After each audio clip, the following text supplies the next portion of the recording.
Hey, can you hear me down there?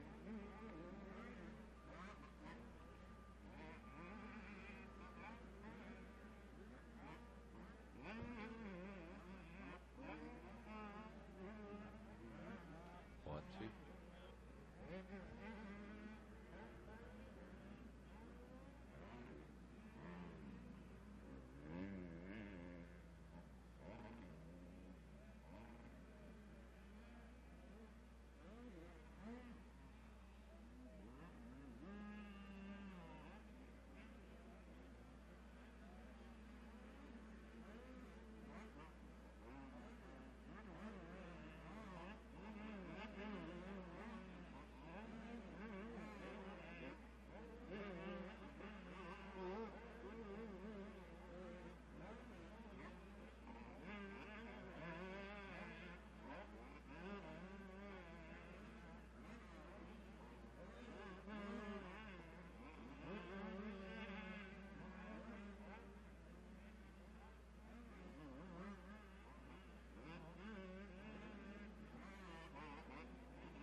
All right, down here getting everybody situated down here on the podium. And we're going to give them up here in just a minute. I want to talk to our third place finisher. Come on up here. Jared Fry. Jared Fry, rider number 34. Come on up here, Jared Fry. You're going to finish third in this race.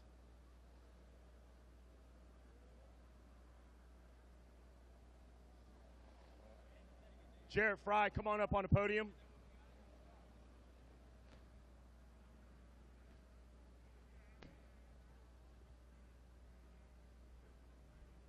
Jared Fry, number 34, come on up here. You're going to finish third in Moto number 3. You're going to get the bronze medal. Congratulations, Jared Fry. Great job out there finishing up third. Tell us about it. I got off to a pretty good start and made a few passes and was in second. Actually, Pierce went down in first, and then I was trying to catch Masterpool, and I went down and settled for a third. This ought to set you up pretty good for the, the overall top 5 in this class. How's it feel for you to be up here on the podium again? It feels pretty good. I worked so hard, and I'm happy it's paying off. I think I got second overall. Who do you want to thank? I'd like to thank MTF, FMF, Scott, Maximum Racing Oils, Greg Link, Factory Connection, VP Racing Fuels. Anyone else I forgot, thank you very much. Congratulations out there. Give it up for Jared Fry. Carson Mumford, you can come up here. We got the Bell Helmets Whole Shot Award for you. Carson Mumford, you can come up here. And we'll also have Ty Masterpool come on up here. Ty Masterpool, the moto winner, and then we'll talk to our champion. Carson Mumford can come up to the podium. Carson Mumford, we'll talk to him about the Bell Helmets Whole Shot Award. And Ty Masterpool, we'll talk to Ty Masterpool. His bike's up on the podium. He's a moto winner. And then what we'll do, we'll break it down. Once we talk to Ty, we'll put Pierce Brown's bike up here and celebrate his championship. Come on up here. Moto winner of Moto number 3. He's going to get a gold medal. Give it up for Ty Masterpool. Congratulations, Ty. You ought to feel pretty good about this win. Tell us all about it. I got a good start, and then poor Carson, he went down and couldn't start up his bike, but it was still a good race. And then just from there on, just rode smart and just had a blast. Not extremely hot today, a little brisk in the air. Tell us about the weather. It's a lot better than the last couple of days, and it's just awesome. Who do you want to thank? I'd like to thank my mom, dad, God for always being with me, and my brother Jake, and Donnie from Yamaha, and Aaron and Todd. Todd's not here right now, but thanks Spots, and Yamaha, GYTR, Yamalube, and Pro Taper, FMF, and John Mitchell, and Moto Mods, and just thank you, everybody. Congratulations out there, Time Master Pool. These guys got a great training facility down in Texas. If you ever get a chance, go down there and hang with this guy, Time Master Pool. Now what we'll do, we'll put Pierce Brown's bike up on the box. I'll talk to Carson Mumford, our Bell Hole Shot Award winner. Give it up, guys. Bell Helmets Hole Shot Award winner, Carson Mumford. Great job out there. Tell us about your start, Carson. Well, my Dunlop tires got me off to a great start, and then I just tried to put my head down and charge, and me and Pierce Brown had a great battle going, and then unfortunately I tipped over in a corner and couldn't get my bike started, so I ended up 4th. Who do you want to thank for this great start? My mom and dad, Team Dunlop, Monster Energy, Pro Circuit, Kawasaki, Trolley Designs, Alpine Star, Liet, Chirby's, Maxima, my mechanic Freeberg, and my trainer buddy Antonis. All right, guys, give it up. The Bell Helmets Hole Shot Award recipient, it's Carson Mumford.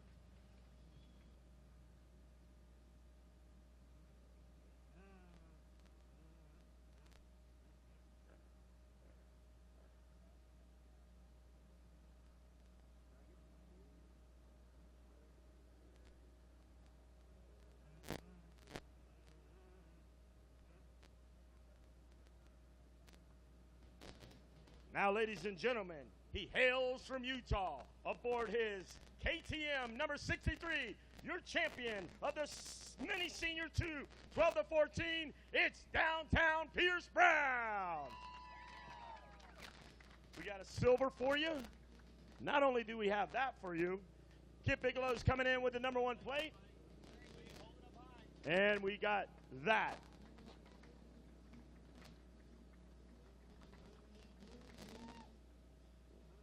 Pierce Brown,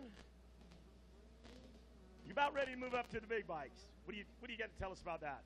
I don't know. Hopefully I could ride another year of Super Minis, but if not, I'll go schoolboy, and we'll see how that goes.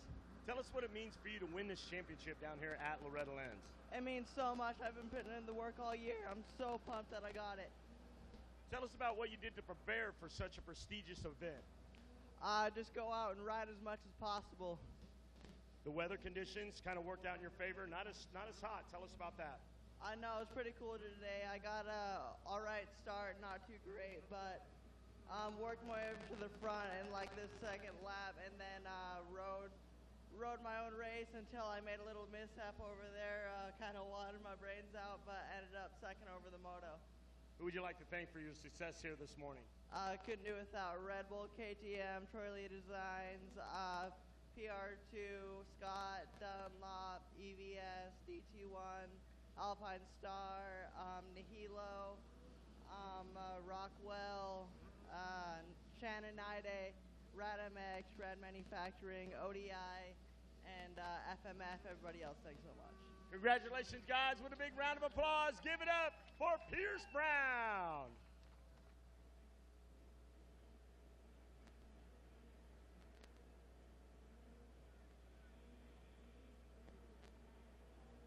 And now Pierce Brown for the celebration. The champagne toast of a championship win here at the Dude Ranch. All right, Rodney, Kevin Kelly, Megawatts, take it away up in the sky deck.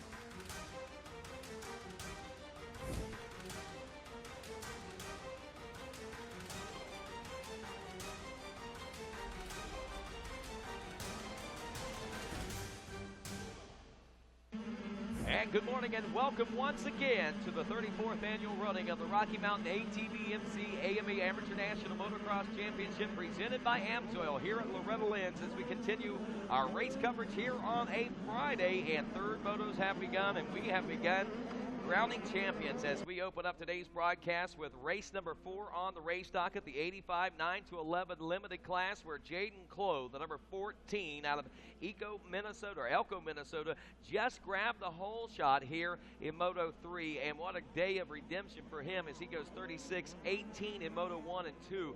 Maybe he's going to be able to redeem himself out here in Moto 3. As we set the stage for this moto, the 85 9-11 class, Jet Reynolds comes in with a 1-1 score. Caden Braswell sits second with a 5-2, and Luke Kalatsian with a 6-3. Currently sits third place in the championship point race as far as the overall and the national title is concerned. Rodney tumbling along here with Kevin Kelly, also Wes Kane, Jason Wygant, Megawatt Matt Watson, and we will also be hearing from Sean Hackley as well as Fred Andrews, former great motocross and off-road GNCC star himself. And I'll tell you what, Kevin Kelly, here we are already with race 4, the 85 9-11 limited class. As we pointed out already, Jaden Clow has kind of redeemed himself, at least in the early part of this third moto, from those first 2 moto finishes. But boy, I'll tell you, behind him, Jet Reynolds, who has really been laying down the laps here so far this week, is got him close in tow, I can guarantee you. Jet Reynolds comes to you with perfect moto scores so far. He's got a pair of 1s going into this. That's right, folks. You're watching at home on Racer TV. It's championship crowning day. We've already crowned 3 championships earlier in the morning, and now Jet Reynolds wants his share. And right now, Luke Kalitsian in the way of the sweep. They got the broom out over there in Bakersfield ready to sweep with a pair of 1s going into this third and final moto. And Luke is not making it easy for Jet Reynolds. You're watching back home. This is the 85 9-11, and there goes Jet. He's getting close, Rodney. Out the back door, down the long short chutes under the Red Bull turnstile, as we like to call it here. It is Jet Reynolds close in tow on Kalatsian, and here comes Reynolds to the inside. To the outside goes Luke, but whoa, look at that, still in the line. Got him back. Yeah. Side by side now through the GoPro 10 Commandments, and will Reynolds be able to establish the lead here? Yes, he does, as it looks like Luke's going to follow him into the into the Storyland now. And they do work their way into Storyland, the furthest point from our vantage here in the announcer's tower. And the great shots here by Racer TV, getting all the great shots, and that pass being put together by the number 79 of Jet Reynolds. He's now out front of Luke Kalitsian. Jaden Clow is third, Hunter Cross fourth, Caden Braswell fifth, Travis Hodnett sixth, Gage Steberg is seventh, Orson Godley eighth, Matthew Curler is ninth, and Hunter Layton rounds out your top 10. Early portion of the race. And look at that. If you want to even talk about the championship, well, it's easy to do the math there. 1-1-1 now for Jet Reynolds. Tough to beat that one. It is, and it gets a little more confusing whenever you get back behind there a little bit, Kevin. As you look at the second, third, and fourth, fifth place overalls, second place, with if it finishes the way it does right now, 6-3-2 for Luke Kalatsian, you would see him in second place with a 6-3-2. Caden Braswell would score 5-2-5 and still score well enough for an overall third. That goes to show you that though Jet Reynolds has been very consistent in this 85 9-11 limited class, there's been a little inconsistency behind him. Look behind him here. We'll look down into like the sixth place overall currently. 16, 10, 10 moto scores will get you a sixth place overall. That means everybody's just topsy-turvy early on, and we expect some passes to be made as we work our way through this moto. Patrick Murphy, who finished fourth in Moto 1, went 39-12, so you can see that happens. Fifth place is Caden Braswell in that first moto. So those first motos, I mean, I don't think the third place finisher for Moto 1 in the overall results right now. We can only see the top 21. So like we said, a lot of inconsistency behind Jet Reynolds right now. Who is the most consistent rider on the week? Jet has yet to lose a moto, am I correct? I don't think I've seen him lose one yet. So he's been perfect in this one. He's got a pair of 1s going into this third moto, so perfect in this one at a young age in a class that's full of inconsistency. Hey folks, we have some packages over at the office. We need Ryan Miller, Randy Allen, FCC Motorsports. You need to report to the MX Sports Racetrack office. We have packages in the office for you over there. Jet Reynolds here on lap number 3, continuing to hold the line there. It's Kalatsian feeling pressure from Hunter Cross, the 71 machine in this one, and That Yamaha rider we see coming out of the Suzuki Storyland now may have made up a little bit of time out there. Absolutely. As the shot shows you just how rough and tumble this motocross racetrack is, Rodney. See those ruts? We've only had 4 races run through this racetrack, and the track just immediately succumbs to the tires. I think they dropped the gate on the first moto, and all of a sudden the track just just gets rough. All of a sudden, it's the drop of the gate that shakes the dirt here at Loretta Lynn's. That's how hard it hits the ground. Reynolds, Galatzi, and Hunter Cross, Jaden Clough, Caden Braswell, your top 5 here in the third moto. Gage DeBerg is 6th. Travis Hodnett is 7th place. Carson Godley in 8th. Hunter Layton in 9th. Patrick Murphy rounds out your top 10. And again, a lot of wild and crazy scores. 7-4-13 scores 4th overall right now as we're looking at the scores. That's the tallies. Look at this. Overall, Jet Reynolds, if he finishes the way he does, a 3. And he's got a big bit of breathing room there because it's 9 points for second place with that 5.22 right now. 13 points for third place in Luke Kalatsian. 24 points for fourth place. 25 points for fifth place. A top 10, 10th place for Tyler Nicholson, 45 points. Look at this. A 26-19 scores 45 points and 9th place actually overall. Hey, all right. Saying hello to the fans watching along in West Palm Beach, or West Palm, LA. So glad to have you out there, and you roll well, Wes Canes. All I got to say. It is, and Jet Reynolds got the power on the racetrack right now. Not a whole lot really going on as you look at the deficits here. We see Hunter Cross seems to be the rider on the move on the number 71 machine. He got around Kalatsian for that number 4 spot. Now Cross is less than a second behind Caden Braswell, who is in the number 2 spot.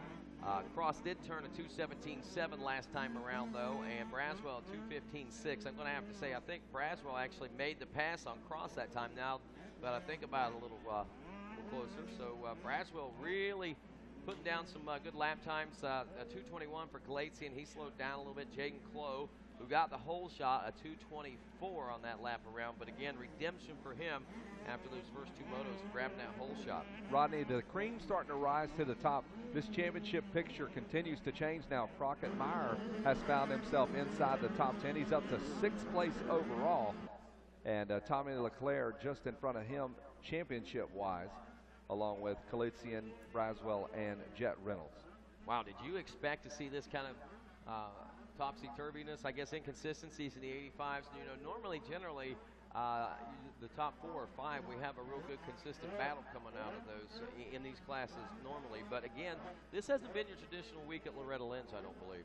Not in this class for sure. The 85 9-11, very inconsistent. But then you got the picture of consistency, Jet Reynolds with 1s across the board. So yeah. He's like, yeah, well, you know what? I'm consistent. I'm consistently going to beat you. And I know we made all the cliches that could be made earlier in the week, but hands down, Jet Reynolds is certainly proving to be a true force here in 2015, you know, and he's just continuing to build on successes that he's had in years past, and I think it not only builds on those successes, but it also sets the stage for quite possibly what the future can hold as far as the amateur national championships for Jet Reynolds, you know.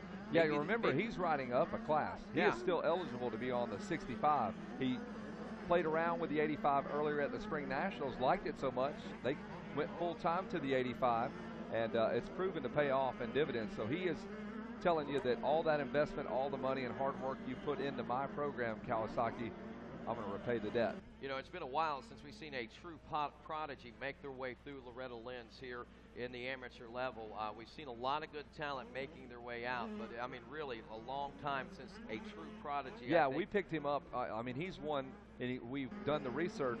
He's one of the few kids that have won a title. This will be his 3rd straight year of 2 titles in a row. A 50 title, 2 of them. A 65 title, 2 of them. Now he's working on a perfect week here on the 85. That has not happened before. James Stewart has not done it. Ricky Carmichael has not done it. Wyndham, Raynard, none of those kids, Alessi, have done what this young man's doing. You're right, he is a prodigy. And just exactly what I was getting ready to say. Every name you mentioned were prodigies that came from right here at the ranch. So can we say that Jet Reynolds is the next prodigy that we may see? Well, he keeps writing the script for him. I mean, he's saying it himself with the moto and race wins. I think you're absolutely right with that, Kevin Kelly. So Reynolds on his way in the carving laps into history here at Loretta Lynn's, literally making himself stand out from the rest of the champions here with those 2 wins each year like that. So impressive to say the least. And if he can continue that stellar performance here in 2015, it will be hands down without a question that he is prodigy material. Braswell still back in the number 2 spot. Cross in 3rd. Galatzian in 4th. Jaden Clough rounding out the top 5. Hunter Layton in 6th. Carson Godley is 7th. Brandon Ray in 8th. Tommy LeClaire the 4th and 9th. Travis Hodnett now rounds out your top 10. If we were to look at the overall now, if things were to finish the way that we see them now, it would be Reynolds, Braswell, Galatzian 1, 2, and 3. Austin Kuba Crandis would be your 4th place position.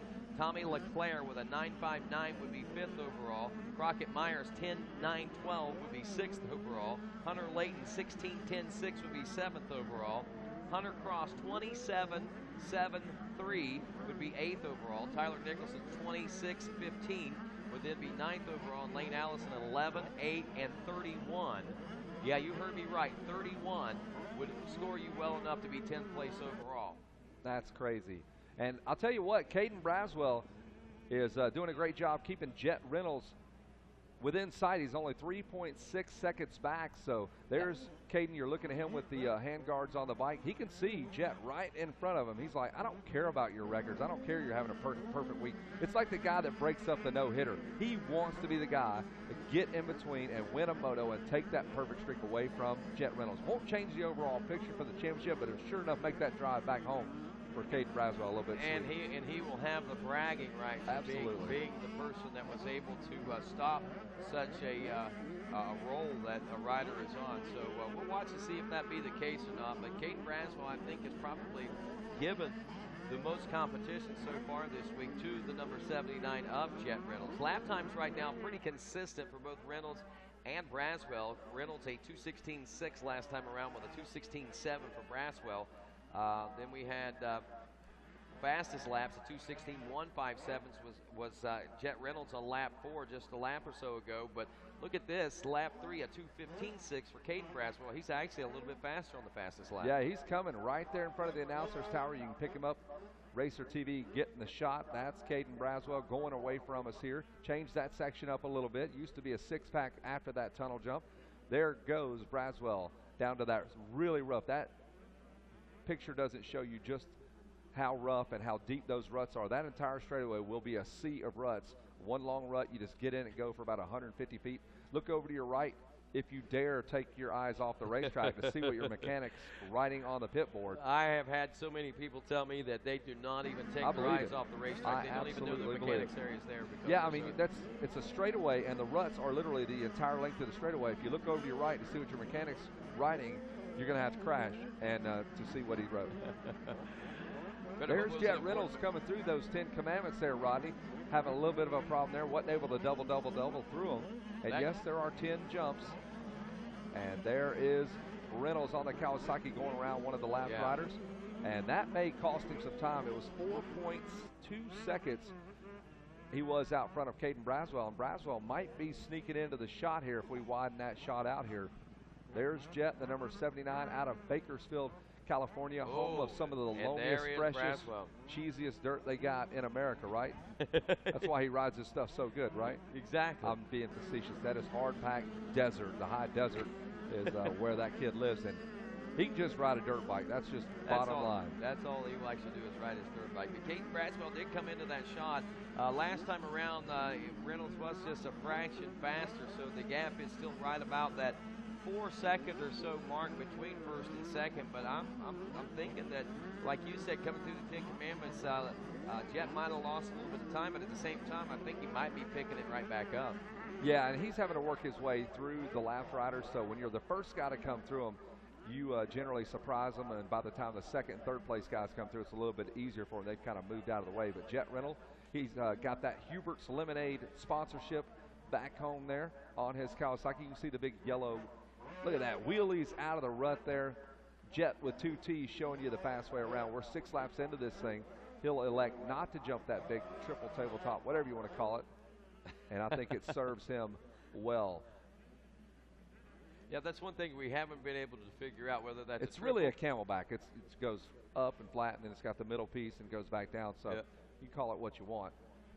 I just call it the jump just past the finish line. That's what I'm doing. That's the safest bet. There you go. Jet goes past the mechanics area there.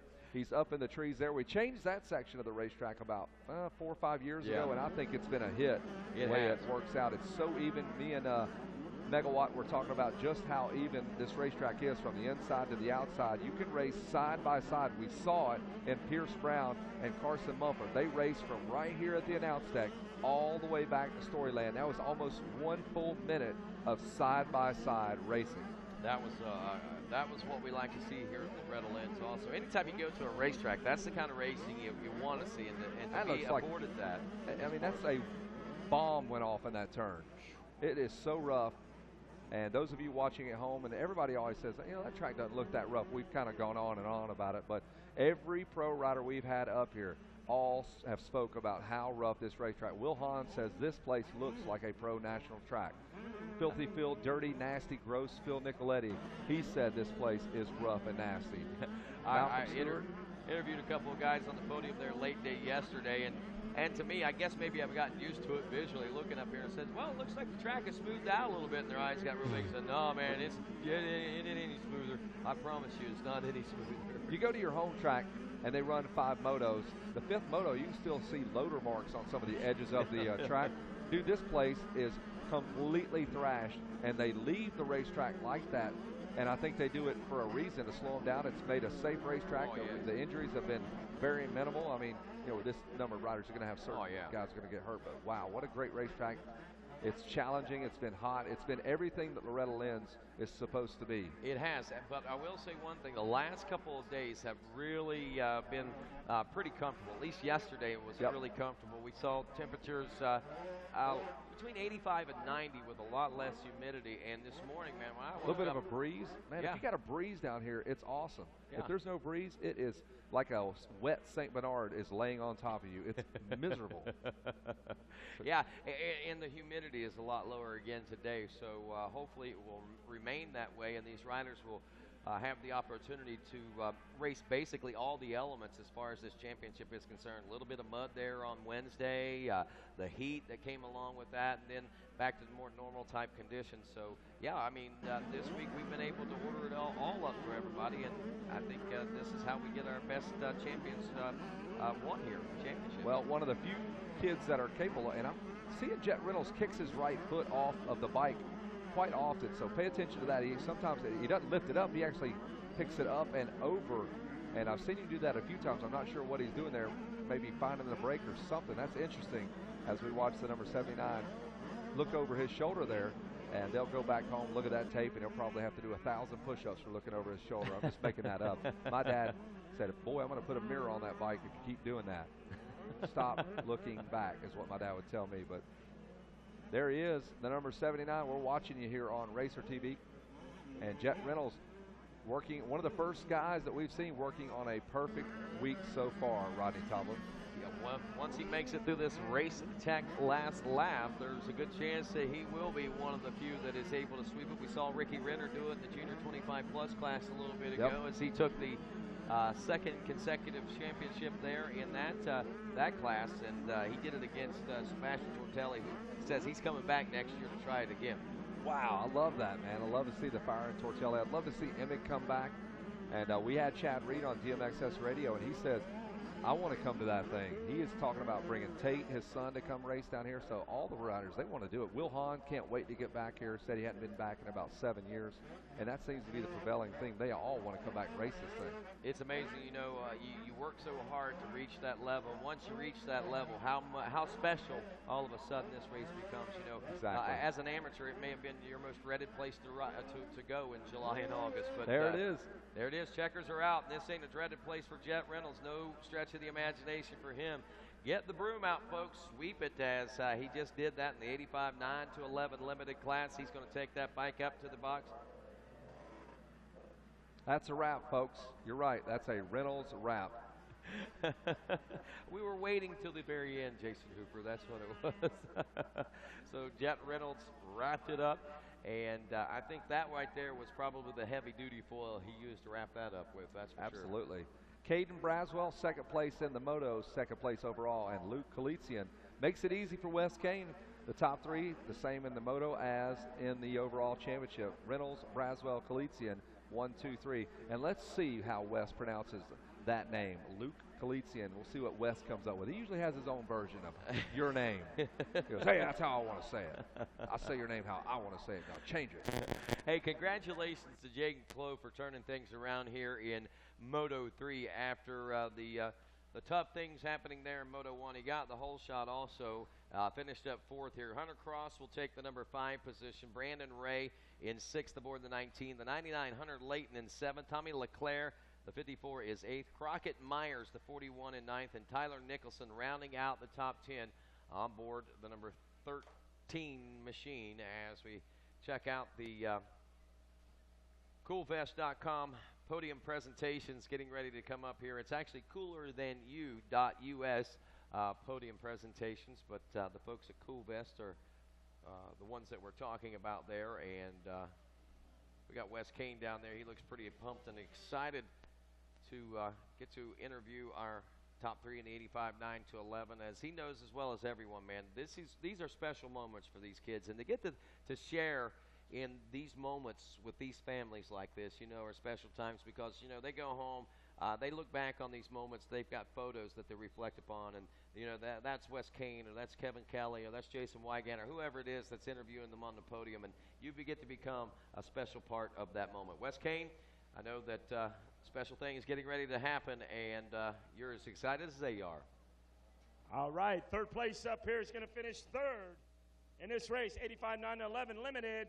Give it up for Luke Kalachian. Come on up here, Luke. Come up here in front.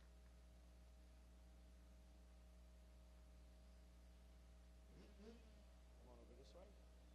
Great job, Luke. Tell me about your race. Yeah, I got off to a good start, and I was in the lead, and I got past, dropped back to 4th, and somebody crashed, and I got back to 3rd, and I'm here now. You got to be stoked about winning a medal down here at the ranch, and you're riding pretty good for the overall in top 5. Tell us how that makes you feel. Yeah, it's so awesome. I'd like to thank Thousand Oaks Power Sports, O'Neill, Forma Boots, X-Brand, Dunlop, Nihilo, Boyson, Twin Air, and everybody else. Congratulations out, guys. Finished third. It's Luke Kalachian. Thank you very much. Finishing second for the silver, let's have Caden Braswell up here.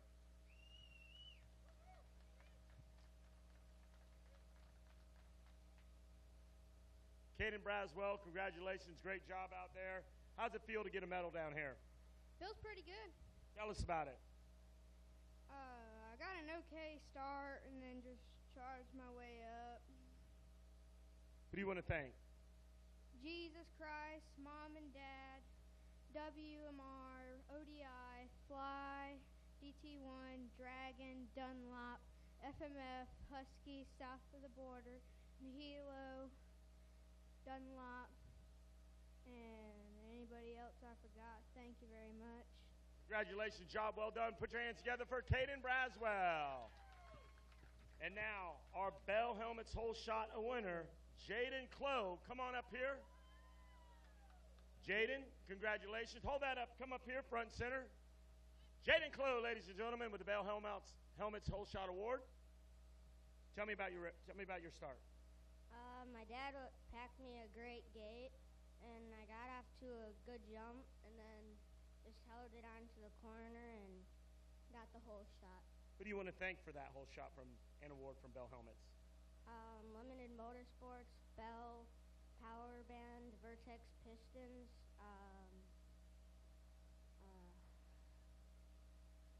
Power Band, Racing Suspension,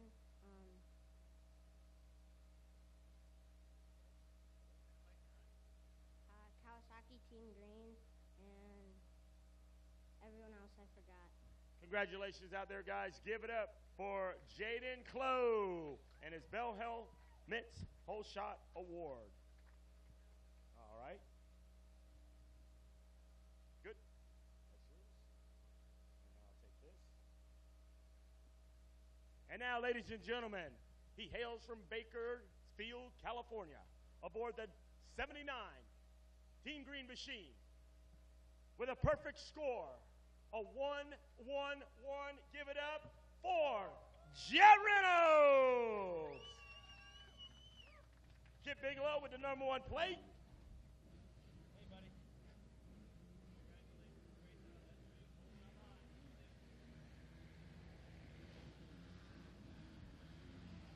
Congratulations, Jet Reynolds, ladies and gentlemen.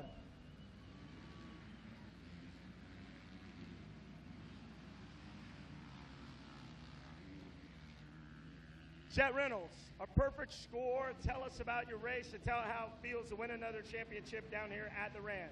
You know, it feels great. I've been working so hard and got my starts down and worked my way up to the pack and took the win. You're working on a perfect score down here 3 years in a row, 2 championships each year. Do you have any idea what impact that has on the records here?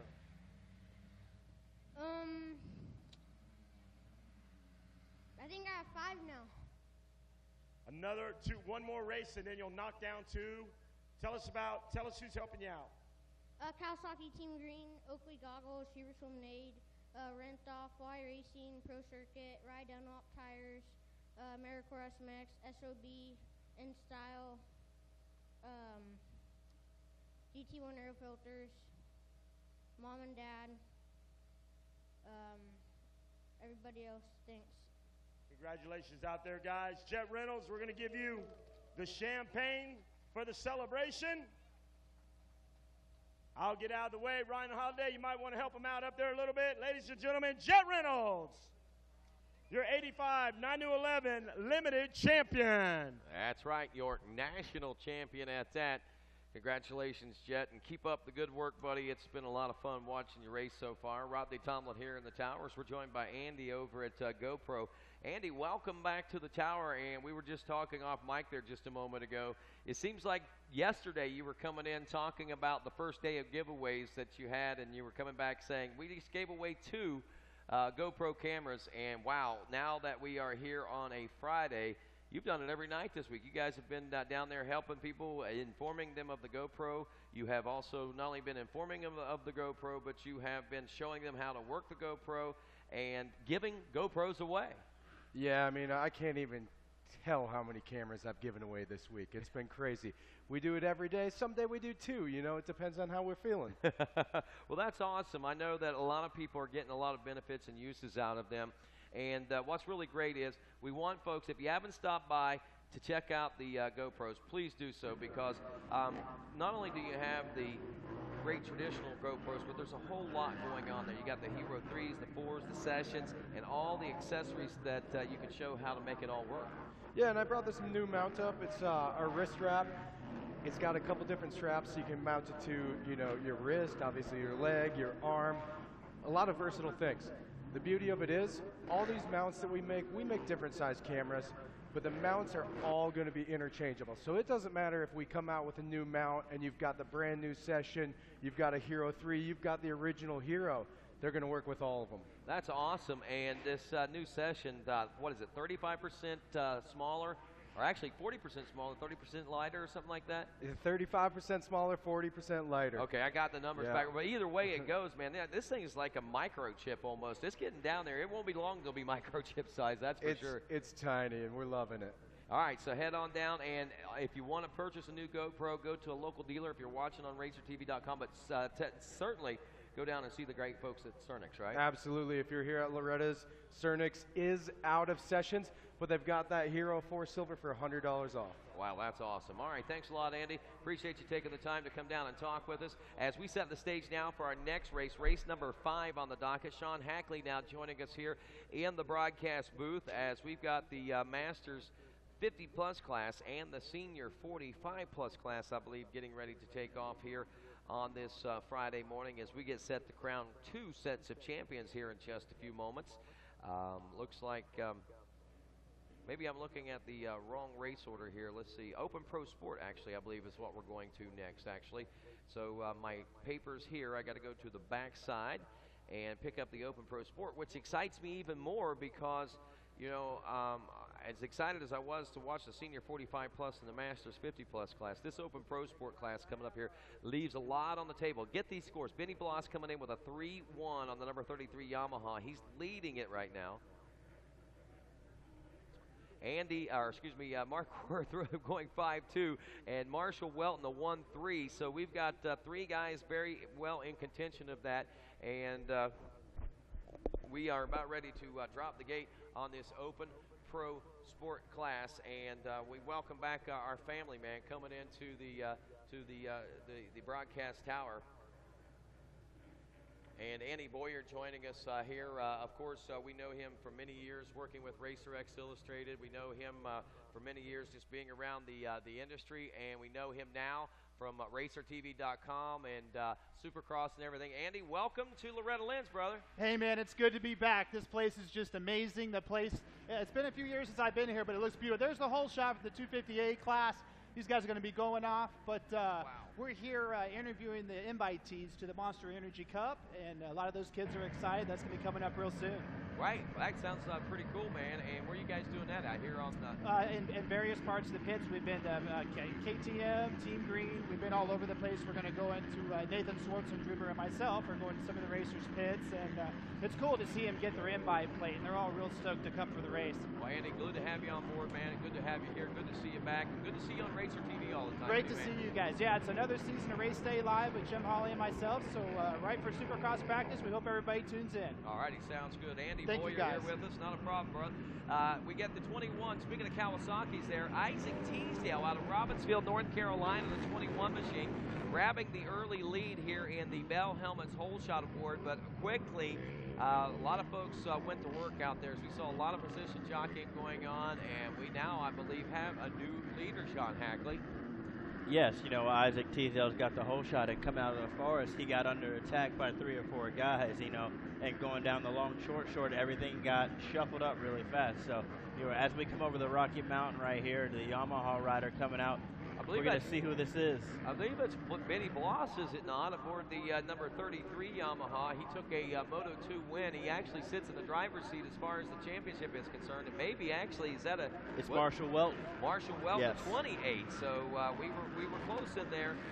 It was a Yamaha, I guess. Marshall Welton went 1-3, and if he goes 1 on this, and 1-3-1 will score the championship. So wow, Welton in the hunt for a title here in the Open Pro Sport class. So Welton, Nathan Hayes, the 58 in second, your early leader in the whole shot. The 21 of Isaac Teasdale's riding in the number 3 spot. Egan Maston in 4th. Marky Worth rounding out the top 5 there aboard the number 34. He's gone 5-2 so far, and he's looking at a 5-2-5. So if things pan out the way they are right now, Marshall Welton would be your champion. Egan Maston would be 2nd overall. Mark Worth would be 3rd overall. But we have got a long road to hoe before we start crowning champions there, Sean Hackley.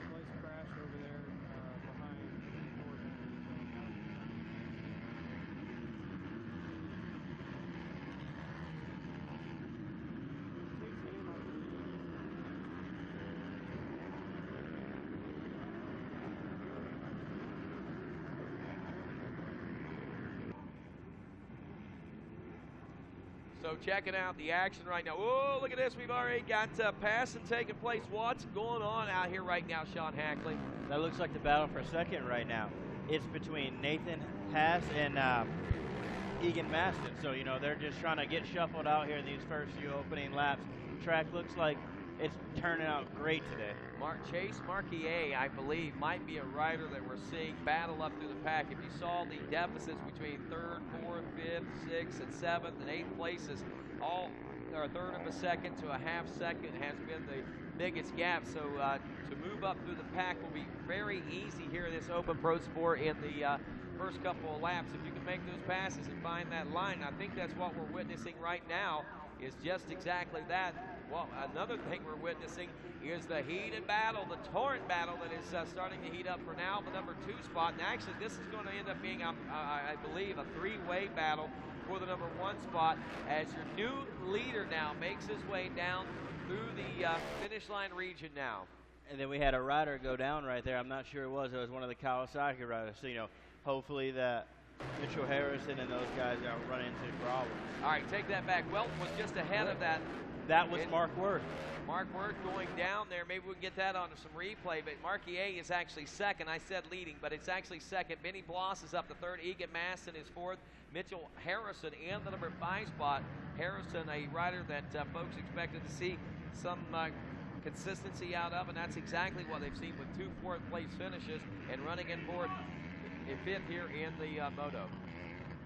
And Benny Bloss just moves into second place. Benny is on a mission right now, just coming through the pack very easily. Wow, Bloss, we saw it happening there over the course of the first 2 laps. He got in behind a second-place ride at Marquier and set him right up and made that pass. Now heading into the Storyland region, you can see that the 41 machine is trying to make things happen out there, but meanwhile Bloss is trying to reel in the 28 of Marshall Welton. He's got about a 5-second gap between himself and that front runner. And that might actually be a little bit closer, as it looks like maybe Welton might have slowed his pace down a little bit, and that gap seems to be tighter as they come out of Storyland there. Yes, you know, Benny Bloss had a great lap time these last few laps, you know, and that's coming through the pack. So he's the top guy right now coming in with the 3-1. So a 3-1-2 will get the job done, but I think Benny wants to go 3-1-1.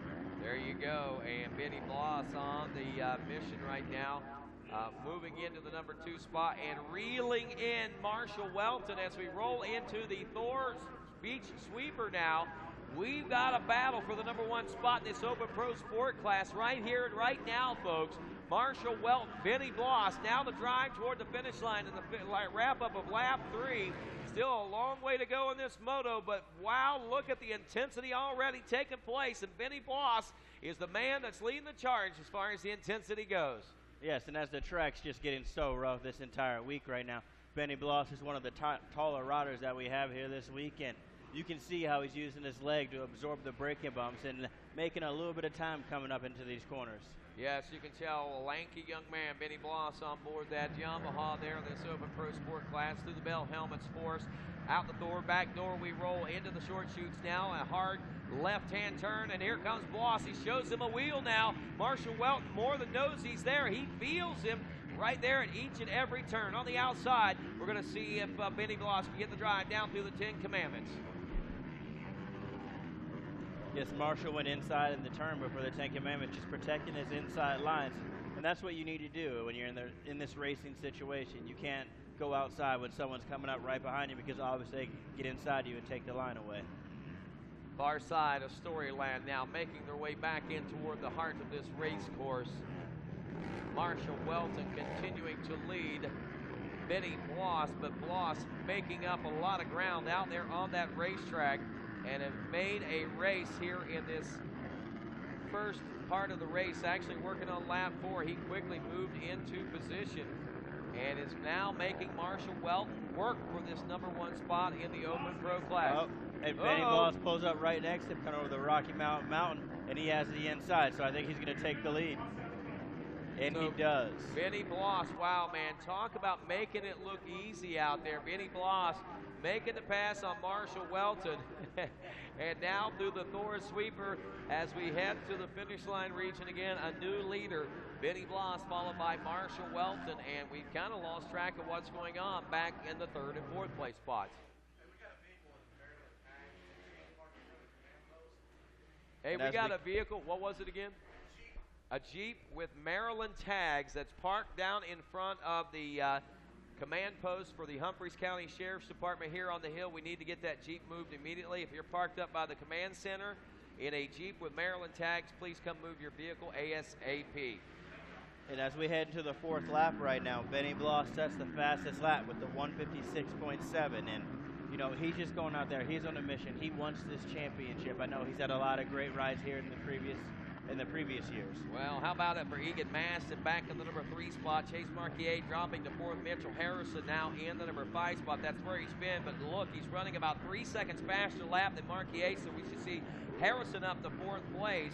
And soon, maybe Egan Maston challenging Marshall Welton for the number 2 spot as Benny Bloss continues to stretch things out here. He had a 1.4 second lead just when they came past the finish line a moment ago. And that is more than double. Look at this battle for second, and here comes Egan Maston now on Marshall. Well, no! And he goes down trying to make the pass right now, just getting a little bit too aggressive right now and then losing his front end coming into the back straight.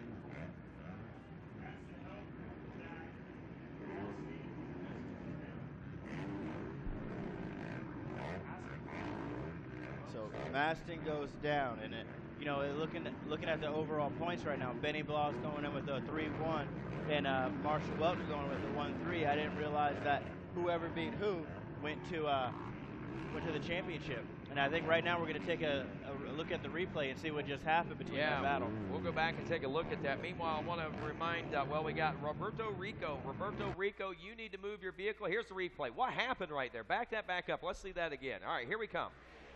Set this up, Sean.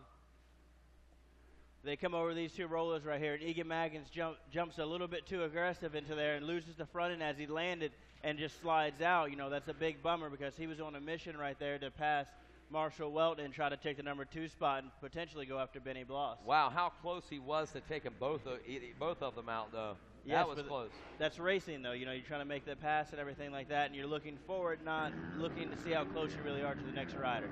Well, big breaks there for riders as Benny Bloss pops off a 156.5 on that last time around. Marshall Welton now a 202.5 is 7.4 seconds back. Now Mitchell Harrison gets the gimme there as he got around Chase Marquier, and Mitchell Harrison moves into the number 3 spot. He's only 2.5 seconds behind Welton, running about 2 second faster lap. We should see that second place battle start to heat up yet again here pretty soon. Cody McCollum, by the way, rounds out your top 5. Yes, it looks like we have Mark Worth back up into the 9th position, so he's back in the top 10 after having that little mistake when he went down. So Bloss, Welton, Harrison, Marquier, Cody McCulloch, Isaac Teasdale, Cody Kuykendall in the number 7 spot, Nathan Hayes at 8th, Mark Worth at 9th, as mentioned. Cody Chisholm, another top runner we expect in this class, running back in the number 10 spot. And I believe this is this our battle? Yeah, this is the battle for second place we're picking up on, coming out of Storyland right now. Welton still with a little bit of breathing room right there, but Mitchell Harrison is right within striking distance, and as we said, was turning actually about 2 second faster lap time. So in theory, he should be on the rear wheel, but it looks like Welton may be picking up his pace also there, Sean Hackley. Yes, we're coming into the halfway point of this race, so these guys really need to just, at this point, take a deep breath, try to get your focus back, and just keep going on until you see the 2-lap card, and from there, just do a last push. Well, the push is on here, 6 laps in. We're past the halfway point as Benny Bloss has really made some real work of this moto, having to catch up to our early leader in this one and take the lead, and did it, and has done it quite convincingly and never looked back basically at this point. Marshall Welton is the rider that's basically been in trouble since the drop of this gate. Hot swap of the mic. We had a big pit stop. They're going to send Rodney over to the corner with his cut band, put some Vaseline on his face so the boxing gloves slide off of it. Cut me, says Rodney. Cut me, Mick, cut me. And we're going to just be super encouraging, not tell him that he's losing the fight on points. So he still has his head in the game. He's got a puncher's chance. All right, Jason Wygand here in the tower now with Sean Hackley. I'm sure you've touched on it, but Benny Bloss, a really good story. Last year he hurt himself, I think on move-in day or something like that, on Saturday or Sunday, and cut his foot open. Raced all of his B-class motos with literally blood coming out of his boot. And still, I believe, was a top 5 guy. Healthy this year. This could make a career, this kind of performance. Yes, and obviously he's coming back here for redemption right now. Yep. Had some problems last year. I'm not sure I think he was jumping off a cliff or something like that. Yeah, I think so. So he probably stayed away from that this year, maybe just to set in and cool down or something. But he's on a mission right now. He has a 9-second lead coming into just probably about 5 more laps. So, if he does what he's doing right now, he'll have control of this championship. I remember talking to Benny's dad last year, and I said, man, you guys put in all this effort. You come all this way to qualify and get ready to race, and the day before your motos start, he hurts himself swimming in the creek. How mad were you? And he's like, you know what? we got a battle going on right now. We'll get back to that in a second. Dad wasn't disappointed as we watch the 28 of Welton. Welton's under some fire right now from Mitchell Harrison. And they're getting side by side. You know, we had a lapper in the middle of that, so it was getting things even closer. And Harrison tries to go around outside, but Welton's able to get the inside and cut him off going into the corner before the mechanics area. Harrison just not able to get the starts this week that he needed. He came from pretty far back in the first moto for 4th. I think he was 12th at one point.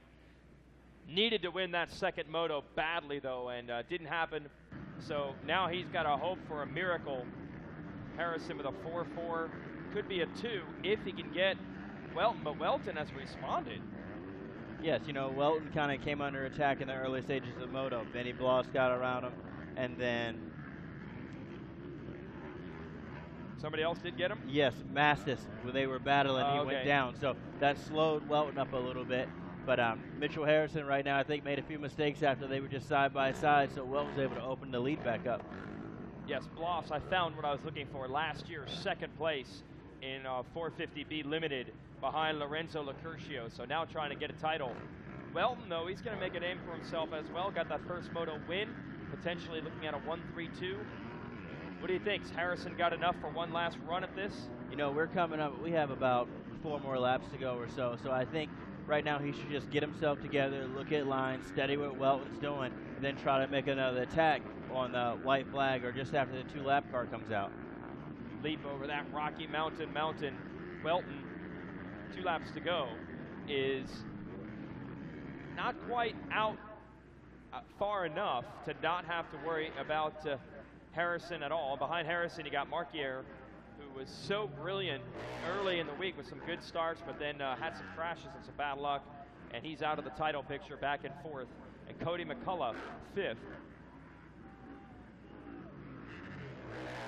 Yeah, just watching Welton right now. As Harrison's coming up behind him a little bit. We have a lapper coming up, so, you know, that could potentially slow up Welton some, and that would be in Mitchell Harrison's favor. Really surprised. I mean, a lap ago, they were side by side through this section racing around the billboards. Welton has pulled away. Yes, I think Mitchell Harrison made a few mistakes after they got so close, just trying to make a last-ditch effort to get in front of him. But, you know, right now we have Benny Voss out front, open up to 11.5-second lead, and he's just cruising right now, just soaking up all the jumps of the 10 Commandments. And down the long short chute comes Welton in that 2nd place spot. So anyway, yeah, Benny Bloss last year, a heartbreaker, hurt his foot at the creek.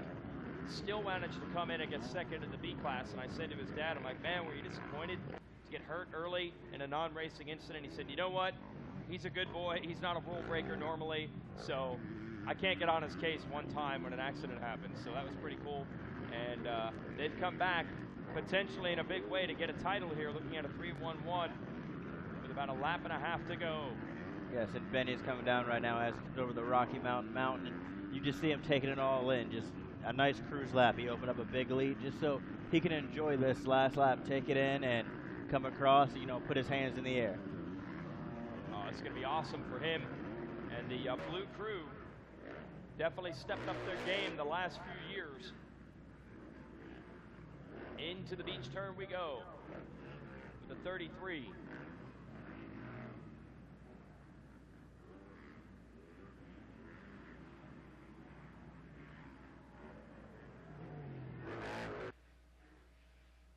That should be the white flag now for Benny Bloss. Yes, that's the race tag last lap. So, you know, he's going to go on here right now.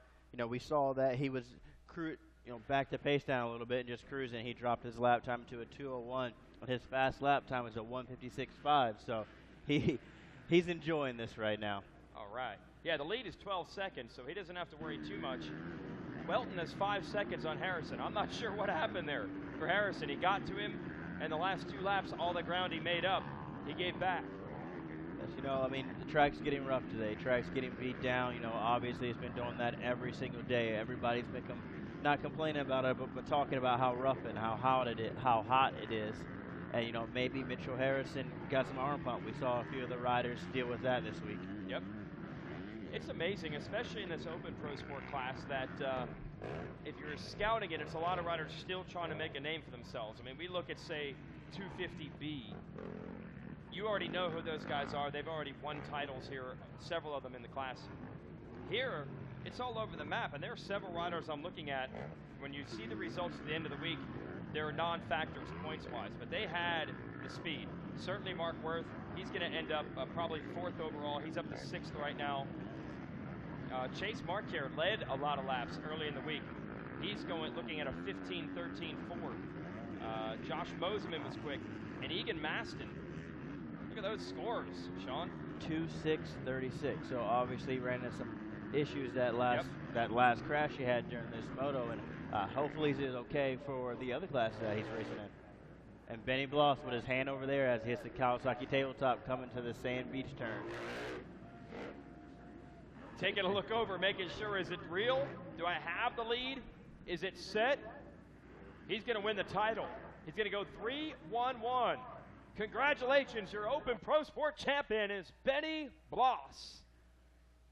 I'm so glad that he actually took his hands off in there, because I was saying that, I come know. on the finish line, take his hands off, not just I'm glad to see the excitement right there. Congratulations, Benny.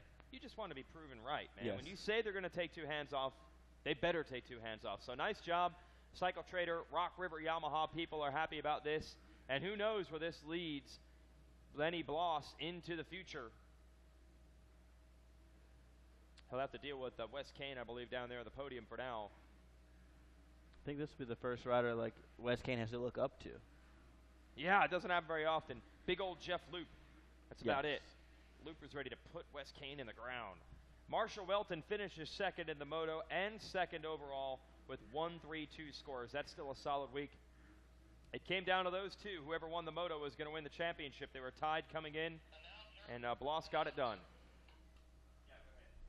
And then Mitchell Harris is going to go 4-4-3 for 3rd overall. For the race, it was 4th place Chase Marquardt, 5th Cody McCullough, followed by Mark Worth, Isaac Teasdale, Cody Chisholm, Blake Nieheisel, and Cody Kirkendall rounding out your top 10.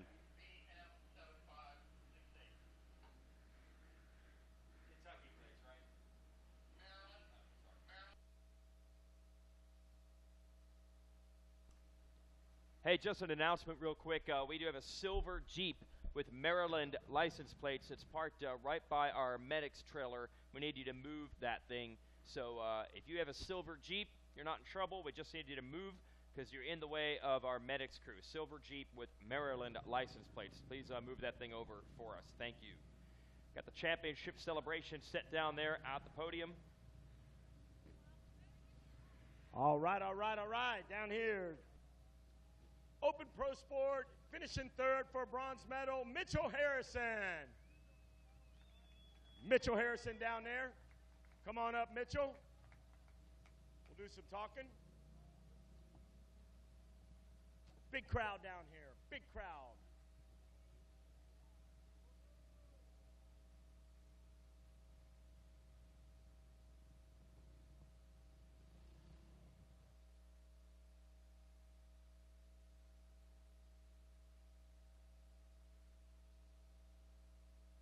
All right, come on up, Mitchell Harrison. All right, ladies and gentlemen, finishing 3rd in moto number 3, Mitchell Harrison. Congratulations, Mitchell. I know that's not what you wanted. You've been working hard for a win here, I know. Tell us about it. It's tough to get a start against these 450s on my Kawasaki 250F, but almost worked. I got it cut off and came out like 5th. And it was a hard charge to catch Wellen, and he can just pull. He's hard to get by, but he's fast, so I give him credit. And just, I rode the hardest I could, and that's all I can give. Is there anything that you might have changed to maybe make this outcome a little different now? There's nothing I would change for my training. GPF and Motorex Compound and Justin Boyd kept me in shape, and I rode to the finish. I wish I kind of just smoothed out a little bit more and charged the last few laps. I've been doing that all in practice, but not here, so that's why I need to change. Who do you want to thank? My mom and dad, of course, and my grandparents, Monster Energy, Team Green, Kawasaki, Fly Racing, Scott, Atlas, Dunlop, Alpine Star, everybody else. Thank you so much. Congratulations, great ride out there. Let's hear it, guys. Hard charger out there, finishing third, Mitchell Harrison. Now finishing second out there with a silver. Come on up here, Marshall Welton.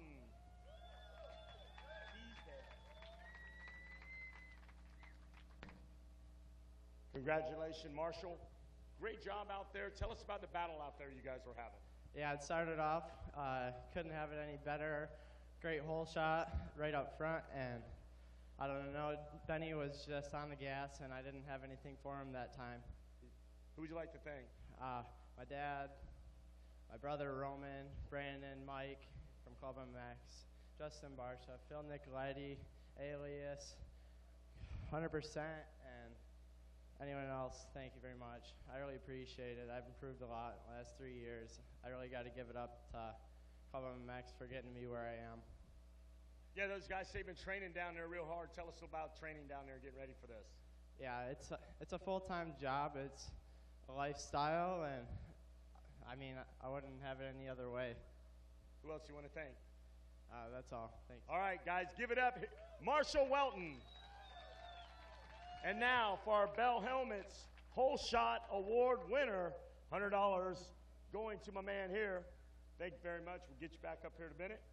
Hold on, this guy right here, Isaac Teasdale. Marshall Welton says, give me that thing. Teasdale, congratulations, good job. Hold them up, guys. Get your picture. Compliments of Bell Helmets. Isaac, tell me about your hole shot. Oh, yeah, it was good. Through the season, I've been doing pretty well in my hole shots, so I just kind of executed what I've been doing. And I kind of fell backwards in the end, but I haven't been able to work on my bike or myself pretty much, so it's just been good. I try to stay up there. You got to feel pretty good about that. Tell the good people who you want to thank. Yeah, I thank my mom and dad, Callie, my brother and sister, and Team Babbitts, Amsoil, VP, the Masters Mission, and most importantly, Lord Jesus Christ. Congratulations out there, Isaac Teasdale with the Bell Helmets Hole Shot Award. And now, a Cinderella story. Last year, we pulled him up on the podium with a cut-open foot. Came up a little short, and now comes back to claim his national championship in the Open Pro Sport. All the way from Missouri, Vinny Blas.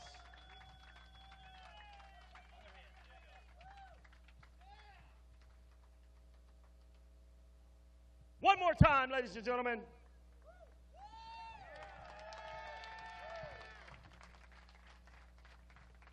Now that's what I call putting an exclamation point on the situation. Tell me about it. Tell me about your plan.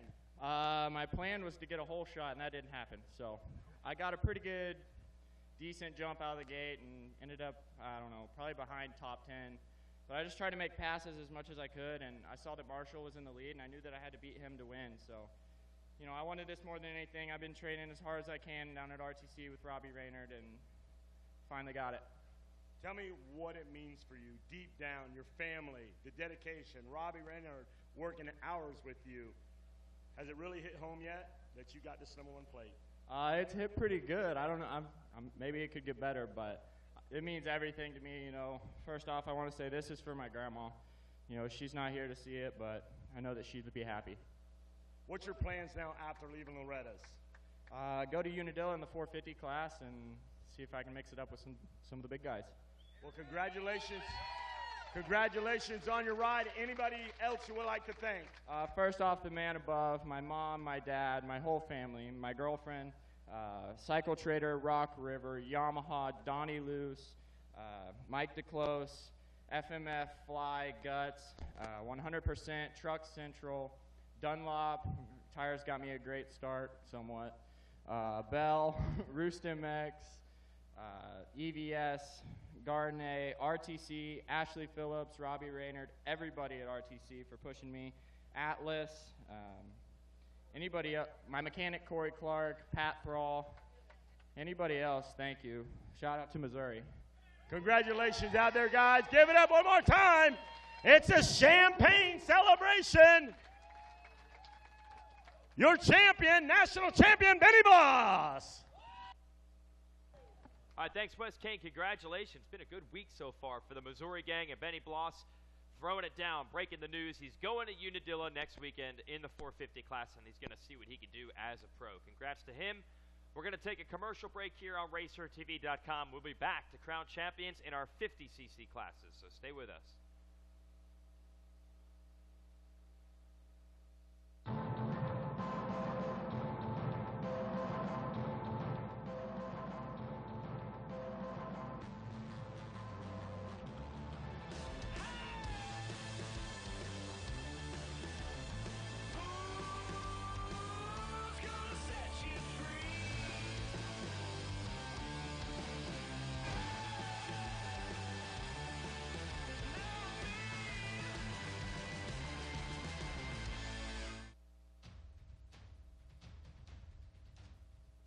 Any engine, any season. At home, at the track, or on the trail. AMSOIL for any engine. General RV is going to help you go camping with locations across the nation and thousands of RVs to choose from. General RV is the nation's largest family-owned RV dealer. At General RV, you'll save thousands on everything from trailers that sleep the whole family right up to motorhomes that are amazing and so economical to travel in. General RV is the only dealer who can show you this much and save you this much. With a great deal from General RV, you'll discover how much fun camping can be. Do you want factory-level, championship-proven suspension? Racetech Gold Valve's improved flow, providing a plush feel with drastically improved bottoming resistance. Join the family of RT rippers at racetech.com and expect to be impressed. This RacerTV.com live broadcast is brought to you by RockyMountainATVMC.com. Get ready. AMSOIL, the first in synthetics. And we're back here at RacerTV.com, and we're going to crown champions in our youngest divisions here. And this is going to be must-see TV when we have our podium celebrations for these 50 classes. It is really something else. We'll start with our 7 to 8 class. That'll be next. And then we'll go to the 4 to 6 divisions. Let's welcome Andrea Lieb here of On Track. Good time to talk about this with the 50cc classes. Jason Wygant and Sean Hackley up here in the tower. On Track's been around for quite some time now. Actually, how long have you been put this program together? This is actually our 12th year that On Track's been in existence, and this is our 8th annual graduation at Loretta Lynn's tonight at 8 o'clock at the pavilion, so we're really excited. And we have an alumnus up here of On Track, Sean Hackley. Yeah. We do. Sean graduated from On Track School. In fact, he was one of our cards that we did class of, I think it was 08 or 09. Can't remember. 08. You might have to fill the principal in. But we're really proud of what Sean's doing and listening to him speak so eloquently. It's awesome. Right. Okay, so 12 years have been doing this. So that means actually you've got some like adults out there that you had as kids. I mean, so we could have almost 30-year-olds at this point that have gone through this program. That is true. Some of our top graduates are Trey Kennard, and I was so excited to see him this week, and Malcolm Snorth, Weston Pike, Ashley Filick, Michael Lieb, of course, a lot of them. But we do actually have a graduation candidate tonight who's 24. Nice. And really excited to see him get up on the stage because you know what? All you moms and dads, if you have not gotten your high school diploma, it is not too late. And it's a great example to make to your family and friends. Wow. Yeah, that's a great point. I was talking to some guys at Washougal. I was talking to, I think, Jason Anderson, whose mom was a teacher, and he said the same thing. He's like, I went all the way to public school through, I think, 10th, and he's like, they're really pressuring me now, and I think he's 22. Oh, he really? could still do it. Oh, really? Yeah. Jason Anderson, you need to come and see me as soon as possible. We need to take care of that. Okay, get this done. Okay, so the really cool thing, we talk about every year, you know, you offer up schooling opportunities for people that fit around their racing and traveling schedule. But really cool, you've now linked up with the Georgia practice facility, and we got something really cool coming up with that. I have, and always I approach the facilities and trainers in general, and I offer a $500 discount because I want these kids to have a break and be able to do it. This year, Ray Woods and Terry Woods approached me. We have, a history of having a tutor go out there and meeting with them, and they're setting up a schoolhouse, actually. And not only that, they're partnering up with us for a full scholarship tonight. They'll get a free ride at GPF. They have a place to live for a year. They have a trainer. They have everything that they need to succeed, and they have an on-track education and a tutor that we'll send out as well. So we sat it as a panel yesterday, and we reviewed and rated the applications that came in, and now Rita and Carrie Jo are going to put their stamp of approval on the 2 finalists. So tonight, after graduation, we'll be announcing that winner. Wow. And hopefully, we'll be able to come together and make a difference in somebody's life who otherwise might not be able to go that extra mile. A scholarship, not just with On Track, but they get to ride and train and live at GPF for free. 2 riders are going to get that. One rider. One rider. Okay, you have 2 candidates. We've narrowed it down to 2. Oh. Yeah. One man leaves. One man leaves. Ooh, okay. And that'll be announced. Will you announce it tonight? We will announce that tonight at graduation, yes. I think the winner of that might be happier than someone that wins a title out here. That is life-changing. Yes. I'm hoping it's industry-changing because, we talked a little bit yesterday about education being, a dirty little secret. But I think by this time, if we're not doing something to help kids with education, then we're really doing a disservice and we're in denial about it. I'd like to see other training facilities and other big manufacturers come up and ask for report cards or help their kids. I'll match the donation. I'll tell you that right now. If you want to come forward with 1,000, I'll match 1,000 because that's how passionate I am about it. Wow. Sean, I was talking to you actually about how you did it, and you were able to almost stack stuff up. Like if you knew you had a long week here or a long week at another event, you still were getting the same amount of work done, but you could work it around the racing. Absolutely. With On Track, the nationals and everything, you're limited of what you can do. You want to keep your focus right. So you can work with her and, maybe stack up, all day work before the weekend so you can focus on your racing here or, vice versa. If you would like to keep you busy during the national, you can just be on your regular schedule. Yeah, I never thought of that. Like everyone thinks about your training during the week or practicing during the week, but sometimes you have to race during the week like down here and you need to make that all fit. Well, that's actually what brought about On Track the way it is because I used to tutor. I've tutored some top racers at the Nationals, and I thought, this is crazy. They can't even focus. Yeah. We need to not do school at the Nationals. And so, meanwhile, these kids are scrambling to get their homework in and not be kicked out of school. So what we do is they have a quarter, 8 weeks, to get a certain amount of work done, and they can work ahead. They can communication is the biggest factor. Just tell your teacher you need an extension, and we understand that. But if there's not communication, you fall a certain amount behind. That's another story. But we do work flexible, with our riders. And what you were telling me yesterday is, okay, the term homeschool almost doesn't even apply to any of this anymore because we know that a lot of people, nothing to do with even motocross or professional sports, are going to online education anyway, so it's like all these worlds are going to collide, and this is just going to be the normal way of doing it regardless of what your hobbies or activities are. Right. When we applied for our accreditation 3 years ago, we got nationally and international accreditation applied to our school.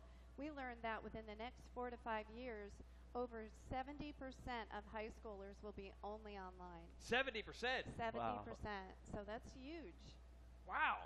Okay, so I also see with the flyer you're handing out this week, I noticed the lack of motocross focus and photos on that.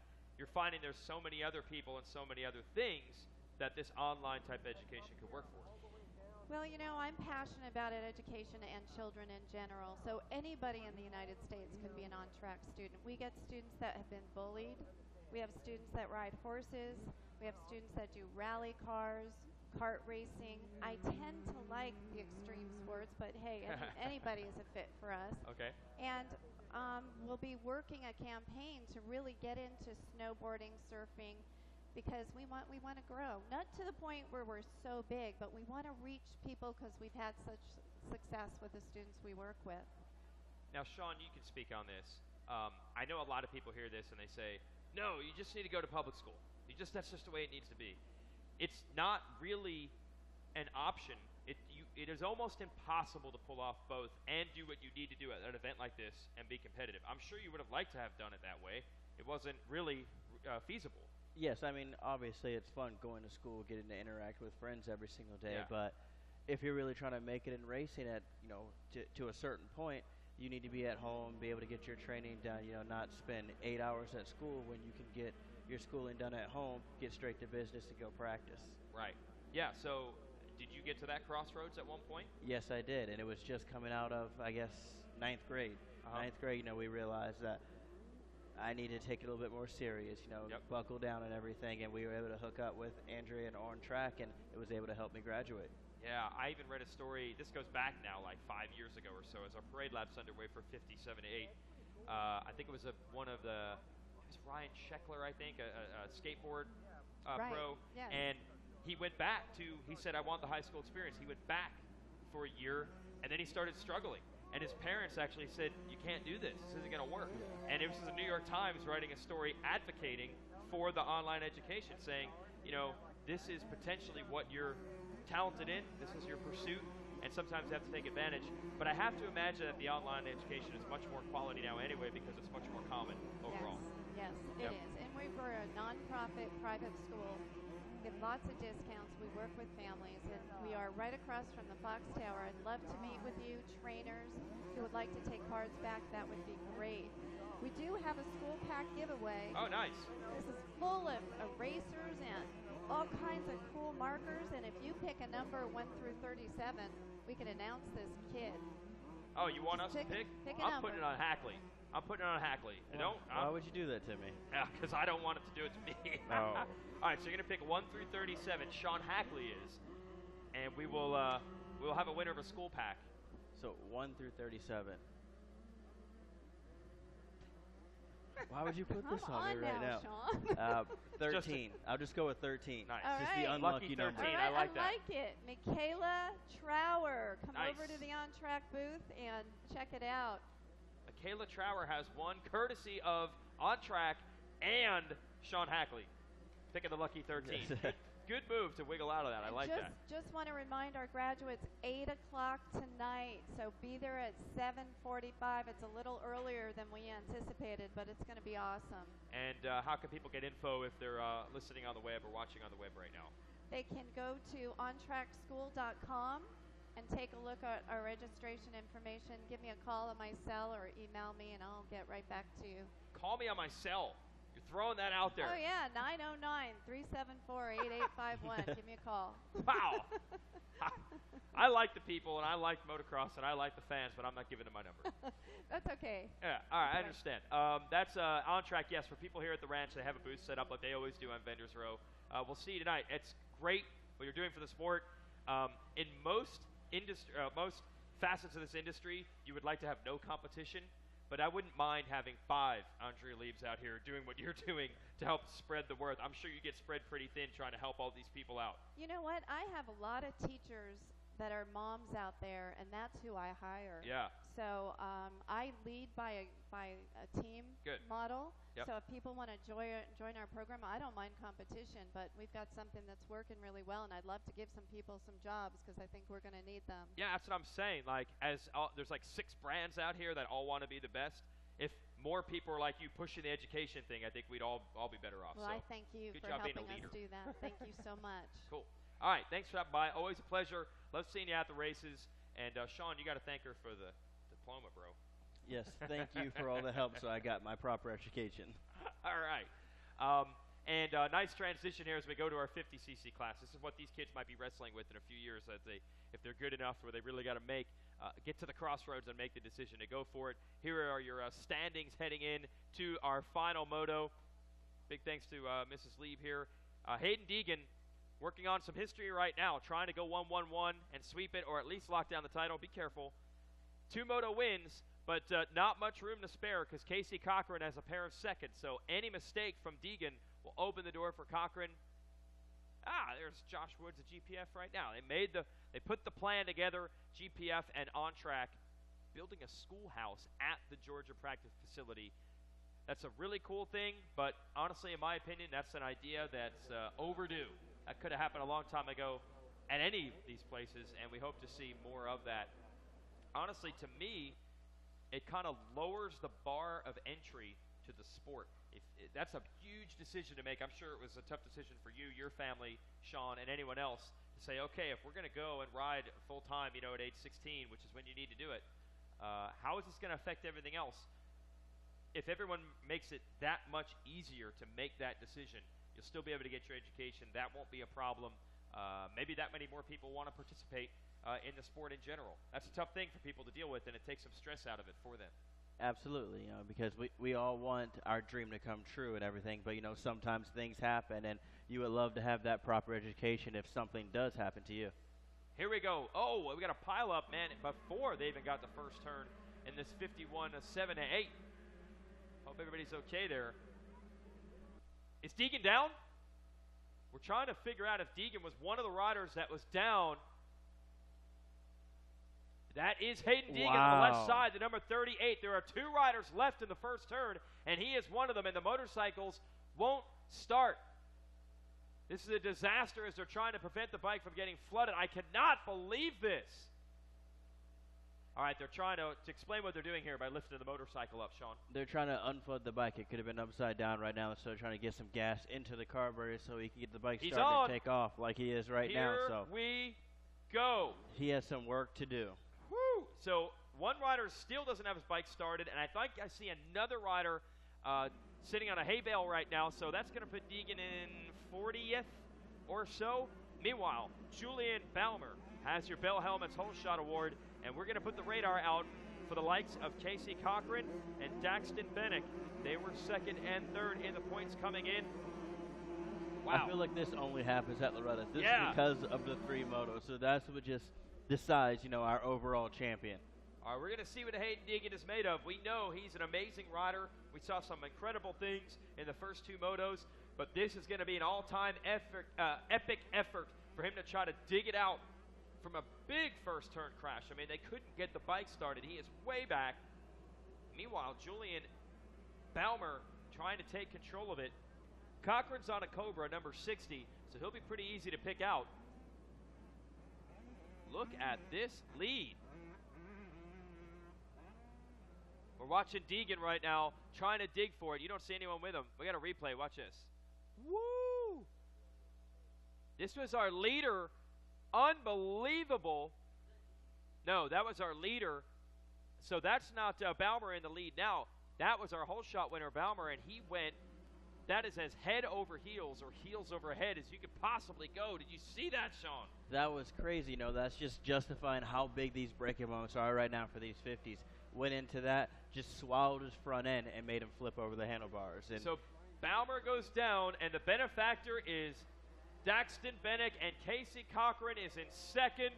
That's not what Hayden Deegan needed to have happen. We're watching Deegan right now. Look at that, cutting across, finding lines as he tries to make up ground. Hayden Deegan in about maybe 39th place, something along those lines, is going to have to put in a miracle ride because Bennick is the leader. He has a 6th and a 3rd.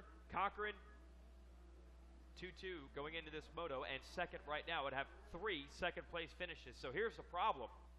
Deegan, he doesn't just have to come through the traffic. He's going to have to get right behind Cochran to win this thing. He'd have to get to 3rd at this point to win it. Yes, right now he's at a 1-1-40. He is in 40th place right now. We'll just break him just into the top 10 for the overall. But we know that he doesn't want that coming in with the 1-1. And, for the other riders, for Daxton Bennick and Casey Cochran, this was the best possible thing that could happen for him. Not necessarily him going down, but having problems in the first turn. And they're able to open it up and try to make the best of it.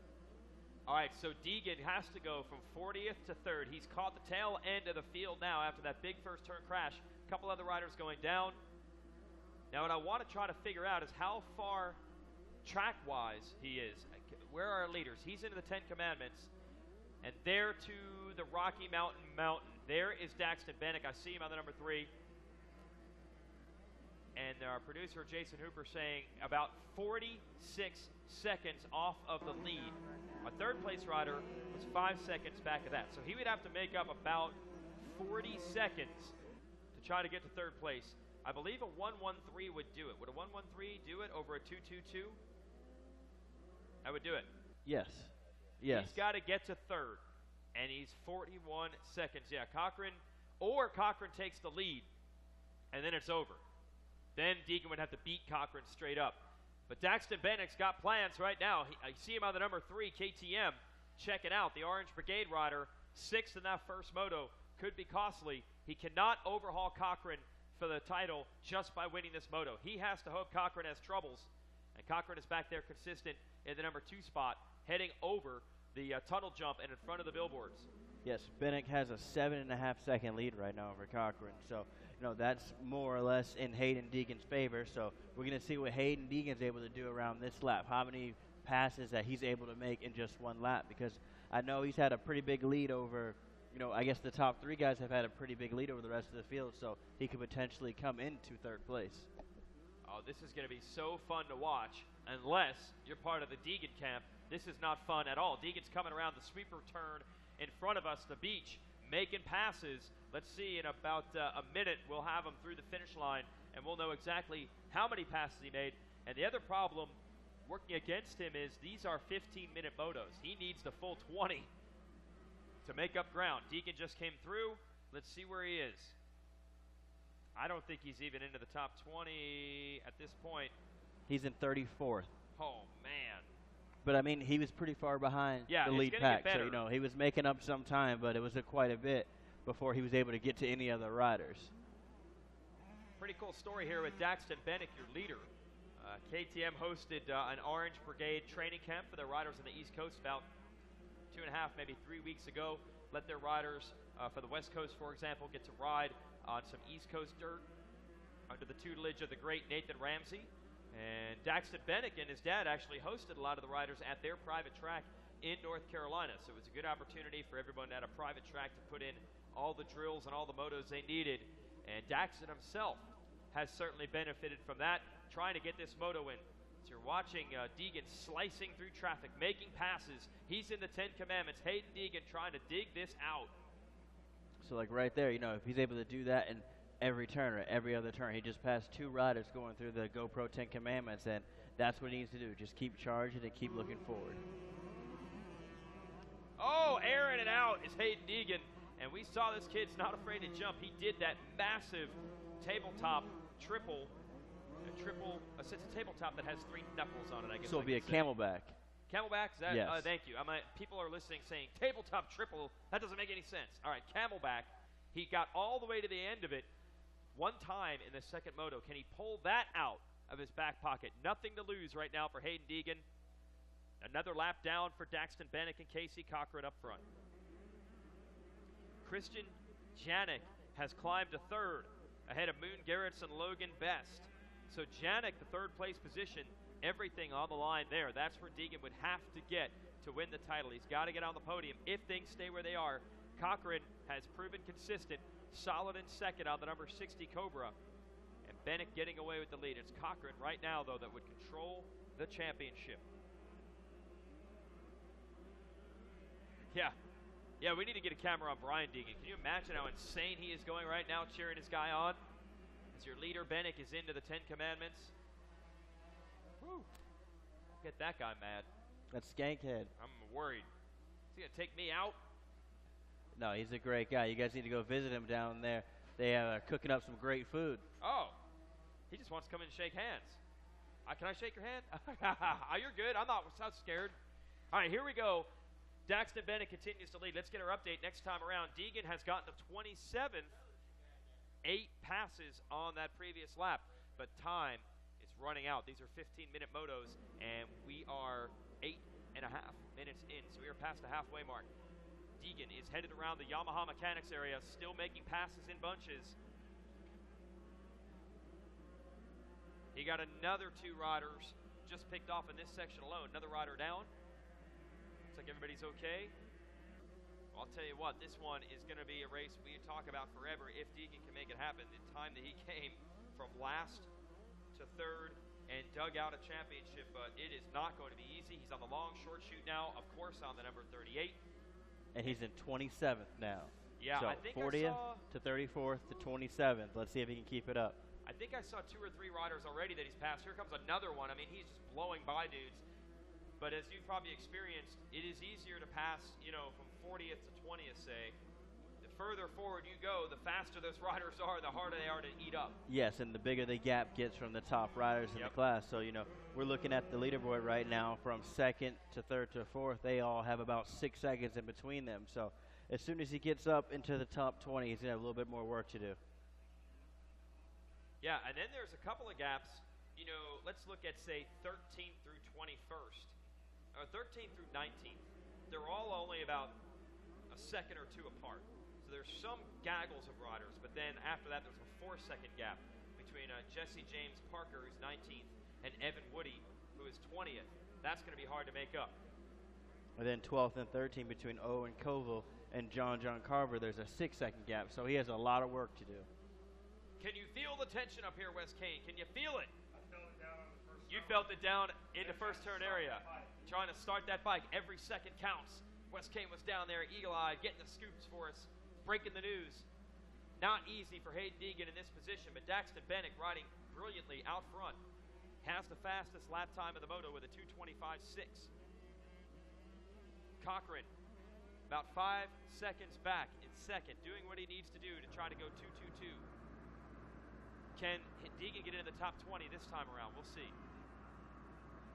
Well, we've seen him make about 3 or 4 passes right now in the opening turns, in the opening corner. So, you know, with the rest of the lap, he should be able to finish breaking into the top 20. But right now, Daxton Bennett's just out in the lead and just checking out. You know, he has a 6-second lead, and, you know, he's still consistent with his lap times, just playing it smart. And, you know, unfortunately, he had that bad first moto with a 6, or otherwise he would be in this title contention as well. Deegan is 7th overall right now, 23rd. So he got to 23rd. Time is starting to run out. And I have to wonder, we made all the jokes about pit boards and these kids being too young to read and all that stuff earlier, but this is serious business. Does Cochran even know what's going on? 2-lap card is out already. 15-minute motos. Those are the rules, and those are the breaks. Deegan trying to put in a miracle ride. I think the really costly situation here, Sean, was the bike wouldn't start. It got flooded. Yes. Had he gotten up in the back of the field, this might be a different story. Correct. You know, that was the biggest problem. I don't know. Daxton Bennick, our leader, the bike has cut out. He's on the side of the track, and it's done. And he knows it's done. He just takes his goggles off, maybe gave it a few kicks, but that was it. And just disappointment right now. You know, it's so hard to see that for these kids right now, doing everything right, and just, you know, the bike having a little bit of a problem. He had the moto win. He had a 5-second lead, and I don't think Cochran was trying to go after him because he didn't need to beat him to win the title. Now, Daxton Bennick wasn't going to win the championship, but he would have loved to have gotten that gold moto medal. It doesn't affect the title as far as Cochran against Deegan. Right, like it makes it harder for Deegan now, though. That's the only thing. Yeah, he's got to get the second now. Man, Daxton Bennick, what a heartbreaker. This will be one of those years where the results, when you look at the program, the vault, the Hall of Fame, not going to tell you the story at all. You're going to see Daxton Bennick. I don't even think he'll be top 10 overall the way this ends up. He's going to go 6'3" DNF. And Deegan, he's just trying to even be top 5 overall at this point when he appeared to have the championship locked down. Unbelievable. Here's Deegan. We're watching him on RacerTV.com. He's in the beach turn. Unbelievable. Well, I mean, that does help Deegan right now. That was a pass for him as he comes to the sweeper. But that's not going to help him really against Casey Cochran as the overall because, you know, he really needed Daxton Bennett to be that separation for him. Shout out to Casey Cochran here, who is in the tree turns. Number 60 on the Cobra out of Tennessee. Now in position to go 2-2-1. Looked like a 2-2-2 was going to be good enough, and he was riding smart. Bike problems for Daxton Bennick, and now Cochran is in position to grab a gold moto medal and win the title, airing it out on that little Cobra, wheeling through some of the rough stuff. Good little ride for him. And Hayden Deegan's in 21st now. So just it's getting a little bit tougher as he's getting up higher into the Yep. pack, like we were talking about. You know, these guys are spread out a little bit, and the riders are getting faster. You know, potentially just being in his line for him be able to double through the GoPro 10 Commandments or any other of the big jumps that he wants to hit. Yeah, and even if he does double through some of those sections, he might get to other riders who are doing it too. So here come Casey Cochran goes to the sweeper, just ready to go in and take this championship.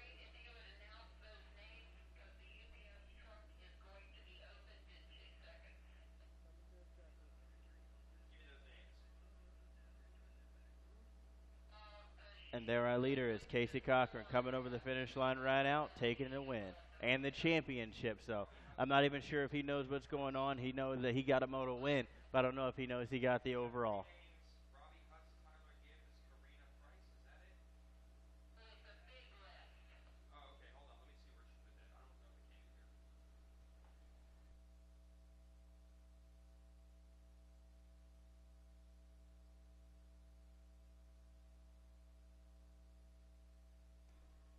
That appears like it's going to do it. Casey Cochran, and icing on the cake, gets the moto win as well. This is not false advertising, folks. When we say anything can happen here at Loretta Lynn Ranch, especially in the third set of motos, that's what we mean. And they'll be talking about this one for a long, long time. The pride of Matt Walker's Moto X compound, Casey Cochran, going to take the title right here in his home state of Tennessee. What an effort by Deegan. And by the way, heartbreaker for Daxton Bennick. He wasn't going to win the title by winning the moto, but a moto win would have still felt really good. Probably was good enough for second overall. We're watching Deegan coming across now. Time's up. Yes, trying to make another pass before the finish line, but it looks like he's not able to do it. Let's see where he got on the final tally. We'll find out here in just a second. I think it's going to be good enough for top 20. 18th. Yes. And that will be fifth overall. A 1-1-18. And that's just what happens out here at the ranch. But I got good news for all these kids. It's a 50cc class, plenty of years ahead of them.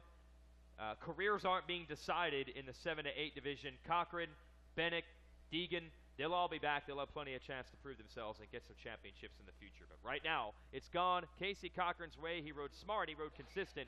He's got the title. We'll send it to Wes Kane in just a moment with our podium and championship celebration. That's the heartbreak shot right there. He's seen Deegan and Bennick in the same shot. Bennick walking off, motorcycle misfired, and Deegan a first turn crash. Top 3, Cochran, Janik, Logan Best, James Clough, Moon Garrett's your top 5. Wes Kane, once they've got this all sorted out, you can take it down at the podium. All right, down here on the podium, 51cc 7 to 8 limited, finishing third with a bronze medal, the 47 of Logan Best. I'm out.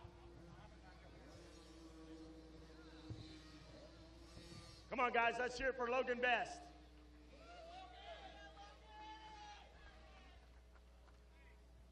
Logan Best, great job out there. Tell us about your race. It was good. I mean, I didn't get really a good start, but I managed to charge through the hard stuff, and I just ended up getting out third. Tell us about that first turn carnage. How'd you avoid that, or were you caught up in it? I had to avoid some kids, but I managed to get through it without crashing. Who do you want to thank? I want to thank Troy Design, Brewer Cycles, Forever United Apparel, JWTF, CD, Bell, Elusive, and 100% Dunlop, and my mom and dad, and everybody whoever helps me. Thanks a lot. Congratulations out there, guys. Finishing third with the bronze, Logan Best. Now for a silver medal, come on up here, Christian Janik.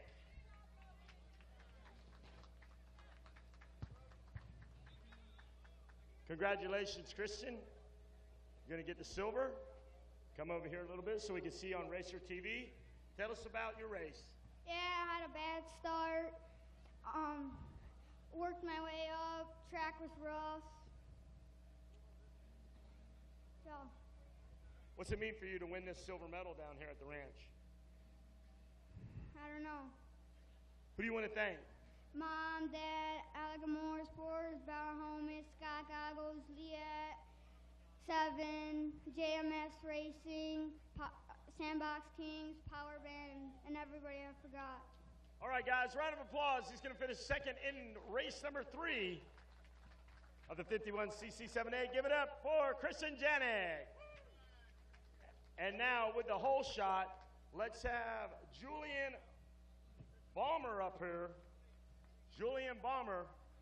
Where's Julian Balmer at? Come on up here. He's going to receive the Bell Helmets Whole Shot Award. Come on, guys, put your hands together. Congratulations. We'll have you come right up front so we can see you on Racer TV. Great job out there. Tell the whole crowd here about your whole shot. Like, the start was everything for me because the first two motos, I haven't had good starts, and I've had to battle a little bit of the pack. So I just tried to get a good start and whole shot. Who do you want to thank? I'd like to thank my mom, dad, Champ Factory, Bud Racing, Pax Racing, RXR Protect, Thormex Official, and everybody else. Thank you. Congratulations out there. Give it up for Julian Balmer, your Bell Helmets Whole Shot Award recipient. And now from Arlington, Tennessee.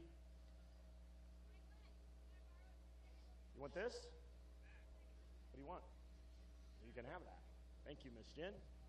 Now, your champion of the 51cc 7-8 Limited from Arlington, Tennessee. Give it up, guys, with the gold medal, Casey Cochran. Kip Bigelow with the #1 plate. You hold that up. Give it up, guys.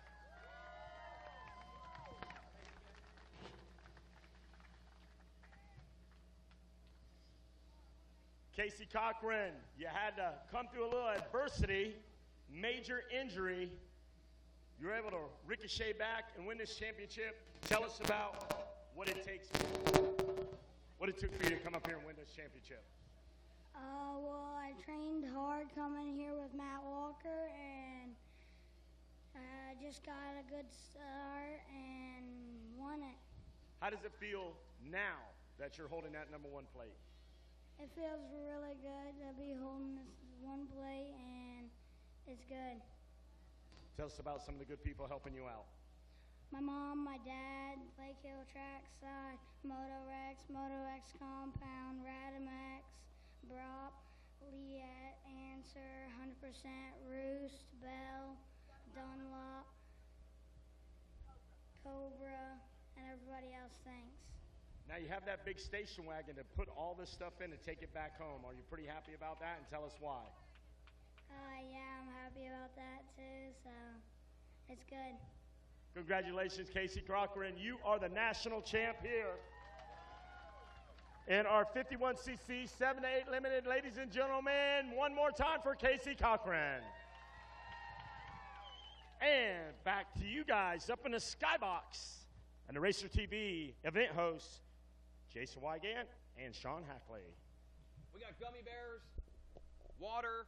We are locked, stocked, and loaded. Big thanks to Lindsay up here in the tower.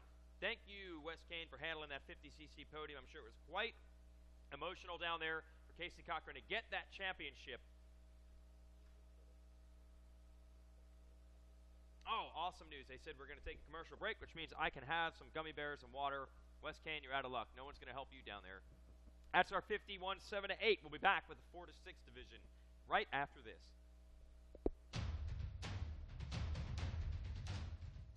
Any engine, any season. At home, at the track, or on the trail.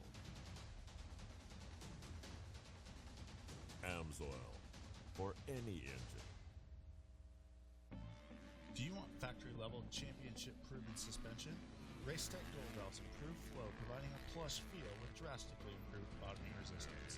Join the family of RT Rippers at racetech.com and expect to be impressed. We're looking at maybe the deepest, most competitive field in AMSO Arena Cross history.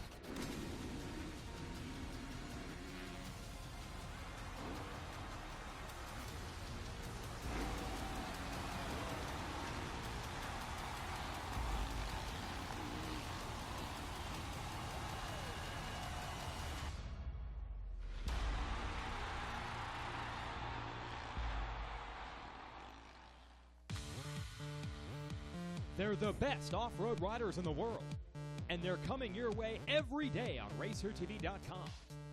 Check out all the action from the AMSOIL Grand National Cross Country Series presented by Maxxis and AMA National Championship, with live race coverage every week and weekend wrap-up shows. Racer TV has everything you need to know about the fastest riders in the woods. It's all on Racer TV. All racing, all the time. Yeah, that's right. All racing all the time. Right here on RacerTV.com. You're clear. You can go. I have the world's largest list of people to pick up packages as our 4 to 6 division blasts off into the first turn. I'll read these names of people that we have packages for in just a moment. But first, let me give you the rundown going into this one. Sam Garrett has your points lead with a 2-1. But William Canaguire has a 1-2, so it's tied going into this. We talked about it much yesterday, and this is going to be interesting. Brazen Dever has the lead early in this moto.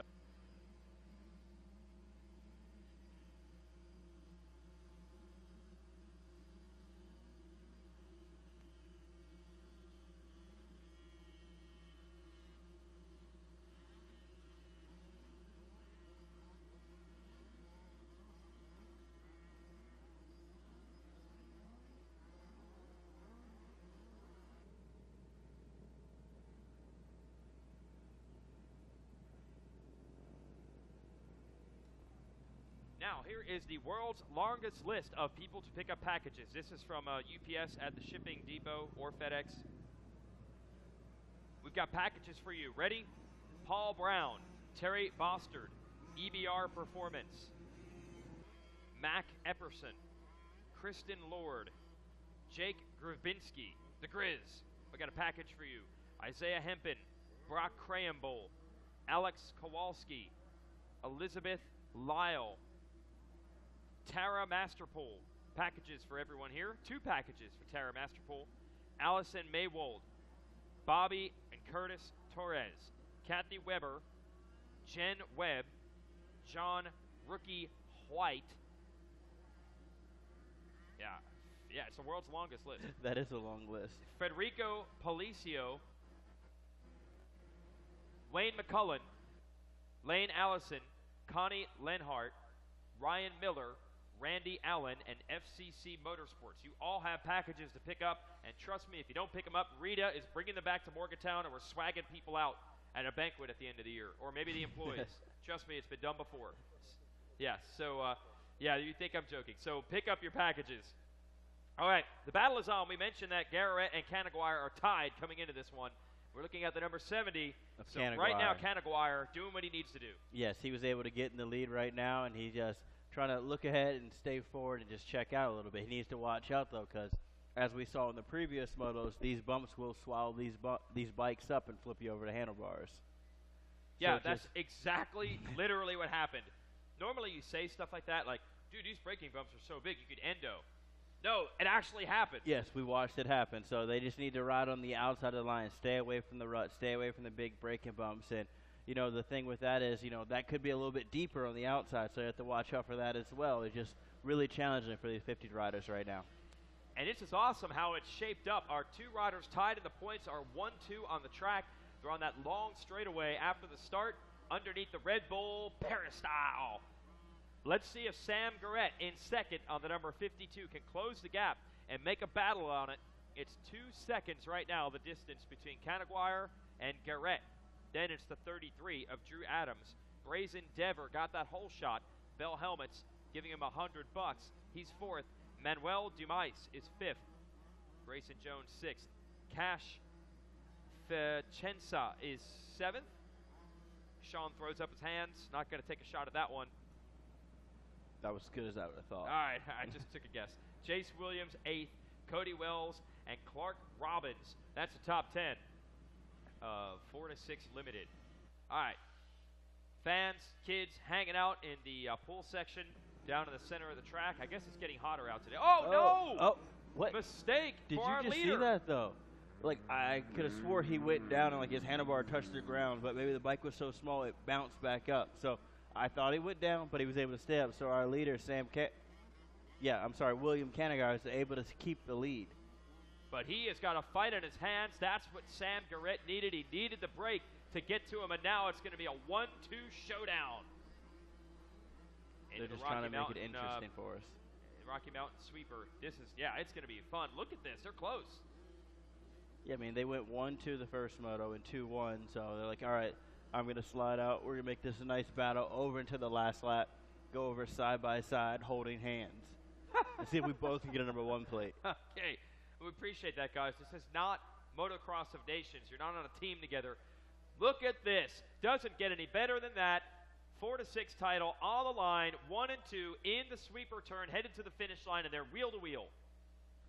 Look at Wes Kane right now. Oh, just devouring a corn dog. M&M concessions, corn dogs for Wes Kane, and a giant vat of lemonade. And then when you're done, you use the corn dog stick for brand new toothpick. Yep. Wes Kane will eat that skewer as well. He'll skewer himself with the skewer.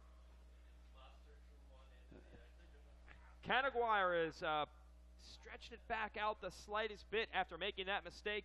Garrett is right there, and they are right behind the billboards, past the Yamaha Mechanics area now, 70 and 52. That is everything. That's your national championship battle. Wes Kane doesn't need a weapon. Throw that weapon away. He's got 2 licensed guns. That's all he needs. You get those guns approved, come across state boundaries, Wes Kane. Kerry Joe did a background check. All right, those guns are registered and legal. And they're locked and loaded as well. Safety's off, so be careful.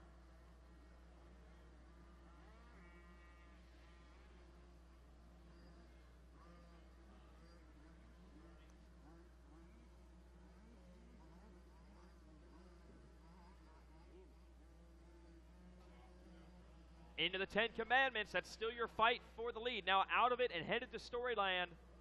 Garrett. Well, he's got to hope for another mistake, perhaps. Canaguire just edging away. Now that corner, did you see Sean? Canaguire went down, but Garrett almost did also right behind him. So what's up with that turn? Yeah, so it looked like, the breaking bumps, they're trying to stay away from it. It could be a little bit slick from water in the previous motos. And, hey, he learned from his mistake the last lap. Didn't go down this time, and neither did Garrett make a mistake, so they made it easy. Okay, we'll watch this battle to unfold. You will not believe this. More packages to pick up. Now, this is the VIP treatment. These ones are in the MX Sports office, so listen for your name. If you're expecting to get something at the ranch, we have it for you.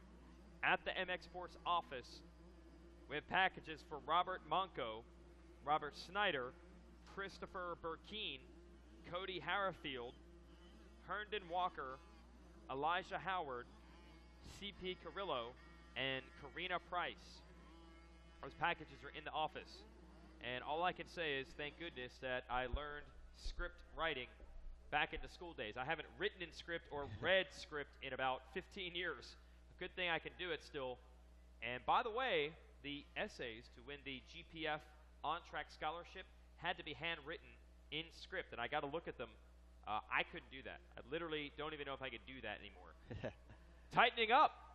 Garrett going back after Canaguire, Sean. Yes, no, they're getting close here right now as the 2 lap car comes out, so they don't have too much time to make the final move and everything. But right now, I guess you would just try to pressure the other rider into making a mistake. We able to make mistakes right there. That was a lap where they were getting by, but they still need to stay out of the braking bumps, stay out of the deep ruts, and try to get close for this last lap to be able to make a pass. And another thing, we heard is down at Cernix right now, everybody needs to go down there and check it out because they're having a big sale on Bell helmets, Dunlop tires, and GoPros. You know, they still have plenty left, and they have a sale. So you guys need to go over there and just, if you've gotten a whole shot award, you have $100 off. Go pick yourself up a new Bell helmet. Yeah. Yeah, get it while you're here. Leaders down the long straightaway, now into the long short shoot, which will lead them to the 10 Commandments. Shout out to Drew Adams, who's in third, and Manuel Dumais, who is in fourth. And that should be enough for Dumais to finish third overall if it ends like this. Brazen Endeavor, fifth, and Cash Vicenza, I believe, sixth. Gotta wonder, sometimes, see, you gotta be careful. Sometimes that screen doesn't give us the full name if it's extra, extra long.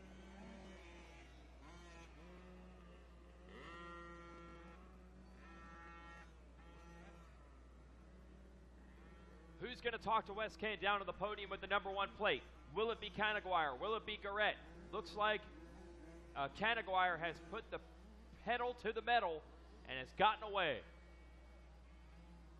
Yes, I think he saw that 2-lap board, and that's just a little bit of extra motivation for him. Like, hey, I know we came in this tied. You know, I need to win the last moto so I can take the overall victory, get the number 1 plate, and stand on top of the podium and get to spray that apple cider. Jeff Canfield, you can take my event program. You're not taking these gold gummy bears that I got from Andrea Lieb, okay? Protect these things in my life. 70 of Canaguire getting over the Rocky Mountain Mountain. Shout out to Raymond Butts for laying down there, letting the riders ride over his massive red beard to make that jump. Oh! Canaguire came up short, trying to get on top of that Camelback, and almost went down.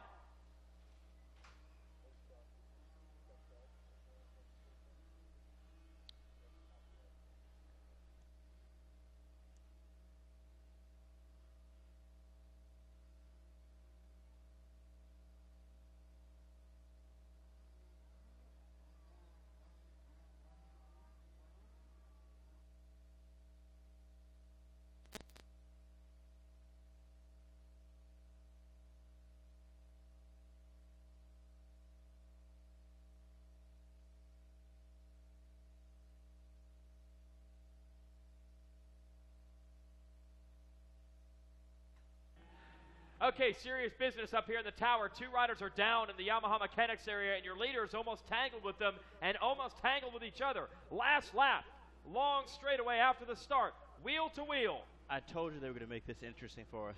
Dude, this is must-see TV right now as they're back out through the trees. Canaguire under the most extreme pressure you could possibly be under, and Garrett is right there as well. Yes, they're going down the long short shoot right now before they make the right-hander going to, and see, that's what we said. You need to stay away from those big braking bumps right now. You know, hit a big kicker, popped his rear end up, but he was able to hold it on and just still putting the pressure on right now, trying to get the lead. Side of the racetrack, you're probably hearing the most intense go, go, goes advice from mom and dad you've ever heard as these two try to dig down deep. Canaguire just getting away a bit. That entrance to the 10 Commandments, that little bobble by Garrett has helped him. The number 70, William Canaguire, trying to send it all the way to the finish line. The next turn is the one where he almost threw it away 3 laps ago. Can he make it through now? He makes it through clean. So does Garrett. Does Garrett have anything left?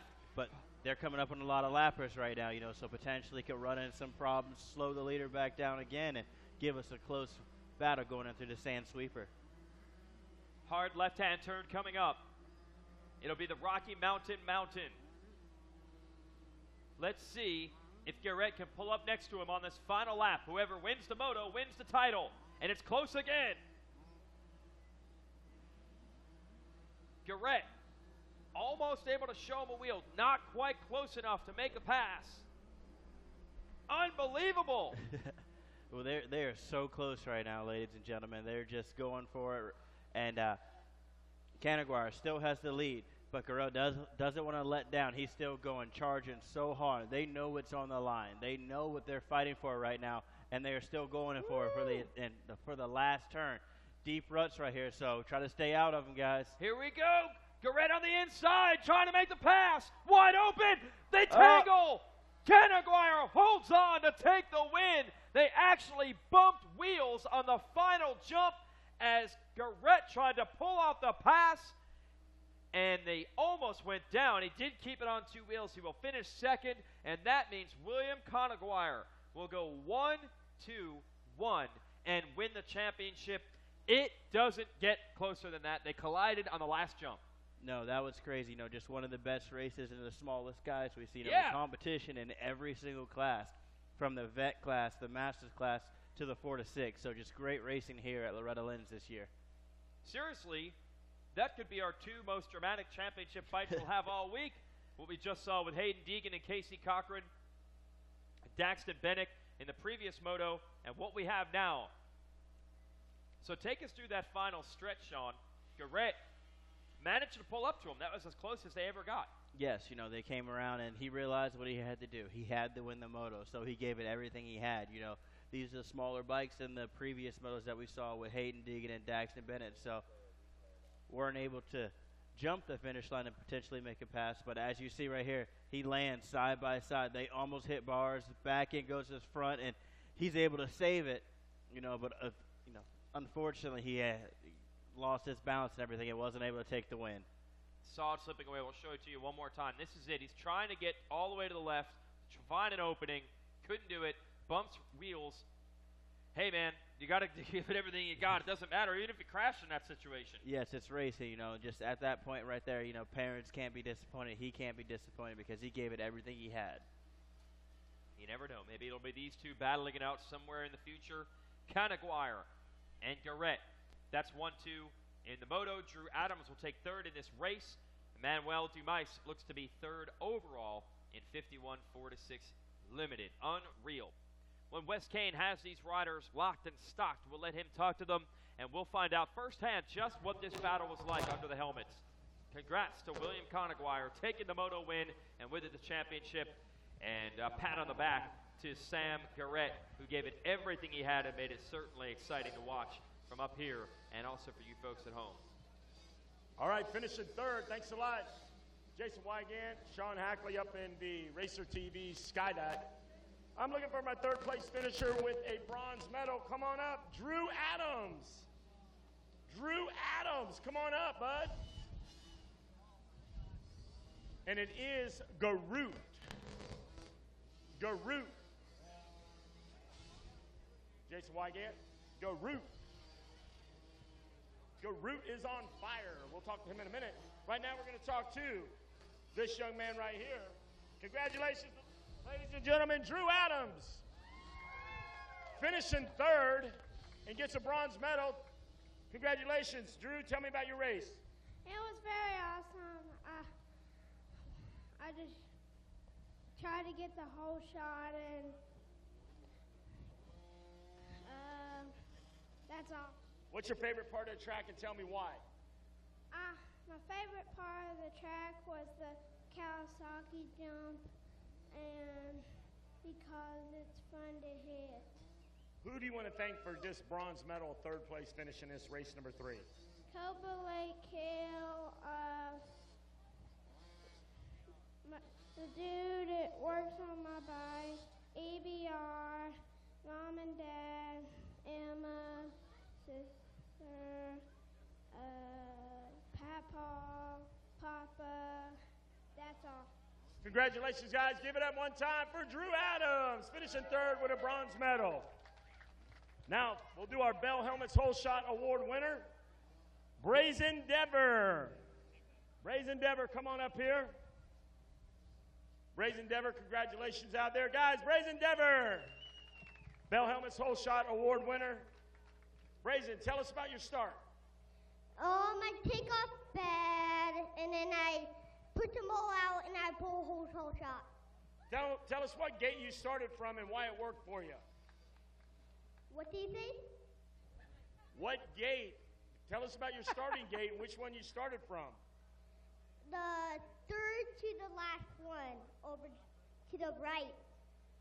All right. Who do you want to thank? Cobra, Mika Metal, DT1, Tricycle, Got Calm, Not the Pension, and that it. Congratulations out there, Brazen Denver with the Bell Helmets Whole Shot Award. Now finishing second, come on up here, it's Sam Garoot. Sam Garoot. And we're going to get this skinny here on that photo finish over there for the end. All right, Sam Garoot with the silver. Congratulations, Sam. Put your hands together, ladies and gentlemen. Sam, a long, hard-fought battle. You got second. Tell us about that finish.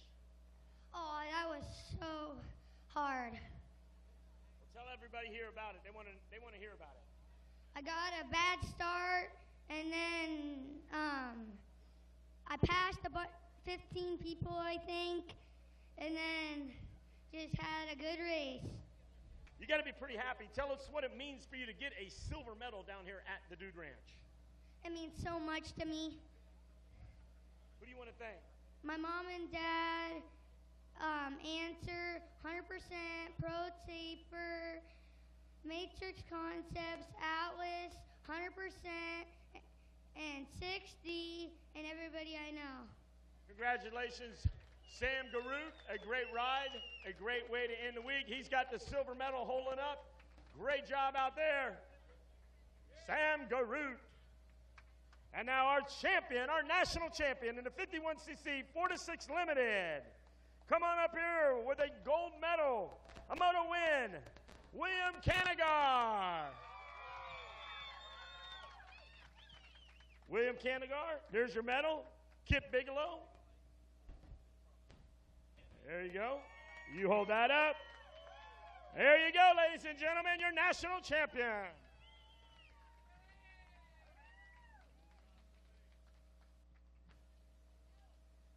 Congratulations, William Canagar. Tell me, how does it feel to be up here on the box with this championship?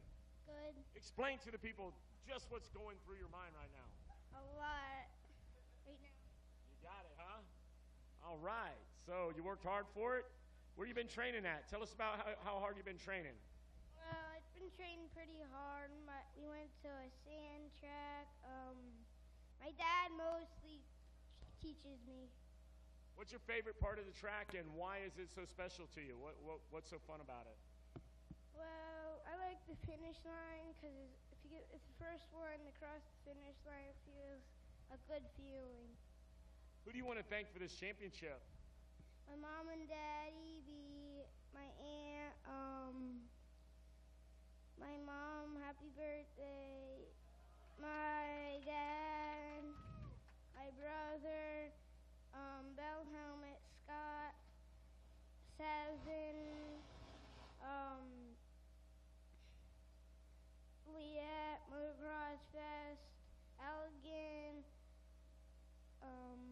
Sandbox Kings, Grenades, MXKA, and Cobra. That's about it. Congratulations out there, William Canagar.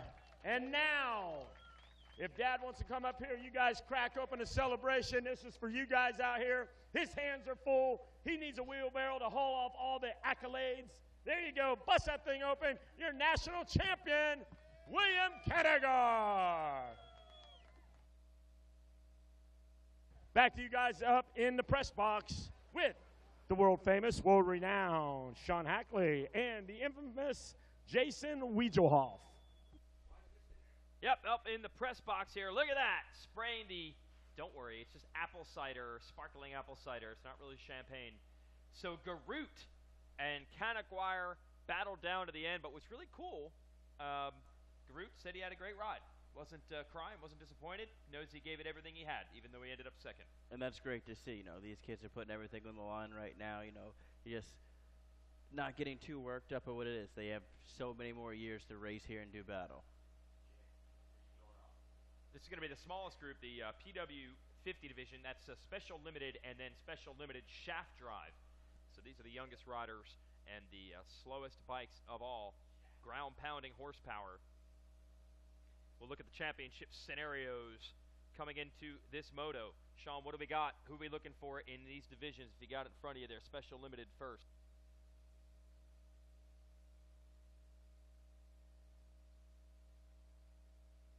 Emil Lasher's going in with a 2-1, and Mason Raynar is going with a 1-2. So very similar situation that we had in the previous moto. And in third place, we have Barrett Kiefer with an 8-3. And then in the shaft drive limit, we have Canyon Richards with a 1-1, Seth Dennis with 3-2, and Matthew Williams with a 12-3. So he looks like he had a little bit of problems that first moto, but still is able to be in the podium position for the overall. And right now we're just pointing down the line, waiting to send these riders off. You know, you see all the fathers out there and the mechanics just trying to fan their riders to keep them cool. It's very hot out today. You know, it has been all week, and we're going out to the podium right now, checking out the celebration of everything.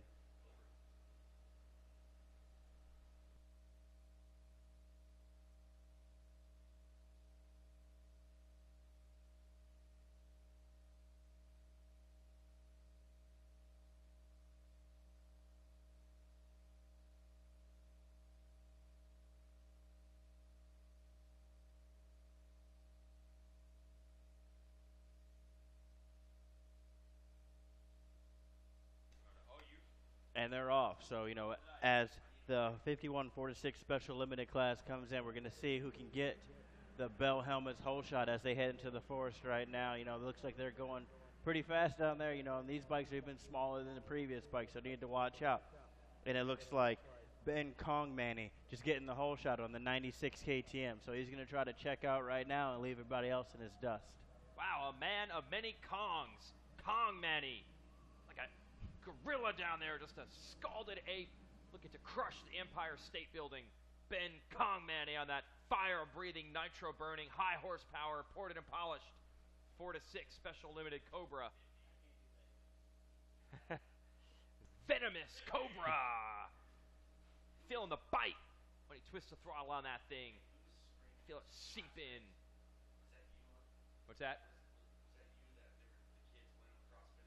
Oh, yeah.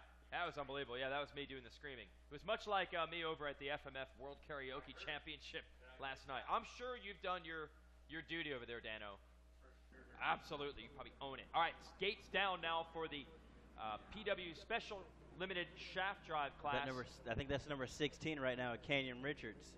Dude, the Dominator, Canyon Richards. Is that 3 for 3 hole shots?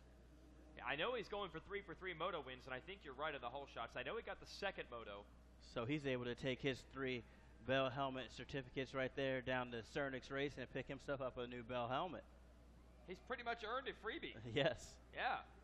And there's Canyon Richards going deep into those braking bumps, headed to the 10 Commandments, going to try to, I think we're looking at a double, triple, double, single out. It's probably the way, oh no, he's rolling them. Yeah, I thought he was going to triple in. Got some heat coming from behind, though. Some pressure being applied. So Canyon Richards, who wants to sweep and the title, would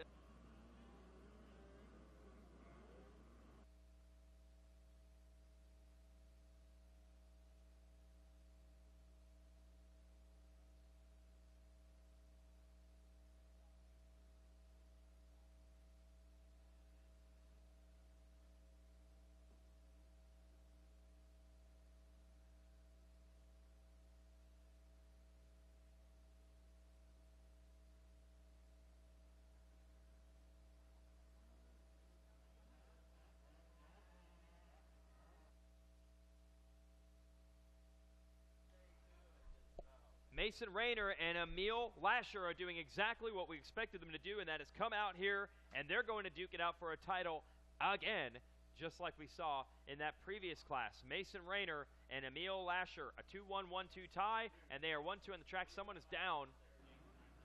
Is that Rayner? Was that Rayner that just went down? I think it might have been. That could have been the championship right there. 71. We got to get the radar out. I see Emil Lasher now into the lead. So I think Rayner.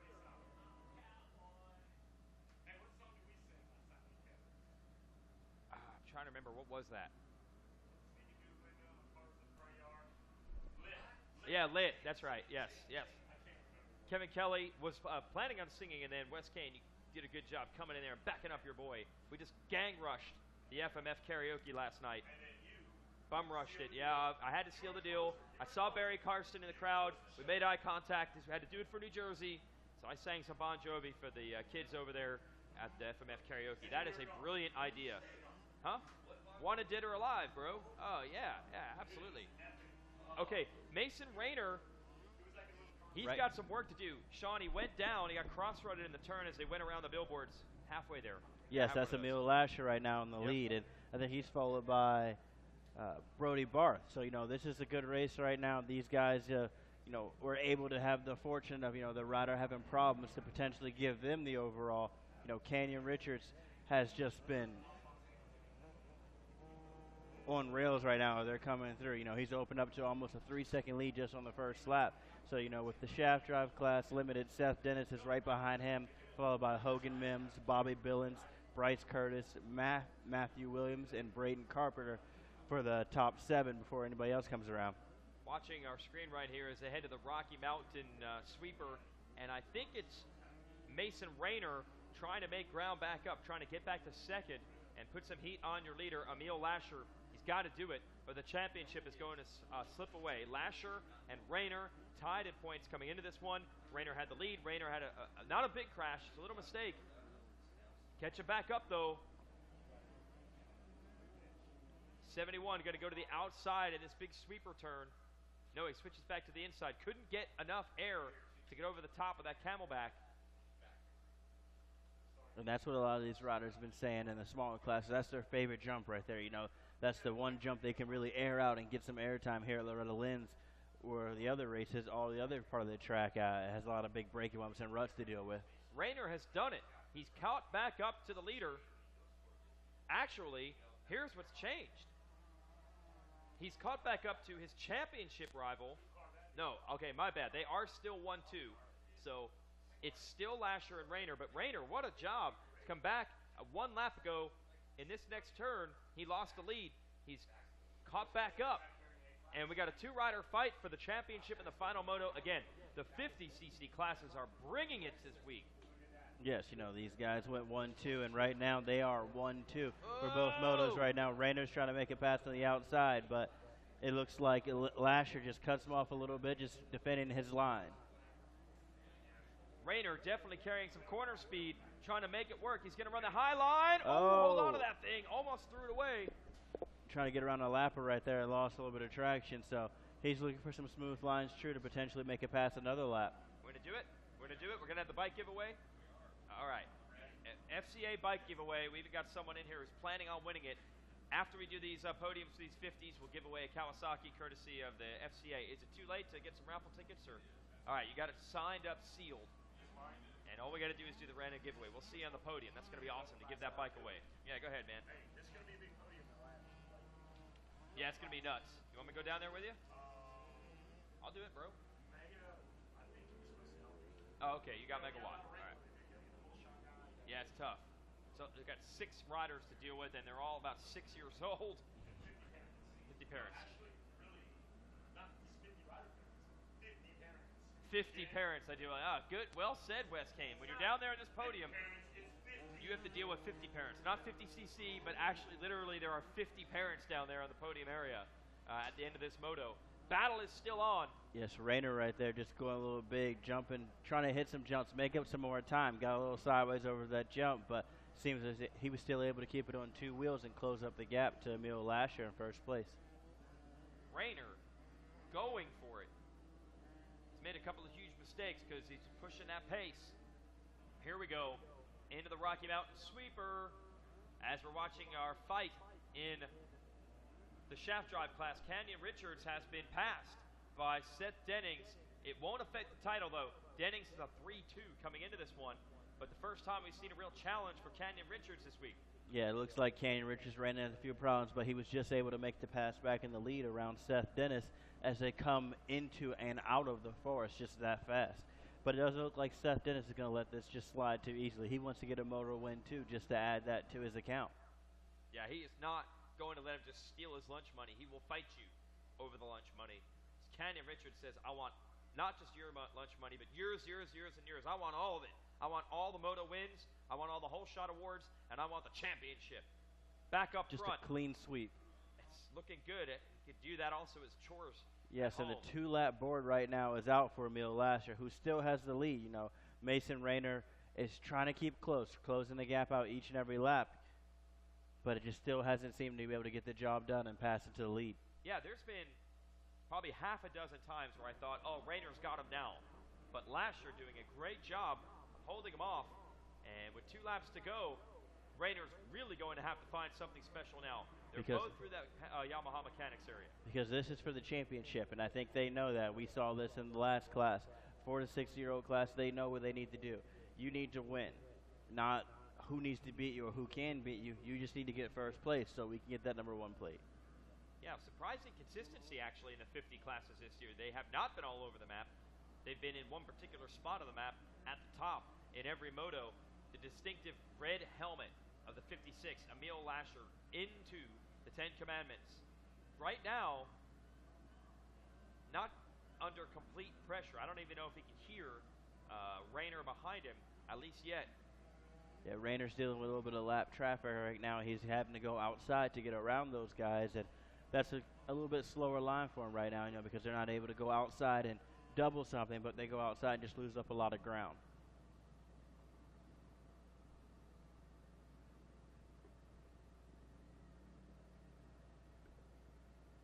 This is a clutch moment for Lasher to put down this hard lap before the before the white flag comes out. And we have 2 laps to go.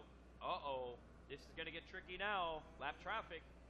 Yeah, so they're still running to it, coming up into the shaft class. And these guys, necessarily, they're in their own battle, in their championship. This could be in the top 10, top 20. Everybody has their own first goals that we're doing. But we see Rayner right now is all over the track, trying to make up some time, trying to find his way around the lappers and trying to smooth ground to make up lead on Emil Lasher.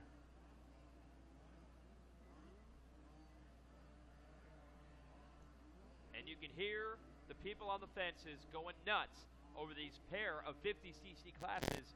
Lasher and Rayner, Richards and Dennis, and go, go, go, go. Now, I did get a little intel yesterday. I said in the second moto, what if you're a dad on the side yelling, go, go, go, and the rider behind your son heard go, go, go, and it made him go, go, go. You would then be helping the competition. One of the dads last night said, we don't yell go, go, go. We have code words. So they do have code words. They had code words, yes. So like slow, slow? No, it was actually like legit code words. Like I say this, like a word, I don't want to give his secrets away, so I'll just say, we say window, and that means get up on the pegs, for example. Really? Right, because he's like, I don't want to say get up on the pegs and have the rider in front of him remember to get up on his pegs and go faster. Yes. So it's getting serious. Darn right. That's the main thing that came to mind for me. They're that serious about it. White flag, or is it 2-lap board? It's going to be tight. I believe that's the Race Tech last lap white flag. So yes, and it is. And we're coming up to the final lap right now. So Emil Lasher's been holding this race together strong. He had a little bit faster lap time than Mason Rayner on that last lap. So just keep that up, stay up on 2 wheels, and get around these lappers nice and clean and try to take home the victory. All about fitness at this point. I know that Emil Lasher's just been out there doing centuries on his Huffy with training wheels. Just unbelievable the kind of time that he's been putting into the bike. He gets on the wheel of some girl on a big wheel with tassels on it, and it plays like Dora the Explorer sounds. Gets behind her, follows the draft out there every morning, just putting unbelievable amount of miles in. He's got his Stride Right shoes, just wearing them out with all the running that he puts down. But it looks like the race is actually tightened up some. Rayner has closed the gap up to Lasher, so maybe strategy is coming apart. Okay, well, Lasher just decided to get on the gas right now and wheelie out of the 10 Commandments. Probably a code word. Back. Probably a code word. Oh, okay. Yeah, probably a code word that meant go for it. Or maybe they just heard us. That's our producer's theory. You know what? That's right, because their bikes aren't that loud. They can probably hear us broadcasting this entire race. Like, okay, so he's catching up to me? All right, I got to go a little bit faster. That's right. Man, Rayner made another run, but what happened to him? I think he might have went down, because now we see Lasher all by himself. It keeps coming down to the last lap. It did 3 motos in a row.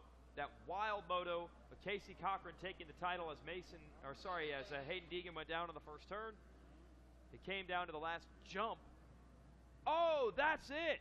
Mason Rayner, his bike no longer running, second place in the last lap. going for a last-ditch effort to get the win, and he's done.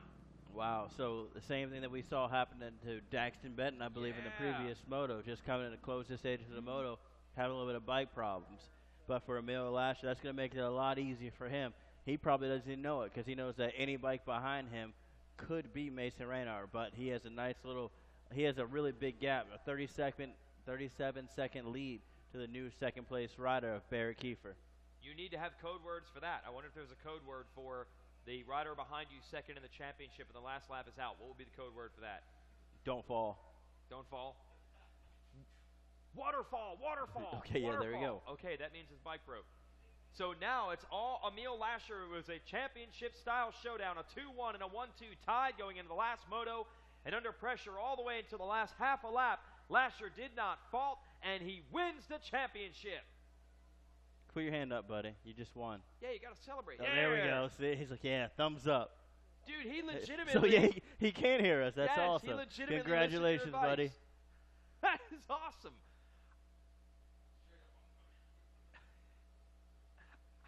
He said put my hand up, so I put my hand up. He told me to do it. I don't know. Wow, I never knew that the announcers had this kind of power. Yeah, that's never experienced this before.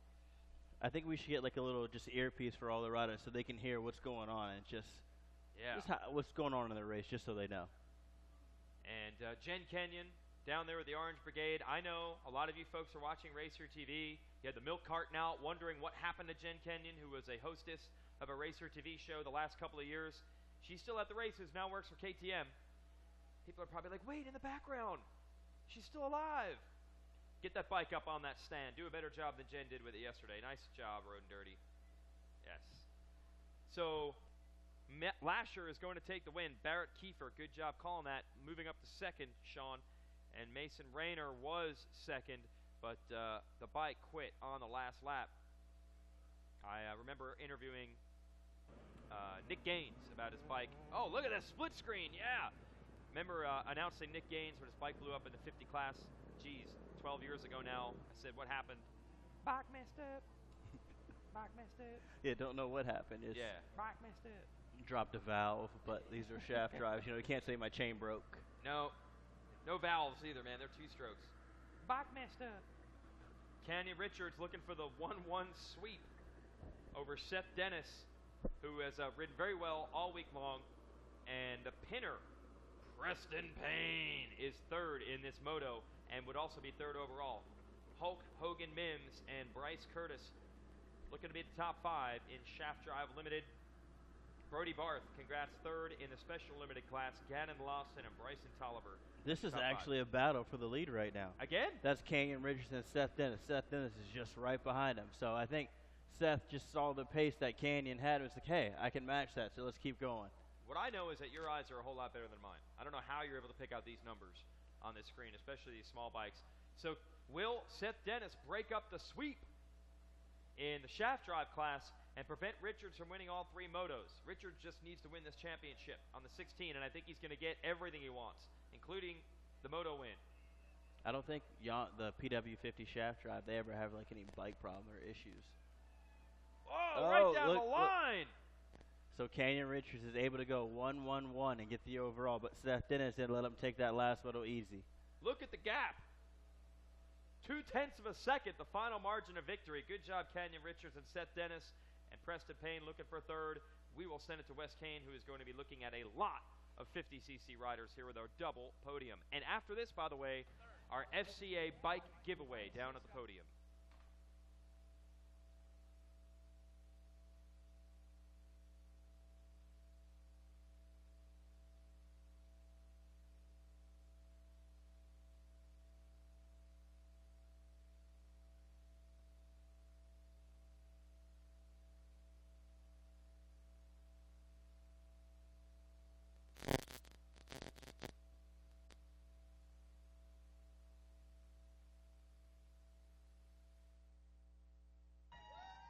All right, coming up on the podium, 51cc 4-6 Limited, Brody Barth with a bronze medal.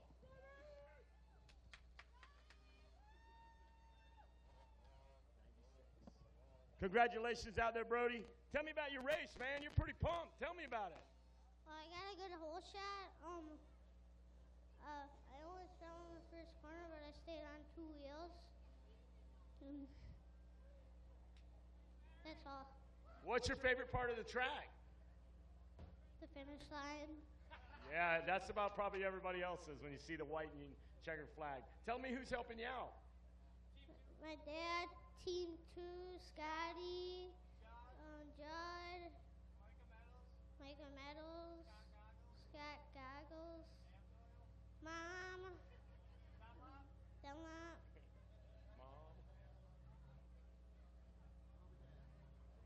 my sister, that's Dad, and that's all. Congratulations out there. Dad said Amsoil, he said Mom. Congratulations, Brody Barth. Great deal. Now, let me have my second place, Kiefer, Barrett Kiefer. Come on up here. Kiefer's going to get the silver. Congratulations. Yeah. Congratulations, dude. How you feel? Pretty good. How's everything working out for you? Good. What's your favorite part of the track?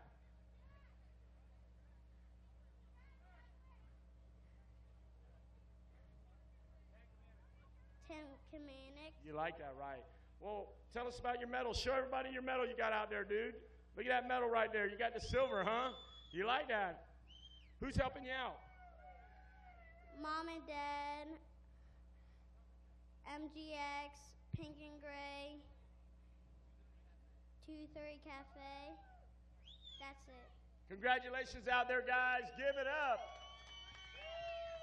Finishing second, Barrett Kiefer. I just sent Bart's dad. He threw the kid about 8 feet in the air. I'm glad you didn't drop him out there. Hey, let me have my whole shot winner, rider number 96, Ben Kongmany. Where's rider number 96? Come on up here. You get the Bell Helmets Whole Shot Award. Great job, guys. Let's hear it for Ben Kongmany. Ben, tell me about your whole shot. Well, it was good. What gate did you start from? 11th. Who would you like to thank? My mom, my dad, the criers, and Dad, and yeah. Congratulations out there, and thanks to Bell Helmets for this $100 whole shot award, Ben Kongmany. Great job out there, Ben. Here, I'll take that. Thank you. All right. Now, from Brooksville, Florida, your national champion in the 51cc 4-6 Special Limited. Come on up here, Emil Lecher.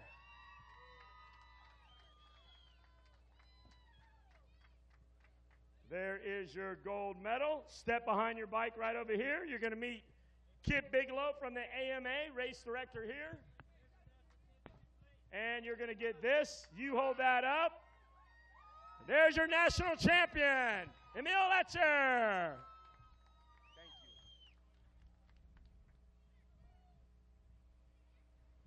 you. A championship going back to the sunny state of Florida. Emil, tell the good crowd here and everybody at Racer TV how happy you are and how this makes you feel. Explain to them.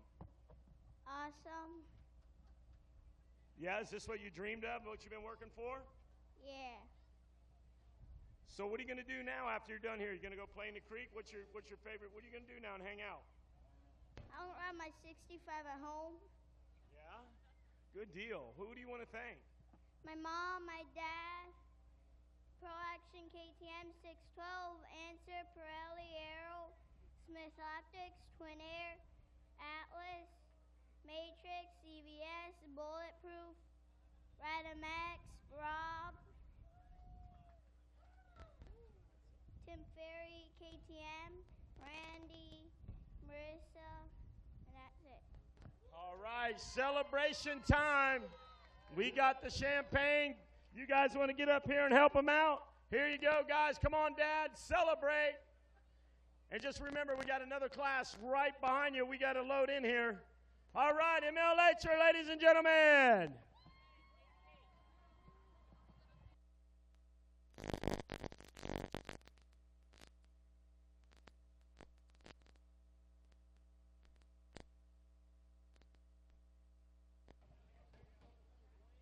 And in just a few minutes, we're going to be pinning our 51cc 4-6 shaft drive limited. So we're busy down here. We're making it happen.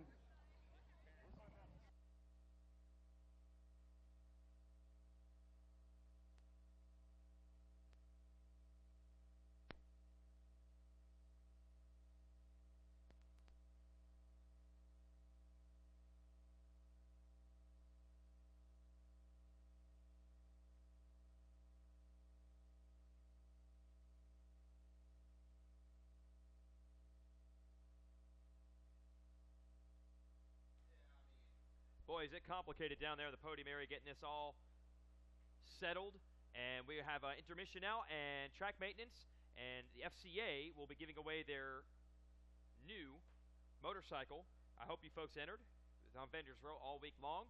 And I believe the number plate is actually signed by Ryan Villapoto. So you're not only getting a brand new Kawasaki motorcycle, but in addition, a number plate signed by Ryan Villapoto. You might want to take that off, hang that up, and then order a new number plate. That's what I would do. I see Donnie Luce of the Yamaha Blue Crew clearing the podium as the winning streak of Yamaha shaft drive machines continues here at the ranch. We're sweating it. Were they going to keep that streak alive? So far, so good. Hey, Wes, you're going to pull triple duty down there because we're giving away the FCA motorcycle after this. So good luck, brother. Hey, I learned from the best. Tim Cotter taught me every trick in the book, so I got this, son. You just sit back and take notes. I got the notebook out. I'm ready. All right, here we go, guys. Finishing third in our 51cc 4-6 shaft drive limited, as Buddy Antidez would say. Come on up here, Preston Pinner Payne.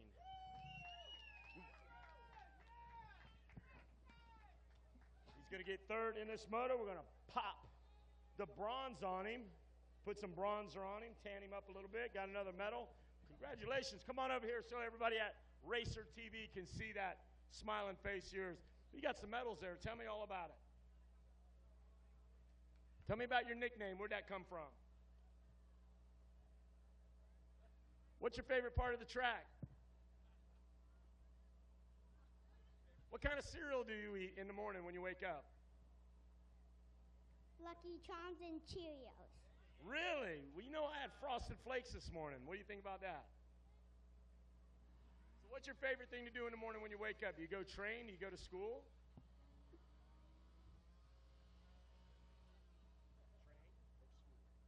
School. Yeah? Awesome. So who's helping you out? Who do you want to thank? Mom and Dad, School of Rap, Ironworkers, Allegan Motorsports,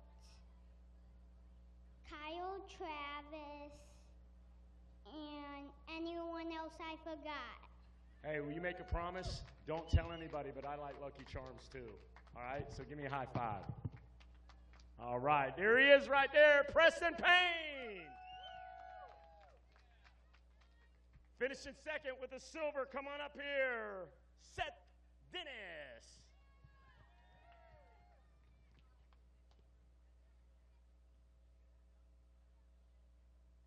Congratulations, Seth Dennis. You get a silver medal. How's it going out there today? You having fun? Yeah, Tell me about the track a little bit. it was really good. It was awesome. Yeah, what's your favorite thing to do when you come down here to Loretta Lynn's besides race your motorcycle? I don't know. You hang out in the creek, you do all kind of crazy stuff on flip golf carts and things like that? Yeah. Yeah, okay. So now we know what happened last night. All right, well, tell me about the good people helping you out. Who are you working for? My mom, my dad, my sister, my trainer, Donald, 45 Zine, Loose Glove, Spy, GoPro, Dunlop, ODI Grips, and King Cobra Florida.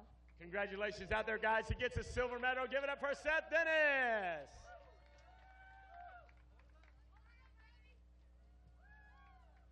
And now, all the way from Egg Harbor Town, New Jersey, with a national championship at hand, the 51cc 4-6 Shaft Drive Limited. Give it up for Canyon Richards. All right, Canyon Richards, you will get a gold medal. Kid Bigelow will swoop in here and give you the number 1 plate. We're loading this kid up this time. There you go. We're going to give you this. And hold on a minute. Just for doing so awesome, you get the Bell Helmets Whole Shot Award as well. Congratulations, guys. Give it up for your national champion, Canyon Richards.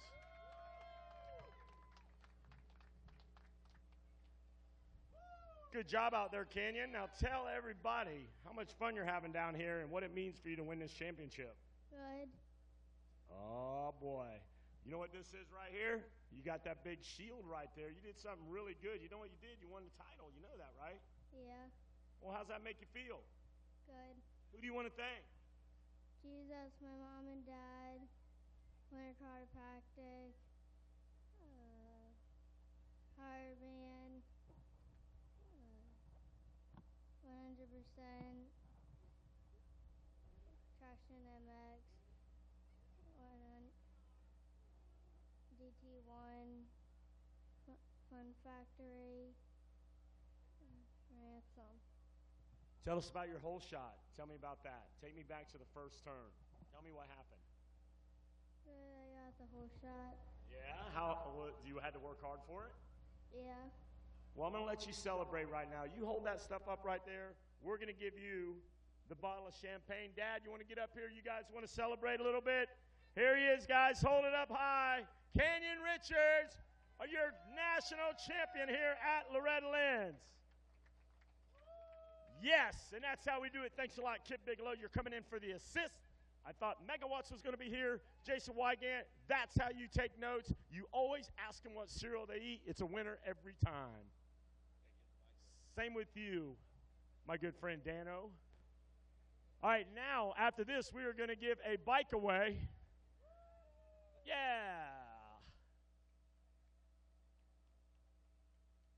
There's Rob over there. I see you over there. That's how you do it. All right, we're going to give a bike away. Let's talk about this motorcycle, the FCA Motocross. We had a drawing over there. We're going to take the bike. We're going to put it on there. You got the bucket. You got all kinds of good things. We got a winner in an envelope already. James Pavoni over there watching real close. And we'll let the parents over here have a little celebration. We'll get the group shot. And then we are going to give away a motorcycle. Tell me about it a little bit. All right. This year, Babbitt's Kawasaki, they really stepped up and donated this bike. It's a 2015 Kawasaki 250, and all the proceeds go to help the Fellowship of Christian Athletes Motocross Ministry. It's been an incredible year. It's our 3rd year doing this, and we just want to thank everybody that came out and made it possible and participated in it. Now, there was only a limit of sign-ups, correct? Tell me how that worked. Yes, there was 2,000 tickets altogether. I believe we sold close to 1,700 tickets this year, so it was an awesome fundraiser for us. So how much was a ticket? That was $10 a ticket. So we did pretty good over there, and we were going to give this bike away. Parents coming up, they're getting that glamour shot. They're building memories for a lifetime. And anywhere you go in any of these champions' houses, I don't care if they started riding here in 1985, that podium picture is somewhere in that house, in that living room, because the memories and the moments cherished. And to get that shot right there is everlasting. So I can't wait to give this bike away. Absolutely, yeah. I mean, these guys right here, I mean, they're making memories that's going to last a lifetime, and it's just really special for them. But yeah, I think we got somebody out here with Babbitt's Kawasaki. I'm going to have them come up here and join us whenever we put the bike. Got Rob Goodwin over there. Yeah. All right, Mr. Goodwin, we're going to get up here. We're going to get that bike up on the podium, and we're going to give away a Kawasaki 450. Congratulations up here. Team Babbitt stepping it up. We're going to bring that bike up here. We're going to pop it on the stand. No, that's, I believe, no, that stays. They'll give you one. Yes, it is a 250. I ain't got the details. I know we're giving a bike away. Lift that thing up there, son. Eat your Lucky Charms. Get that bike up there. All right, we're going to have Mr. Goodwin come up here from Babbitt's. Yeah, hey, I just want to explain a little bit the way that the bike giveaway works. It was a Kentucky, based out of Kentucky, so the drawing has to take place in Kentucky. So this morning, Billy Whelan with FCA. He did the drawing at a Kawasaki dealership there, and so we have the winner in an envelope. And before a little bit before we get to that, I'm going to have Jimmy. Where's he at? James Pavoni, come on up here. This is a pretty big deal up here. James Pavoni, come over here and explain what's going on here and how you're involved. Yeah, this is awesome. Babbitt stepping up with this. The FCA camps, just want to talk a little bit about that. They're just growing by leaps and bounds. The numbers that we get at camp, number of kids coming, it's really good. The tracks we use, the facilities, all the volunteers we have is awesome. The kids they get a lot of riding, learn a lot, get some good instruction on the BIBLE, learn about Jesus, learn how to ride their dirt bikes. What better way to go to church camp, bring your dirt bike. So we had a really busy summer. I was gone pretty much all summer. That's kind of why I'm not racing here this year. Was really busy with helping with that. We got 3 more camps yet this year in New York, Michigan, and then we go to Guatemala in October. So, congratulations out there. Good job. And Mr. Goodwin, tell us about your involvement here with Babbitt's. Well, I've been with Babbitt's now for several years, and Eddie always likes to help out the FCA when he can, and we've just been lucky to be able to donate a bike for their cause. And we appreciate you bringing the truck in. We know you double as a mechanic on the Arena Cross store and also truck driver and probably about everybody's dad on the tour. We do come to you for advice, so we appreciate you for being a part of that and this right here. So we want to get this done. That guy right there thinks it's going back to California. Let's do it. All right. Okay, who wants to find out who the winner of this bike is this year? Everybody. All right. Yeah. Hey, I just want to thank everybody who participated again. I mean, even if you don't get to take the bike home, your donation is going to a very worthy cause. So thank you all, so much. Thank you again to Babbitt's. Thank you to MX Sports, for allowing us to do this here and making this moment so special for somebody that's going to take this thing home today. Well, let's do it. Let's open that bad boy up. You got the envelope? Oh, we got the envelope's missing. Oh, there's the envelope there. He almost put it in the garbage. He almost picked that up and put it in the garbage. Wow. I'm going to let you open it up. Can you believe that, Dano? I need you to stand here picking up garbage. We're going to throw the envelope. It was just a figure. All right, hold on a minute. Let's see. Oh, no. Oh, no. Oh, no, I don't know him. Okay, you ready? Brad France. Brad France. Brad France, congratulations. You are the winner of Team Babbitt's Kawasaki. There you go. Come on down here. We want to thank FCA for doing this. James Pavoni, you're always a superstar. And great job. All right. Thank you very much. And even though he's not here, we will get in touch with Brad and make sure he gets this bike. I don't know if he's here or not. We've been selling tickets, throughout the year, so we will get in touch with him, make sure we get it to him. If not, Dano from DVS, he'll take it back to California. You'll hold it for him, and we'll send him. Yes, sir. Hey, next year, make sure you participate again. So we're going to. The plans are to give another bike away next year. So, maybe that will be your time. All right. Thank you very much, Babbitt's, Kawasaki, and the FCA Motocross, and James Pavoni and company. Thank you, guys. Back to you guys up in the tower. And it looks like we're doing some track work up there. Jason Wygant.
All right, having some fun up here in the tower. We have a big break after our 50cc classes and after the FCA giveaway. That was cool. Good job, Wes Kane, and big thanks to everyone that participated in that giveaway. Got a couple of announcements here. Over at the MX Sports office, we have a cell phone, and we believe it is yours, Michelle Kowalski.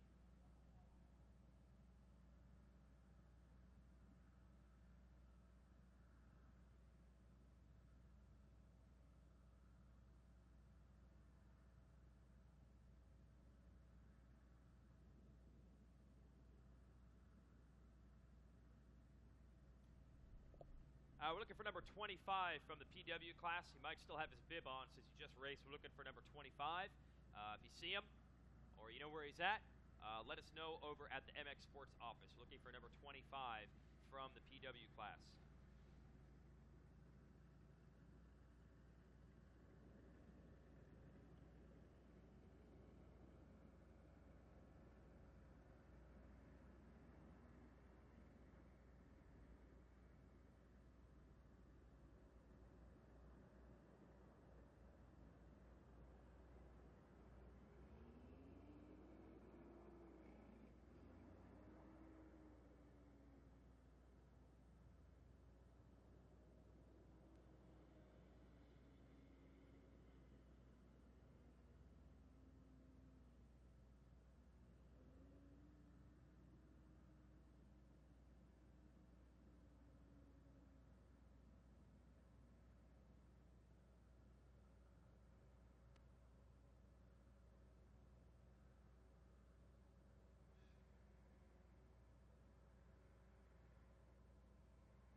Okay, so we mentioned we had a cell phone that we have found. We believe it is yours, Michelle Kowalski. Let's head over to the MX Sports office, try to identify that thing.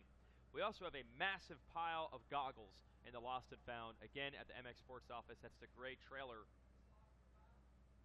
It's the gray trailer that way. Yep. Perfect timing. We were just discussing lost and found. It came up. It's a gray MX Sports trailer, which is behind the Thor Tower. We have a lot of goggles in there. We've fished them off from the side of the track. So if you threw some goggles aside during a moto, go identify them, and we'll give them back to you. And now, for the second time, the world's longest list of packages waiting to be picked up. You went in on this, Sean? No, thank you. Okay, that's... Okay, we're going to actually show you some footage here on RacerTV.com. Every day, they come up with new tricks. We debut them. So you can enjoy some cool footage of what the week has looked like at the ranch here at RacerTV.com. Meanwhile, if you're here, listen up. We have packages for you. UPS and FedEx have delivered packages for the following: Paul Brown, Terry Bostard, VBR Performance, Mac Epperson, Kristen Lord, Jacob Grisbinski, the Grizz, Josiah Hempen, Brock Cramble, Alex Kowalski, Elizabeth Lyle, Tara Masterpool, 2 packages for Tara Masterpool, Allison Maywald, Bobby and Curtis Torres, Kathy Weber, Jen Webb, John Rookie White, Frederico Palacio, Wayne McCullen. These folks all have packages to be picked up at the depot, which is across the street from the announcer's tower. Also Lane Allison, Connie Leinhart, Ryan Miller, Randy Allen, and FCC Motorsports. Come and get it. Now we also have a few packages in the office for you to pick up. Robert Monco, Robert Snyder, Christopher Burkeen, Cody Harfield, Herndon Walker, Elijah Howard, CP Carrillo, and Karina Price. Got packages for you. The sights and sounds of Loretta Lynn's ranch, and everything looks that much cooler in motocross in slow motion. We're checking it out on racertv.com. We got feeds all over the ranch, so if you want to see what we see, I know they have one over at FMF, I believe KTM, Kawasaki, all those areas. We got TV screens if you want to check it out, and of course the dry dock where we have the Racer X booth. Been an awesome week so far. We got many more championships to hand out. Oh, we've got our graduates list. Congratulations. Tonight, 8 p.m., we heard Andrea Lee mention it from On Track School. Meet at 7:45 for graduation at 8. Taryn Nemergut, Stephanie Parkey, Kataro Takanashi, Chris Newberry, and Jonathan Mizak. Graduation tonight with On Track. Be there at 7:45. Ceremonies begin at 8. And we'll just take in some more sights and sounds of the ranch so far this week, and we'll be right back.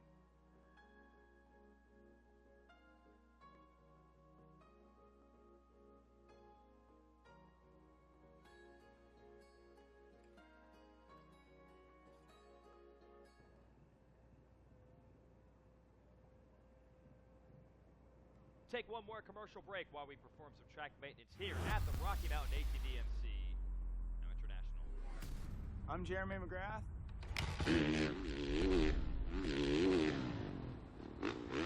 And I choose Moto 9 Flex. Wiseco Performance Products is your one-stop solution for racing. They've got the products to keep you at the front of the pack. From their well-known high-performance pistons to industry-leading clutch baskets with a lifetime guarantee, they've got you covered. For performance you can count on, remember Wiseco. One name, one solution. Do you want factory-level championship-proven suspension? Racetech Gold Valve's improved flow, providing a plush feel with drastically improved bottoming resistance. Join the family of RT Rippers at racetech.com and expect to be impressed.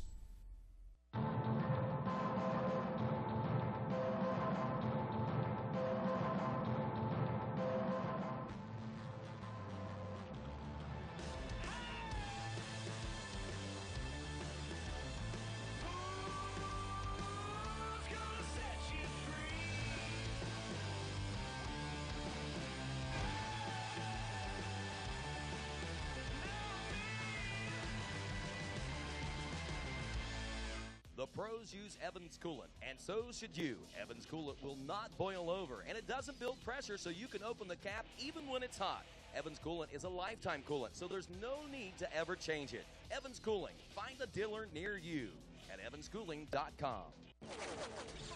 I'm a sore loser. I'm a sore loser. Losing is not an option for me. Be the best. The best? The best. You have to have the best equipment under the hood. That's why I only use Cometic products in my engines.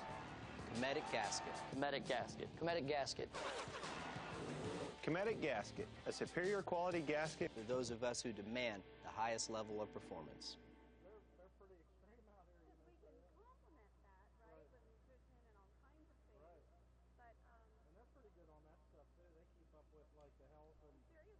Our next group out, we have our double gate of the age division, the bracket, the what is it? The bookends. Sorry, I'm definitely not going to the on-track graduation tonight. The bookends.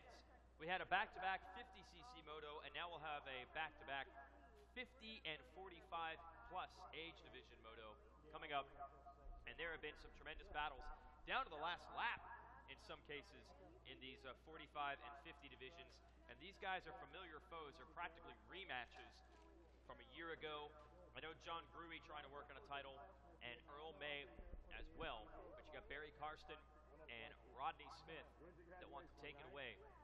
I believe Karsten and Smith are going to need some help, though, in the final moto. Points tally in there, Sean? Tell us the situations that we're looking at 45 and 50. Yes, John Gruey right now is coming in with a 1-1. Barry Carson with a 2-2. And then third, we're going to have Todd DeHoop with a 9-3. He had a little bit of problems in his first moto, but then going to the Masters 50, we have Earl May with a 1-1, Rodney Smith with a 2-2, and Barry McCarty with a 3-3. So these guys have been consistent all weekend long, both in the Masters 50 Plus and the Senior 45. And I believe that John Gruey's birthday was yesterday, so I think he's going to be in the Masters 50 Plus class in the next year or so. So, that's a new competitor there. Earl May and Rodney Smith have to deal with to potentially mix up their moto finishes a little bit.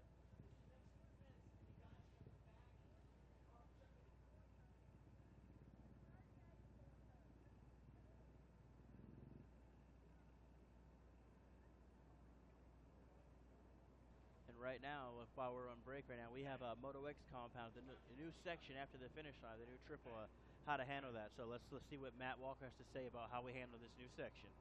Hey guys, I'm Matt Walker from the Moto X compound training facility, and we're here at Loretta Land's Dude Ranch for the national championship. And as you guys know, this track is infamous for getting rough, getting ruddy. And it's always infamous for kind of staying the same, but Randy Poulter and his crew changed it up a lot this year. They've added a few little sections, they tweaked a few things, and right here behind me, this is one of the biggest tweaks that he's made all week. He's changed the finish line area. The finish line used to go straight here with a section of rollers all the way up to a dragon's back, but now they've added this 180-degree corner with a big triple in the middle. And as we've been noticing in practice, it's claimed a lot of people here today, and I want to tell you a little bit about why, okay? These track promoters, they're trying to slow these tracks down so they're not going straight as much as they used to. Now they're starting to curve and to slow the bikes down. So that's their reasoning behind putting these jumps in. But for my tech tip today, I want to tell you why people are sliding out and why they're having trouble here. The biggest reason why is that they're not setting up in advance. They're coming in a little bit too tight. They're jumping this a little bit too tight. It's what we call handcuff. So when they land this thing, they're trying to correct the bike a lot. And what happens is they end up washing the bike out. So anytime that there's a jump similar to this or a jump that's turning in the air or whatever, you really want to set up in advance so you're angling the bike a lot more, and you're also using more tread pattern of the tire. You're not using that thin sidewall. You got more bite if you angle the bike. So in other words, you want to set up a little bit more in advance. You want to be able to hit this jump straight on. So when you land this thing, you're opening your corner up and you're not turning so sharp. So that way when you land it, you're really set up for the next section. You got a lot of tread pattern, a lot of grip, a lot of tire on the ground, and you don't risk that chance of doing that baseball slide. So that's my tech tip for corners that have jumps in them.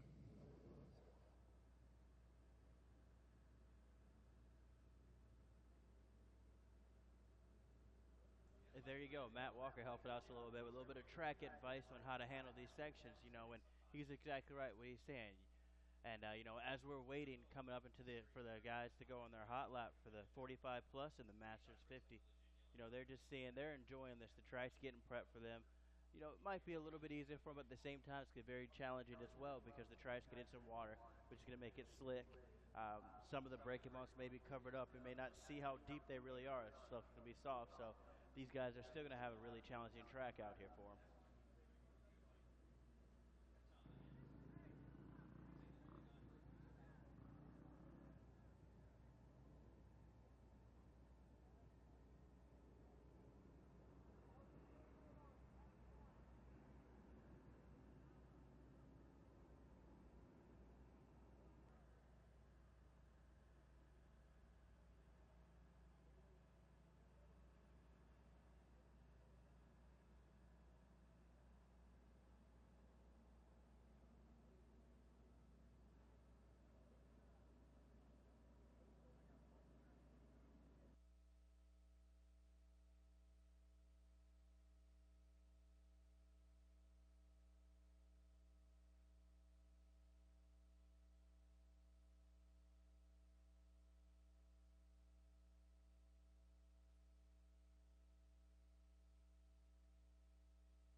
Big thanks to AMSOIL, our presenting sponsor right here. As we've been talking about, they have stuff not just for your motorcycle, but for anything that needs lubrication. A really cool program they started since coming on board with this event is the generator range.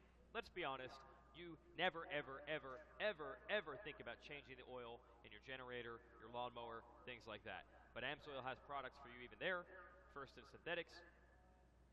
So they got plenty. Even saw an ad, you know, put it in your truck, put it in your car. Oh, you got the TV working. It was my fault. Amazing. Dan has performed 100 miracles this week, but the problem is they've asked for 200. So AMSOIL, the first in synthetics, keeping you out front. The official oil of this event, as well as Monster Energy Supercross, AMSOIL Arena Cross, and the AMSOIL Grand National Cross Country Series. So good to have them on board. And all our manufacturers who help us here, Suzuki, Kawasaki, Honda, Cobra, KTM, Yamaha, and Husqvarna, those 7 brands, all working together to make this event what it is, all in the hopes of continuing to grow the sport of amateur motocross. It's Friday. Tonight we have not only the on-track graduation we're talking about, but one of the traditional fun events at the ranch. That's the Yamaha Moto Tees Talent Show at the AMSOIL Arena tonight. Man of many talents, Wes Kane, but he doesn't usually didn't just give that out. Oh, you're going to participate? Oh, you're judge? Oh, you're a talent judge? Well, you certainly have been around your share of it. Always looking for new talent. A lot of plans for Wes Kane.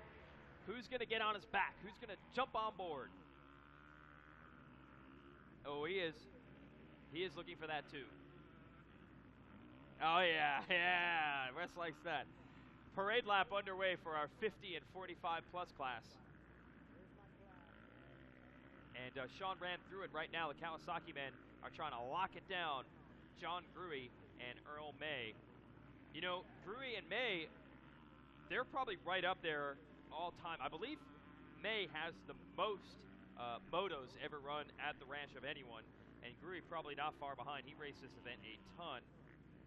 They go to the Hall of Fame here, but I believe the championships, unfortunately, they were always seconds, thirds. Let's see where it finally turned for them.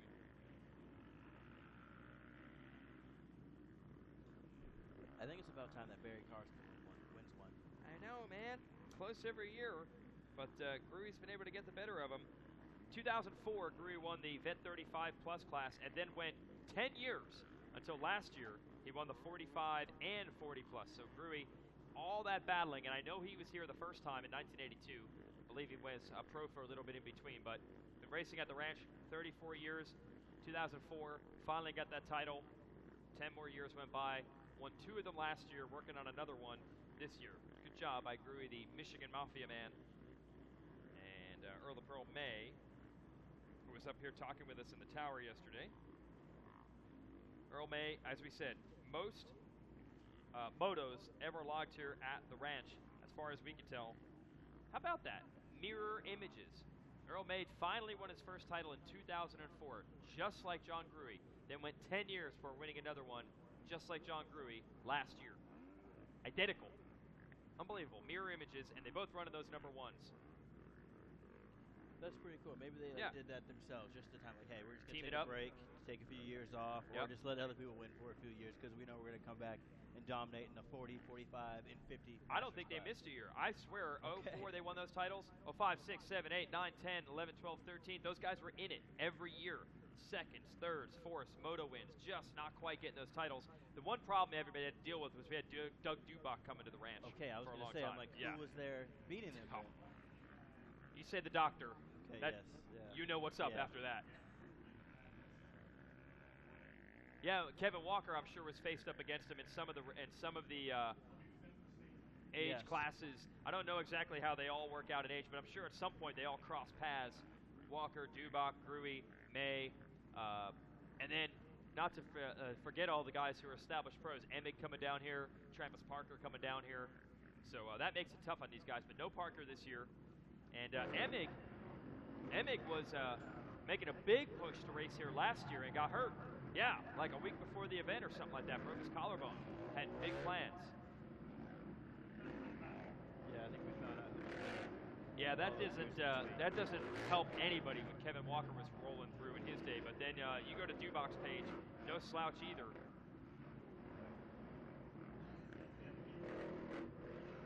Dubach, okay, Earl May might have the most laps logged here at the ranch, but Dubach has, I believe, the most laps logged on a dirt bike of any human being in the history of the species. Dubach just rides and rides and rides and rides and rides. Dubach, man, did he rack those up. So Look at Dubach that. came in for about 6 years straight, the 40, 40, 40, 45, 40, 45, 45, 45, and then the 40 again in 2012. Dr. D, Doug Dubach, won the 40-plus class in 2006 and was still winning it in 2012. Wow. That's crazy. 6 years winning the 40-plus class. Haven't heard that name in a while. But now we're back to the starting gate. Ready to rock here. Bell Helmet's Whole Shot Award on the line. Shout out to Dunlop, our official tire down here, and Sunoco, our official race fuel. And always great to have the support of Thor and the folks from Parts Unlimited. They brought the big Moose Racing semi down here. Good to see Dutchy, Stevie Van Zylen hanging out. And I believe Rodney Smith was pitting with those guys. Oh, what do you got here, Sean? So in 2011, we had a youth beginner class. 9 to 14. If I remember right, I'm trying to remember that. It was like a XR 100 style. That's cool. I mean, that's a title for a beginner to come here. You know, they just get on a motorcycle, come to Loretta Lynn's, and be able to win a national title and be in the history books. That's awesome. Austin Kozad. Wait a minute. Could it be Austin Kozad of the famous Kozad MXers for Jesus gang? I believe that was like a TTR style class.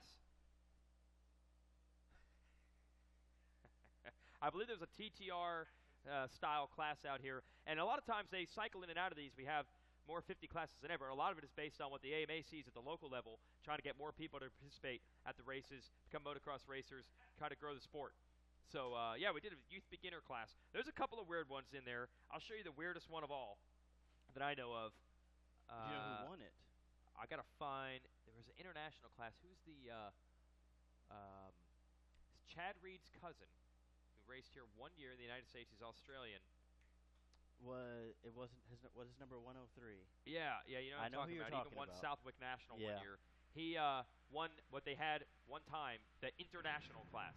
And that's number 1 on a Kawasaki with the whole shot right John there. Gruey. And that is John Gruey. But Barry Karsten working him down the inside, and they're going to hook it up again. I think Barry just wants to get a moto win this weekend. Get some gold. So Gruey leads them down the long short shoot. Karsten trying to get to second, taking on some roost. The Michigan Mafia man, John Gruey, knows his way around this track in his sleep. I'm not kidding. He probably is just 3 a.m. going brop, brop, brop. And he's getting some pressure right now in the number 2 spot. That's a white bike. I'm not sure who that is right now. Yeah, Yamaha man. As we're going back, and we can maybe check out this number and see who it is trying to break the streak of John Gruey. Dick West Kane came in here with that wrestling mask on, that ski mask, and took our sheets. So we don't know exactly the standings right now. We ran them down before the moto, but we cannot re-reference them because they've been stolen from that tower. If you see West Kane, stop him, chop him at the knees. 50-plus class, gate is down, and we are underway. And the gold number 1 of Earl May out front. Rodney Smith going to try to run with him. And just like Karsten, Smith about third on the inside of that Suzuki trying to make passes. Hey, we're still looking for the number 25 from the PW Shaft Drive 50 class. The number 25, we got to track him down and bring him over to the registration trailer. That's our MX Sports office. We're looking for the number 25 to show his face. And the rider in second right now is the number 32. And like you said, Wes Kane took our sheet, but we'll let you guys know who it is in a second as they cross the finish line right now.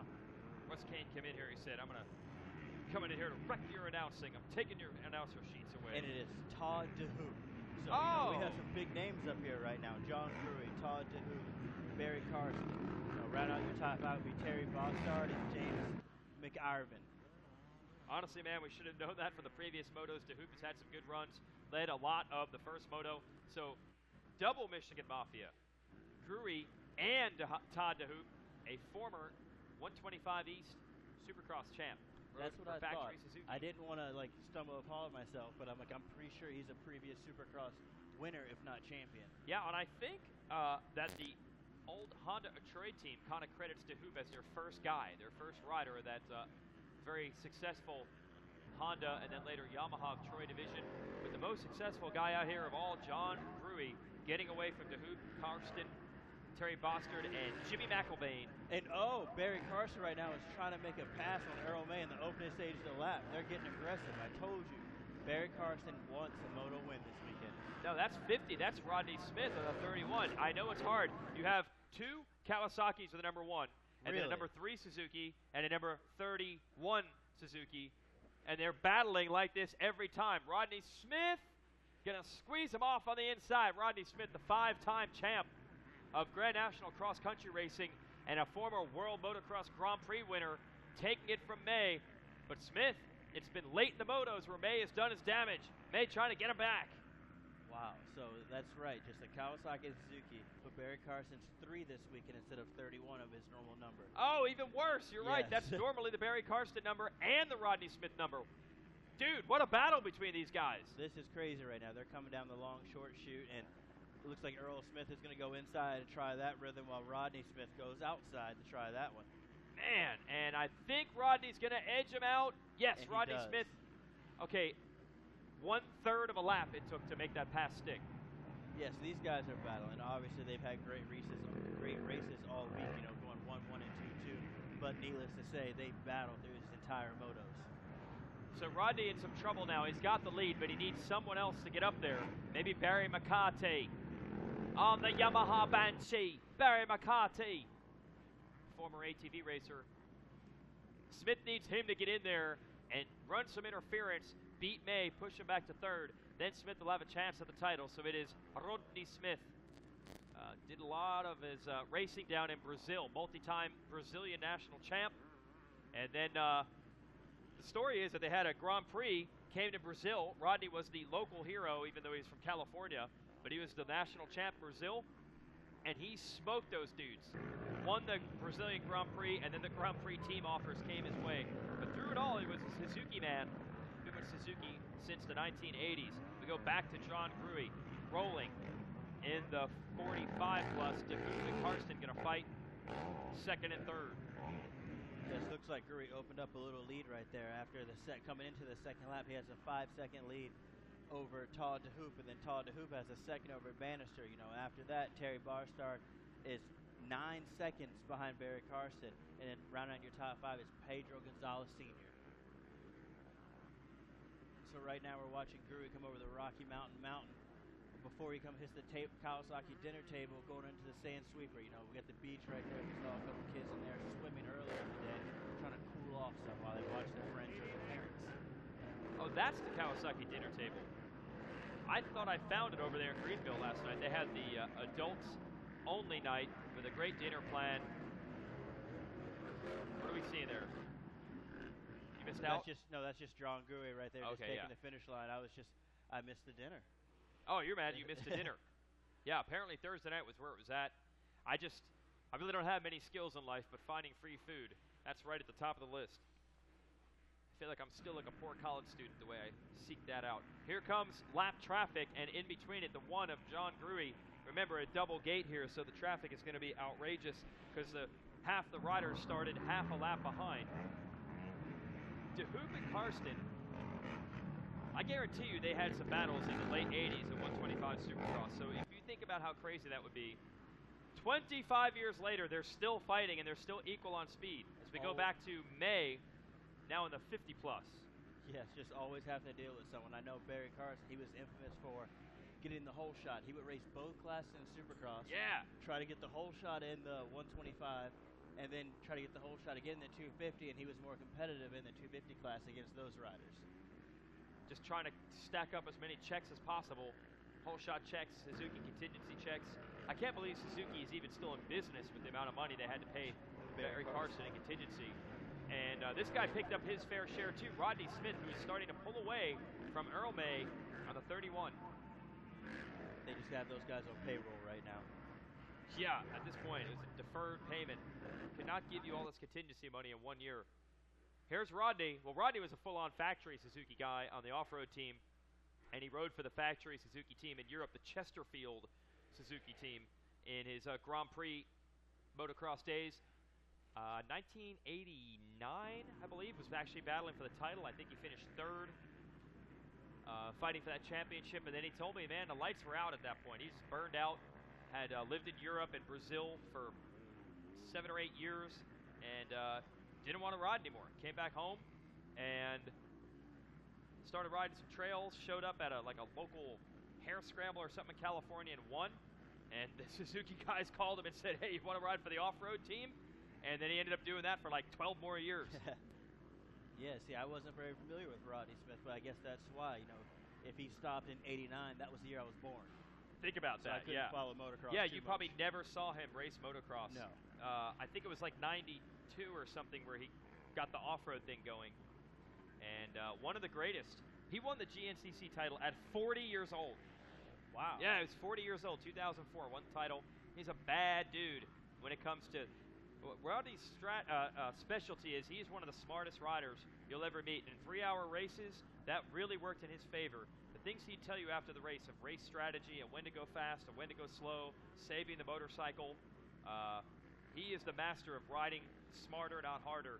Down here at Loretta's, that works to a degree. But sometimes, man, the crazy psycho berserk mega trainer fast guy is going to have an edge. Yes. Smarts will get you so far, but sometimes someone just is on the gas. Yes, I got to experience GNCC some this year, and I would love to take part in it next year. So looks like I need to go have a few words with Rodney Smith to figure out how to do it a little bit Yeah, better. dude, he kind of wrote the book on it. And Rodney pulling away now from May, but it's not going to matter as far as the championship is concerned because he needs someone, maybe Barry McCarty, to catch Earl May.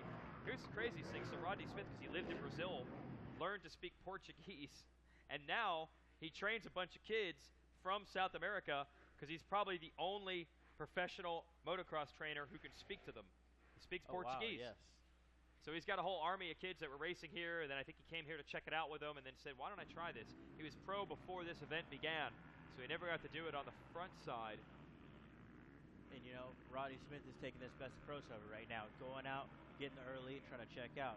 I know Earl May has the 1-1 finish coming in, but it looks like McCarty has a faster lap time than him. And as we've seen in the 50 races, anything can happen in these third motos. Wow. All right. Yeah, 2 seconds quicker the last time around. The 27 of Barry McCarty. If he passes Earl May, Rodney Smith will end up as a champion. So everything's on the line here in this third moto. We know that Earl May is a fanatical trainer riding on the dirt bike and the bicycle. He should be strong down the stretch, but Barry McCarty not backing down. John Gruey, Barry Karsten now leading 45 plus, so Karsten has gotten around to hoop. Don Bisceglia in 12th. Shout out to your boy. Matt Bisceglia, who was a Horizon Award winner here a couple years back. That's his dad.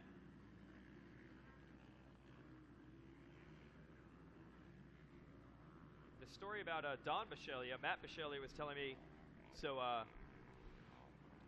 Josh and Justin Hill's dad, I think his name is Monty, I believe, raced, right? And then Don Bisceglia raced, from the same area. Those guys were buddies, racing buddies. Their wives get pregnant at the exact same time. Bisceglia and Justin Hill. Justin, yes, they're really close in age. I didn't even think about that. Yeah, and they said born at the same hospital, like the day after or something. Wow, and the parents okay. were already friends, so they were in the hospital like, hey, this is cool. Oh, we both had kids together. What's happening? How'd it go for you? And now their kids are battling it out as pros. Racing together. That's pretty cool. That's crazy, man. I don't know if that would be cool or what was up. Okay, this is my childhood friend that I grew up with, and I got to battle with them. Race you every single weekend. Yeah, they probably are maybe a little sick of each other. This is it. The 27 of McCarty we're watching coming around to the finish line. He's the one to watch. Can he close the gap? Looking through some traffic, I believe, right now. Earl May knew he had to step it up, and he did. He went to a 2:11, but McCarty also did a 2:11, so it's still 4 seconds between May and McCarty, and that's the championship. If the 27 of McCarty, who's back behind the billboards, can catch Earl May and pass him, May goes from first overall to second, and Rodney Smith, who is long gone now, 7 seconds out front, will win the title. Oh, there's some pressure there. Yes, and they're coming in the lap traffic right now. You know, they've been a heavy lap tracker early in the race, but they're getting deeper into the field right now where the riders are getting a little bit faster. You know, wanting to hold their position because they think they're just getting past or battling for their class in the Masters 50. Gruy, Karsten, and DeHoop continue to be the 45-plus leaders, so we'll focus on the 50-plus battle. A little bit more drama there. And a 45-plus, Gruy is looking for the 1-1-1. At this point, only hope left for Barry Karsten to turn his 2-2-2 into a title. He's going to have to call the Mafia. He's a Jersey guy. He's got to get some of his boys out there, get some concrete riding boots for John Gruy, and toss him in the pond right here in the center of the track. That's pretty crazy to see. Just, you know, a couple of his friends just line up on the track, stop, hold the track, just block it off. And That's right. You can't come by. Be like Chris Christie there, blocking up the turnpike. Yeah. You cannot get through John Gruy. We're into the beach, the Rocky Mountain ATVMC sweeper turn, and they're going to climb that gigantic beard of Raymond Butts, 27 of Barry McCarty on the KTM. Can he catch Earl May? Will that change the championship? Earl May has done this so many times at Loretta's, though. Does he even feel pressure at this point? Can he even get nervous? He's been here so many times. He's done this so many times. He knows what he needs to do. He won the first two rows. Go, hey, okay, so I can calm down a little bit, ride a nice second place, just keep my cool. You know, I guess third, Barry McCarty right now could be catching me some. All right, I'll save my energy so later in the laps, potentially make a last lap charge. Right now, they're on the Race Tech white flag lap, so I think that Earl May has this in the bag for him. Just stay away from lappers and try to limit your mistakes. Oh, we got a little time left still. Still time. He's running out of it. And, yeah, so we were going to say probably about 2 minutes before they're back to the finish line. That's not much. I think Earl May did what he needed to do. He stayed in the 211s. And McCarty back to the 212s. So Earl May has extended it by another second. And that's clutch riding by him, and that's going to be what makes a difference in the championship. First two motos, Rodney Smith was there both times. I mean, those two went at it, tooth and nail, hammer and tong, fire and ice. Any cliche you want. Earl May got out front of Smith late both times, and that's what's going to determine the championship. He had the 1-1 coming in. Meanwhile, John Gruy, for the second straight year, is going to come home for Loretta Lynn's for the title. He has won the moto. He's swept the motos. He's won the title. Karsten, DeHoop, Bostard, top four, senior 45 plus.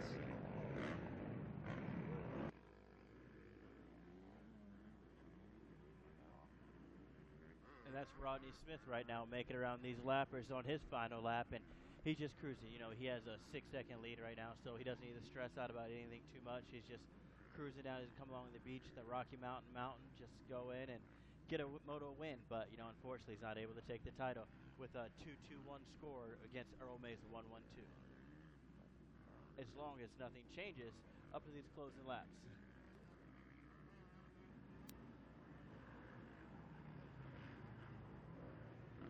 Well, he's got to wonder about the ones that got away. I think he led to the last lap of the first moto. Like I said, Earl May, a fanatical trainer, pretty impressive for a 50-year-old. And he was able to get around Smith in the Moto 1. That makes all the difference. Rodney Smith, a great ride, wins the moto. Good job, Rodney. But Earl May looking to lock it down in second, and he does. It's cool to see these guys coming off the track. You know, they had a good battle going on. I saw these two guys just high-five like, hey, good ride. No matter what place they got, you know, just always fun times here at Loretta Lynn's for, you know, 4 to 6 class to the Masters 50 plus. Yeah, that was a great way to do it right before break, having the kids following it up with the adults. And the titles stay where they were. John Gruy and Earl May will be your champions of 45 and 50 plus. Big congrats out to those guys.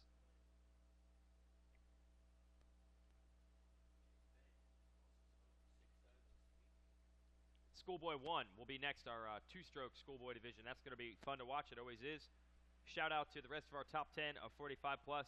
DeHoop, Bostard, Gonzalez, Boysen, Jimmy Mack, James McElvain, 7th.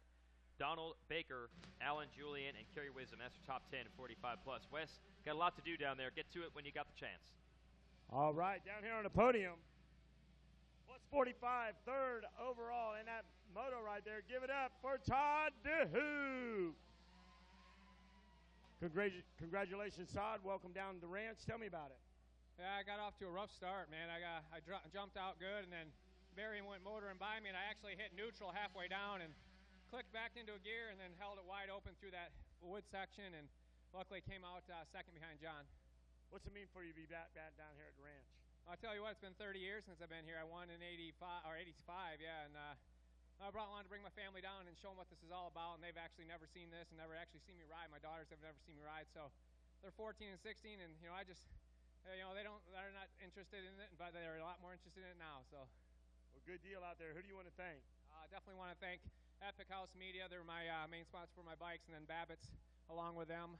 Evo MX for my graphics. Bell Helmets for keeping me safe. Dunlop Tires for getting me great traction in every moto except that. That was my fault, though. I'll tell you what. Without that Kawasaki getting off the line good, it'd be hard to get out there. But definitely want to thank Scott Goggles for keeping my vision clear, and all the other people. I tell you what, my wife, my daughters, my mom and dad for coming down, and all the support they got. And Rob for doing the mechanicing, and all the guys washing my bikes from Babbitt's. It's an honor just to be underneath that tent. There's a lot of fast guys that run with that company. So. Now that the rest of the family has the bug, looks like we're probably going to be seeing you down here quite a bit. Yeah, they're already asked if we can come back next year. So we'll do some more training, get in better shape, and pull some hole shots and hopefully ride a little bit harder to victory. Hey, we're going back to your glory days. That's right. This guy right here is super fast as a pro. Good to have him back out here, Todd DeHoop. Yeah, I'd also like to thank Rhino for getting me some good supplements, getting me up here. That last moto I really felt good, and next year we'll pump it hard and we'll run hard. So. All right, congratulations, guys, with a bronze medal, finishing third, Todd DeHoop. All right, with a silver, come on up here, Barry Costin. These guys grew up racing together, man, banging bars, high-fiving it, Todd DeHoop. Now it's Barry Carson. Congratulations, guys. That's it for Barry. Hey, you're having a good time at karaoke last night. Looks like you and the Weege made a little eye contact out there. Yeah, I heard something about Jersey. I had to head over, and he sang one of our songs from one of our bands, and it was all good. Well, tell me about racing down here in the ranch, Barry. Oh, it's good. I was here the first 2 years. They had it back in 82 and 83, and I don't know if you guys been here 2 years ago, but it rained all week. And I asked my dad, I said, can I race a big race every week? And he goes, what do you mean? I go, if I turn pro, I said, it's a big race every week. Yeah. Instead of waiting all year for one. So we turned pro and ran pro for 26 years. And then my son finally made it, and now we're back here. Yeah, I see him popping into Amsoil Arena Cross every now and again, and you rode a couple of those when I was announcing, and I said, hey, Barry, you getting out there today? He said, nah, I'm just going to watch, boy. Well, I don't ride the pro day, but I do ride the vet day and amateur day. And you did make fun of me because I had a flip phone last year, so I do have a new phone. Did you step it up? You got it? For my birthday, I got it. All right. Barry's in a new millennium of technology. Good deal. Who do you want to thank?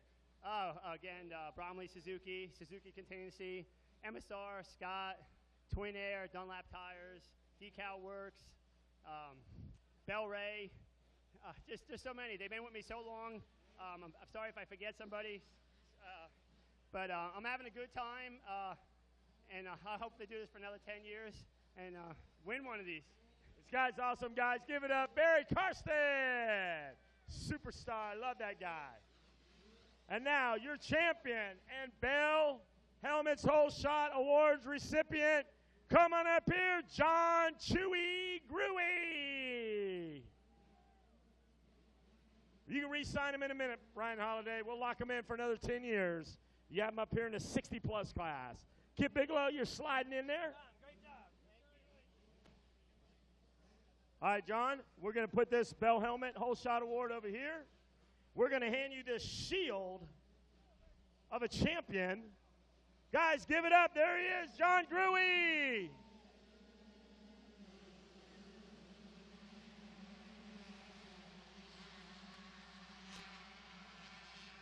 John Gruey, down here winning championships at Loretta. Lynn, tell us all about it. Man, this is a great week. Got the whole shot that moto, which really helps you out, makes it a little bit easier. You can see take the lines you want to take. Man, everything just went good. And my Dunlop tires, man, I hooked up great off the start, got me out there, and man, rode a smart race and stayed up and won another moto. What does it mean for this championship? What does it mean to you? Man, it means so much. You know, Loretta's being the biggest, the best, the most fun amateur race anybody can attend. So to come down here and ride with guys like DeHoop and Karsten and Chitelli and, oh man, all them guys, it's just, to be able to run up front with any of them, it's amazing. I love it. Who do you like to thank? Yeah, for sure. Team Babbitts, Ambo, Kawasaki, all the help they've given me. Dunlop Tires, Fox, Twin Air, Dr. D, Factory Connection. Thanks a ton for doing some last-minute tweaking. Made it awesome. Renthal, Decal Works, the bike's looking sweet, and Flying Colors for doing such a sick paint job on my helmet. And my girlfriend for helping me out with everything she does, and I couldn't do it without her. I appreciate it. Thank you. Congratulations, John Gruey. Now for the champagne toast. And then we'll get the rest of the guys up here. Give it up for John Gruey.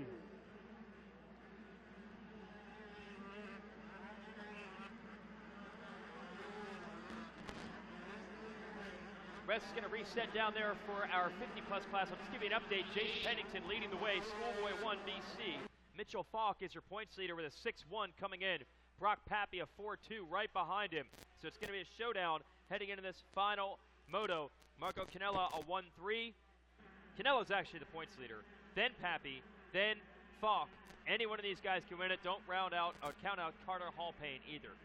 More podiums coming from Wes. Your leader right now, Jace Pennington, Falk, and Pappy, second and third. Falk right now holding the points lead if we were to end it right now.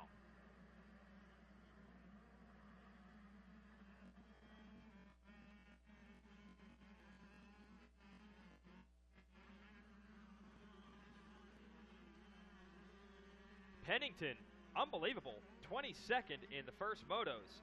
And now leading the way and in dominant fashion, absolutely rolling over Mitchell Falk right now. Good job, Jace Pennington. I'm glad I have my sheet in front of me. Did get stolen. Oh, just wait a second. It'll get taken. Yeah, that's right. He'll be up here. Jace Pennington looking at 11-7-1 moto scores at the moment, early in this third and final Schoolboy moto. Yeah, smell the two strokes. Premix. Hear him ring these little 125s out. This is the best class in my opinion. Yeah, man. Whoa, we saw a rider right there just get a little bit sideways, hit some of those deep brake bumps right here. You know, the track is not getting easier as the days go by. No, by no means. Wes, if you got us down there, if you need to interrupt, just let us know. We'll give you time down there for the podium. But at the moment, Pennington, Falk, Pappy, let's break it down. Pappy. They have a tie right now for the lead. Pappy All has right, to guys. pass Falk. Oh, go ahead, Wes. Hey, I'm down here shuffling down here. I got Rodney Smith, moto winner up there. A little short on the championship, but I know you're not done yet. You can come back going after it again next year. Tell us about it. Yeah, no, it ended just like last year. I'm pretty happy. You know, I come out to work with a lot of my RSMX and RSPB students and, you know, spend the week with them. And I get a chance to ride the track and a little bit of feedback. Earl May's been pushing me real hard the last 2 years. And it's fun. You know, I think he kind of gives it into me on that last moto, but I rode smart in my last moto. I actually tried racing the track and not worry about where he was, and you know it helped. You know, like I said, I don't think he was pushing either, but it was fun. You know, it's always fun to win. Who would you like to thank for this moto win? Well, obviously Moose Racing. Suzuki's been a real big part of my whole career. FMF, Maxima Oil, Dunlop Tires, Race Tech Suspension. You know, at Cherubies. Shoot, I know I'm for X-Brand Goggles. A bunch of people. You know, I've been with a lot of my sponsors my whole career, and it's really neat. And you know, most people know me as an off-road rider. You know, I've rode here a lot of times in GNCCs, and, you know, the ranch has actually been real good to me. I've won a lot of GNCCs here, and it's a little bit more like West Coast riding. The trails are. The motocross track's not, but the trails are a little bit faster and shelly rock. So if anybody wants to come by and talk about woods, I'm over at the Moose Truck. Come on in and say hi. Congratulations out there, guys. Give it up, a moto win. Let's hear it for Rodney Smith. All right, finishing second. Come on up here, Barry McCarty. Finishing third, Barry McCarty will talk to you for the bronze medal. Put that on there. Finishing third in this race. Guys, give it up. 50 plus, finishing third with the bronze, Barry McCarty. Congratulations, Barry. Good job. Yeah, thanks. I didn't get a good start that time. Bike bogged down. I got a lot of traction coming off the gate and got a bad start. Was able to follow in behind Earl and just keep him in check and just rode as best I could and finished third. Now you raced another class. I believe it was, what, 30 plus, and you're in there banging it with those guys. Yeah, it was a 40 plus. Was leading the race and ran into a lapper, and second moto I ended up getting third, but it's coming. I hope I can pull first off in that class. Tell us about the good people helping you out. Yeah, I'd like to thank my wife for her support and my son to come along with me. Spaceport Cycles in Titusville, and Bex Tech Suspension, Race Tech Suspension, FMF, HBD Moto Graphics, and Rad MX Videos. Congratulations out there, guys. Give it up. Barry McCarty finishing third, taking a bronze. And now your champion. He hails from Tallahassee, Florida. Spends time at the White Fences Training. Crew chief of Camp Carmichael. Finishes second, but good enough for the championship. Your 50-plus Grand National Champion, Earl the Pearl May. And the Bell Helmets Whole Shot Award winner. We're going to deck you out, Earl. Yeah, another $100. You're going to Waffle House on the way home. Can't you just wait? All right, Earl. Hey, you got it done, man. Rodney Smith gave you a run for your money. Yeah, man, Rodney's a great rider. You know, I know he's going to be tough and wherever he goes. I used to race with him, like I said, 25 years ago, and he's a great rider. And, man, went out for the parade lap. They'd watered it a good bit with intermission. I was like, oh, man, that's, you know, he got ahead of me, and I was really wanting to race with him. I was like, man, I got to be smart and try to stay in second. I knew Barry was behind me, but track got worked in. But I'm really happy, man. I worked hard for this. You know, bicycled probably a couple thousand miles and ridden countless laps at home getting ready, and it feels good to win. Yeah, I see on your Instagram, even when it's raining and muddy over there at the property, you're just like, hey, I got to ride in the mud and the rain because I got to get ready for the rain. Yeah, that's pretty much my program. I just kind of set what times I'm going to ride, and I do it. If it's raining, as long as it's not lightning, I'm out there. If it's raining, whatever, we just deal with it. Because it's like here, you know, you never know what you're going to get. So, yeah, it feels good. What does this mean for you to win this championship? Man, it's awesome, Wes. I mean, I've been here a lot of times. You know, as they posted, I don't remember exactly how many times I've been here, but a lot of seconds, thirds, fourths, and this makes 3 firsts, so I'm really super pumped to get in. Who do you want to thank, Earl? Oh, my wife's awesome. You know, she's doing way more than her fair share all summer, so I can ride and train and stuff. Alex, Bones, Mitch, everybody at Pro Circuit. My bikes, I've been back and forth with suspension, getting it. It's like super now. Those guys are awesome. Ryan Holiday, Doug Duchette at Kawasaki Team Green, Aaron and Todd at Fox, Oakley, Rob at Dunlop, Twin Air, Motion Pro, David at Renthal, Bobby at Kissimmee Motorsports, Billy at Stellar, and Drew at Flow Plates. Hopefully I didn't forget anybody. Well, congratulations, Earl. We're going to let you celebrate. It's time for the champagne.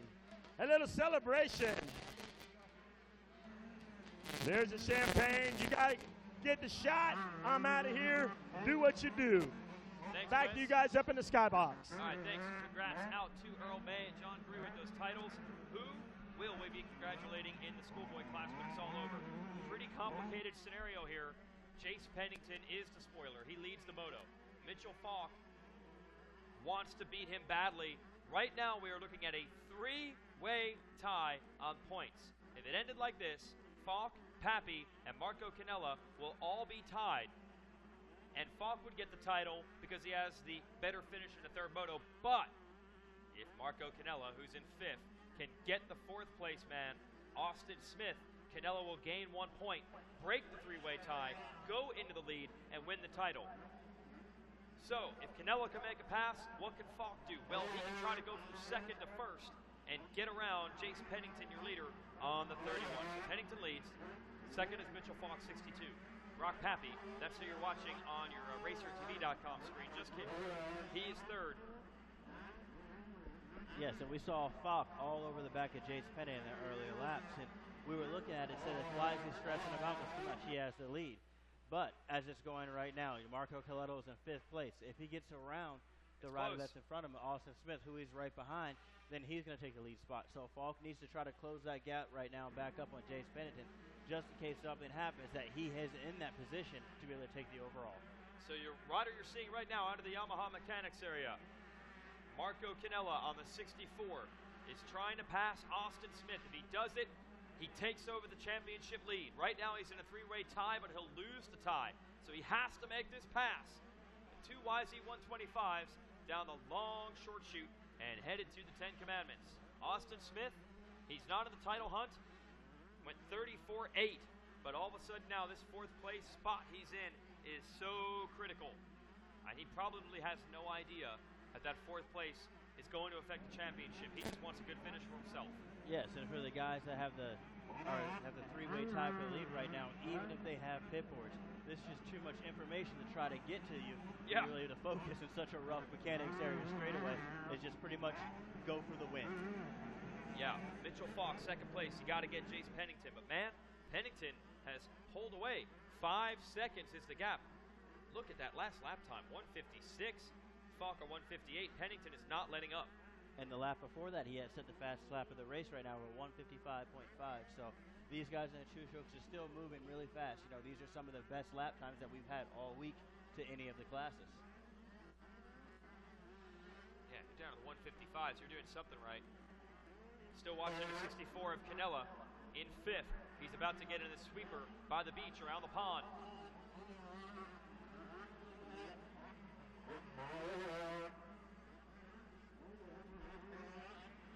We'll update you right now. No change. Still the 23 of Austin Smith. Still holding a nice gap over Canella. Canella's got to get him. I cannot imagine what the emotions are like down to that Yamaha Mechanics area. They got to be going nuts down there. Absolutely. You know, just looking at numbers, they probably have a piece of paper right now, just writing down, looking at where everybody's at. You know, I'm sure back in the day we had walkie-talkies to try to communicate with the mother on the sideline, doing the numbers, mixing them up to try to just communicate with the mechanic to tell the rider what he needs to do. Go, go, go. That's the message. Falk, I don't know if he's going to be able to get. Oh, Falk actually closed in that last time around. He's 5 seconds down. Now it's 4. Falk doesn't need to pass Pennington yet. Yeah, but if Canella does make a move, then it all changes. And Austin Smith is holding himself in justice right now. You know, he had a lap time was a second faster than Marco Canella, who's behind him, who Marco Canella needs to get Austin Smith to win this championship. So the 23 of Austin Smith, he is the spoiler right now. 64, Marco Canella. They're in Storyland.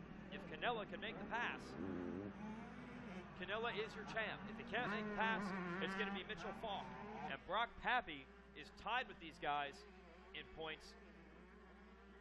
But he would have to pass Falk, gain 1 position.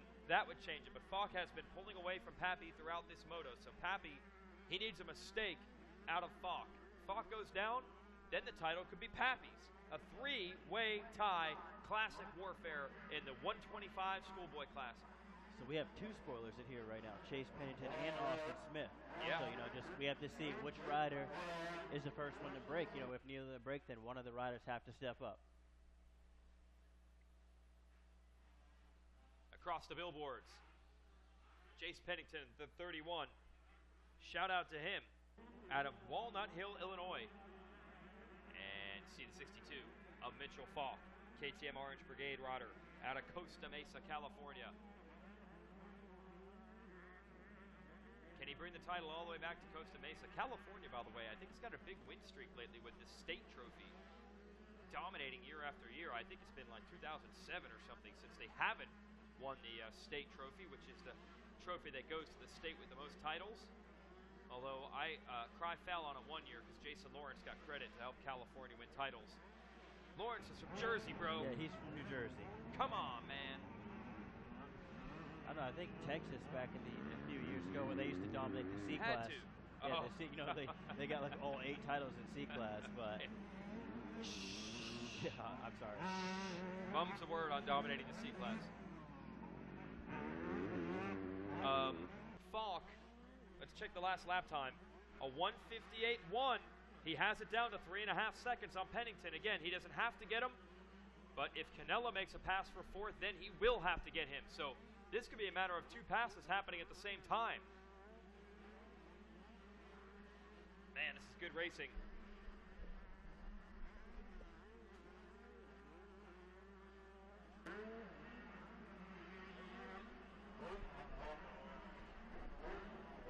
Jace Pennington right now. He's looking good out front, looking strong. You know, it looks like he might have had some problems early in the week, but he came away with a great start here, and I think he might actually got the Bell Helmets whole shot, and he's just been checking out. Yeah, man. Chase Pennington on a 31, holding up under all sorts of pressure in this race. We go back to those dueling Yamahas. There's the 64 of Canella. He's the one that needs to make some passes. Got to get the 23. You got to give credit to Austin Smith, who's run a great race. 2 laps to go? Yes, 2 laps to go. So these so guys much need pressure. to get to work right now. Canella has got Smith in his sights. This could be the pass for the title. It would be a pass for 4th place. Airing out that Austin tabletop. Smith make a little mistake right there.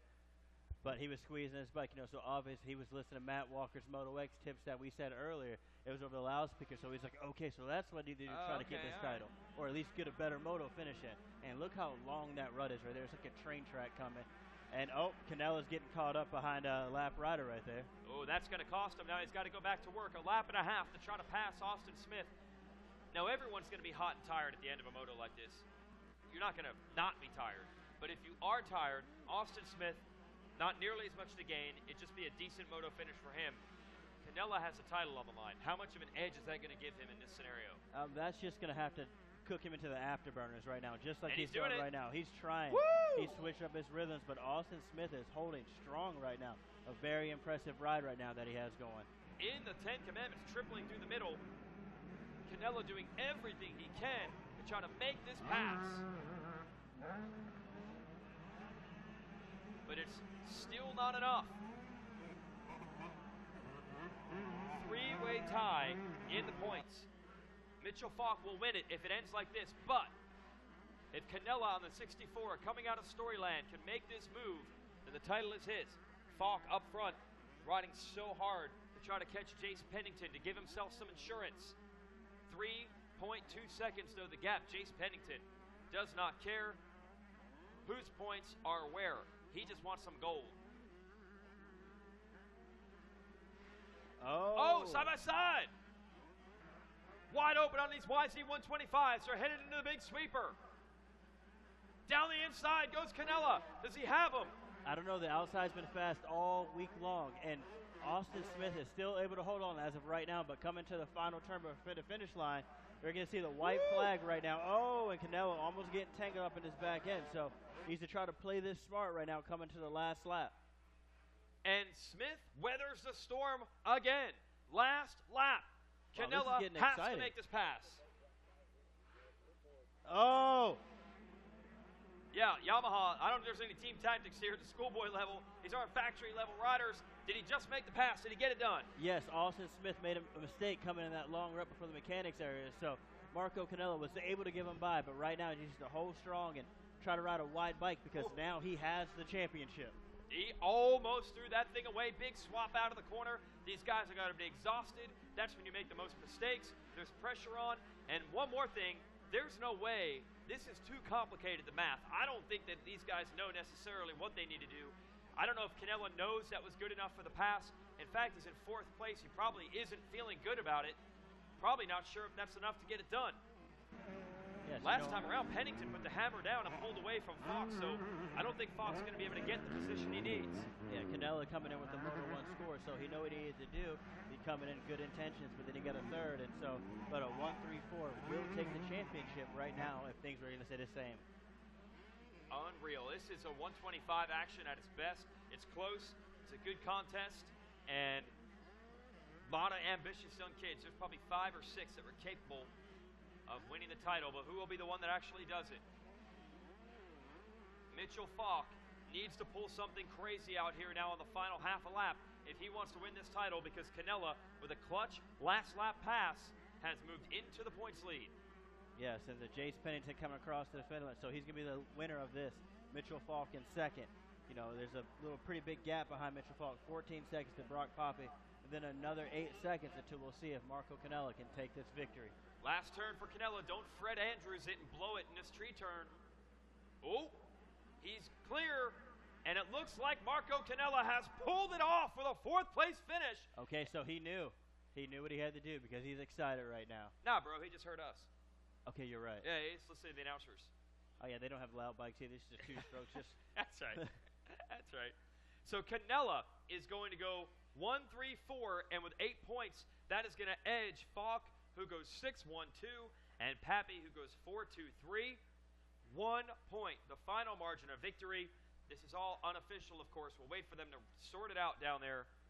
Carter Hall-Payne and Jace Pennington are going to round out your top 5 overall. In the moto, Pennington, the win. Falk second, Pappy third.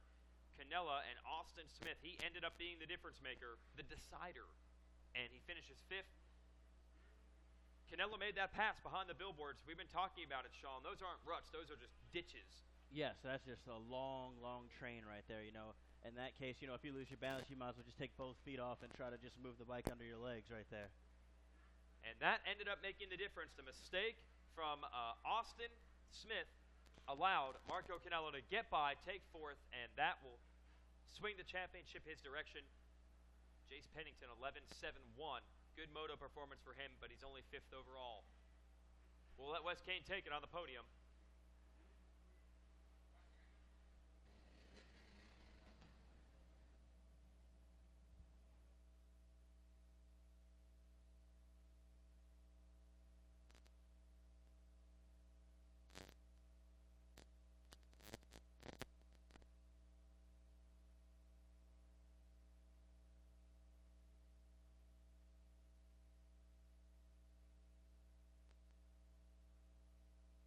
All right, down here on the podium, I'm going to go ahead and talk to my moto winner.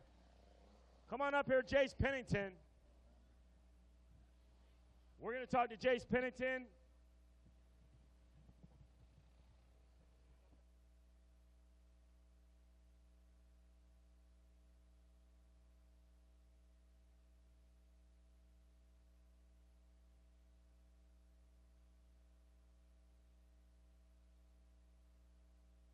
All right, Jace Pennington, right here. Whole shot bell helmet, whole shot award winner, and a gold medal.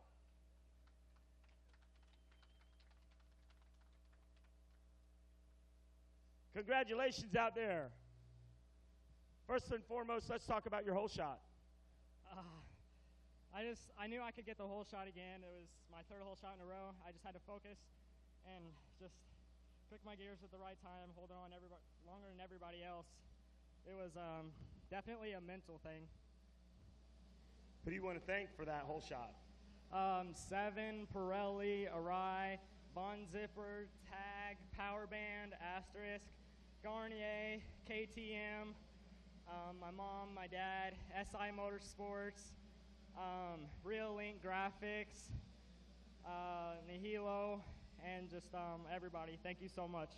How does it feel to win a moto here and get that gold medal?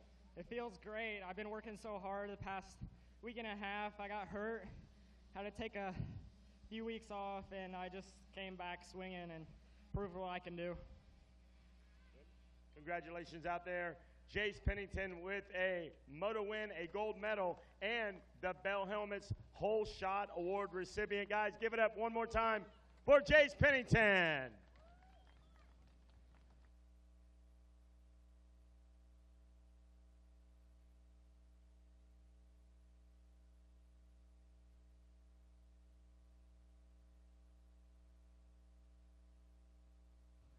All right, bronze medal. Let's talk to Brock Pappy. Brock Pappy, come on up here. Finishing 3rd with a bronze medal. Brock Pappy. Congratulations, Brock Pappy. Great job out there. Tell us about your race. You know, it wasn't a bad race. I rode really tight. You know, the bike's still awesome. Can't complain. My starts are just not there this week. You know, I'm just having fun, and we're just going to keep working and working until I get better. What's it mean for you to win this medal down here? It means a lot. You know, I'm a young gun in the class, but that's no excuse. But it means a lot to me. Who do you want to thank? I'd like to thank Orange Brigade, KTM, WP Suspension, Fly, KTM, WMR, FMF, 100% for the awesome goggles, Mom and Dad, all my family, everybody else. Thank you so much. Congratulations, guys. Let's hear it for Brock Pappy. Now finishing 2nd, the 62 ride. Where's Mitchell Folk? Mitchell Falk, come on up here.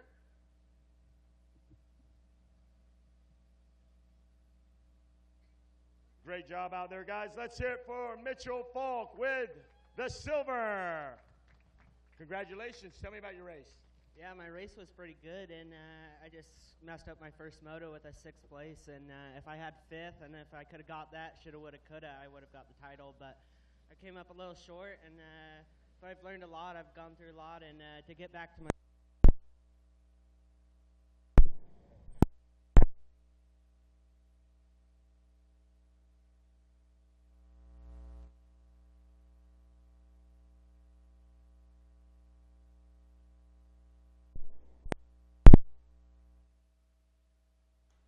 We'll fill in for Wes KMY. It is a hot swap. Woot, woot, woot, woot. Got the air wrenches out on those batteries, making a pit stop for the microphone before we talk to our champion, Marco Canella. That was a clutch ride, making the pass on the last lap. We appreciate these guys making it interesting for the television show here. Out on the track, we have a pair of 65 classes coming up next. It'll be 65, 10 to 11 limited. Next up, Maximus Voland trying to round out a title. All right, back on the pipe. We got her going, got her rejetted. We're all ready to go up here. All right, tell us about it. Yeah, I just had to get Jace for the win, and I couldn't do it. He's riding really good, and it was just kind of where everyone placed behind me, and as I said, I just came up a little short. So next year I'll come back fighting the B class and be ready this time. What do you want to thank? I'd like to thank everyone from KTM, Red Bull, 7, Bell Helmets, 100%, Dunlop, FMF, Renthal, just everyone that helps me. Thank you. Congratulations out there with a silver medal. Give it up for Mitchell Falk. Hey, guys, thanks a lot for picking that up. Hey, every now and then you foul a plug, so you got to be ready. You got to have an extra one with you, and you get it done. All right, let's talk to our champion, Schoolboy 1, 12 to 16 BC. Come on up here, Marco Canella.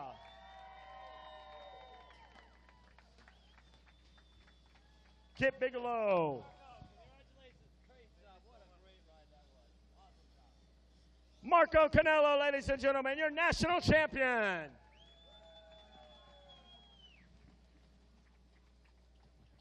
Marco, did you actually know where you were out there on the track? I mean, you finished up 4th. That was good enough to seal the deal.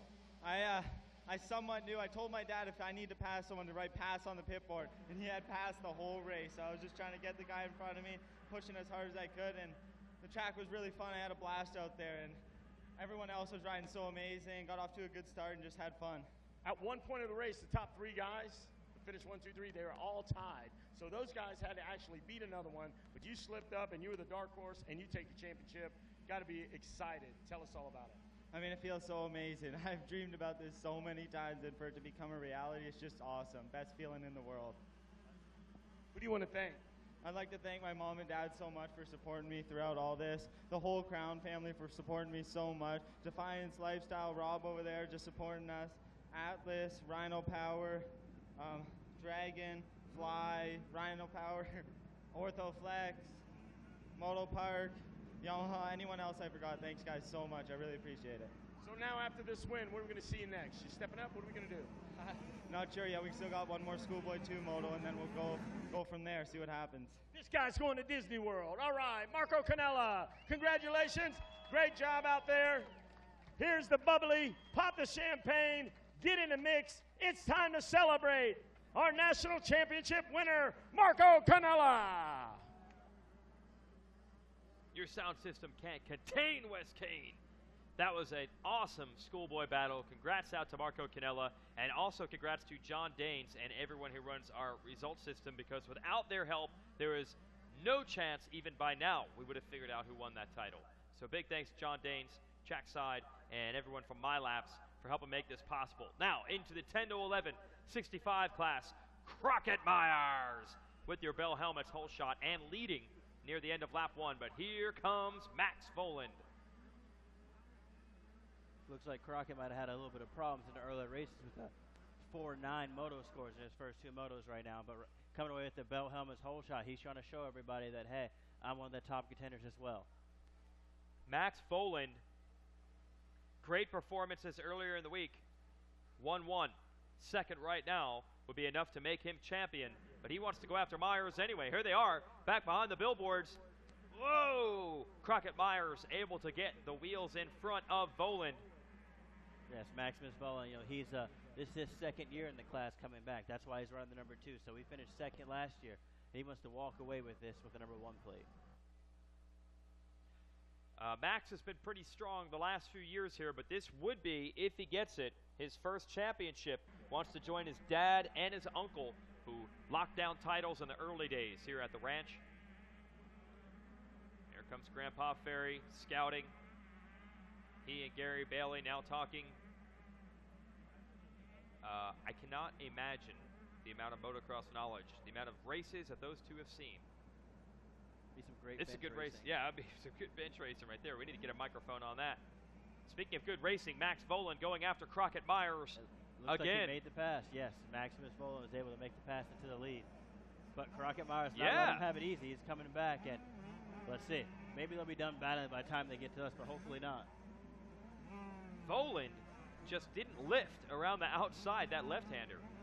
And they're still side by side right now coming down to the beach before they come over the Rocky Mountain Mountain.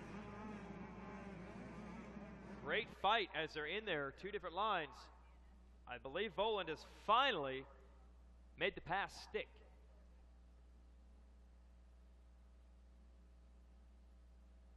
And now back into view, Voland. Got those distinctive hand guards. That makes it that much easier for us. I'm sure he's got a good discount going from Cherby's since his dad works there. Whoa! Bouncing, leaping across those braking bumps. Yes, at least braking bumps for the big bikes. For these guys right now, they're just big sand rollers. They're just trying to lean back and wheelie a manual along them as the best they can navigate through these just tough sections here. And now I have to go back and tell my story. The first year I was here at Loretta's, the old AMA sports manager at the time, Steve Carnegie. I said, man, I haven't really seen many 65 races. I'm from New Jersey. They don't even have a 65 class.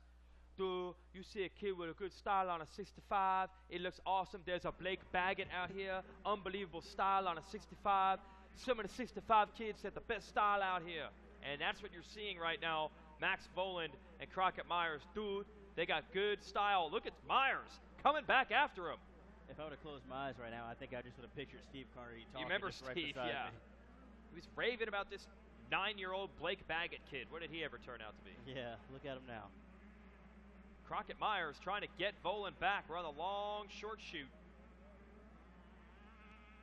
And Wyatt Matson back in third. Big good run for Matson, who had a 9.7 in the first 2 motos. Back to third now. Followed by him is Chase Prince, then Evan Ferry, Dakota Aldridge, Jack Walker, Justin Allens, and Bryce Shelley. And then followed by Gavin Towers, round out your top 10.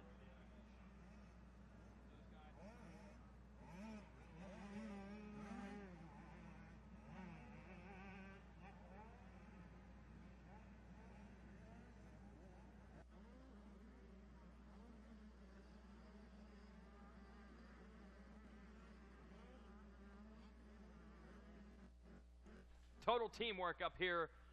The power trio, Kane, Wygant, and this guy, riding like a veteran. He's been around the ranch a long time. First time in the booth with us. Good job, Sean Hackley. Good to have you on board. Well, thank you. But right now, Maximus Voland is out front, and he's trying to open up himself a nice lead. He's looking good, taking some good lines. He saw that there were some big braking moments right there on the inside, so he goes to the middle of this line. Maybe next lap he'll go outside and check that one out too. But at the same time, Crockett Myers is not letting him fly away. Crockett Myers with a 5.4 coming into this, or sorry, a 4.9 coming into this. So he is not competition title-wise for Voland. So let's see how Voland plays this. Old Uncle Tyson might want to tell him to back her down. Yeah, because right now he has a 10-point lead over the second-place rider, who is in 4th place at the current moment, Chase Prince. Don't throw it away, Max Voland. He's riding awfully hard to try to hold this lead. Crockett Myers applying some pressure again.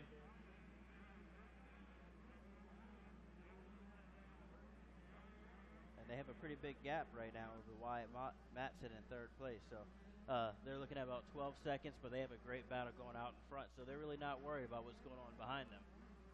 Long short shoot. Voland leading Myers. And you called it, that 11-second gap.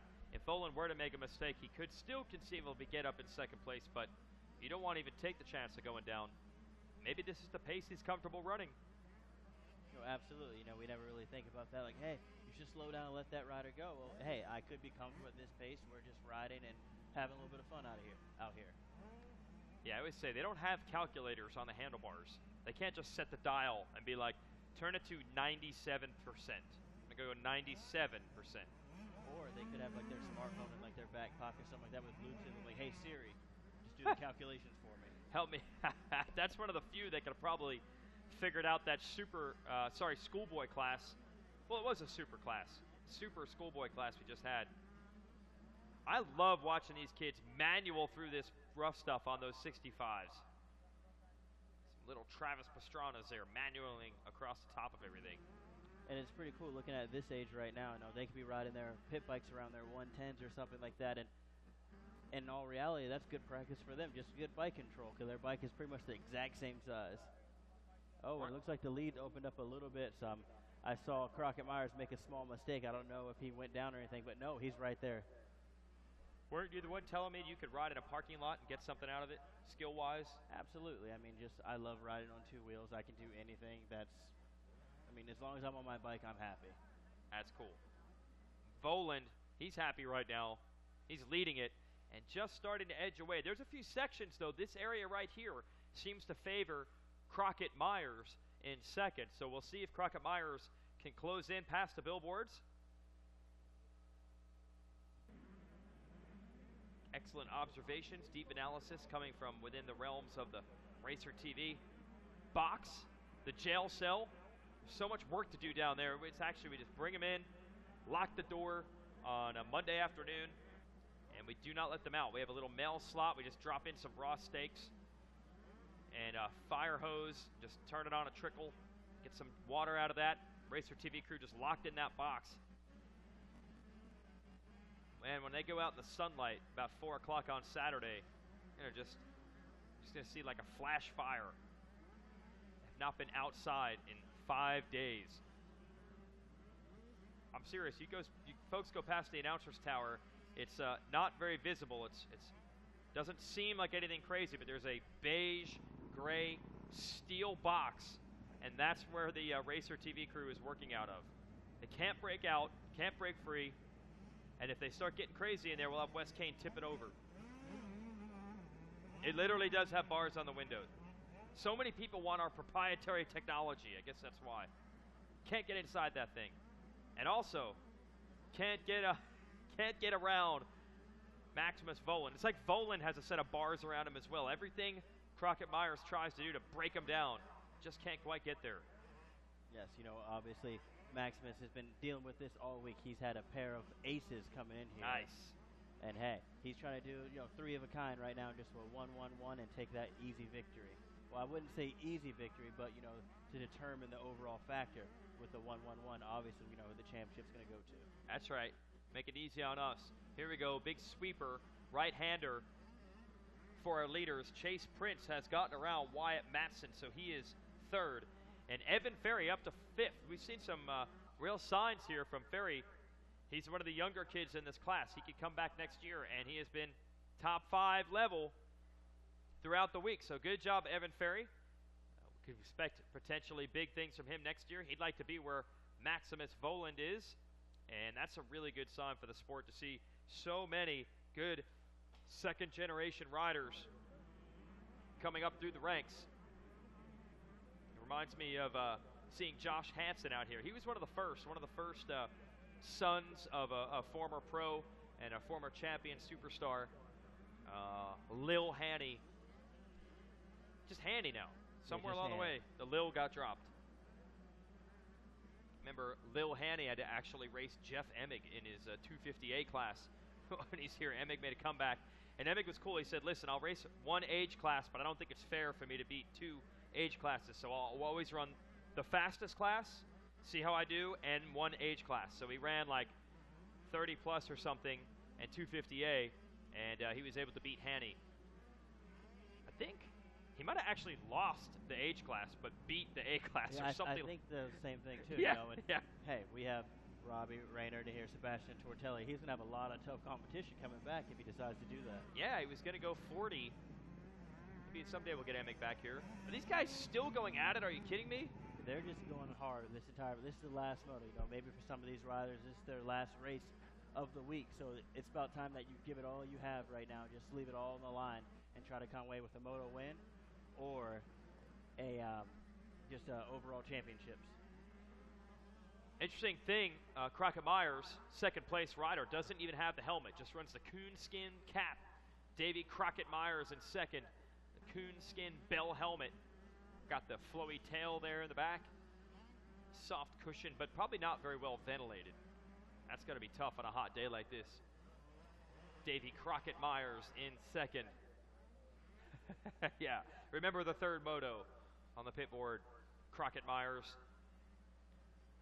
Voland, he just wants to win this one. I mean, Myers has been all over him for 3 or 4 laps. He made the pass. Myers has not let him go. Ferry keeps charging. Chase Prince still fourth. No, not still fourth. He was third. Wyatt Matson got him back. So those two, the 13 of Matson and the 37 of Prince, swapping it. Third and fourth. Evan Ferry fifth. Hunter Yoder, bad start for him. He's up to sixth. Hunter Yoder had a 2-2 coming into this one. He was the rider in the best position to try to upset Voland, but a bad start. He's sixth. Still probably going to be second overall, though, Hunter Yoder. Dakota Aldridge, seventh. Jack Walker! Walk the plank, Jack Walker! He is in seventh.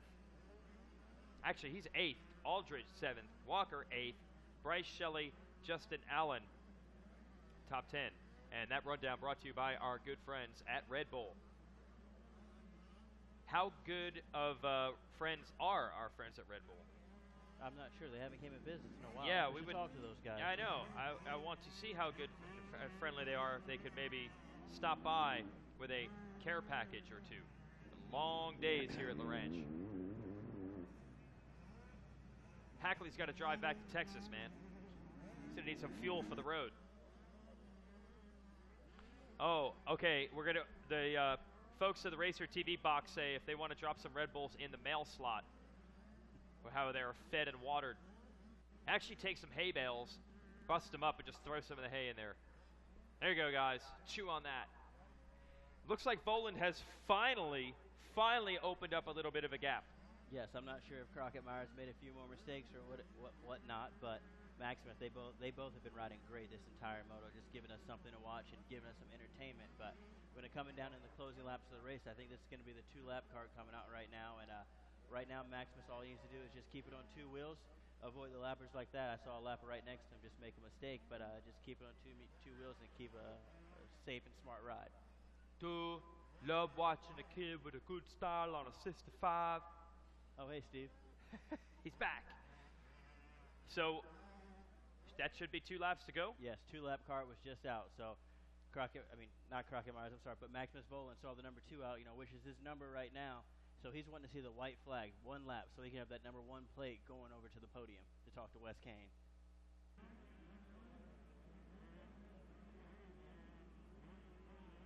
Next up, we run the 65s back-to-back, so the lines kind of work in for them. So we'll follow it with 65, 7 to 9. And Ryder D has pants with pockets sewn on them, and they are holding a pair of pocket aces with 2 moto wins. Ryder D Francesco, hey, Nicholas Romano, how you doing? Is second going into that one. And Chance Hymas, consistency in that class is crazy. 1-1, 2-2, 3-3 of our top riders on the gate right now. 65, 7 to 9. That is about a lap and a half away from being underway. It is crazy to see all the consistency that they have this year. I haven't Yeah. really dealt with that before. Always seen just crazy numbers getting mixed up. I remember one year, I think it was in 2003, in the 80 class, I went 5.55. Nice. And I got fifth. It actually everybody in happened. front of me was just as consistent as I was. It actually happened that way. Yes. Okay, if you were getting fifth, and 5.55 was only enough to get fifth. Who else was in that group? Josh Hill, Nico Izzy. Nice.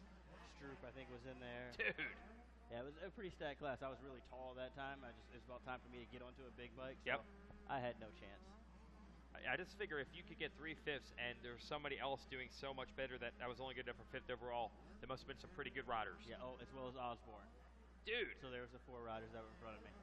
Born at the wrong time, man. Yeah. Here's Voland headed toward the white flag. Love watching that, man. He jumps into the corner to avoid some of the big bumps as best he can. I mean, he is just hopping all over the place. Hey, I mean, that's what you have to do when you're on a smaller bike. Just treat it like just riding your pit bike, just hitting little doubles. That's about it. You don't want to go and soak up in between them because, we saw as the 50 riders, they were just swallowing their front wheels. They were flipping over the handlebars. A little bit bigger bikes here, but, these braking bumps can still put you on the ground. Oh, we've seen it happen. This very corner right here. Remember Mason Rayner went down in that big 50cc battle earlier. Then his bike broke as he tried to come back. Those 50 classes were high drama at about high noon at the Dude Ranch. It was a heist.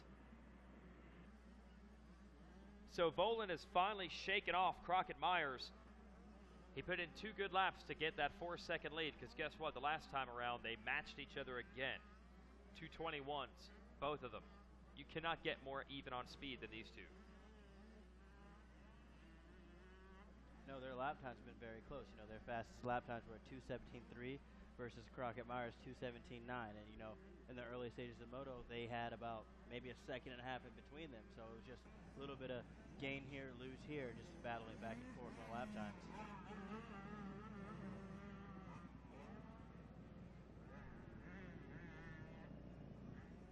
Voland is an Orange Brigade rider. I know they've helped out with some training camps on the East and West. We talked about that yesterday. And a little bit earlier with Daxton Bennick, who almost had a moto win. Hosted some riders at his house, some KTM Orange Brigade riders, so they could work on the East Coast terrain with Tennessee's own Nathan Ramsey, who helps train these riders, rider coach. And a shout out to Christy LeCurl, team manager for Orange Brigade, and also 178 other jobs over at KTM. Maybe, I don't know, just call her Christy anymore. Just call her KTM LeCurl. KTM Christy has been part of KTM since the early days of the Junior Supercross Challenge. And still there, still working with some of the young talent, trying to turn this Orange Brigade team into the best of the best on the amateur side. They're making huge strides in every form of dirt bike racing. Why not also start becoming a dominant force on the amateur end? That's it. Checkered flag is out. Maximus Voland sweeps it. 1, 2, 3. 3 moto wins, 3 golds, and the #1 plate, his first title here at Loretta's. And that's really cool. We're going to have 2 generations of Volands collecting championships down here at the ranch. And this is the traditional way of doing it, but really the more difficult way. This is not the first time with Talon Voland having a title and Maximus that we've had 2 father-sons getting titles, but a lot of times we saw it happen where the dad gets, say, a vet title, something along those lines. This is in the pure amateur division. It's not the age classes. I'll go look back here.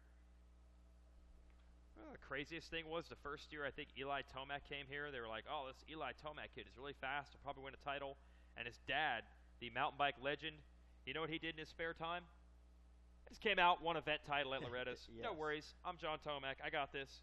So, yes, John Tomac is a championship here. Let me look up the Volands real quick. And coming across the finish line, first place we saw Maximus Voland, followed by Crockett Myers, Wyatt Matson, Hunter Yoda, Chase Prince round out your top 5, Evan Ferry, Jack Walker, Ryan Cannigier, Mark Stone, and Bryce Shelley round out your top 10 this moto. Yes, Talon Voland, the 1987 125 schoolboy champ. That's 125 youth in your program. Maximus Volin now joins his dad 28 years later with a championship, and also Uncle Tyson, 1984 and 1985. 125A champ and 125 Pro-Am champ here. So that'll be the 4th championship for the Volin gang up there in NorCal. We'll send it to Wes Kane to talk to our top riders.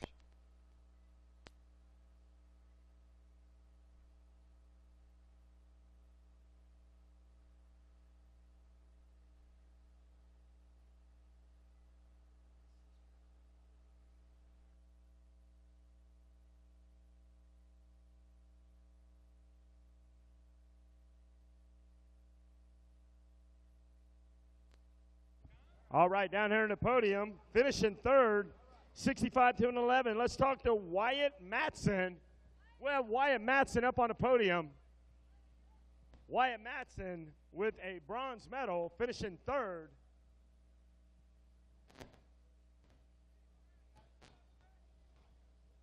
Great job up there. Let's have Wyatt Matson up on the podium.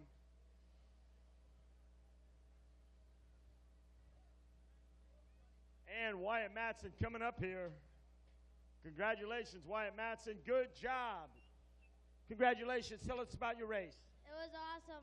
I tried to get a whole shot, but I had like top 10, and I rode my own race.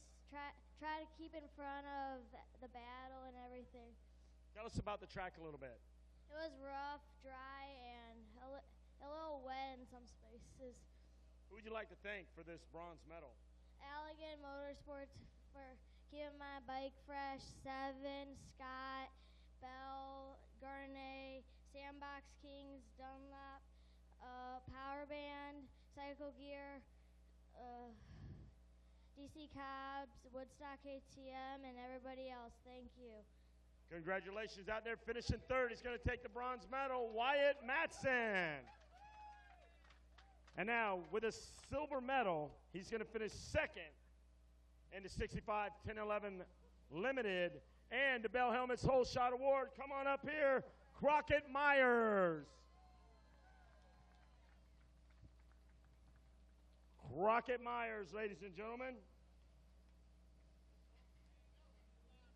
We're going to put the medal, put you right up here. Slide that medal on. And hold this up high. Give it a round of applause. Crockett Myers.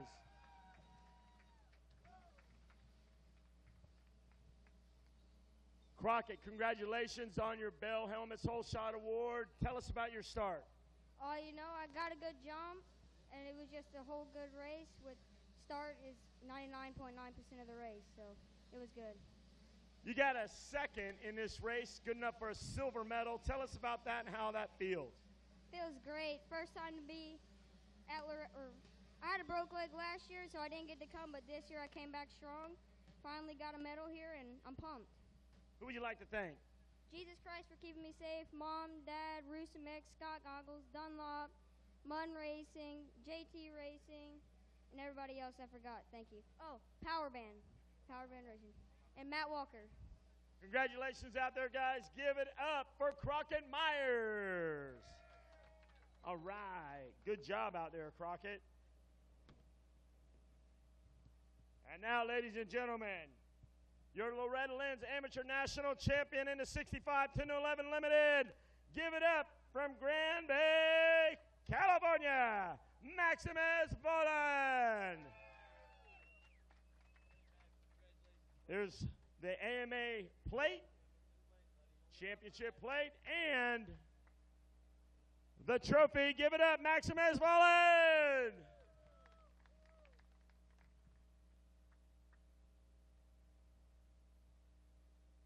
Maximus, congratulations out there. Job well done. Tell us about your race. Oh, those Dunlop tires, man, they hooked me up good on the start. And the KTM bike just handles so well out there. And I'm just so happy right now. I got a decent start, got out front, pushed hard, got my line settled in, and just won the race. Tell us what it means for you to win this championship down here. Oh, it means a lot to me. I've been working at it for the last 3 years, and I finally got it. I'm just so excited, and I'm just super happy. Who Who would you like to thank for your success here today at Loretta Lynn's Ranch? I'd like to thank KTM. They hooked me up really good. I'd like to thank Dunlap, Scott Goggles, Nilo Concepts, at Chirby's, my dad, my grandpa, John Moore, my Uncle Tyson, and everybody else. Thank you so much. Congratulations out there. You're champion, and the champagne celebration is going to begin. Maximus Volin, pop the champagne. Dad, get up here. You've been here before. You know what to do up here. And there you go. Another champion crowned here at the 2015 Loretta Lynn's Amateur National Motocross Championships here at Loretta Lynn's Dude Ranch. And we're going to kick it back up to Racer TV in the Skybox. Did you see that? Dad had to get down there and show him how to pop that champagne. That is awesome. That's the benefit of having a rider that has won many, many races, big races where they have podium celebrations. Dad helping Maximus Volin pop the champagne, and now Lil D and everybody from FMF. Yeah, we got the big Instagram screen. I'm very confused how that's going to look on Instagram. They'll have an Instagram of an Instagram. They have an Instagram frame. All right, we're going to have a commercial break. We'll be back with 65, 7 and 9. What do countless pros like Blake Baggett, Trey Kennard, Eli Tomac, Adam Cianciarillo, Brock Tickle, and Cooper Webb have in common? They all kicked off their motocross careers on a Cobra. These American-made Little Rippers revolutionized the sport over 2 decades ago, and they continue to lead the world in performance and innovation. Check out www.cobramotorcycle.com for more information.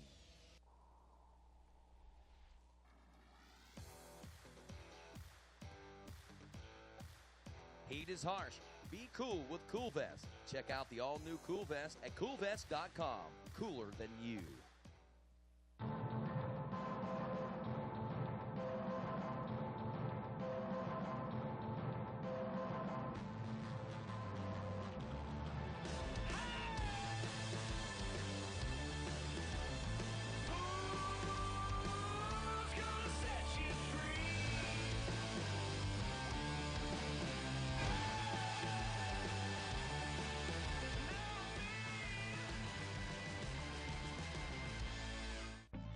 Do you want factory-level, championship-proven suspension?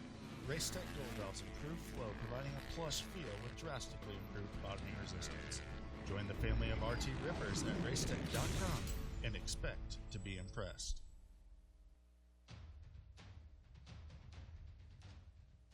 Any engine, any season. At home, at the track, or on the trail. AMSOIL for any engine.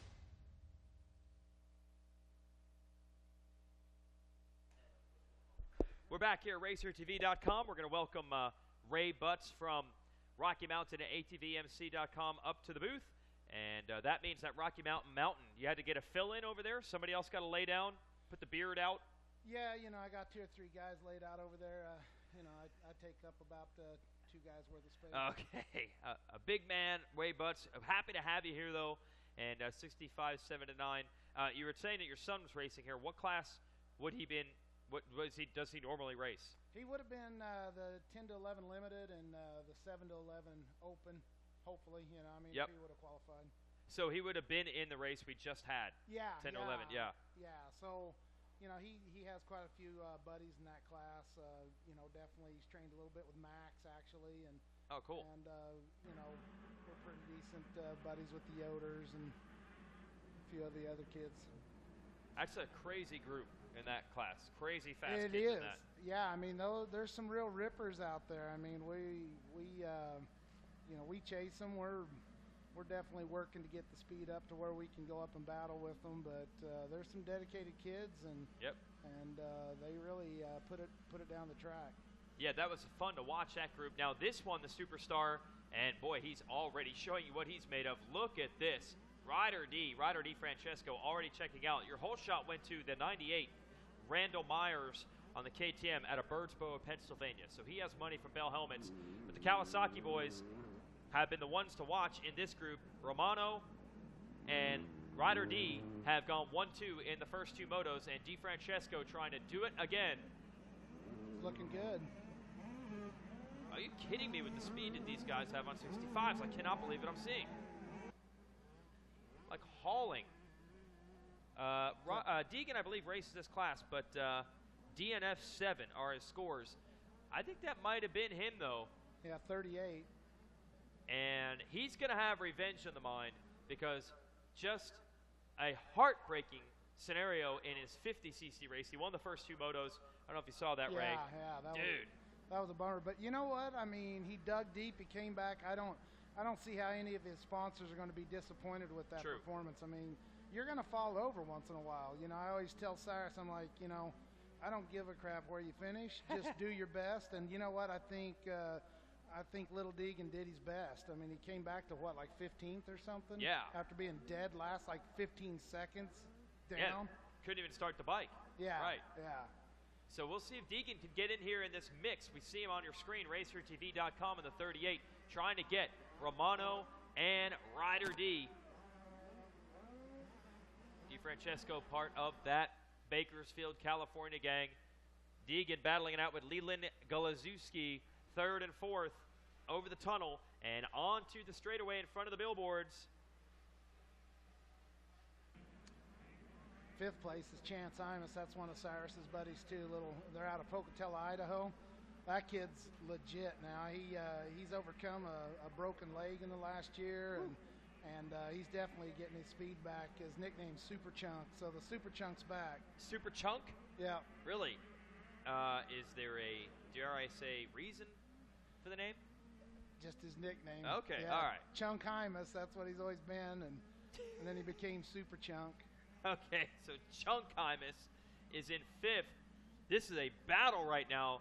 Deegan and Golazewski dealing with each other, 3rd and 4th, as Romano tries to get DiFrancesco. Romano has to beat DiFrancesco and get someone in between them.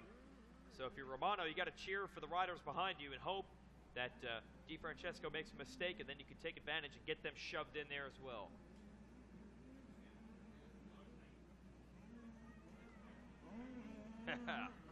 So Deegan, man, I got to imagine that's hard to regroup like that. Get back, get your head back in the game and ride well. You know, these little guys, they're borderline professional right now. I mean, they're some pretty focused individuals. I think they have a down moment. I think they shake it off and they get right back to work. Is Deegan going after? You bet. He's Romano? right on Romano. Whoa, here we go. Ray, you're missing all the action. They're going right in front of the Rocky Mountain ATVMC truck. Ooh, Romano switched from inside to outside, and a face full of roost at Deegan as well. So Deegan stepping up. DNF in the first moto, bike problems, out of the title hunt. 7th in the second moto, but this could be a star-type performance if he can get up to the number 2 spot. As DiFrancesco is trying to get away and make it a 1-1-1 sweep. So in these 65 classes, you're intimately involved. Your son races it, talking to Ray Butts from Rocky Mountain ATVMC. Is it possible to go out here on a fairly stock 65 and make it happen, or at this level, at Loretta's, how tricked out are the bikes, and what kind of stuff is even available for 65s? You know, the limited class, there are some things you can do. I mean, I'd say the number one thing to do is get your suspension right. Yep. If your engine's running right, I mean, that suspension's super important. You know, I mean, there's plenty of tricks, taking it to the maximum displacement. You know, they'll punch it out to a 61cc. They'll, you know, they can't clean it up, but they can match different heads and cases to make sure everything lines up. They can't grind it, I see. but they can buy multiple parts and make them align just right. They can check the squish, make sure that you're getting the maximum compression out of a stock engine. So there's quite a few things. If you do a few of those things and then you have your suspension and setup right, those things will rip. So same thing as anything else. You can get them valved, and suspension companies can help set up your suspension on the 65 just like anything else. Oh, you bet. I mean, it's critical. If you don't do your suspension for the weight and the riding style, if they're real forward on the fork or if they're hanging off the back. I mean, it kind of depends on the kid. It's not just a straight up setup. And then, you know, how they attack different things. Are they a wide open racer? Are they more technical? Do they look for, you know, are they more into jumping? Yep. You know, all those things come into consideration. So you definitely want to find a suspension company that'll work with you and come and watch your racer race and see how they do and make that thing work best for your racer. Plus, I would think those are good habits to get into, to start learning at a young age how the motorcycle works and what you want it to do. Oh, definitely. I mean, you know, with my boy, we learned a long time ago to listen to him. I mean, my wife had him out at practice day one day, and she told me, she's like, I think he's got a flat tire because he's driving, he's not doing what he should be doing. And she brings me his bike, and I walk up to it, and I'm like, the frame's broken. I mean, it was almost broken in half. It was all choppered out. I'm going, could you not see this? And she's like, yeah, he kept telling me there's something wrong. And I just said, no, just keep riding it. You know, oh, like, good. You got to listen to the kid. He knows what he's talking about. He's put a lot of hours on these things, so. Jeez, that's crowd. Glad it worked out right in the end. That could have been bad. Yeah. Deegan and Romano still fighting as they go through that massive trench. But wait, watch out for Chance Hymas. Super Chunk just sneak attack on Deegan and makes the pass while Deegan was stuck in that rut. So Super Chunk found a good smooth line. Deegan going to try to come back after him. They're side by side. Side by side. Yep. Hymas got him. Oh, Good nice. little Working battle on here. Romano now. Yep. 3-rider fight. Romano's got some heat. Dude, Hymas has just kicked it into another notch here these last 2 laps. Into the 10 Commandments. Yeah, he's gone 3-3. The race 1, he wrecked twice and still pulled the 3rd. And then the second moto, he crashed on the start and had to really dig himself out of a hole. So he got 3rd after crashing on the start? He, because he pulled the hole shot in the first moto, remember? Yeah. He got the hole shot and then crashed in the next turn and pulled it back to 3rd. And then in Moto 2, he got jammed up at the start and was like, I don't know, 20th and made his way back to 3rd. So the kid's got wheels. Oh, yeah, he actually has the fastest times going right now with a 2:22. Fastest lap of the moto, the last lap he turned in. Like I said, he has gone to another level, 2:22.0, so fastest rider on the track, Super Chunk, Chance Hymas. Hold on, wait a minute. What do you got? How can Ray Butts be up here in the tower? I know. And his beard is still out there on the track, and they're jumping over it in that Rocky Mountain He said he had to get 3 guys to match 1. Hey, you know what? Tell me something, Ray. It's right out there for the thousands of millions of people watching this show right now. That's what I like. I love this guy right here. He's a mountain of a man from RockyMountainATVMC.com. That's right. These guys always giving back. Whether it be Supercross, Enzo Arena Cross, or right here at Loretta Lynn's 2015, right here at the Dude Ranch. That man right there has the heart the size of Texas. He is. I do make a great billboard. We just have you if the rig can't make it one year, we're just going to have you stand there in that corner all week long. That's right. Yeah. All right, so we're going to watch Super Chunk, Chance Hymas. He got the pass done on Romano, too. He went even faster. He just went 2:19. And I'm going to put it on the radar now. He's got a shot at catching DeFrancesco. I mean, he just went 4 seconds faster than your leader. And he's only 2.5 down. Yeah. So Chance Hymas, like he stopped for a Red Bull or something partway through that lap. He is going nuts. And you can see DeFrancesco is in his sights. What a ride. We're into the 10 Commandments. Chance Hymas from about 5th to 2nd, and now he has caught Ryder DeFrancesco. Well, boy, I'm glad I had you up here. Now I know the nickname and everything, and the whole story of these first motos. I mean, he's a great kid too. Just a fun family. They're super awesome. Out of Idaho, Chance Hymas, and that 2.5-second gap is already gone. Just Crazy, cruise through man. the pit. Look for a guy that looks like Jack Black. That's his dad. Super Chunk Senior. Yeah. Jack Black. Jumping into the pool later. School of Rock. All right, so this is a battle for the lead. again, because of the troubles that Hymas had getting 33 in the first 2 motos, DeFrancesco doesn't have to beat him for the title. Here we go, all the way on the outside, nearly stopping at the Rocky Mountain ATVMC truck, trying to work and trying. Oh, they're wheel to wheel and elbow to elbow. That was not a line you could make a pass in, but he almost made the pass anyway. He did make the pass. And now he's got it. That was unreal, just not to be denied. Chance Hymas putting that KTM up front. Again, DeFrancesco will take the title, but what an effort. Catch these guys. I want to watch what this lap time is. He has a 2:19 as his best, and he turned it in the last time around.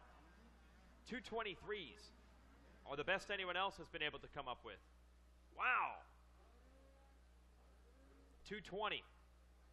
So he has, I think his last 3 laps have been faster than anyone else's best lap. Chance Hymas. Do you believe in chance, Rodney Tomlin? Oh, he believes in chance. There's no doubt about it.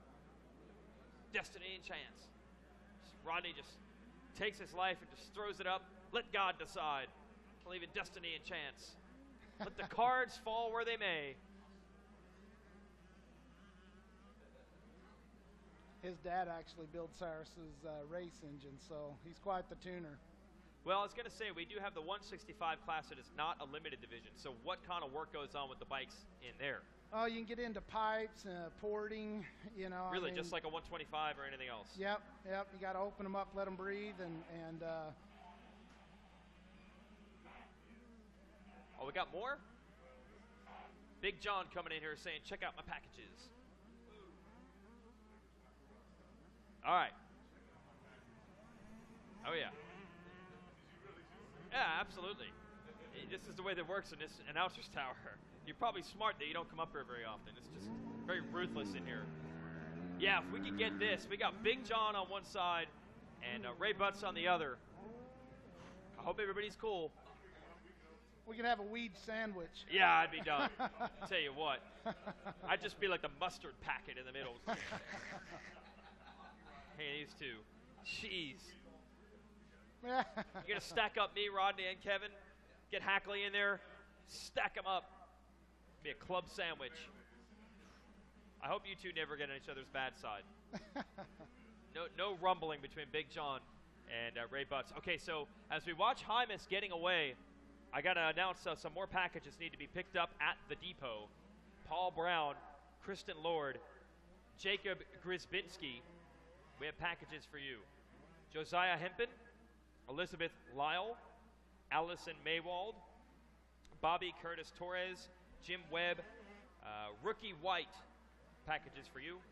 Federico Palacio, Lane Allison, Connie Lionheart, Ryan Miller, FCC Motorsports, 2 packages for Bob Weber, Robbie Conklin, and we have a few packages not at the depot but in the office as you're watching the 83 of Chance Hymas leading. And this rider, the 99, Ryder DeFrancesco, points leader and looking at a championship. In the MX Sports office, we have packages for Robert Snyder, Chris Burkeen, Cody Harrafield, Herndon Walker, Elijah Howard, and CP Carrillo. Go pick up your packages at the MX Sports office. Maybe some of these things came via RockyMountainATVMC.com, or would they pick them up somewhere else? No, they'd have picked them right down Right here there. at the depot. Right on. Okay, so in the modified 65 division, they're running full-on ported motors and everything like in any other class. Yep. Yeah. I mean, it has certain rules. You can't cheat on the displacement. You got to keep the exact displacement, but you can port it, let it breathe a little better, put an exhaust system on it. You know, you can change out, you know, bearings, you know, different types of bearings and They have whatnot reed valves? allowed. They have that? What's that? Reeds? Reeds, yeah, you can put reeds in it. They're battling again, aren't they? Yep.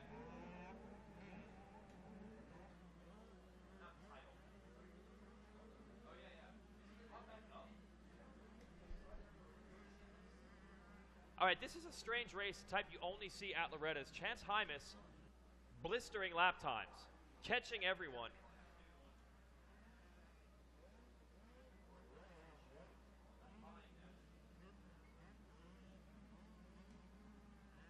Chance Hymas in the lead, but those rough luck in the first couple motos made all the difference.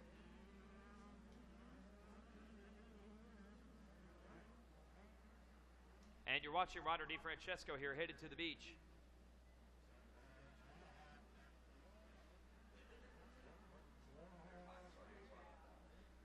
Yeah, Hymas still pulling. Yeah, Hymas is still good. We're getting false information from our so-called spotters. 2 laps to go. You know, one thing about Ryder D that I really respect, that kid puts a lot of work in, and he gets stronger towards the end of a race. I mean, Chance doesn't have it won yet. He's got to stay strong and keep pushing, because Ryder D will sneak up on you. I've seen him multiple times catch a guy from the back that lulled a little bit, and that kid's fitness is great, and he races to the very, right to the checker. Working on a championship is Ryder DiFrancesco. He's in second. Hymas is out front. Nick Romano is still third. And Hayden Deegan back to fourth. Leland Golazewski fifth. Parker Ross sixth. Garrison Smith seventh. Gage Wilcox, Johnny Weber, and Daxton Bennick. That is your top 10. 65, 7-9 limited. DiFrancesco, we're going to go deep into the Loretta Lynn's Hall of Fame now. And this guy got on the map for being a defending champion and a successful defense of a 4-6 title, which basically never happens, because that means that you would have to be 5 years old beating 6-year-olds for a title. He did it, then he came back at 6 and won it again. But it's a difficult transition. I'm sure you went through it, Ray, going from the single-speed 50s to a bike with a clutch and gears. But so far, so good. Yeah, it's a bit of a learning curve, but once again, these kids ride so much and they're just like wet clay. I mean, they shape up really fast. It's like wet clay over there. That's right. Mold them into a champion, and that's what we got going on right now. Ryder DiFrancesco running the 99 in support of the Nitro Circus and his buddy Travis Pastrana. Going to try to make it another number 1. And representing Bakersfield, California, whatever the heck they have going on out there. I kept saying whatever's in the water, but I don't think they have any water in California these days. So whatever's in the sand, I guess. Whatever's in the smog. Not in Bakersfield. That's too far out from Los Angeles. So Chance Hymas making his presence known, a strong ride. I mean, making huge passes and lap times 2 seconds quicker than anyone else in this race will win the moto, but some tough luck early in the week. He's going to go 3-3-1, and the rider to watch is Ryder DiFrancesco on the 99, who's looking to take second in the race, and with it the championship.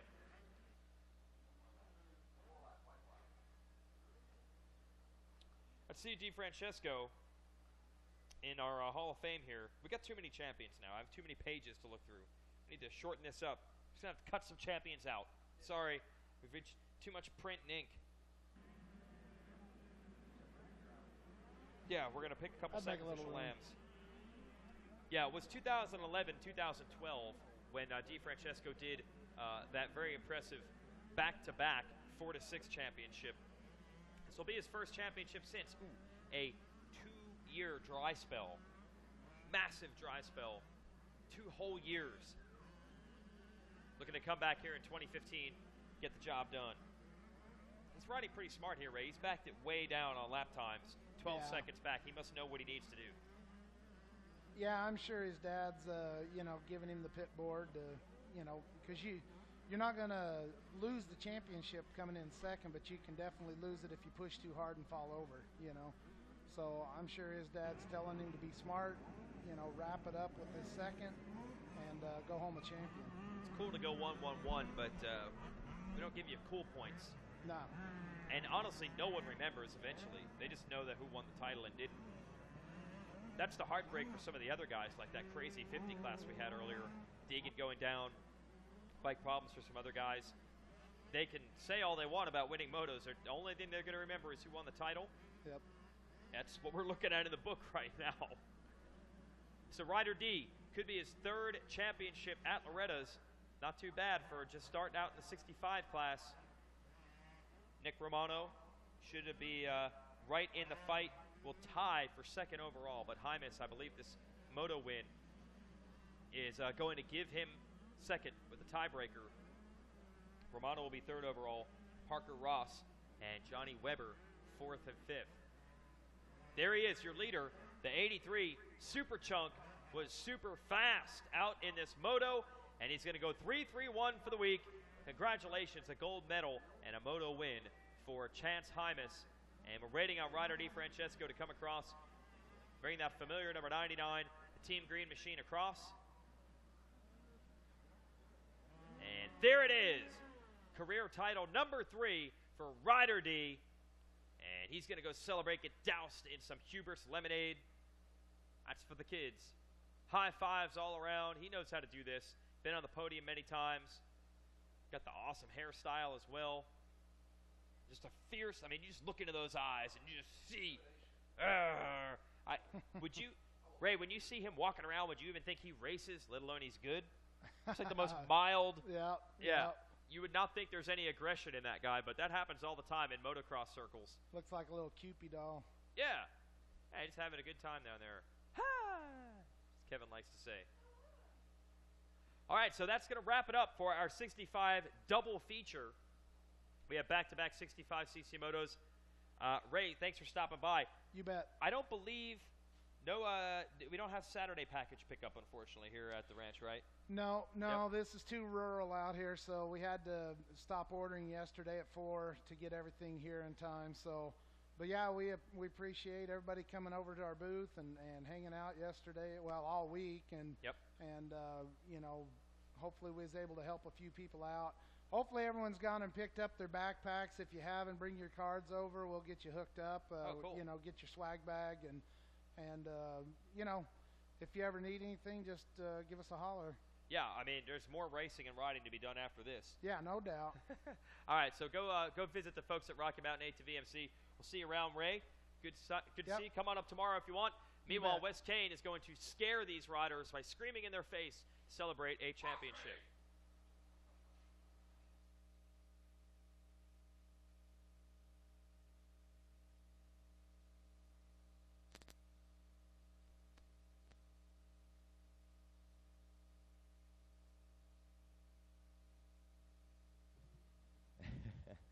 Nope, not Wes Kane. I'm Rodney Tomlin down here on the podium taking over for just a little bit as we get set to congratulate some of our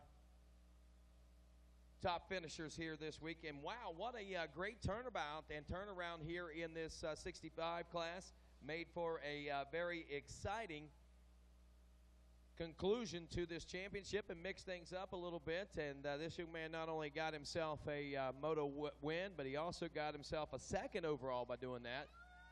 Yeah, we're going to be over to talk with this young man and give him his gold here. And I imagine we can go ahead and take care of that now as we await for everyone. We'll have to switch things out again here in just a second anyway. So let's go ahead and give this man right here his due. Put your hands together once again for Chance Hymas, ladies and gentlemen. Chance, excellent ride out there, man. This is the one you've been looking for all week, and you come out here in this third moto and make it happen. What was different this time? I got a good jump on the start. I lost my balance, got into some deep stuff. A bunch of people got past me. I knew I had to get up front if I wanted to get the win and get second overall. So that's what you were gunning for, that number 2 spot overall, huh? Yeah. That is awesome, man. You take the Moto Gold win, and you get that second place overall, a great feeling of accomplishment. Who do you want to say thanks to for helping make this all happen? Fly Racing, Pocatello Power Sports, Western Power Sports, my whole family and friends, Catch Valley MX, RMX, and everyone I forgot. Thank you so much. There you go. He's taking home Moto Gold in Moto 3. Chance Hymas, ladies and gentlemen. So congratulations to him, and we'll reset the podium here after a couple of photos, and we'll put the championship bike up on the podium, and I want to bring Nick Romano up right now, or do we have, yep, here he comes right now.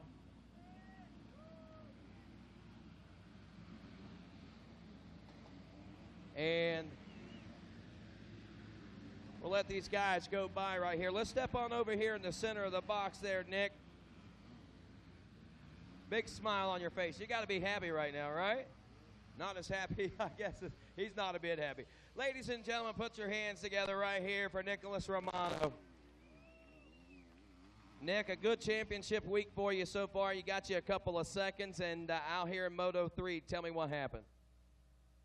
Just got buried in the start, and then got like a 10th place start, and then I was just riding consistent, and then got passed and went back to third. But yeah, just come back next year, and then yeah, just win next year, and then hopefully get a top 3 in the 7-Eleven.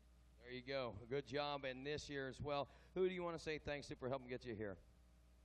Kawasaki Team Green, my mom, dad, sister, Pro Circuit, Renthal, SOB, Scott Sheik, Dunlop Tires, JT Racing, 100%, Garnet Boots, Astric Knee Braces, Uni Filters, RK, and that's it. Thank you. There you go, ladies and gentlemen. Nicholas Romano taking home the bronze here in the third moto as we move over here for our championship celebrations, as we'll also have a Bell Helmets Whole Shot Award to give award. But first, let's go ahead and give that away now. And again, I lost my little piece of paper here with the name on it. Got all excited with the podium presentations going on here, of course. And we bring up, looks like Randall John Myers, number 98. Come on up, Randall. Awesome. All right, Randall, do you go by Randall or John? They got John in parentheses. John. All right, John, we'll call you John. So, John Myers, tell me how you made this happen, man. $100 in your pocket for the Bell Whole Shot Award. Yeah, my dad packed my gate pretty good, and I got out of the gate, and I thought I had it, and I got to the first turn first. Wow, how'd that feel? Pretty good. Were you expecting? You knew you were coming up here, huh? Yeah. That's awesome. Now, is this your first whole shot at Loretta Lynn's? Yeah. How's it feel? Awesome. That's great, man. Who do you want to say thanks to? My mom, my dad, my sister, Nick Bonnie, Racer X Cycle Works, Gina, Callahan MX School, Sick MX, Callahan MX Elite, Renegade, and anybody else I forgot. Thank you. There you go. John Myers, ladies and gentlemen, taking home the Bell Helmets Whole Shot Award. And now we get a chance to crown silver and a champion here on the podium. How about it, ladies and gentlemen? Put your hands together for Ryder DiFrancesco. There's your silver, Ryder. Here's your shield. And turn around right there. There's Kip Bigelow handing you your national championship #1 plate. He's a national champion again, ladies and gentlemen. It only gets better each and every time. The 65cc 7-9 limited class. Take us through this championship hunt. It was a good week. You got a couple of moto wins. Come out here in moto number 3. It was, well, looked like a good challenge for you out there in a good race. Yeah, I got a good start, and I was out in front for about 2 laps, and here comes Chance Hymas, and he passed me, and he had a good moto, and Nicholas was behind me, and so I just know how to not let him by, and it was a good race. That's it. There you go. So here we are with a national #1 plate, and there's people you want to say thanks to, I'm sure. My mom, my dad, Hubert Lemonade, Kawasaki Team Green, Pro Circuit, Scott, Dunlop, 60, KHI, Ethica, DC, DT1 MX Track for building a great track for the Lorettas, and Traxxas, Rentha, who I forgot. Thanks. There you go, Ryder DiFrancesco, ladies and gentlemen, your next national champion here at Loretta Lynn's, the 65cc 7-9 Limited. Champagne celebrations also going around, as we love to say here, to the victor goes the spoils, and the spoils of Loretta Lynn's, the sweet, sweet spray of champagne.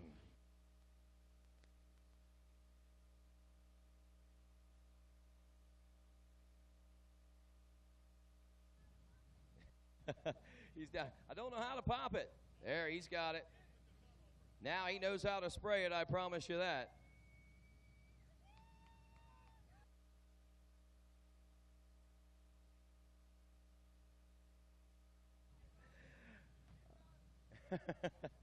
All right, guys, take it away.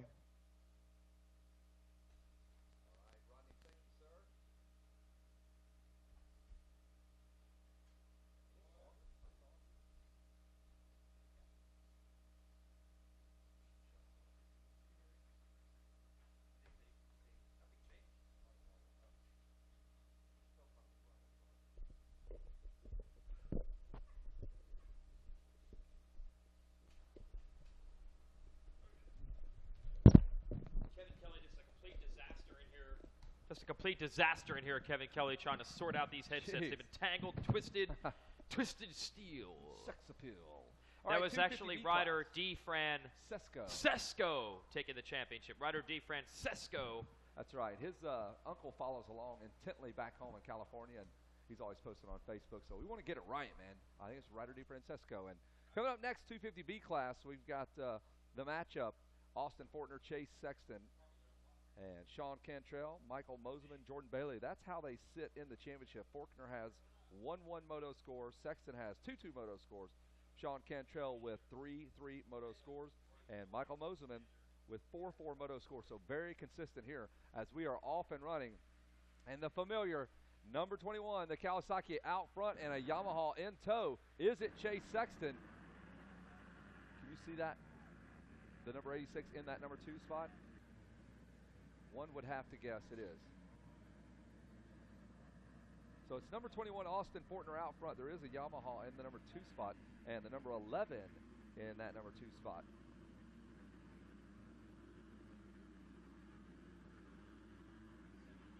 The number 17, check that.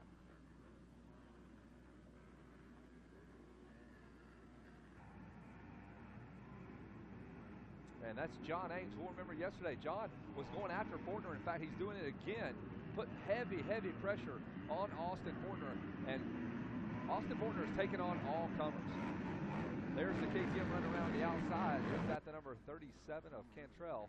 Nope, that's Michael Moseman, number 42. And Moseman gets around John Ames, and Moseman now having his shot at Austin Fortner. And all on the inside, did he get it done? Moseman has made the pass on Austin Fortner. So a lot of action here early in the moto. I'm still moving around here. So Michael Moseman going after the number 21 of Austin Fortner. John Ames is in the middle of that as well. Crazy action here, both on the track and us getting our cords untangled with the headsets. We're good now. All right. Fortner losing the lead. Moseman going from 3rd to 1st. Fortner from 1st to 2nd. Ames had the lead momentarily. He's back to 3rd. What a furious opening lap. So Moseman moseying on up to the lead, partner. There's Jordan Bailey sitting in the number 3 spot. Sexton and number 37, Sean Cantrell, just coming back in about the number 6 or 7 spot. So those guys have some work to do. There's a ton of talent in this B class when you have Moseman, who is putting it on him right now. I think he might be shocking the number 21 of Austin Fortner. So we'll let this race kind of settle. You cannot just chill out that first lap. You have to go. Oh, he is not really moseying Moseman. There's no doubt about it. Fortner going to try to regroup. John Ames back there in 3rd. On the gas as well. Heard that Ames been working with Garrett Swanepoel lately. He's trainer for Cooper Webb on the pro side and a great pro rider in his own right. So Ames going to try to put that fitness to work as he goes after Fortner for 2nd. Well, Fortner can finish right here in the number 2 spot and still grab that overall win, and I'm sure he knows that. He did it the other day. Had a battle on his hands from Chase Sexton. Didn't go. make any excuses. Gave the Sexton the credit, the moto win, and he still won the title. So Moseman with 4-4 and now 1 photo scores. Breaking up the no-hitter by Austin Fortner in this one. Fortner was perfect through 8 2/3 innings. Broke up the no-no in the 8th? Yeah, he did, man. Jeez. Little squibbler up the middle there, Bill Buckner style. Coming out of the Storyland section in the back, now onto the Rocky Mountain. You've got your leader. John Ames continues to have bad luck. He stalls the motorcycle, and the pack goes racing by him, and he lost 5 positions. So John did it yesterday. He hit the deck hard and about 100 feet earlier than where he just had that issue there on the racetrack. So problems continue to plague John Ames. Didn't go down, just stalled the motorcycle, Jason. Man, it's all it takes with this deep group. And this was the class you circled at the beginning of the week as maybe the most fast guns, the most future superstars in this B division. And a lot of them are battling 65s, 85s, Super Mini last year. Maybe some dabbled in Schoolboy, but it is really cool to see what they've become on the big bikes. But how about Moseman making a name for himself? Although it looks to me like Fortner has settled back in and wants to go after the lead again. Man, Jordan Bailey has been so consistent. He's in the number 3 spot. He's finished several motos right there in and around that number 3 spot. He went 7-5 in this class, but he's been on the box a few other times. And Bailey holding off Chase Sexton right now. And the battle's starting to actually heat up there. Austin Fortner says, you know what, I'm going to win this one. It looks like he is actually making a run at Michael Moseman. Yeah, you could just kind of see the body language where he's holding his head. All of a sudden, he was starting to look forward and settle down. Moseman put in a great sprint. And now Fortner's going to have to decide, do I go after him? Do I worry about a bar-to-bar battle while I already have the championship? Do I wait? Maybe hope he makes a mistake and then I can cruise through. We'll see how the 21 plays it. He did it right. In the other class, already won one title. Boy, there would be nothing better to not only win 2 titles, but to get them both done by Friday afternoon. Man, be on the beach by Saturday morning. Pick my awards up. I'm out of here. He's flying to, as Wes Kane would call it, Costa Rica. I'm going to Costa Rica. Costa Rica. Costa Rica. So Sexton with the 2-2. He's the one that's got a challenge. Actually got it wrong. I believe that was Sexton won the second moto of their other class, not the third, but he had the DNF in the first moto there. Just some weird thing with the fuel line, I think, that cost him a moto. So Fortner doesn't have that one yet. He's just looking for points. This one he would have points as well, just as quickly as he closed in. He's gone. Yeah, Moseman puts the hammer down. He put the hammer down onto the gas pedal. That's like double the speed. Drop the hammer on the gas pedal. Look at this battle back here into the last turn. There are 1, 2, 3, 4, 5 guys in that turn. If you look back here, Jason, the number 29, the number 61 of Enzo Lopes, the number 30, that's Chase Sexton behind him. So bad luck has besieged Chase Sexton. He's got Luke further back there as well. And John Ames in the back of that group after the mistake while running third, stalled the bike. Good call, Kevin. And there goes Fortner. Into the 10 Commandments, the GoPro 10 Commandments. And that's what he's going to do, actually. GoPro. Yes. Maybe not quite yet, but if I were to have a guess, I'm not sure we'll see him at Loretta's next year. If I were to have a crystal ball, obviously could race the A-class here, but the trend lately for really elite talents like this, a lot of times is to start at Hangtown. I'm sure a lot of decisions to be made about the future for Austin. I sure like when they go that route and they don't do the last 3 outdoors. They don't do any Supercross. Their first pro race after Loretta's as a beat rider, like you said, the first round of the Outdoor Nationals, gives them plenty of time to test and just kind of get their feet wet with the team and the race bike and all that. Been a lot of guys that have done it. Lately, it's been quite the trend. Fortner trying to close back up. Okay, now we got the eyes on this battle behind them. Seeing the 25. Also Sexton in this one as well. Sexton trying to make a move. On that number 25 machine, that's Rambler Alves. And Enzo Lope right behind him. And I think there's a lap rider they got to deal with. Jordan Bailey just ahead of them. Bailey now a Kawasaki pilot this year as we head into the center section of the track. Let's see if Sexton, I might be a little too late for him to go after your leader, or sorry, your championship leader, Fortner. Here's what Sexton would need. He needs to go out and win the moto and then hope that Moseman holds off Fortner, pushes Fortner back to third, and then Sexton would be champ. But 8 minutes into this one, Sexton did not give himself much help with this bad start. But he's made a move here. That's John Ames we're looking at. Yeah, Sexton's on up the road a little bit. He's got some work to do to try to roll up on Enzo Lopes on the Red Bull KTM. Lopes having one of his better motos. We were really excited about Enzo during practice, but just hadn't been able to put it together here at the ranch. Good starts. Had some crashes, I think. Yeah. Had some motos where he was right in it. Here comes Rodney Tomlin. With he's fired up. He is pumped. He's got himself a little old ice cream. His daddy took him down there to Wendy's, got him a little Frosty. Cute. The apple don't fall far from the tree, does it? Got his little blue-lip kid running around out here eating those ices. Yeah, and then he goes down and gets, a little chocolate shake, little happy little Rodney. Rodney was actually chewing his son out. Where'd you learn this? Where'd you learn to get these milkshakes? As he slurps down his milkshake. I learned it from watching you, Dad. You eat milkshakes every day. Learned it from watching you, Dad. Where'd you learn this? So Michael Moseman, 3.5 seconds out front of Austin Fortner Bailey. About 17 seconds behind that battle in the number 3 spots. Lopes and Sexton round out your top 5. Man, this is a good group.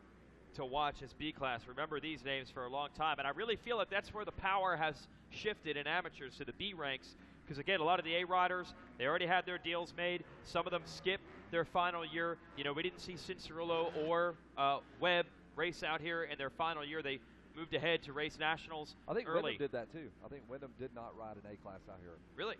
There you go. So it happens. Ryan Dungey didn't ride an A class here. That was a bit of a surprise move, kind of a stealth move by Suzuki to sneak him out. What did Roger see that no one else in America saw? He got one title his last year here in 2005. Schoolboy. And Yeah. Roger goes, in his B "I'm year, good with he that." was out at Glen Helen one day in like March, and DeCoster said, "Look at this kid's corner speed. I'm signing him." Come on. Really? I don't get. I mean, Riding at Glen Helen, and he said, "That corner speed, I want it." that's nuts. So yeah, that's right. Dungey got picked up as a B rider. Did not even race here in the B class. Nope. Before he even got to this level, he was already racing professionally. Yeah, his last race here was Schoolboy 15. Yeah. And that was, like you said, that talent-packed Schoolboy class. Or Yeah, pretty with much Osborne everybody and that's anybody Stroop and- came out of it. Izzy, Lemoyne. I don't understand. That has to be the all-time great scouting pick. No doubt. There's no doubt. You picked Right. up a 15-year-old. I mean, it's like going down to Cuba and picking up some middle infielder at 12 years old just because he can catch a ground ball in a rocky infield. Yeah, That doesn't make sense to me. The soft hands he had picking up that ball, we have to have him. Plug him right into the Suzuki truck at age 16. So he's driving, went down to the DMV, got his license, and his pro license on the same day. I remember talking to DeCoster about that. I said, "Who's on the team next year?" I heard that Hepler's out. Yes, we're going with the young kid named Ryan Dungey. And I'm like, it's the guy that won a Schoolboy class. He's That's got one crazy. title. And he's like, "We're trying something new. If we worked with the young kid and mold him early, I want to see how that works." Worked out. That's unbelievable. Yeah, I mean, it's mind-boggling. And Dungey was so good so early. He won the first Supercross he was in. Atlanta Supercross, first time, won it. He has overachieved at every level. Like he's just. But doesn't get the credit. No, he's right? been fantastic. Like, but it's not been this spike though. You know what I'm saying? No. If you look at a graph of his success, it's been slow and steady, but it never dips. Dungey might not be in the greatest of all time conversation, but I will say this: if you were to pick the career and the lifestyle and all the things, if you're a parent, it'd be hard to argue. He doesn't get hurt. He's made a ton of money. There's no doubt about that. He's a good dude. He's good grounded dude, morally. no drama, no controversy. And again, I will remind, he's made a ton of money. A lot of money. Yeah, I know that we don't often bring that up here, but let's be honest, that doesn't hurt. No, not at all. Yeah. No one would mind knowing that their kid goes on to make $10-some million at some Do you point. ever run across people like, man, I met Ryan Dungey. He is just a God. What a jerk that guy was. No, Did you never. ever come across somebody that said that? No, never. And all the other risks. You know, he doesn't get burned out. He doesn't have drama behind the scenes. Doesn't get hurt. No, he got beat down for a couple of years too, and he's super resilient. Now he's coming back off of a Supercross, and now looks to be an outdoor championship possibly. I mean, it's silly. Right, so that's what we're looking at in the B class here, man. A lot of times this is where the true power lies, and these guys might be the true stars of the future. Might not even have them all here next year in the A class, or they might be. I think it's too early for anyone to know what the schedule will be. Watching John Ames here on the 17 in 5th. Moseman got this one handled. There's no doubt that Forkner knows the score. Doesn't need to win the moto. He's backed it way down. I like what he does, though. Austin Fortner can match up lap for lap the entire way. He's just like, I'm letting you know I am here. Like he's done it the whole way through this race. You throw up a 155, I'll do that as well. 21 seconds back, though. Jordan Bailey in 3rd. Ames and Lopes. Ramler Alves 7th. James Anderson 8th. Luke Further 9th. And Blake Green just outside the top 10. Right behind Scott Meshy. Scott Meshy.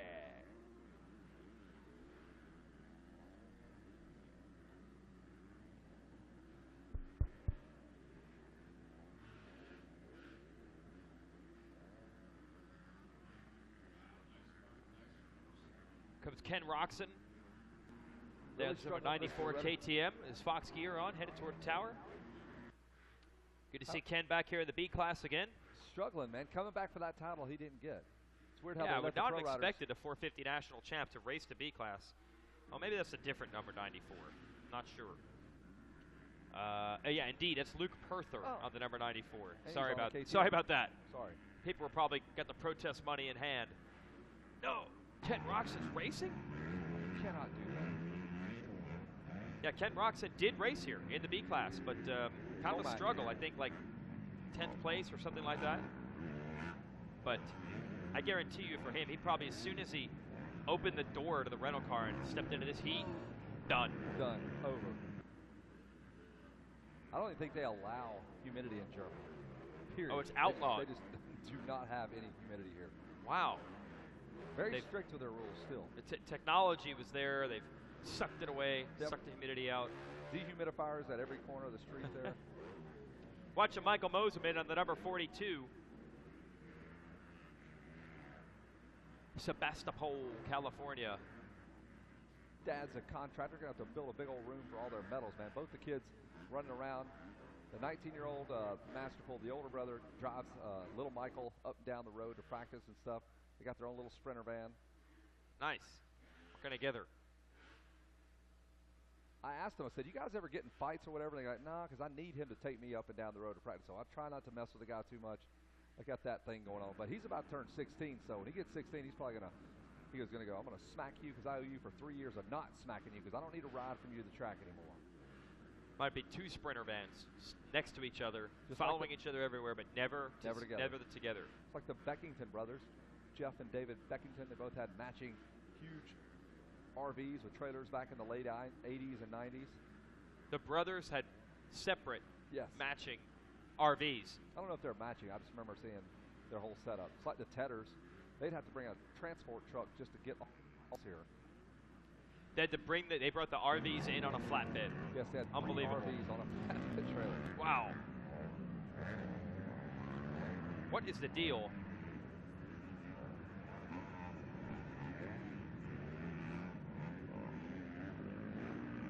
Let's see how this one is. Let's punch up some volume there.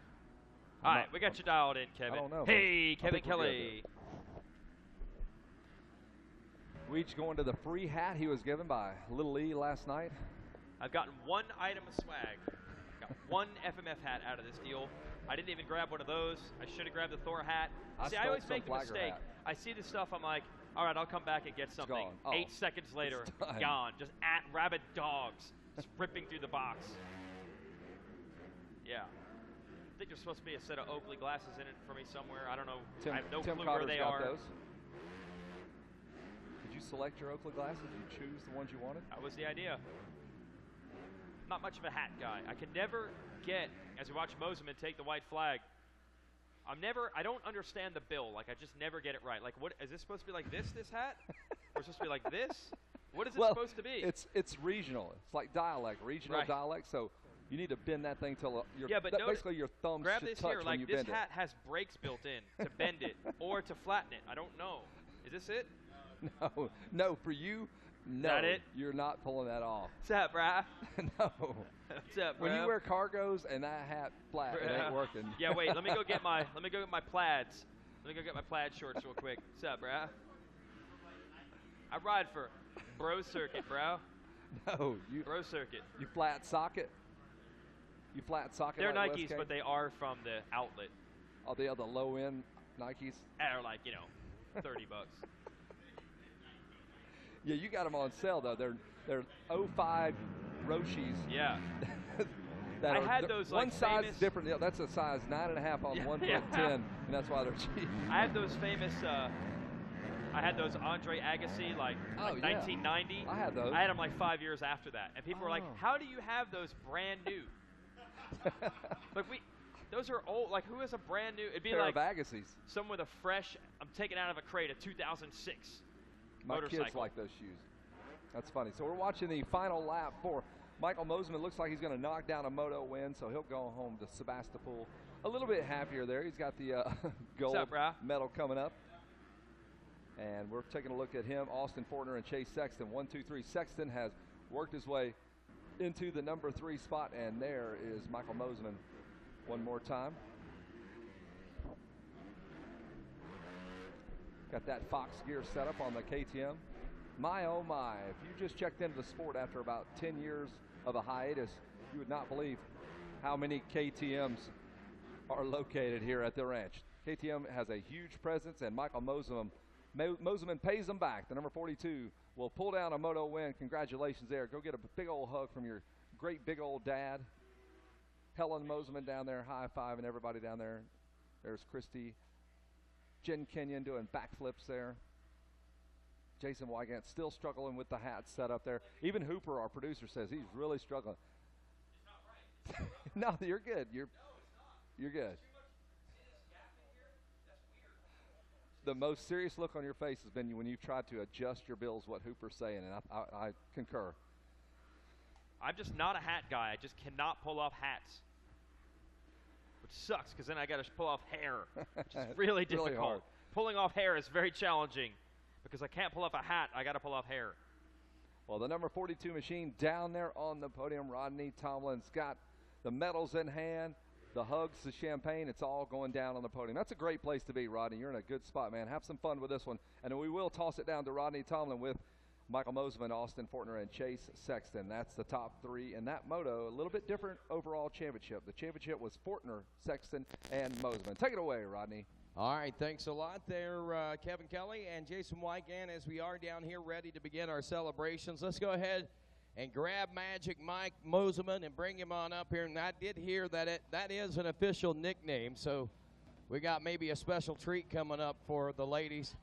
If we can get Mike on up here. Come on up, Mike.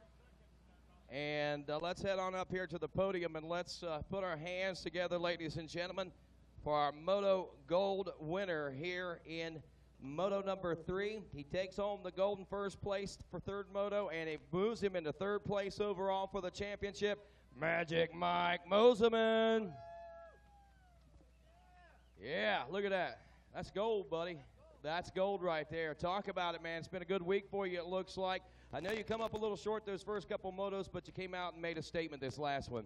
For sure. I've been just going down a lot. That was the first moto I didn't go down, and you see the result. I've been working unreal hard. I don't know if anyone's prepared as much as I have for this race, and we worked for this all year, and now it's time to celebrate. There you go. Now, they call you Magic Mike, they tell me, and I have a request that you do a little dance. You want to step out in front of the podium and dance like Magic Mike for us? Go ahead and do it. Let's see what we got here.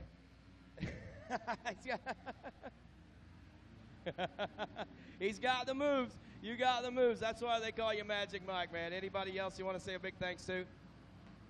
Just the whole Orange Brigade, FMF, factory service, racing team. They put an unreal bike on me. This is the fastest bike I've had all year, and they put their cards all in for Loretta's, and just can't thank them enough.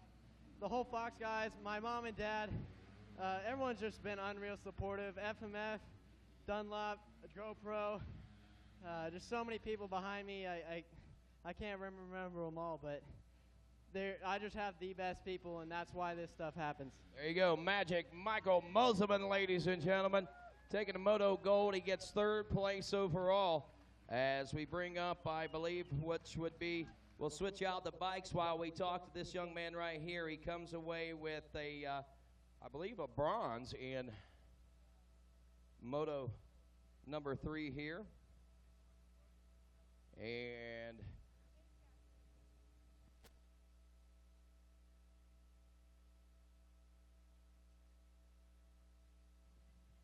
okay, and all right, let's get Chase Sexton on up here, and let's get the championship bike in place while we are talking with Chase here. And we'll get these celebrations underway.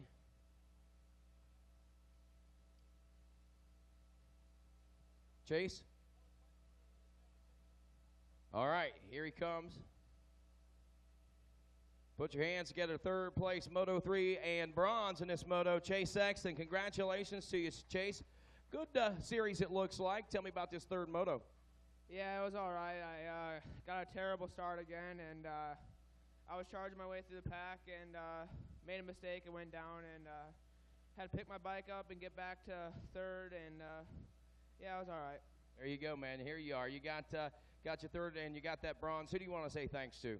I'd like to thank Yamaha, Rock River, Answer, Dunlop, Alpine Star, Bell Helmets, Spy Goggles, Never Summer Industries, my trainer, Christian Craig, and John Westling, and yeah, everyone that's been helping me out. There you go, Chase Sexton, ladies and gentlemen. Let's bring up our champion next as we celebrate a silver, I think, in the moto, but overall, he gets the whole kit and caboodle, my friends. Let's put our hands together for Austin Forkner, ladies and gentlemen. Bell Helmet's Whole Shot Award, $100 there. He gets the shield, and he gets an extra medal here, a moto medal. A happy young man, to say the least. We've watched mature here at Loretta Lynn's. And there it is, the crowning moment. Kip Bigelow handing the national #1 plate here. And this bit of accolades as well, the Amateur National Championship shield right there. So, Austin, good. Congratulations. Great week, man. You were riding rails this week, it looked like. Yeah, it was good. I knew that the first couple of motos, you can't win it in the first couple of motos, but you can definitely lose it. So I put my head down in the first 3 or 4 motos and just put it down, and ended up coming out with 3 firsts and a second. And in this class, I was going in with 2 1s. So I just knew that Chase was going to be up there, and he was going to be fast. He was good yesterday, and I don't know what happened, but he was pretty far back off the start. And then I just Michael got by me pretty quick, and then I just tried to latch onto him for a couple laps, and I did that, and then kind of got a pretty good gap, and then just put it on cruise control and got the win. There you go, and you're a champion, man. Who do you want to say thanks to? I got to thank God for keeping me safe. My mom and dad, my whole family, Monster Energy, Team Green Kawasaki, Pro Circuit, everybody with Pro Circuit, everybody with Cowie. They've been helping me out a lot. The bike's great. Dunlop wheels or tires were hooking up great. Fox gear, everybody there. Traxxas, Maximum Renthal, Trek Bikes. Everybody at Rainer Training Complex, Robbie, and all the riders. We've been putting in work before this, and it paid off. And I got to thank Rhino Power. There you go, ladies and gentlemen. Austin Forkner, your champion. Back up top. Champagne celebrations getting ready to get underway as well.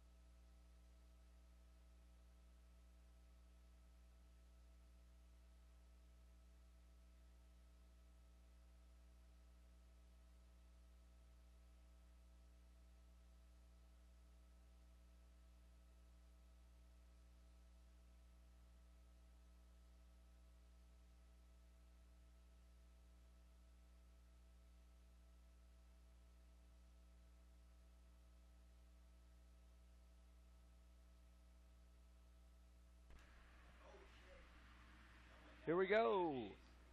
Some A-class racing coming at you. 450A in the house. Bradley Taft coming at you. 3-1 moto scores. 1-2 moto scores for Tristan Charbonneau. So it's all about who wins this moto, and I believe that's Taft out front. Taft got the whole shot. He's got a Kawasaki rider in tow, the number 57. Is that Darian Sinai? Mispronounced across America. Senya. Oh, yeah, absolutely. He was Sinai for about 8 years down here. Senyai. Taft into the lead. So it's Bradley Taft. We'll take a look at Bradley and see if he can hold on, man. What a big win this would be for Bradley. Look out. What happened up there? Go into the smoke, boys. Straight through the smoke. You can go through the smoke, Cole Trickhole. Something just blew up back there. So we're having a look at Bradley Taft, and he is letting it fly right now. Putting his cards on the table for sure, Jason. He's got to win this. 3-1 moto scores so far. 1-2 for Tristan Charbonneau. Where is Charbonneau? Taft scrubbing it over that double. He's got that much speed. He has to throw some of it away. Kawasaki riders do get out.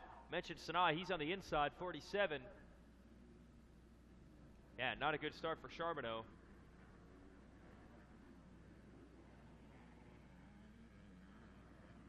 And Taft now coming right in front of the announcer's tower on the number 19 machine. Look at him doubling through that little whoop section there, if you will. Sinai in the number 2 spot. Mitchell Harrison is 3rd. Josh Osby, number 87, in the number 4 spot. The number 41 of Trey Kennard making his return to the ranch on the Honda in the number 5 spot. No. And there, nope. Charbonneau is still nowhere to be found there. And there's Charbonneau right there in about the number 8 spot. So Tristan Charbonneau has a ton of work to do right now. Oh, yeah. It's Taft, Sinai, and Mitchell Harrison, 1, 2, 3.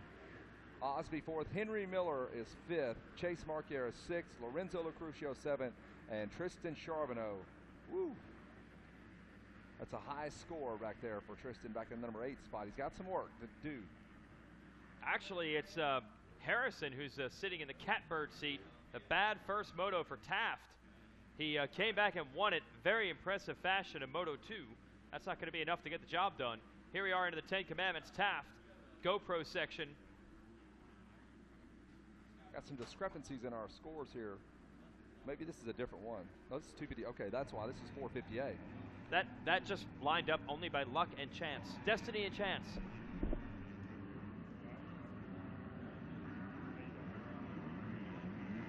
Yes, go ahead.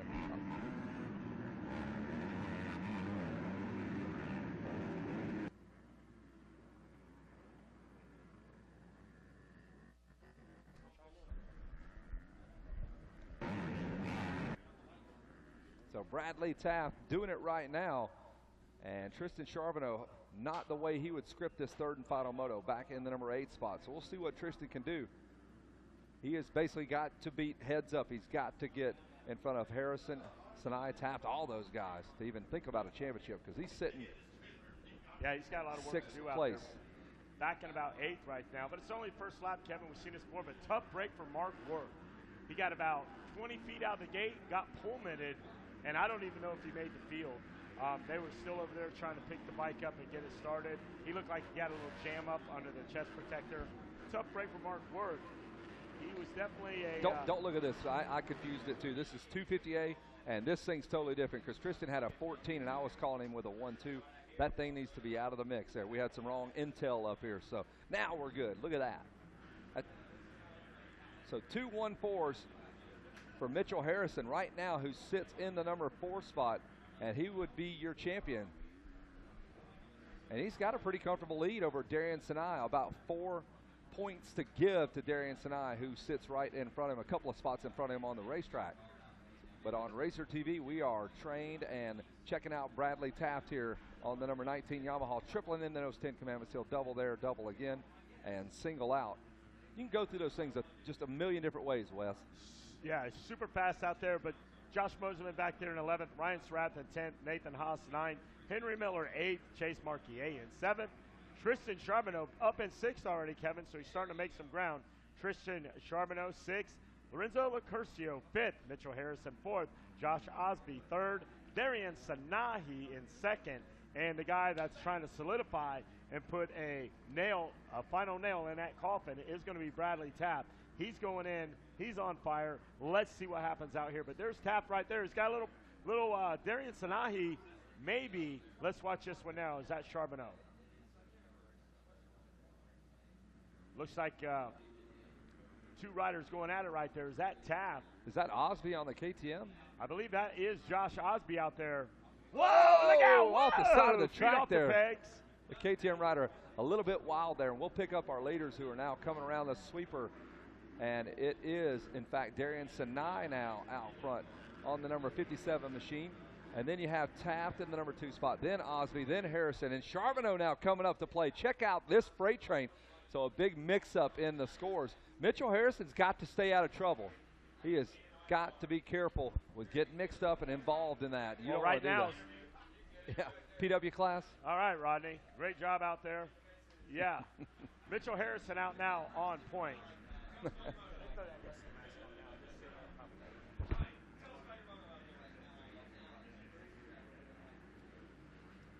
So this lap has developed pretty nicely for the number 57 of Darian Sinai. He's 4 seconds out front of Bradley Taft. Osby now 3rd, and Mitchell Harrison trying to stay clear of all that mayhem in 4th. It puts some lotion in the basket. And now we have the Neon Python up here. If you want to turn the cameras on up here, we've got... Racer TV needs to come into the booth. Good Lord. Jason, you want to interview the Neon Python?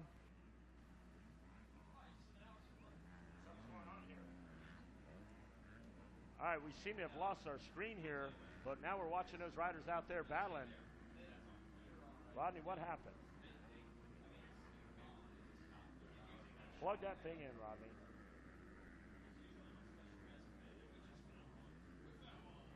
So 250A, it's their third and final moto. And Mitchell Harrison now, as I've got Wes Kane in the booth. Wes, good to have you up here, bud. Hey, thanks a lot. We got this thing going well up here. I'm sitting in. I'm watching the Darian Sanahi go at it. Charbonneau's trying to make something happen. But all in all, it's all good. Yeah, man. Got the split screen going on. There you are in the 7 minutes into the moto. 7 minutes so, and things are getting tough and rough out on the track and in the announce booth. Call that race. Jeez. So Darian Sinai having it go his way. It did not go my way just then. You about broke my neck just then, Wes. That's awesome. Rodney Tomlin up here kicking over things, not way, but right now, things shaping up that there. If it is now, it looks like Mitchell Harrison could be our champion. Taft goes down. Charbonneau's stuck behind him, and he's still stuck in the bike as riders continue to go by. And he just totally roosts Bradley Taft. And Taft is just not having any luck in this moto. That's what we call the dog days of summer has reached up and stolen the dream away of a national championship here at the Dude Ranch. There are going to be some kids with bad dreams. If they're watching this at home and they see this freak show announcing with me, Wes Kane. Well, I'm getting ready for my WWE management position with two of the contenders for the TV television championship. And it's just a little side project I have that really nobody knows about, but it's coming soon. That's a good fit. It's very snug. I don't know that we could. I didn't know there's anything that would cover your head completely. It's gotten so big these days here. I'm surprised that thing even fits on your head. It's got a little padding in it. That's pretty nice. I don't know what to think of this guy. All right, turn that split screen off. We're done with this. Let's focus on the racing at hand. And Darian Sinai, Josh Osby, 1-2. Bradley Taft in that number 3 spot. Tristan Charbonneau was 4th. I'm not sure if he's there now. Taft not in 3rd anymore. We got to reset that because Taft tipped it over. Osby, Taft. Now Charbonneau's going to move up. So still Mitchell Harrison looks like he's got it. Sanahi, Taft, Charbonneau going to change position out there. So things are shaping up nicely for some of these competitors out here in this extravaganza. Sanahi. Darian Sanahi.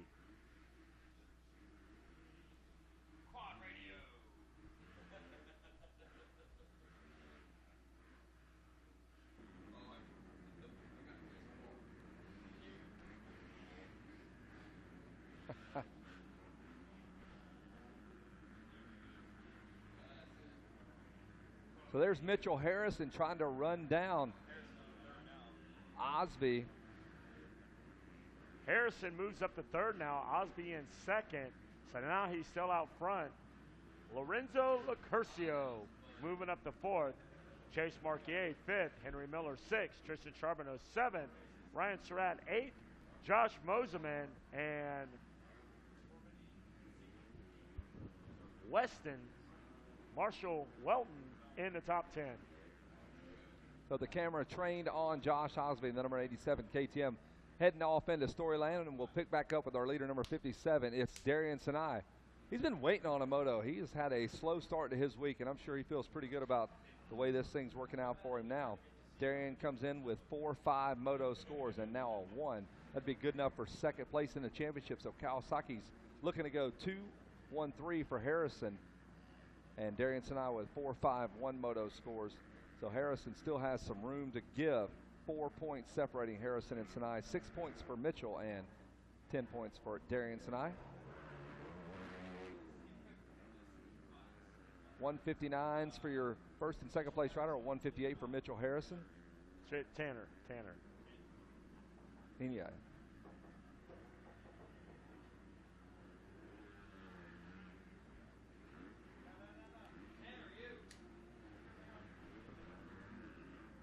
Darian Sanahi still out front, Osby and Harrison. Right now, Harrison looking to solidify this championship here in our 250A.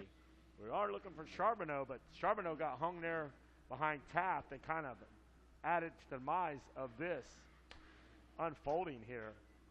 Right in front of the billboards, we're watching Osby and Mitchell Harrison. Harrison, your champion. If we freeze the field right now on the number 12 Kawasaki by 2-1-3 moto scores. He sits third right now. And just past the mechanics area into the trees there, that newer section within the last 5 years, we've added that section. And they pop back into view there. Well, this is the one you want to win right here, Kevin. If you're Mitchell Harrison, this is the one you want to win, this 250A. He's trying to impress anybody that'll listen at this point. I'm sure he's trying to get a ride.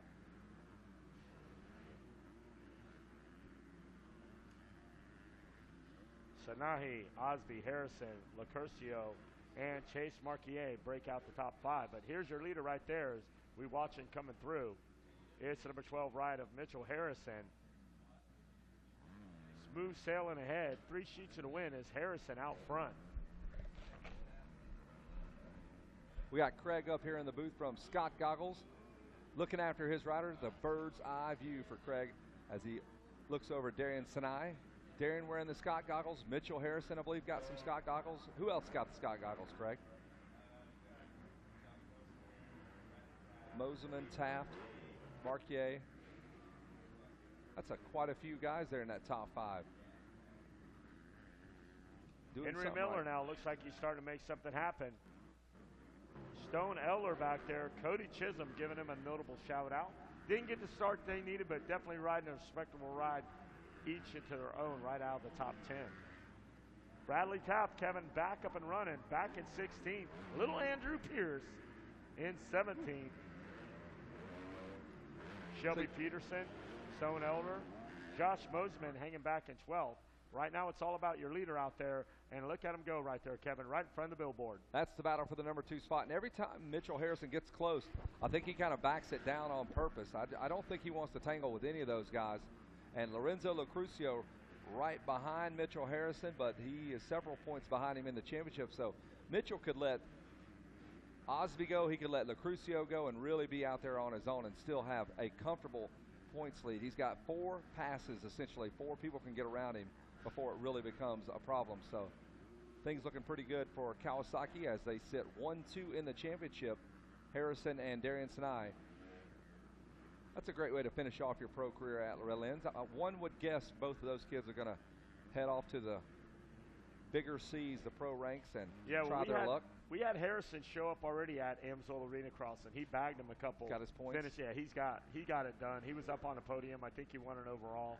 So he's stacking his eggs, putting them all in a row, and I think Harrison's on the way to bigger and better things. And definitely the proving ground right here has proved itself here at Loretta Lynn's. Craig from Scott Goggles, I believe we've seen Darian Sinai went overseas, did a little racing in England earlier in the year too, so he's kind of testing the waters abroad, if you will. We might see him race overseas if nothing comes of anything here in America. And he is leading this thing 159.4. He's about 3.5 seconds out front of Josh Osby and his teammate Mitchell Harrison. And Jacob Grzybinski in the number 20 spot, 20th place for Jacob. We're going to go up to his dad's track, Baja Acres. We're going to go to the Baja Brawl on Labor Day weekend. Come on up there and see us. That's going to be a good one, right, Wes? Yeah, he's got the big belly flop contest and a bunch of crazy things that we do during the racing, the big slide. But he's actually wants to do something different, unique. I don't want to let the cat out of the bag. I just talked to Tim Ferry and those guys down there, and they're like, hey, need to come we to ain't this got nothing to do. We're going to do it old school. We're going to throw the bike in the back of a truck. We're going to drive for 21 hours. We're going to come up there and get 4 days of riding in. So that's what Ryder DeFrancesco, they're talking about coming up as well. Come on up here, man. What does Pat sell? Pat sells fun. It's a good time. Baja Brawl, Labor Day weekend. We'll see you guys up there. And Lorenzo Lacrucio now getting dangerously close to Mitchell Harrison. All Mitchell Harrison needs to do is keep that bike upright and stay in or around that third place position. I'm sure he'd like to finish up with the third as Lorenzo Lacrucio is going after him. Got the MTF versus GPF thing going there. Mitchell training with Terry Woods and Josh Woods. And Mitchell looks to his left and he sees, I believe, the MTF ride of Lorenzo Lacrucio going at each other. They train probably about as close as they are right there during the day. Look out, coming together almost. Lacrucio and Mitchell Harrison, you got to be careful. Let him go. If you're Mitchell Harrison, he's a smart kid. I know he knows where he's at in this championship. Yeah, you know, there's a team manager spot, and Ryan Holliday's over there. They've got guys from Kawasaki, so you know they're getting communication with the guy running the pit board. They got to let him know exactly where he's on track. This isn't their first rodeo, those Team Green guys. They're not going to miscommunicate with him through the pit board and tell him anything. They know where they're at. Win this championship, get done. And we're more than halfway, Kevin Kelly. We're 17, 18 minutes into this bad boy. So it's coming down to the wire. And there they come in the center, the heartland of Loretta Lynn's. Through that big sweeper turn, we're watching Mitchell Harrison do work. Mitchell Harrison.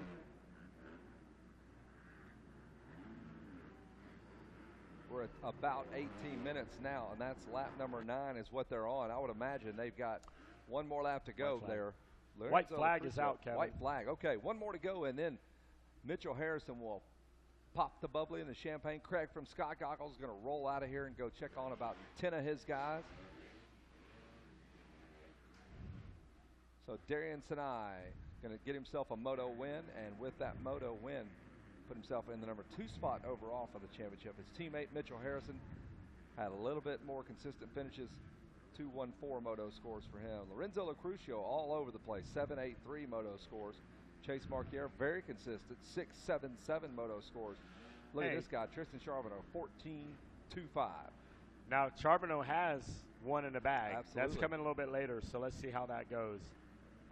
Mitchell Harrison out there wants to finish this up. Lucurcio can't take it away from him. He right now sits 3rd overall in a championship. Not shabby for just stepping up out of the B class, going to train. Chase Marquier, Welton, Taft. Got to give those guys lots of love out there. Those guys are really hauling the mail. Put the mail on their back, they're halfway to Memphis with it, no problem.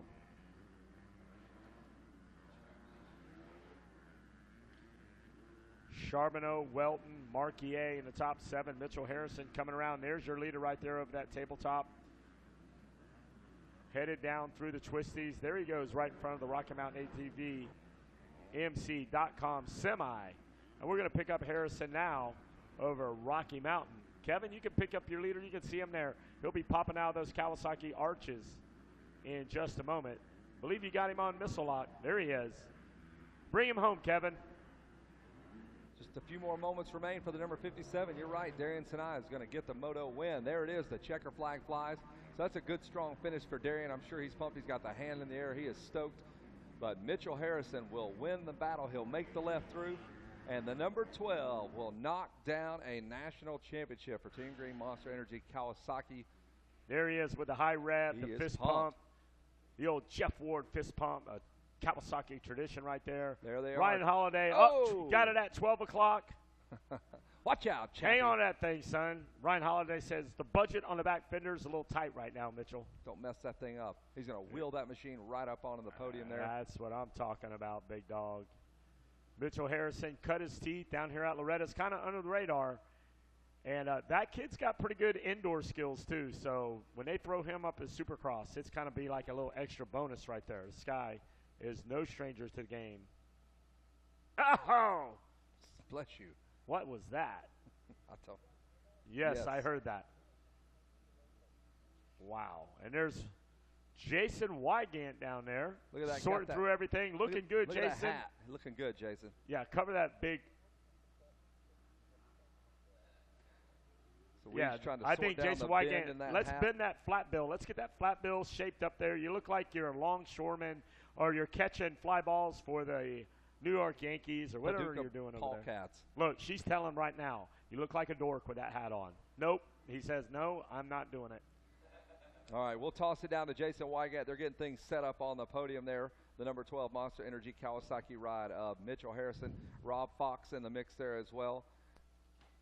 And we will send it down to Jason Wygant with your winner, Harrison Sinai and Lucrucio, 1, 2, 3 as far as the overall championship. Take it away, Jason. All right, we got a lot to do. We got a moto win and then a championship. So let's get our moto winner up here. Celebrate with the gold.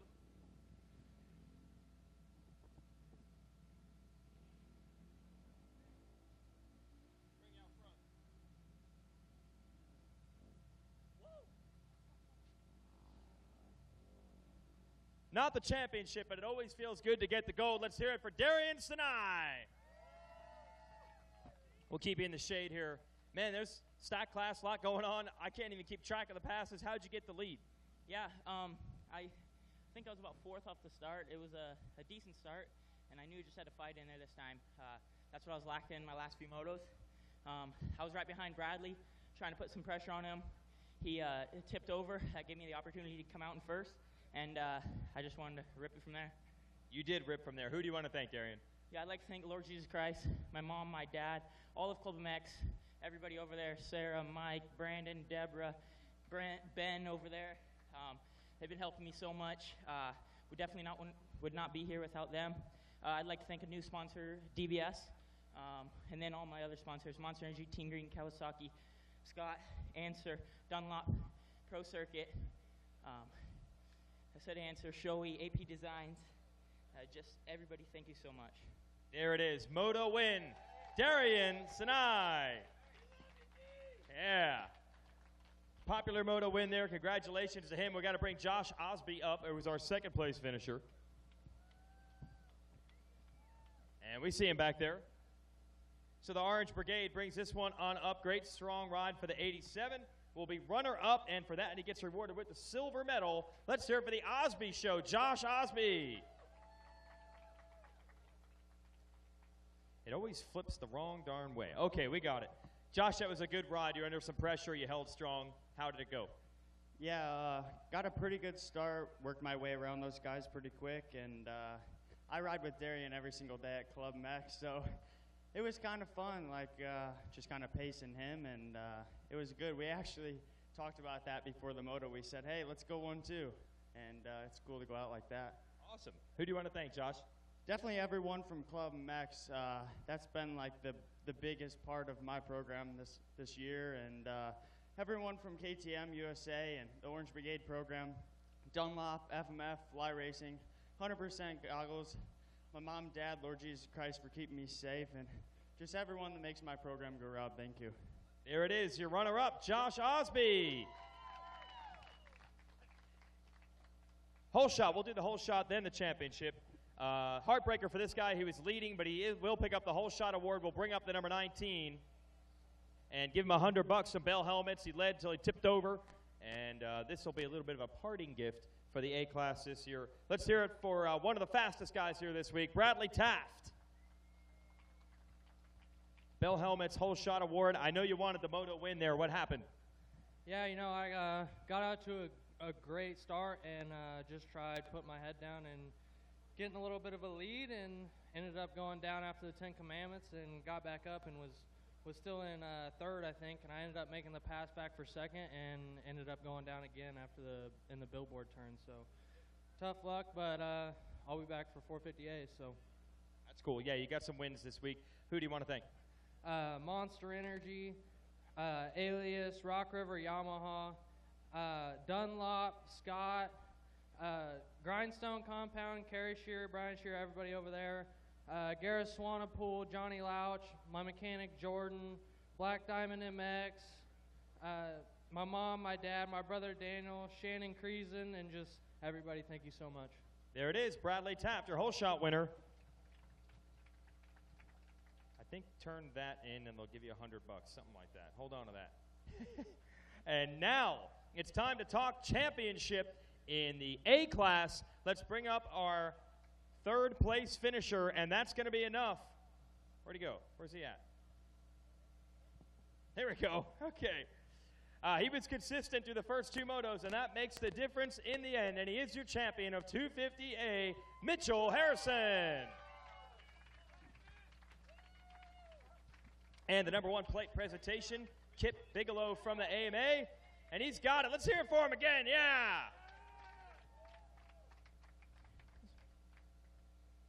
There's supposed to be a shield around here somewhere. All right. Anyway, how did it go? You knew what you had to do coming in. I know you didn't have to win the moto. And, man, it's dangerous in this class, though. There's like 6, 7 guys up front. How did you play it? Oh, man, I didn't get the greatest start. I was like third or fourth. And, you know, I had to work around those guys. Everybody was up front that time. And, you know, I really had to push it. There was no salvaging it, floating back. I had to push the whole time. But once I saw that two laps up and my dad said, you got a little bit behind you, I was like, you know what, they're killing it. I'll just let them get, and I'll just ride back here and get the championship. Awesome. How does that feel to get it, man, especially in a class like this? It's the greatest feeling in the world. Like, it's so stacked. This is the biggest class, and I happened to come out top. I worked my butt off to do this, and it's finally here, and I'm so pumped. Awesome, Mitchell. Who do you want to thank for this title? My mom and dad, they worked their butt off for like 11 years, and I can't thank them enough. My grandparents, Monster Energy, Team Green, Kawasaki, Pro Circuit, Fly Racing, Scott, Atlas, Dunlop, Alpine Star, Pansagan Designs, Moto X Compound, GPF, Dunlop, and just everybody else. Thank you so much. There it is, your champion, 250A, Mitchell Harrison.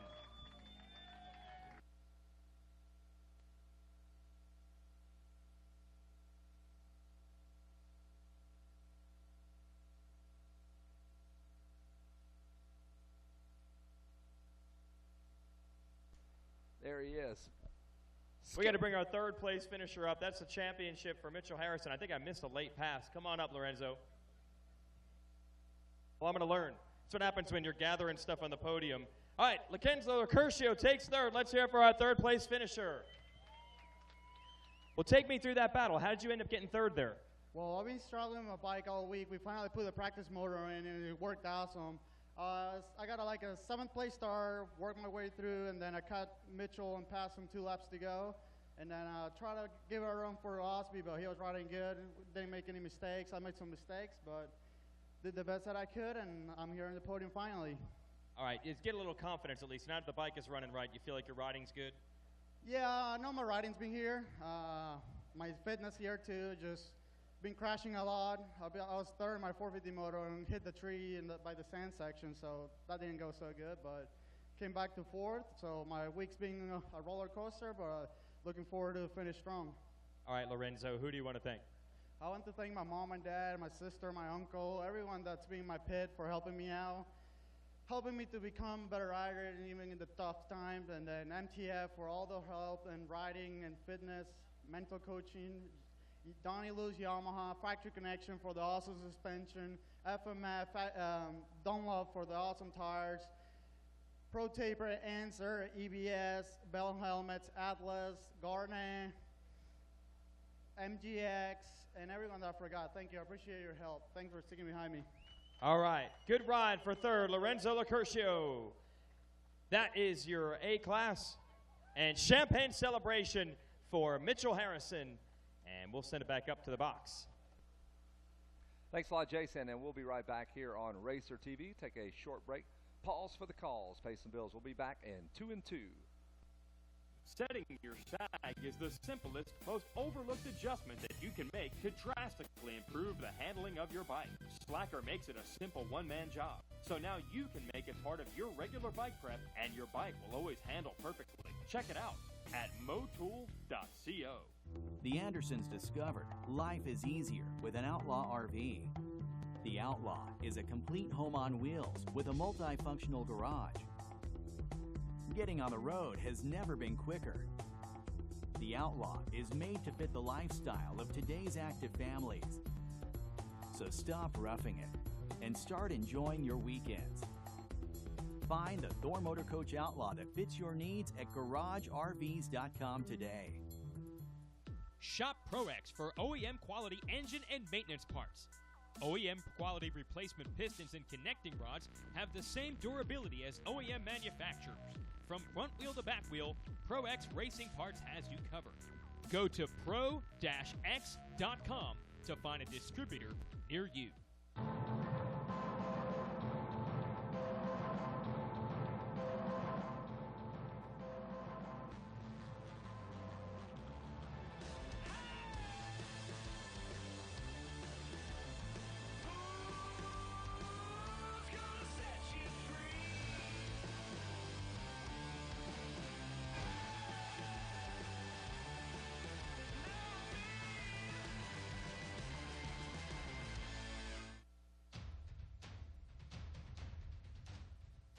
Any engine,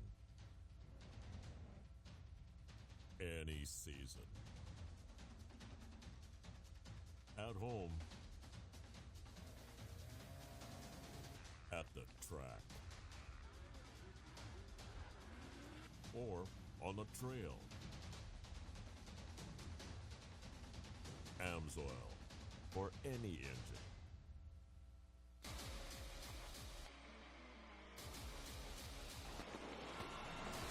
Getting ready to duke it out here.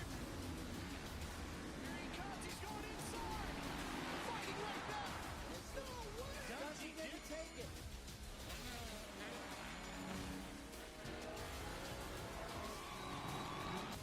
Going for the lead. Here he comes. Who's going to get across the line?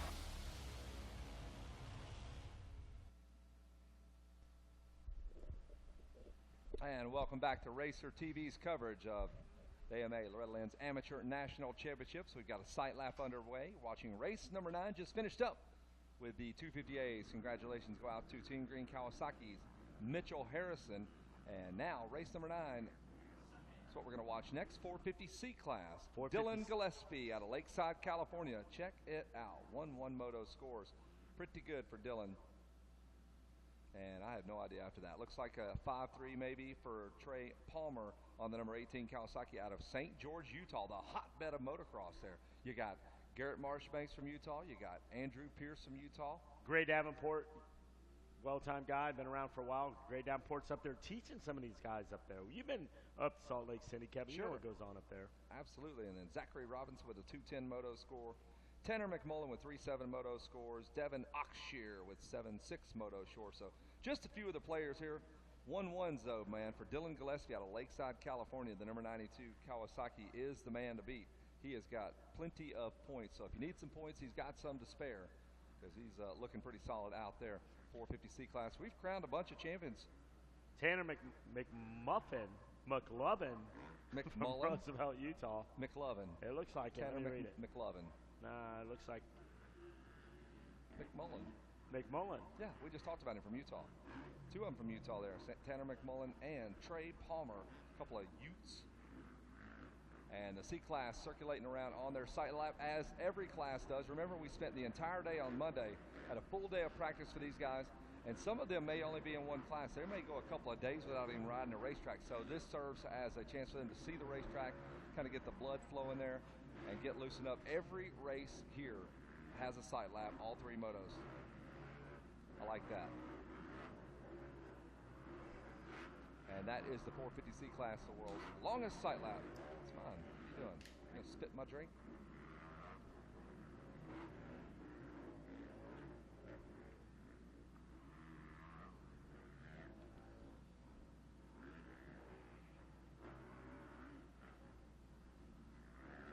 Handful of races to go. Right after this, we're going to see our 450B Limited. Our Super Mini 1, 12-16. 12-15, there's a big score to settle there. Women, 16 and up All-Star. Got Mackenzie Tricker coming in there, as well as JP Money and Brandy Richards. Great, all the talent great there, race the they had. women's racing is back. It's good to see the girls with such popular classes, very stacked up gates, and the ranch is happy to have them back for sure. They put on a great show. We've enjoyed watching the ladies race. Kylie Fosnot didn't do too well out there. She had a problem. So let's see how Fosnot bounces back. And hey, you never know. She could just win one just to say, hey, I got a win at the ranch. Here's my gold medal. But Fosnot definitely a contender. She won a couple rounds at WMX, and she's in the mix. She had a bad moto, first moto. Had the fuel boil over. Like you said, Kevin, a lot of that hasn't happened here ever at the ranch. Right? That's about the third time I've heard that a different rider had their fuel boil over. So kind of crazy. You open a gas cap and it's just like Literally bubbling. boiling. I guess, and I was asking Ryan Holiday, I was like, why do some bikes boil fuel and some bikes not boil fuel? He said just certain fuels have a lower or higher temperature at which they will boil. It's that simple. Like water boils at whatever, but fuel boils at a lower temperature and different octanes of fuel and whatever situation. And that day it was really hot. I think the first 2 index days was like really hot. 114. And if you're sitting in the right place and the sun's just beaming down on it, you know, it's just like when it hits your skin. It's pink right now and kind of putrid. Yeah. But if you stay out there, Kevin, you kind of creamy, get burn that a little tan. crispy, and Yeah. it's just bad for you. Right. You don't want skin cancer. Yeah, you don't want 450C riders have made their way around the sight lap. We did a little track work, and now we are back and ready to go with their third and final moto. Dylan Gillespie out of Lakeside, California is the guy to beat. Atkinson out there, Sussman, Oxhear, McMullen, Gavelman, Heron, Robinson, Miracle. And it's going to be a miracle if you don't get hurt before you get out of this tower, Kevin Kelly. Well, that's my goal. Here we go. That's to your not goal. Get hurt. Can you make it 4 more motos before I put you in a suplex? We'll see. I'm pretty quick. I'm like a bar of soap. I'll just squirt right out of your hands. The world's longest sight lap. This has been a long sight lap. No, they're in there. They're loaded. Yeah, I know. I'm just saying that whole process took quite a bit of time. They're really surveying this racetrack after the water went down and make sure it's all up to snuff. And they're in there. They're locked in. They're about to get it on. 450C guys. The captain is down there. The board's going to go sideways. You can hear the rev of the bikes, and they are running, Kevin. You're looking at Racer TV, and here we come from a bird's-eye view coming right toward it. What do you see, Kevin? Man, I see a bunch of guys banging into each other, but it looks like everybody made it okay. And that's, man, if you can make it to that point in the racetrack, you're good. 70 miles an hour, No 42 guys funneling down in there, and there's 2 guys that emerge out front. That's kind of a 2-bike breakaway, a gaggle of riders behind them, and they're coming down that long short chute, Kevin. The long short chute. In a comedic turn. Now so my man out front goes wide. I'm surprised he left that door wide open. And the Kawasaki rider out to a early race lead. Oxhear with the whole shot. I think he got one yesterday as well. So Oxhear cashing in those huge dividends from the Bell Helmets Whole Shot Award. Great job out there for the Yamaha rider of Devin Oxhear on the 33 ride. His best finish of the week so far in this class, a 6th place finish. He's got 7.6 moto score, so Devin Oxhear. I love these last motos. Kids kind of figured out all the nerves are gone, all the pressure's gone. It's just, man, I just want to have a good moto and take me back a moto medal to Rocheron, Texas. Well, it's very busy here the first of the week. First of all, it's just the aura coming down here, the build up. You got practice, everybody's, looking at lap times, and then they want to play, they want to go to the lake, they want to run around. So a lot of things happening. By Wednesday, they kind of get settled in, they find out, hey, we are a contender here, and then they start changing their ways a little bit. Dad, maybe I'll come to bed early tonight. I want to have a good ride. So, yeah, Kevin, they figured it out, and it all comes to its own, and the cream does rise to the top. And right now, this young Kawasaki-mounted rider is leading the field. Look it out, Kevin. Gets a little squirrely in there, but he picks the line out. That's the C-Class there. You know what I'm saying? Body style not just where it needs to be, and pops back there wrenching on that bad boy. Smoking a grip. Yeah, he's giving him the best he can. And here comes your leader. We'll pick him up now. That's Oxhear, and I believe the Yamaha of Dylan Gillespie. It might be off Hang the on. side. Oxhear. Oxhear's not playing around. Oxhear. So it's Justin Malloy out front. All right. So now Malloy is out front, and Dylan Gillespie is your 2nd place rider. Trey Palmer is 3rd, Daniel Collins 4th, and Zachary Mangum is your 5th place ride. So Dylan Gillespie, look at that, 1-1-2 current. He's 2nd, so 1-1-2 moto scores for Dylan Gillespie. Gives him plenty of room there. He's got a 6-point difference between himself and Trey Palmer. Palmer 2nd in the championship. So remember, we were on 3 motos here at Loretta Lynn's. The 3rd and final moto coming at you right now, 450C class. Oh, rider down, man down. I believe that's our leader, Kevin. That's Justin Malloy. He toppled over going into the 10 Commandments, and a whole bunch of the riders coming by him now. That's the worst feeling in the world, man. Wow. You're having a great ride, the last moto of the week. You're stoked on it, and you do that. Tough break for Malloy out there. Dylan Gillespie looks like he's going to inherit the lead. It's going to be Gillespie, Trey Palmer, Daniel Collins, Zachary Mangum, Zach Heron, Devin Oxhear, Drew Slocum, Logan Piccolero, Tanner McMillan. All right, well, let's check it out, Kevin. They're going to show us a little bit of replay. We're going to see just what happens to our leader here. And here he comes, Kevin. Oh, feet off the pegs. That was not our leader, but that was an incredible crash right here in front of us. He got out of there like he was getting shot up by some... What happened? Came up short. He was turning in the air, high-sided, helicoptered him right off the bike there. He's about our 5th place rider. But he springs to his feet. Sure does. That's good to see. Wow. Incredible get-off. There is Dylan Gillespie. We're looking at him on the number 92, up and over the big Camelback, heading into the big Thor sweeper. And Dylan Gillespie at it again, 1-1-1 moto scores. He's been perfect in the C class, 450 C class. California native Dylan Gillespie leading this thing. He's got company, though, right behind him. Trey Palmer on the number 18 Kawasaki wants to get up there and bang bars with Dylan Gillespie. Well, here's your leaders right here at the base of the announce deck. They're going to make the right-hander and go in front of the Wall of Fame. You can see them. They'll disappear behind the Wall of Fame and come out by the mechanics area. But Gillespie, Palmer, those guys, we're going to see them here next year in the B class. Trey Palmer is coming. He was 2 seconds back of Dylan Gillespie, and I think that lead has shrank. Just past the mechanics area, the number 92 of Dylan Gillespie has a very comfortable points lead. He can give up 7 points to Trey Palmer. Palmer second in this championship, second in the race as well. Back in 6th and 7th, Huron and Slocum now begin the freight train and work their way up into the middle of the fracas here. The fracas. Devin Oxshear with that hole shot. He's running 5th now, and that's good enough for 3rd place overall in the championship as these points continue to update on our screen. The battle heats up now between Oxshear and Collins from 4th and 5th. These two guys now got to get on freight train, and they're going to start moving their way to the front. We call this part of the racetrack Storyland. That's where your leaders are now. And lots of stories told way back in there, man. You can sneak a pass in there. You've seen some, a little bit of rubbing, a little bit of this, a little bit of that, because not so many spectators back there. So if you want to put it to somebody back there, that's usually the place where it happens. Right now, the 54 machine of Kason Johnson now teamed up with the 93 of Hayden Cole. Look like they're trying to find their way into the top 10 as our leader, Gillespie and Palmer, now make something happen. Try to find where our leaders are. That may be Trey Palmer now with the pass, number 18. It looks like the Yamaha of Dylan Gillespie has gotten past, and Gillespie goes back at him on the inside, heading into that Rocky Mountain off-camera turn there, and it's Gillespie got him back. As Gillespie and Palmer battle back and forth, Mangum, Collins, Oxshear, and Heron now battle.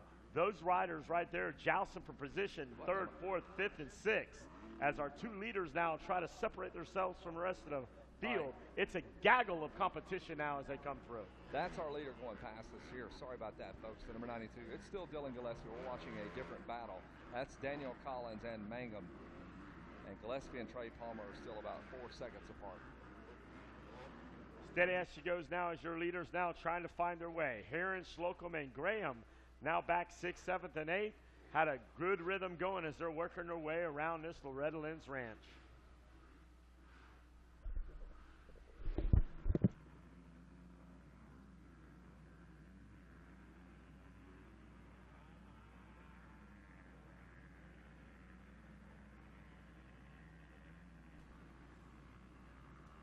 So we're watching Dylan Gillespie out front, 4.3 seconds back sits Trey Palmer. The championship looks like this: Gillespie, Palmer, and Oxshear, 1, 2, 3 in the championship. Oxshear continues to move up. He is into the number 4 spot last time around. He was 5th, and Devin Oxshear makes the pass, moving into the number 4 spot. Gillespie running that 2:10 lap time, pretty quick, Wes. Everybody else 2:11s, 12s. Those guys are on it right there, but you're looking at Graham, Johnson, McMullen, Heron, and Slocum. Those guys 6th through 10th trying to solidify themselves in a solid top 10 finish here for this championship. But right outside there, Zachary Robinson, Fawcett, Reichel, and tough break for Malloy. If the championship ended right now, he'd be in 13, not where he wanted to be, as your leaders out there, Gillespie and Palmer, find their way around the track. And there is Gillespie getting the Homer towels there from some of the fans there,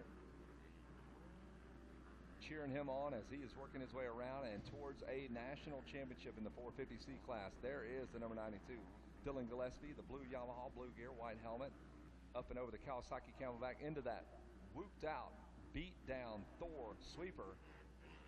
Position 8, 9, and 10 is held by McMullen, Heron, and Slocum. Slocum in 10th. He is trying to make something happen, but those guys not giving up too easy. It's a battle royale, a Pier 6 brawl starting to erupt here in the 450C class. Kevin's got the binoculars out. He's watching Gillespie and Palmer go at it. And right now, Kevin, just like you said, Gillespie in the best seat in the house. He disappears right there behind the billboard. And there is your leader right there, rider number 92. Slip sliding away, making it look easy.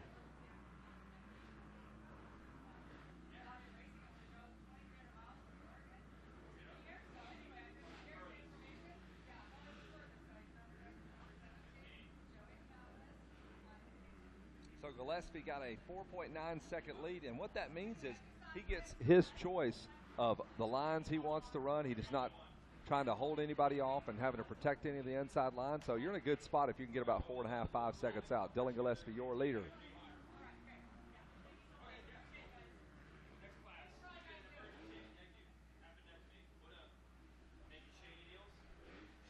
Did you sign it? Hey. Great job out there. Trey Palmer. Hey, Blake Green coming up here. He broke one of his Monster Energy Yamaha helmets. And what we're going to do, we're going to take that thing home. I'm going to have Vanilla Ice sign in a cast of the Vanilla Ice Project. We're actually going to raffle that off on Instagram. And then we're going to donate to, we have a charity at home called Little Smiles. It's kids that are terminally ill in the hospital with cancer, and we are going to donate that money to Little Smiles. Also, Vince Friese of Moto Concept. Varese. Joshua Varese. Joshua Varese is going to give me his gear. He's going to sign it. We'll take a picture with Vanilla Ice. He'll autograph that, and we're going to take that, and we're going to donate that, proceeds from that, to Little Smiles. And it's all about giving back, and it's pretty cool, and I appreciate you guys doing that. And you guys are a part of something really big. Well, Gillespie out there, Kevin Kelly, looking good. There he is, right in front of us there. here at the announce deck. Chooses to just jump about half of that tabletop. Seen a few guys come up a little short on the end. They high side. There's Trey Palmer in the number 2 spot trying to run him down. But it's all Gillespie. Perfect moto scores for Dylan Gillespie. Started off in the number 2 spot, made the pass whenever our leader went down in front of the 10 Commandments, and it's been all Dylan Gillespie. It's been all Dylan Gillespie since we started sign up 7 days ago, pretty much. He won sign up, he's won dinner, he's won practice, he's won everything he can get his hands on. Dylan Gillespie out of let's California. see tonight if Dylan Gillespie can actually win the talent contest. He's got talent out on the track. He's definitely using his talent, but what kind of talent will we see tonight at the talent show? It's been a while since I've been to the talent show, man. I need to see what that thing's You guys all got about. some talent. You guys were singing last night, the FMF karaoke. It was great. Jason Wygant coming through. Kevin Kelly put on a nice little exhibition. It's all about the kids and having fun, and you guys really, I was just a tag-along, happened to be a part of it. But Dylan Gillespie right now out front. Trey Palmer in second, and Devin Auxier climbing his way into the number 3 spot. Slow, methodical move to the front of the pack. So Auxier working on a 3rd place in the race and a 3rd place.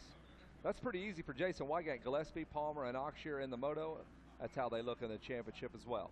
1-1-1 moto scores for Gillespie here. Trey Palmer with 5.32 moto scores. 7.63 moto scores for Devin Auxier. So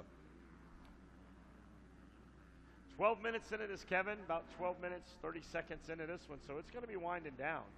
Top 10 look like this. Gillespie, Palmer, Auxier, Johnson, Mangum, McMillan and wife, Graham, Farah, Evan Fawcett, Daniel Collins, and Drew Dwight Slocum. About 22,000 riders attempted at the area qualifier level, I think, or at the level to try to make it and get down to, what are we, about 1,300 riders here at the ranch, somewhere around that? Yes. Tells you show just 1,400. how tough it is to make it at Loretta Lynn's. You're one of the 1,400 best riders in America. And if you're on the gate, you're one of the 40 best in your class. So, man, no matter how your week has gone, you can take that bib back home with you and let everybody know you're one of the boys here. That bib is almost like a trophy. It's like, you know, a stamp of approval. I earned this because they don't give those away. You can't order them. It's there. I mean, it's really cool to have that up everywhere. And, you know, when you walk into most of these guys' garages, even if they retire and move on, they have that bib up somewhere. Sure. And you say, hey, you went Loretta Lynn's back in 1990s? Yeah, I sure did. You know, it's pretty cool. A nice conversation piece. Last lap here, white flag, and this is feeling good right now. I'm sure the pit board over there, Dad, wrote something super awesome to Dylan Gillespie. Congratulations already. I'm sure he has got a smile inside of that helmet right now. He is going to be stoked. Perfect scores, 1-1-1 moto scores for Dylan Gillespie. It'll make that trip back to California a little bit easier, man. Oh, just it's going to be. about You're that going to have championship. that #1 plate up on the dashboard. You're going to just be yucking that thing up. Instagram city, man. I guarantee you his Instagram is about to blow up. I'm a little bummed. My Instagram hasn't been anything added to it since I got here because of the service. But believe me, as soon as we get out of here, I'm driving back to West Palm Beach, Elliott Cook, Garrett Edmondson and company. We're going to be lighting that bad boy up all the way home, sharing stories, sharing little pictures, little selfies. It's going to be real cool. I can't wait to let everybody know what happened down here at Loretta Lynn's Ranch. Well, let's You can talk be on about their this guy Instagram right too, here, Loretta Dylan Lynn's Gillespie. MX. He is letting it go right now. The number 92 of Dylan Gillespie is moments away from collecting a national championship. Here he is right there in front of the Rocky Mountain ATV MC.com semi. And now jumping through the Kawasaki banner. Over Check the it out. Camelback. You guys can cheer for him when he comes around right in front of the announcer's tower. He is on his way. 1-1-1. Moto scores. The number 92, the blue Yamaha. He's about to see that checker flag. Oh, this is the Jimmy Button corner right here. That's the Nick Gaines corner. He comes through. And Kevin, your national championship winner right there. 450C, your national champion is Dylan Gillespie from Lakeside, California. He looks over his Oh, shoulder. dude, he Where's does everybody at? Check up from the neck up. Everybody, look, there's the crowd right there cheering for him, pointing him in. A lot of people down there. You can see them, the hundreds. And here we go. And Donnie Luce from the Blue Crew will check in with Dylan Gillespie there. Throws that Yamaha up on the stand. That feels good. Dylan, you feeling good down there? Look at him. He knows what's going on. Yeah, Racer number one, TV. bud. You earned it. Playing with the camera there. Good score, job. Kevin. He had that one all the way. Trey Palmer finishes up 9 seconds behind him. Devin Oxshear finishes up in the number 3 spot. Zachary Mangum 4th. Kaysen Johnson is 5th. Tanner McMullen 6th. Brandon Sussman 7th. Matthew Garman in the number 8 spot. Zach Herron and Evan Fawcett round out your top 10. But the championship looks like this. It's going to be Gillespie, Palmer, and Oxshear 1, 2, and 3 as Jason Wygant is down there with our podium. And we'll toss it down to Jason Wygant.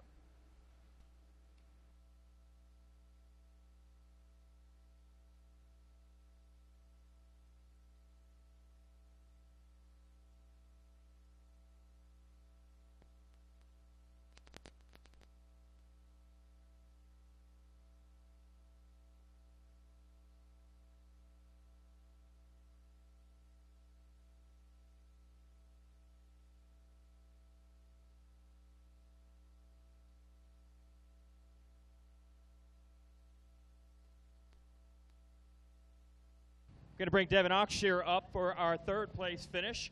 Good come from behind performance by him, riding the YZ250, the old school two-stroker for the 33. Third place, the double 3, Devin Oxshear. All right, first of all, I see the fresh YZ250. Why the two-stroke?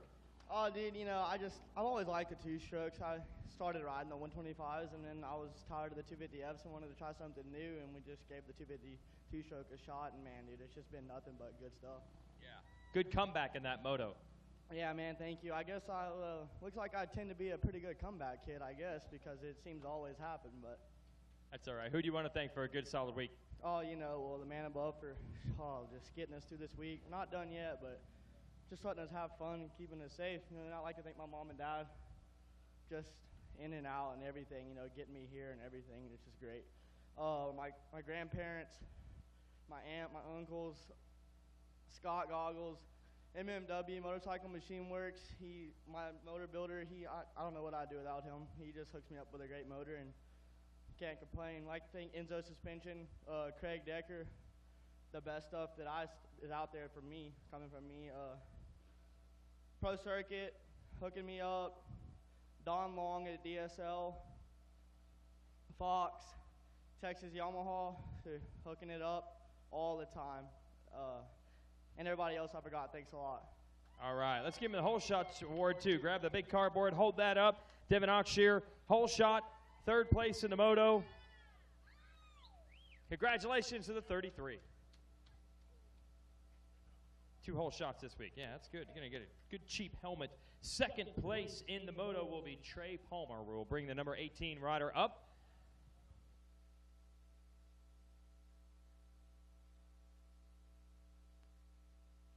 And we found Trey Palmer, the number 18. These guys are hot. These guys are tired, but we want to give them the chance, of course, to thank the people that made it happen and Hey, that's the way it's going to work in the pros, too. Let's hear it for the 18, second place, Trey Palmer.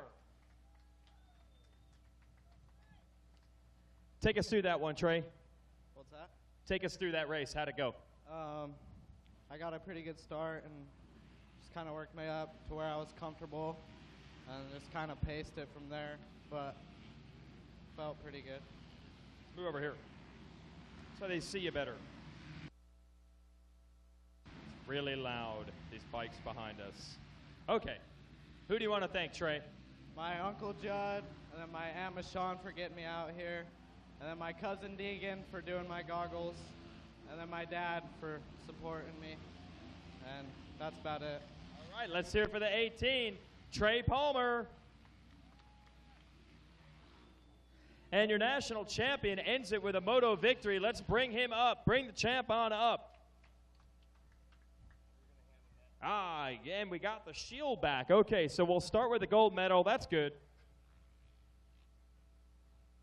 But the championship is what he really wants, so we'll give him the shield. And he's also going to be presented the #1 plate from Kip Bigelow of the AMA. Here it is, your champion in the C class. Let's hear it for Dylan Gillespie.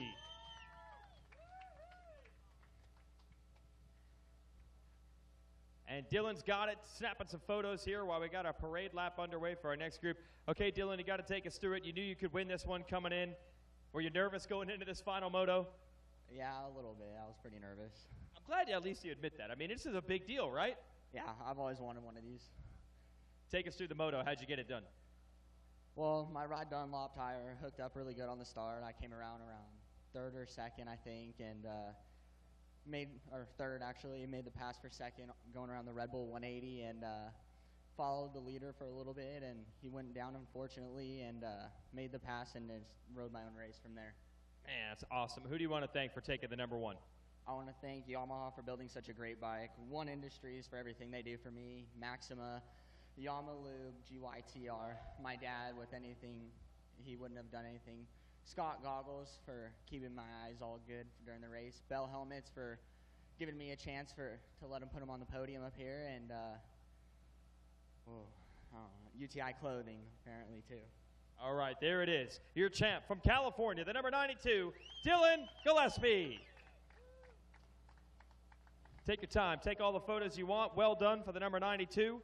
And we'll keep on rolling. I'll send it back to the tower. All right, thanks a lot, Jason Wygant. Harthrath out there in this one doing a sight lap. Brandon Harthrath from Brick, New Jersey, over there by Frankie Lettieri. So let's see if Harthrath goes into this one, Kevin, with a 1-1.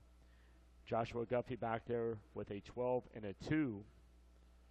Keep an eye on some of these competitors out there. This is going to be a good one. Sam Wise in the mix as well.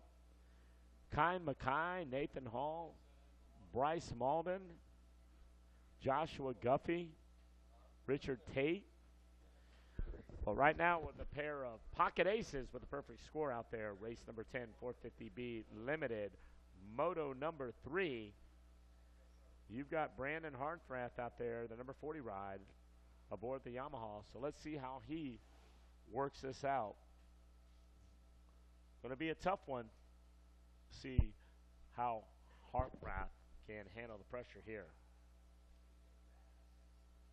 Kai Mackay back there. Nathan Hall. Well, you know what's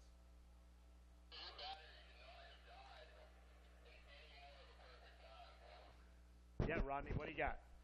Well, you know, coming into this moto, Brandon Hartraft obviously got the most consistent scores. We talked about inconsistencies and the possibility of that in Moto 1. And if you look at the 450B Limited Moto 1 scores, we see that from Moto 1 to Moto 2, there's a lot of differences. You know, you see there that Miguel Coriella, DNF Moto 1, he comes back to get a third.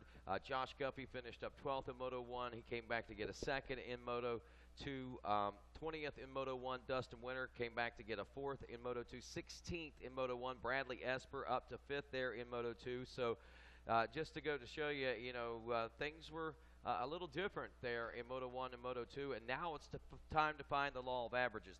The most consistent and strictest, I guess you could say, so far has been Hartraft's 1-1, and looks like he is in store for a national championship title. He's just got to go out and lay down another 20 minutes of racing and pull it all off here. Well, there's a lot of notables down there, too, that didn't get the ride they were looking for. Rookie White, definitely from Westchester, California, with a 7-14 gate down. Now let's see what happens here. Can Hartrath keep? Check. Hey, let me just interrupt up there in the tower real quick. Apparently, the first moto of this C-Class, we did not celebrate the Whole Shot Award winner. Zach Mangum got the Whole Shot in your first moto of this class. A little overdue, so hold the check up. Let's hear it for our first C-Class moto Whole Shot winner, Zach Mangum, $100 some bell. And we'll let you thank some people who helped you pull that off. I just want to thank Bell Helmets for giving me a helmet for Loretta's, and RB Lock and my family, Let's Ride, my Uncle Kevin and my Aunt Janet for getting me here, and the Glitzy Butterfly, and Factory Connection kept my tires on the ground and driving hard, and everybody back home, thank you. All right, there we go. Job well done. Sorry that took an extra day. There it is. Zach Mangum gets the Whole Shot. You can take a few pics, put that thing back on the stage, and we got to get calling on this next moto. Boys? Congratulations out there for that Whole Shot Award winner. But right now I want to congratulate Bradley Esper. Esper grabbing the Whole Shot in a 450B Limited, rider number 27 aboard the Yamaha from Butler, PA. You know where that's all at. Oh, yeah. Butler, I gave him credit yesterday for a 450A win, I think, if I'm not mistaken. That's all right, man. You know, it's the dog days of summer. It's hot out there. We all get delirious, or some of us stay delirious. Right now, we're going to watch these guys come through. We'll see if Hartrath, but look, even if that is Hartrath out front, there's a lot of jousting going on. 3 wide as they come down to that 180 now before they drop in front of the announce tower. Well, it's an all let it all hang out type moto, I think, for nearly everyone. Everyone that did well in the first moto had some bad second motos, and everyone that had a bad first moto seemed to do well the second moto. So they're all letting it hang out and loose here at Loretta Lynn's in this third and final moto. And it's Nolan Hepner, the number 44, who's Brandon got the Hartrath, Rodney, back in 8th. He's got some work to do, but there's Nolan Hepner out front, Esper Hall and Carrera. Yeah, talk about letting it all hang out there. Hepner got 4th in moto number 1. He was one of those riders subject to a bad second moto when he got 29th. So he is letting it all hang out here with that ride up front here in the early part of moto number 3 now. Keep an eye on Rookie White, rider number 24. Didn't have the finishes he wanted. He went 7 in Moto 1, 14 in Moto 2. Now up in 6th. Let's watch Rookie White put in some work. Down through the 10 Commandments we go, exit the 10 Commandments, and roll into Storyland. And what a story Hepner's going to have to tell after this Amateur National Championship final has concluded. No matter how long he holds on to the lead, whether it's all the way to the checkers or just for a little longer, he's still got these great memories to live on here at the ranch in 2015. And the way he's riding right now, Wes Kane, I got to say, he seems to have things put together. And like we said, you know, it's an all-or-nothing moto for a lot of these guys, and they got to do what they can to score the best they can overall when it's all said and done. Check this out, Rodney. Kai Mackay, rider number 83. He goes in here with a pretty decent score. No, Kai Mackay had a 2 and a 6. Yeah. 2 and a 6. So right now, he is back there, back in 15. So he's got a little bit of work to do. But there's Rookie White making things happen. Esper coming through. But right now, the 44 of Nolan Hepner on point. Get this, 450B Limited, 8th place right now is Brandon Hartrath. Hartrath 118 will still score the overall win, and the way things are sitting right now, he's got a 9-point cushion, a 9-place cushion to play with in there, at least for the moment. And Nathan Hall right now, or Jared Jennings is 5.95, is good enough for second. Nathan Hall's 10.7 and 3 would have been good enough for an overall third, but Esper checks in now with a 16.52, so he moves up into contention for the overall third. And man, we got ourselves a real battle. And look at that, Hartrath up from 8th now into the number 4 spot, so he is certainly not wanting to be denied this national championship title. Hartrath right now turning a 2.01, actually fastest lap time of the field. Our leader right there, Nolan Hepner, turning a 2.03, Esper a 2.03. Rookie White moves up to third with a 2.02. Hartrath and Rookie White now probably going to freight train and work their way up into the mix. Well, they're a second and a half from Esper together right now, so it's a three-way shootout, and here it goes for the number 1 spot now as Esper is putting the moves on Hebner out of the 10 Commandments into Storyland. We got ourselves a new leader. Bradley Esper goes to the front of the pack. Great things happening out front, but we'll pick up some of these riders back in 7th and 8th. Winter, Lowe, and Joseph Tate, 7th, 8th, and 9th now, looking to make something happen as they work their machines into the top 10 and hopefully do good for that overall finish up there for our podium ceremonies. Yes, no doubt about that. So things are certainly changing in this 450B limited class. Still a little early on in it as we're just now over the approaching the 5.5 minute mark. But these guys have still got a lot of time to do work in, and you see they're working on it right now. Look at that front three-way battle that is shaping up now, and looks like could be a four-way shootout here pretty soon as Rookie White and Brandon Hartraft and Nolan Hepner, all these guys all going at it with Bradley Esper, and Esper's just trying to maintain. Oh, down. Oh, rider down in a sweeper. That is the 44 Hepner. Of Hepner down. Man down. Springing to his feet. Look at him. Looks a little rattled. I mean, they were really flying around there. They were. And he just come to that, boom, that sudden stop. He laid it over. But look at this three-way battle right here. Oh, we just seen the pass. Look out, Rodney. We just seen the pass being made and another pass being made. So we got Esper with the credit, but I think that maybe Hartraft might have just made the pass into the number 1 spot. We'll get a better look at that. Look at those numbers on those bikes now. But regardless, wow, what a great turn of events going on here as Esper, Hartraft, and Rookie White all taking advantage of the misfortunes there of the early lead of the 44 of Nolan Hepner, who gets back up and crosses the finish line in 19th place. Just be interesting to see that replay on that, how they were just coming into that turn and just basically that front end washed out. Through the 10 Commandments we go now. Here's your leader now, Bradley Esper, Hartraft, Rookie White in third. Hartraft moves up to second on that one. I believe that Hartraft has actually moved into the number 1 spot. Now, Esper got the credit for the lead when they came by the finish line stripe here and where they actually scored, but as they went past the finish line over that new jump and tunnel jump, I believe the Hartraft moved into the number 1 spot.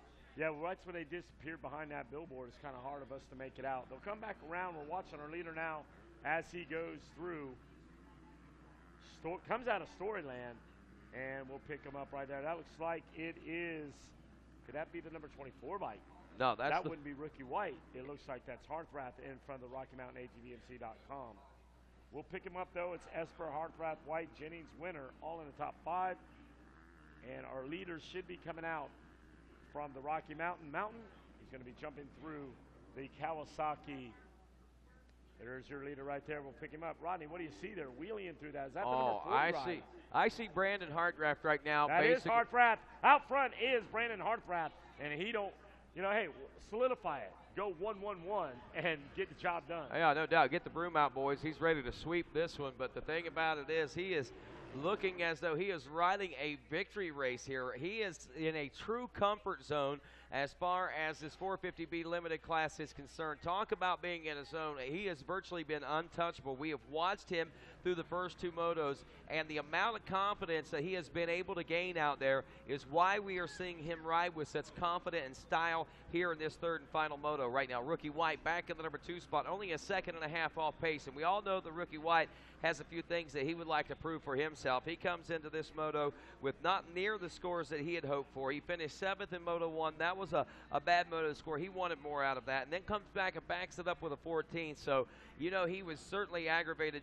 So let's just go out there and do what we can do best, and that's ride our bike. And he puts it up front this time, and he's showing, why he's got the support he's got out there and why a lot of folks were looking to Rookie White to possibly be a contender for the national title here. Right there, the way the national championship, if it finished now, Hartraft, Mackay, Jennings, Guffey, and Rookie White round out your top 5 in your championship run. On the track right now, it's Hartraft, White, Esper, 1, 2, and 3 for a podium, and then winners Jennings Hall. Back there, Mackay in 10th, but 2nd would he finish right now in the championship. Yeah, that's amazing. 2-6-10 scores enough for 2nd place overall. Jennings 5.95 is good enough for 3rd overall. Josh Guppy 12.27 would be 4th. Rookie White with 7.14.2 would be 5th overall. And right now, unless Rookie White moves ahead and gets around Hartraft, Doesn't look like he's going to be able to gain any ground on anyone, and he needs to do that and have actually Kai Mukai and Jared Jennings fall up a couple of spots. So well, the scores are so crazy here. The overall tally is 3 for Hartranft. Then it's 18, 19, 21, 23, 23. There'd be a tie there, 28. I mean, the scores are just so crazy. Amazing. Because of the first motos. Then these guys cleaned it up a little bit, but they're carrying those points. So a lot of things would happen. For Rookie White would actually have to have, I don't know what, he's in second now. He'd have to have a miracle. So what would have to happen? A miracle. That's just about where you're at right now. He's second on the track. Even if he beat Hartranft, he still wouldn't have enough to move up from 5th. He would still be a 4th overall. Exactly. So, That's how. I mean, that's just what happens here. And, you know, these are types of scores, you know, we talk about these, but how often have we seen them in the intermediate level of racing? Oftentimes it's the novice class we talk about whenever they've got scores like this that are moving up, or, you know, an off-the-wall class, not a B limited class like this where you've got all those key players that come out, and we normally have consistency from these riders that we're not seeing this week. Yeah, that heat the first couple of days, it was just so hot. It just changed. I mean, it could have been a mud race. Yeah. It could have been different. Actually, it was just so hot that was the difference here. Mud, you got to be ready for everything when you come to Redlands. You do. You know, I mean, I never thought last year we were wearing hoodies at night, but we did. You know, usually it's 90 degrees at midnight. Yeah, it's amazing. So just a very weird place as far as weather, but one thing is for certain, it always offers great memories, great experiences, and somehow or another, it translates into and changing the race in some way, shape, or form.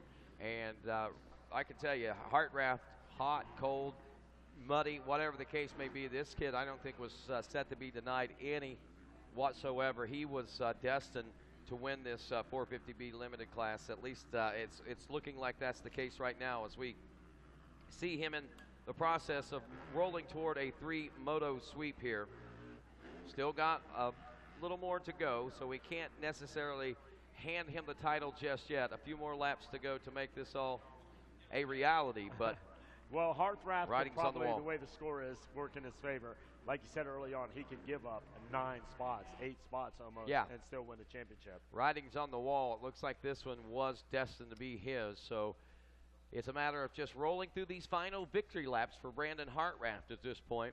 Rookie White up to the number 2 spot. He's some 4.8 seconds back. Bradley Esper 5 seconds back behind him. Now Dustin Winter 2.7 seconds back of him in 4th. Jared Jennings, the 69 machine, checking in the number 5 spot now. Another 5 seconds behind Dustin Winter.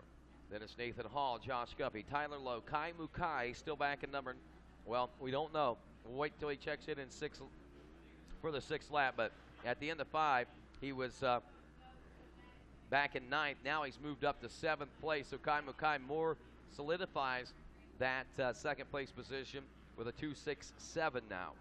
Yeah, 3 points for first, then it drops to 15, 19, 23. So it's just a gaggle of scores out there. These guys got some heavy points out there. I mean, right now, if it ended for Dustin Winter, he got a 20th in Moto 1. That's why it's important you don't give up. He got a 20th, then he gets a 4 and a 4, and that would give him 28 points, good enough for a 7th overall. Nothing to throw the towel in. Never give up out here, you know. Anything is possible. It most certainly is, and I think that just years Loretta Lynn's just proving it, probably more so than any in at least recent history. You got a 3-way tie for 10th for the overall in 10th, like Roland, Lowe, and Tate. All with 37 points each. I mean, it's just a heartbreak for those guys to have a tie, and somebody has to get 10th, you know? Oh, yeah. Yeah, it is.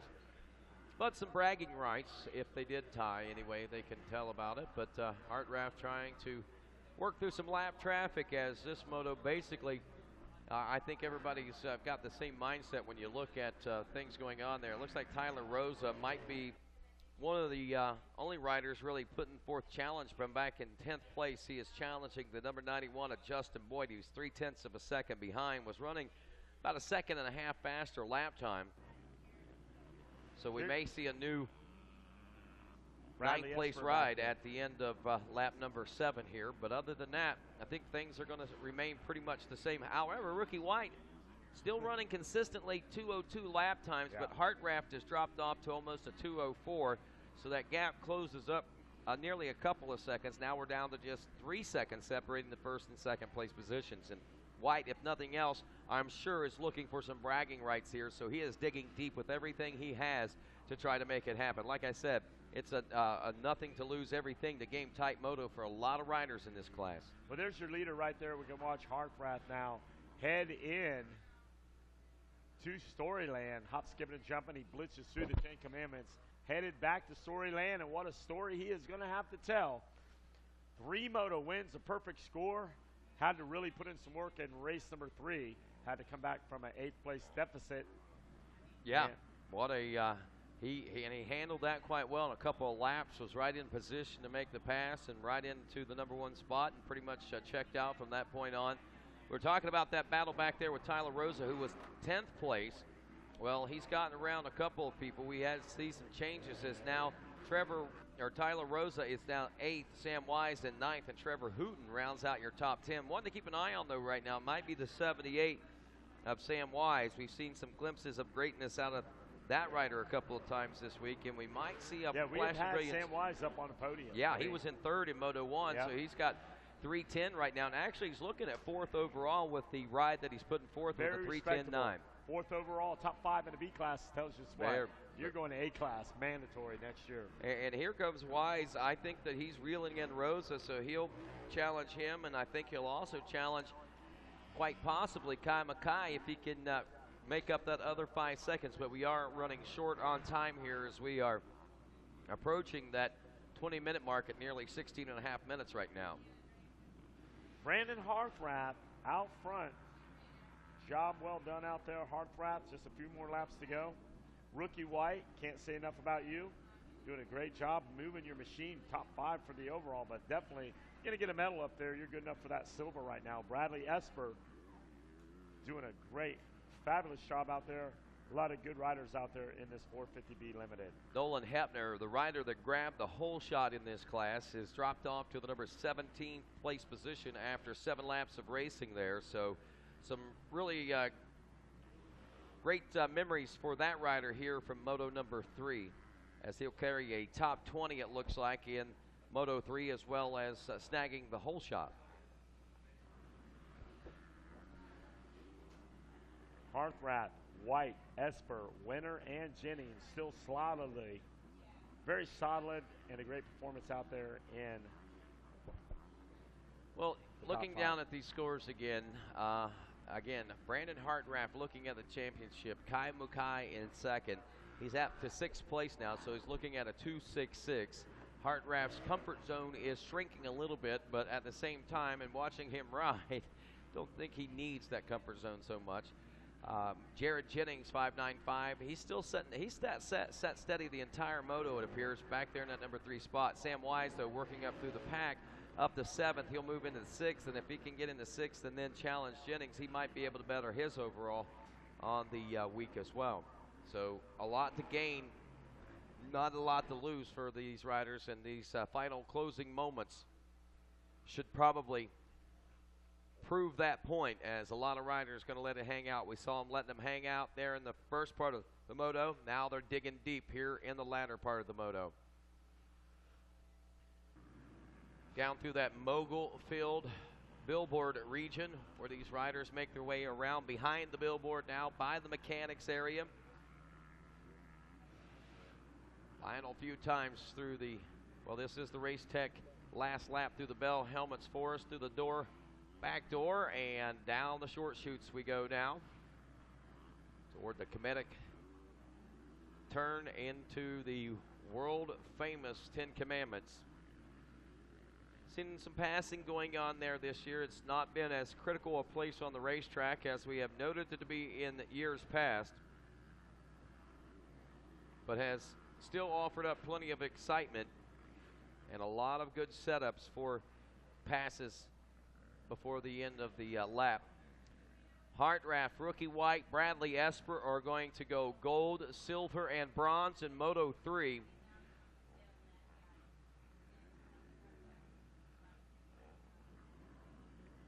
And Brandon Hartrath continues his celebratory last lap, the final moments in this 450B limited class at Loretta Lynn's. Back to when I used to run this place, and the way we used to run things, a lot of people didn't like it. But they understand an eye for an eye, and they understand what it means when I say, woo, take it. That a little sound bite from Brandon Hartgraft, is that what? That's right. Wes King with the king of the sound bites, and getting the the last words before they head to the starting line. Well, there he is. It's winding down. Lap number 9. Hartgraft. There he is, Kevin. Hartgraft wins this championship. Sealed it with a 1-1-1, a perfect score for Hartgraft. Donnie Luce and the boys, they're all happy down there. The Blue Crew. Oh, Yeah. they're on it. They're Yeah, they racking are. it up. There they are. They're already down there on the podium. I had an opportunity to host the Blue Crew family dinner and festivities there last evening, and I got to say, some 1,200 participants in last night's, up over 400 members of the Blue Crew family from last year alone here at Loretta Lynn's. I mean, it was evident whenever I looked out over that Amsoil Arena last night. I was amazed at how many Blue Crew family members and team members there were here this year. Wow, incredible. It's growing in numbers. Oh, Usually Yamaha, they had a very select few. It wasn't nothing like Team Green. They only had like 7 amateur riders that they would help. A vet rider, couple of 85 guys, some schoolboy riders, B and A, and that was about it. Real tight, real small, and now the Blue Crew is just. And it's proven. Look at this. The top 5 riders in this 450B limited class. Take that back. The top 4, we got a Yamaha or Kawasaki rider that just checked in, but it's Hartgraft, White, Esper, Dustin Winter, 1, 2, and 3 in the motos. So it's gold, silver, and bronze to Hartgraft, White, and Esper. Dustin Winter on the Yamaha. Jared Jennings will finish up in 5th. He's riding a Cowie. 6th place on the Yamaha would be Kai Mukai. He will actually get 2nd overall as far as the championship is concerned. Jared Jennings, who is 5th in this moto, will get a 5.95 for 3rd overall. So congratulations to those guys. But it's gold, silver, and bronze here. Hartgraft, White, Esper, and that's a wrap as far as the 450B limited class is concerned for Brandon Hartgraft. We're going to kick it down to Jason Wygant. You're down there with our winners. Crown our champion, pass out some medals, and let's talk about bell helmets when you're down there as well. Down to you to the podium. Jason Wygant, just stumbling up there, my friend. Woo! All right, we got it. We're getting Bradley Esper on up here, and double score for Bradley Esper. Not just a bronze medal, but in addition, he is your whole shot winner, courtesy of the folks at Bell Helmets, and also courtesy of himself, because he couldn't have gotten the whole shot without doing it. So Bell only gave him the award. He had to do the hard work. So we've got a whole shot award, but first the bronze and a $100 certificate from Bell. Let's hear it for the Yamaha man, Brad Esper. Take us through the moto. Started well, obviously.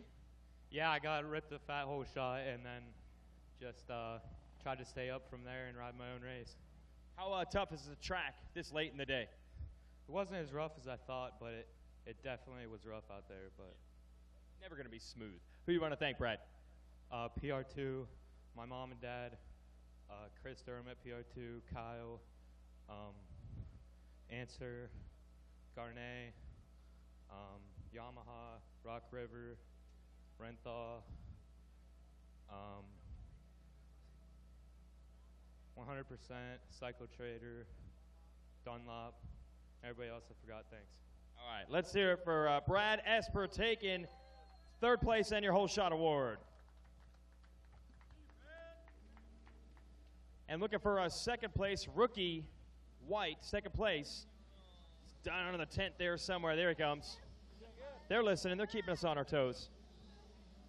And we'll keep our champion, Hartgraft, close by as our Super Minis take off. Here is your runner-up with the silver medal, rookie White.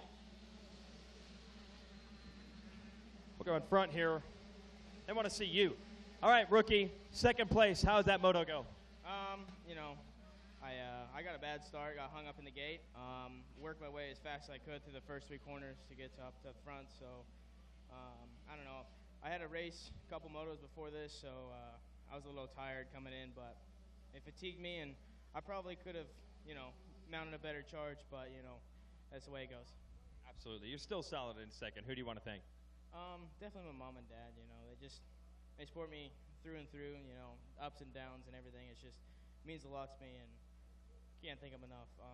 MX ATV, FMF, Yamaha, Monster Energy, 60, Trolley Design, anyone else I forgot, or Dunlop, sorry. Anyone else, thank you. I really appreciate it. Couldn't be here without you guys. There's Rookie White, second place. Thank you. And a lot of hardware for this man. A gold medal and a championship #1 plate. It's here for Brandon Hartraft.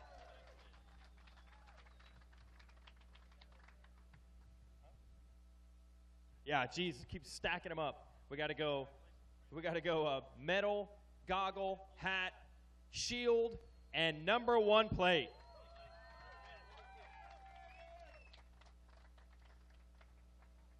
Dude, you look like you're pretty emotional over this. This is good. Yeah, definitely. What was it like digging down deep? I'm sure the last 6 months or year planning this. How hard were you working? Been working since January with the whole SOB crew, working my butt off, getting ready for this, and hard work pays off. Absolutely. Take us through the coming into the moto. Were you worried about it at all, or did you feel like you had it under control? Honestly, it was the best I've ever felt all week coming into the moto, and I was pumped. I was ready, and I came out to win, so very happy. All right. Who do you want to thank, Brandon? I'd like to thank my mom and dad, Brewer Cycles, Olean, South of the Border, FMF, PR2, Brilliant Graphics, Ethica, 100% Gallows, Alias, Sunsliding School, Boysen, VP, Nielsen Mods, and everybody else we got. Thank you. There it is. The number 40 is your national champion in the 450B, Brandon Hartraft. Super Mini up next. This is going to be a good one. Boys, take it away. All right. Thanks a lot, Jason Wygant. You are right. We got one coming. Super Mini 1, 12-15, 2-1 moto scores for Garrett Marshbanks. The spoiler here, folks, the number 33 of Derek Drake could change somebody's life, man. He's got a 36 and a 2. Yep. Lance Kovish, number 99, is Lance had some issues earlier in the morning. I saw him pushing the bike off. Ryan Holiday rode that motorcycle off of the track. Hopefully Lance is all right on that number 99 machine. He's got 1-3 moto scores, 4-4 moto scores for Connor Mullinax. Lots of talent in this one. But it's yours to lose right here, Garrett Marshbanks, and yours to win. And we'll see how fate treats him at the ranch, man. No doubt. Like we said, the ranch giveth and she taketh. She does, and looking at these scores as opposed to those 450B limited scores we were looking at a few moments ago, these are a lot more consistent, though they're not as consistent as we're necessarily used to. A lot more consistent than what that 450B limited class. There's still some shakeups, and there's still some room for some shakeups. Marshbanks, as you said, coming in with a 2-1. Drake, as you said, the spoiler, a 36-2. I didn't hear necessarily what happened with Derek Drake in Moto number 1, but I know that obviously it wasn't anything that he wanted, coming out with a 36th place finish. But Lance Kobush had his issues there in Moto 2 after dominating so well in Moto 1, and yeah, I think it's going to come down between the 82 and the 99. That should be the good battle we see for the championship here in Moto 3. But they got to get off the gate. Championships too for Marshbanks. This would be he is a 4-time Loretta Lynn's champ. The number 82 Kawasaki rider's got one in the 65 7-9, one at 85 9-11, and then a couple of 12-14 titles last year. So Marshbanks has slowly worked his way up. He's got 4 titles right here. That's what we're looking at. Wow, 1, 2, this 3, could be 4. number 5 then. Yep. Now, if he didn't already, he might already have number 5. Did he get any earlier today? I don't recall. I don't remember. Jason, have we crowned Marshbanks yet? Is this going to be his first title, or has Garrett Marshbanks gotten a title yet? I think he's working on it right here. Well, he is about to possibly pull down his 5th title. And the haze of the premix now. The heads go down, watching the gate. The gate is down on the ground. And I do see a Kawasaki rider close to the front. Got that lime green. Jason Wygant way up on that machine. It's Garrett Marshbanks with the early start around the outside. Could it be the 33 of Derek Drake challenging early? or is that Connor Molinax? Man, it's tough to see, even on a screen. But it is 82, Garrett Marchbanks out front. Look at that horsepower coming along the inside. Marchbanks will get the credit for the whole shot as well from Bell Helmets. He rolling through the 10 Commandments now, still in control of the situation. What we got going on back there? A lot of position jockeying going on. And it looks like Lance Kovish now on the Kawasaki, possibly into the number 2 spot. So the Kawasaki Teamsters running 1 and 2. And Kovish pretty strong in with 1-3 moto score. So really and truly, if Kovish can get around Garrett Marchbanks, they would be tied in points. Is that right? I believe that would be correct. We got a 1-3 and a 2-1. So we got 4 and 3 coming in. So you doing the math there in your head? Looks like I think you may be right, sir. Actually, Marchbanks would still win and be. Yeah. No, he would go 2-1-2. That'd be 5 points. 1-3-1 would be 5. The tie goes to the third and final moto. So we got some drama cooking here. The number 82 of Marchbanks is going to square off with the number 99, his teammate. There's no friendship when you hit the track, though. But he's pretty much not even going to put that into contention. He's going to say, you know what? I'm not even going to chance that. There's Greg Brotman from Road and Dirty getting the shot. And the number 82, the man-child, Garrett Marchbanks. Rolling. Eats a big old T-bone steak in the morning with about 12 eggs, big old gallon of protein. Gets on Ryder the got bench that press. finish line dialed in there as he rolls over the Thor Tunnel jump, now down in front of the world-famous Loretta Lynn billboard. The major moguls developing around back now. We got Lance Kovish into the number 2 spot. The possible spoiler today of Derek Drake back at 3rd. Connor Molinax, the 88 in 4th. Kobe Hefner in 5th aboard the 93. Parker Mashburn now 6th. Justin Rodbell in 7th. Mason Gonzalez 8th. Palmer Neely in 9th. Seth Hammaker rounds out your top 10. And we are watching here on Racer TV, the number 82, Garrett Marchbanks. A hot commodity, man. Everybody wants a shot at Garrett Marchbanks. They want to sign him to a big long-term 30-year. That's the number we're hearing. Alex Rodriguez numbers. 30-year. A 30-year contract would see him all the way to the plus 45 class. Unprecedented 30-year, $65 million guaranteed contract. I'm just making up numbers, making up everything. Just totally lying here. No, Let's you're start not. some rumors, you, man. You gotta be basing that on something, right? No, I do know there's a lot of interest, obviously, with this kid. He's won a pair of titles last year, working on his 5th Loretta Lynn's championship. So, absolutely, I would love to sign this kid if I had a team and wanted to carry him all the way into the pro ranks. And typically, you'll see those deals kind of come together that'll take them all the way through their amateur and maybe a year or two into the pro ranks. I believe that's what Sean Cantrell has already set, ready to go over at Troy Lee. I think Charbonneau's got his deal in place for Geico Honda.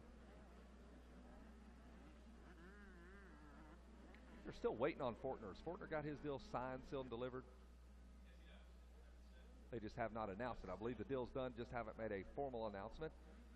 And there's Garrett Marchbanks establishing himself. I think he and Pierce Brown and Derek Drake are going to be some bad dudes over the next few years. In fact, they are bad dudes. And throw in Lance Kovish in there as well, Connor Molinax. A good group of mini cyclists about to invade the schoolboy class. Good luck dealing with these little animals. 3.2 seconds separated first and second of Marchbanks and Kovish at the end of lap number 1 as we roll through lap number 2. A 5-second deficit now as Marchbanks goes 2:02 and a 2:03.9 off the pegs. Rodney, Yeah. he came through your section there. The trenches, they're not even ruts anymore. No. They are ditch witch trenches. Both feet were off the pegs, never chopped the throttle. It's what you call determination. It's what you call great skill and being basically one with your machine. These kids spend so much time on the machine. You can tell when they cohese with their bike and become one. It's like fluid. I mean, they move so much like fluid out on the racetrack, and even when they make mistakes, they somehow seem to smooth it out.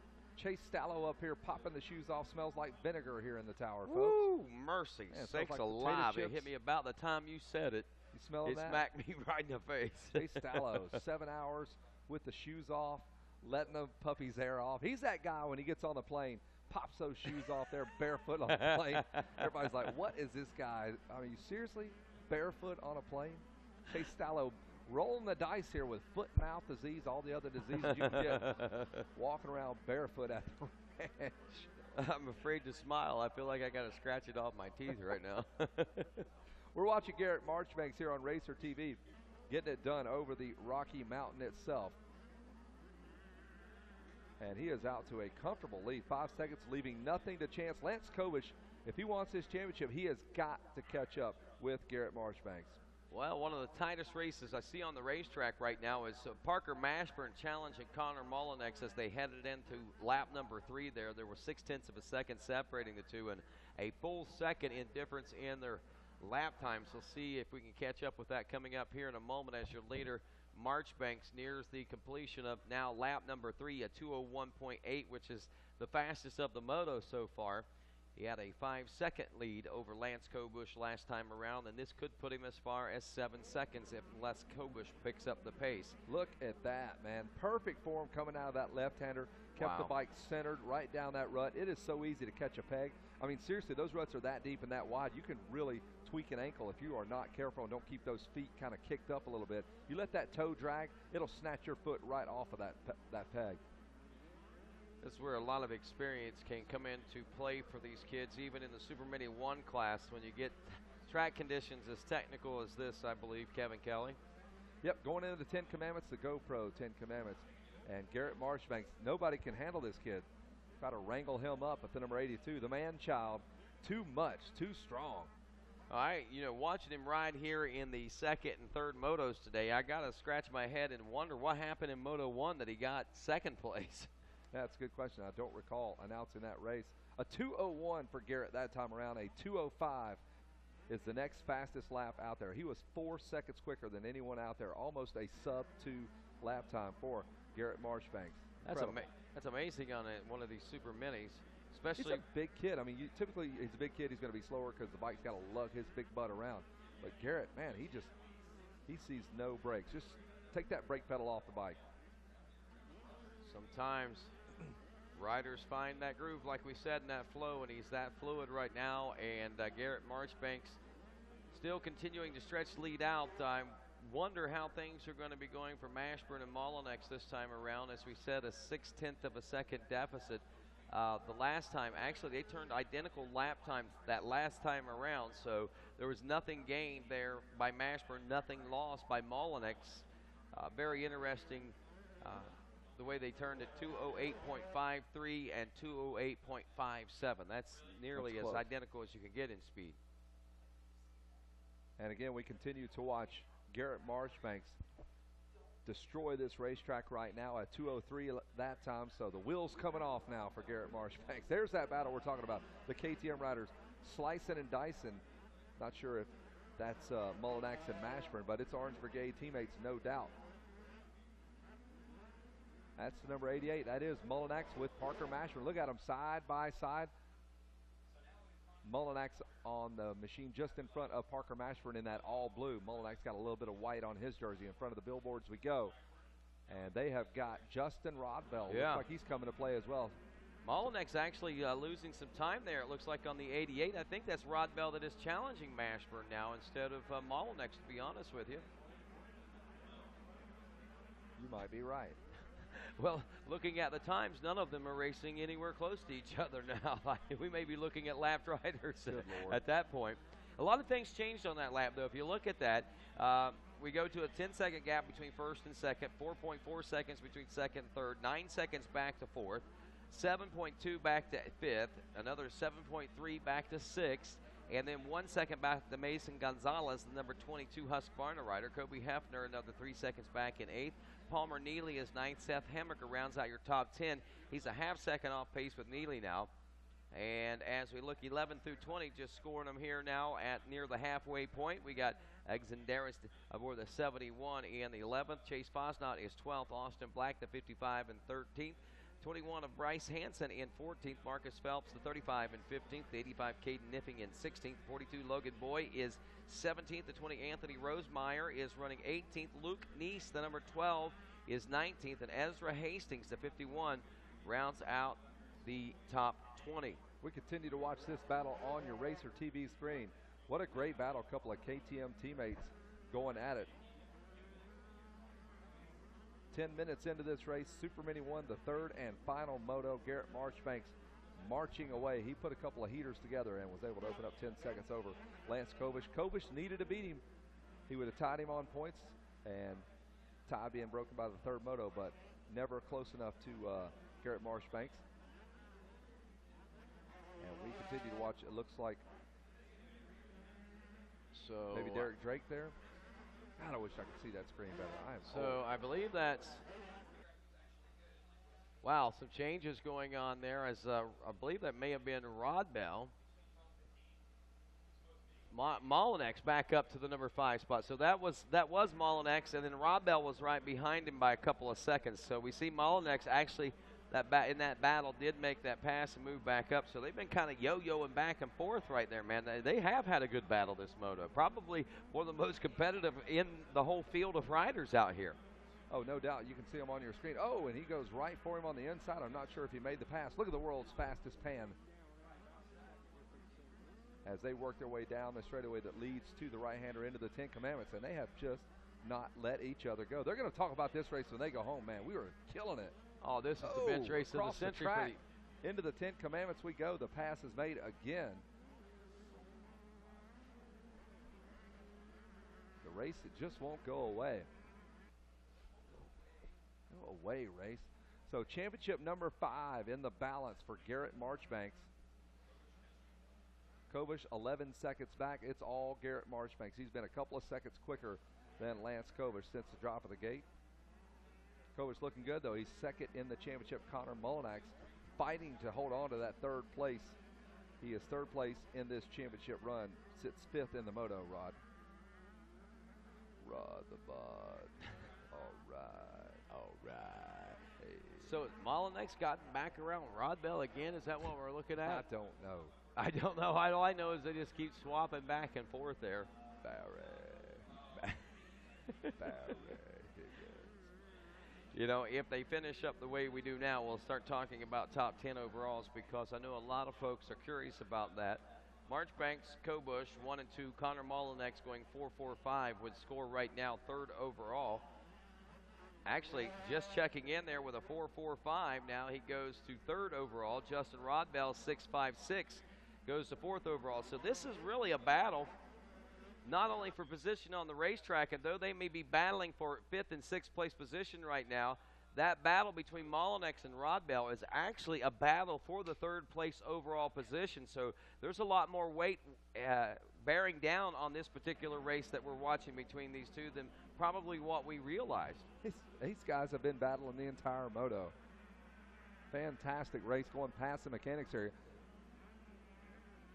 Mechanics area chock full, the Yamaha mechanics area. They've got sound, they've got the fans up there, they've got the computer screens. Man, that's the place to be, man. I remember when I used to pit for my brother. You couldn't see jack except when they came by, and that was it. It was like being at Troy, Ohio. Now you can actually see pretty much the entire racetrack. You're getting all the information fed right from us, albeit sometimes it's completely wrong. And they're probably going, come on, guys, get it together. It's a long day here.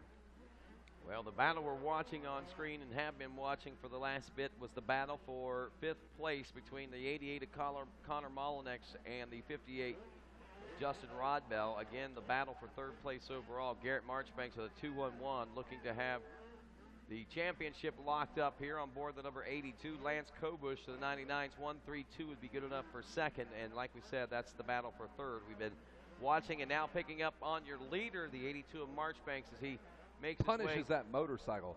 Just, wow, everybody, look at that. You can see all the promoter, even Kerry Joe out there working it, getting everybody pushed over, letting that rider making sure he is A-OK. We've got flaggers, we've got everybody on the racetrack. Rider safety is paramount here. And the leader's doing a great job. That was Garrett Marchbank working his way through that yellow flag area. Did not dare double.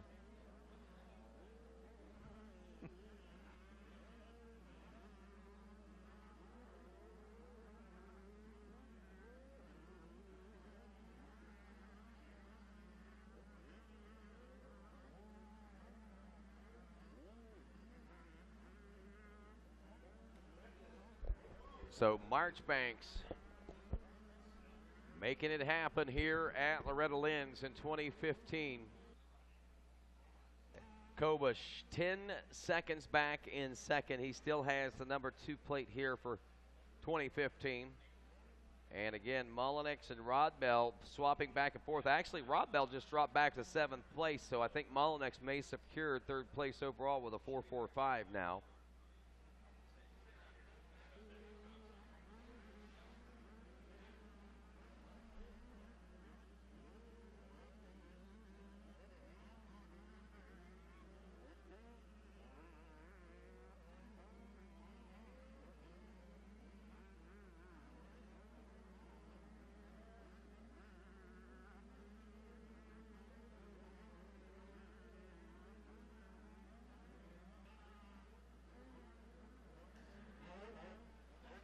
So here we are in the waning moments of the Super Mini 1 12 to 15-year-old class. Just a few more laps left to go. Ooh, nearly a little swap out there, but look at that, how still technical this track has become late in the day, late in the moto, 16:22. And still a few laps to go before the Super Mini 1 12 to 15 will have this one in the history books. 8 laps down now for your leader. Last time around, he was 10.6 seconds ahead, now 10.4 seconds ahead, as Marchbanks has dropped his time from a 2:01 early on to a 2:08 here late in the day and late in the moto. 2:09 for Derek Drake in 3rd. And waiting for Mashburn to check in the number 4 spot. He was running some 19 seconds behind Derek Drake. So again, we're seeing what we saw a lot of in Moto 1 on Tuesday, and that is, of course, the big gaps in between positions out here. We're looking at 10s and 7s, all the way up to 20 seconds in the top 10 here between our competing riders. We got top 6 riders in with 8 laps, and West not Kane, a lot we of need to see you in changes. the tower. West Kane, get up here. I got a little intel for you. Mason Gonzalez now up to the number 6 spot as he's gotten around Justin Rodbell, who now drops to the number 7 spot, but still maintains a 4th place overall position at the moment. He does that with a 6.57. And that gives Connor Mullenix a little bit of breathing room there for his 3rd place overall. But Lance Kobush and Marchbanks, the 4 with a 2.11 and a 1.326 score for Lance Kobush, they're going to be tough to beat for 1st and 2nd. And unless the wheels falls off the program from Garrett Marchbanks, he's going to march right on down to the podium. 5-time champ now. Wow. Dude, that's rare air. You know, you see guys with 2 or 3 championships, but you getting up on it to the 5, 6, and 7 titles. Then you got a kid like Jet Reynolds, who's working on his 6th title. So that is some rare air for these Team Green riders, really starting to stack these championships up. And I think it says a lot. It's quite an accomplishment and a feat in this day and age of technology and training and what these riders all go through.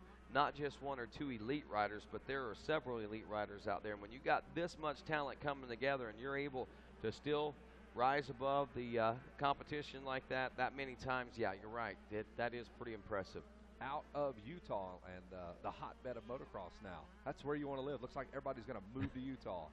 You got Pierce Brown and Marchbanks, 2 of the premier mini cyclists in America from Utah, getting it done. Well, so's Big Ray Butts, from Rocky Mountain Well, ATVMC. makes sense. Maybe they've been jumping his beard. That's what they. That's. That sounds about right. That's the training. He just rolls the beard out there and gets them ready for the sand. It's real. Trying to plow through that beard. He uses his trimmings for to make it rough and make he'll it trim rough. his beard and sprinkle the beard trimmings out there and create ruts with them.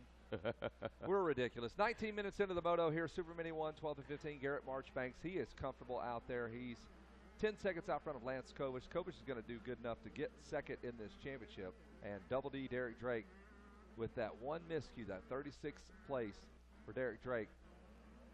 And that was the problem there. He could have been in contention for sure. And like we said, the ranch giveth and she taketh.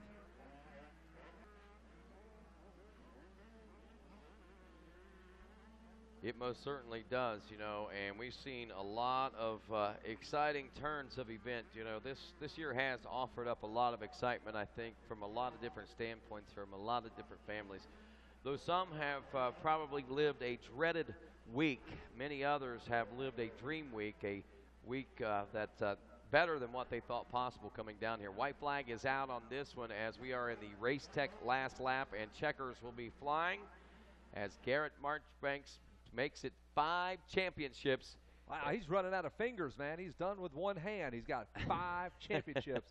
Don't crash that motorcycle, Garrett. Wheel that bad boy right onto the podium. And he's still got a shot to walk away with 6 championships, I believe. We'll check, see how he's doing in his other classes. But 5-time amateur national champion Garrett Marchbanks. We see you down there, Garrett. Smile under that helmet. We got you right here on Racer TV, and he is pumped up. Man, what a feeling that's got to be for him. Really. Good for him there. Getting it all set about him. Your championship picture looks like this. It's Garrett Marchbanks with 2 1-1 moto scores. Lance Kovich with that second place finish. 1-3-2 moto scores puts him in second overall. And Connor Mullinax, 4-4-5 moto scores, will find himself a top 3 finishing position in this overall championship. There's the results on Racer TV. We'll toss it down to Jason Wygant with a super happy Garrett Marchbanks. Jason? Yeah, we're going to sort this out.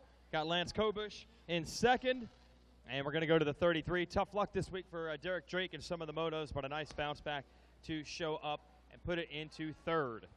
So we got to go under the tent. 33, Derek Drake will bring him up, representing the KTM Orange Brigade.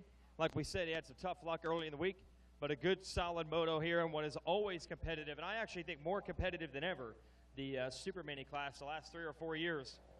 So we'll bring him up after a hard-fought ride. Should be good enough for the bronze medal. 33, Derek Drake. I'm going to move you a little bit forward here. How'd it go, Derek?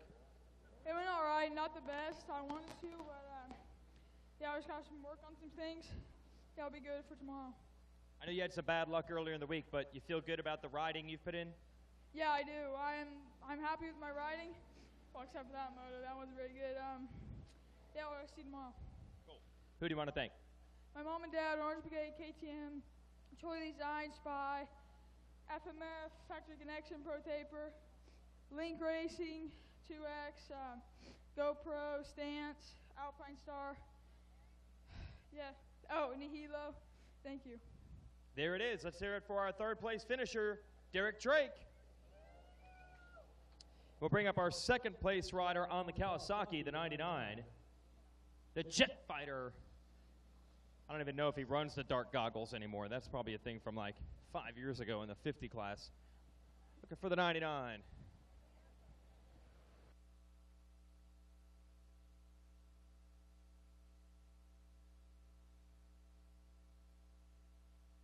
We're good. We got him. All right.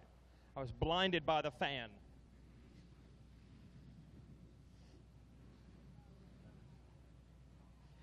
Well, he had a shot at the title. He gave it everything he had. He's going to end up second, but there's nothing wrong with that. That is solid riding here at the ranch. Let's hear it for Lance Kobush.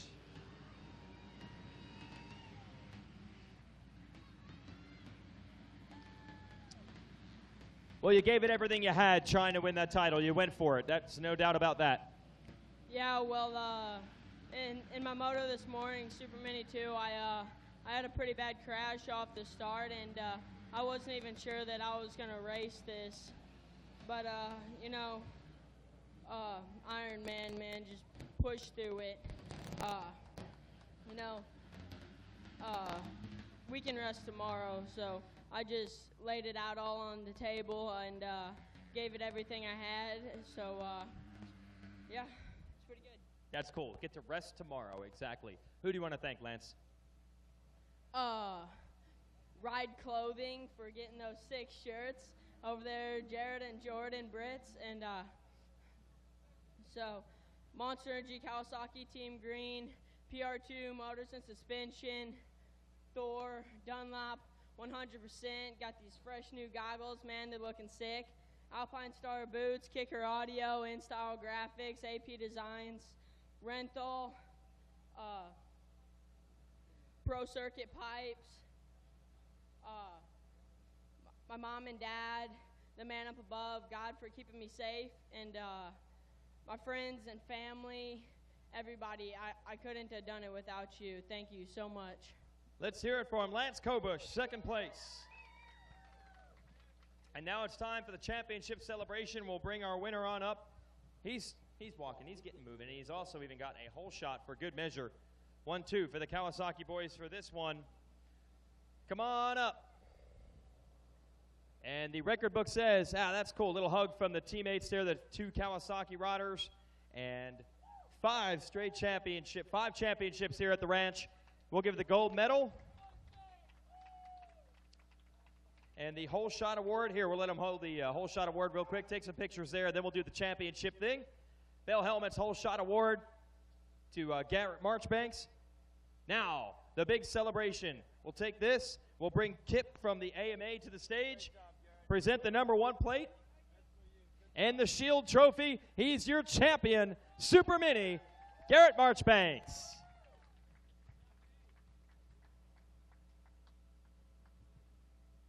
We call him the man-child. Dialed in on the 85 last year, dialed in the Super Mini this year. You're on fire, my man. Well, thank you. I've just been working really hard this year to win another championship in the Super Mini, and just came out swinging, trying to win. I won the second moto, took a second the first one, and just pushed the third one and got the whole shot and got the win. I'm super excited. Tell me about the program. What kind of work did you put in to get ready for this? I did a lot of working out and riding the bike. I did a lot of motos, a lot of cardio. I just worked out so much and just rode so hard this year to win another one. Awesome. Who do you want to thank, Garrett? I thank the Lord for keeping me safe. Monster Energy, Kawasaki, Pro Circuit, JGR, Dunlop, Fox, Club MX, Maxima, Traxxas. Everyone forgot. Thank you so very much. This is it. Last year he was the Youth Rider of the Year here, and he keeps on rolling. Let's hear it for Garrett Marchbanks. That's your Super Mini. We're closing in on the end of a Friday. Really? It's the weekend. We get Saturday off, right, guys?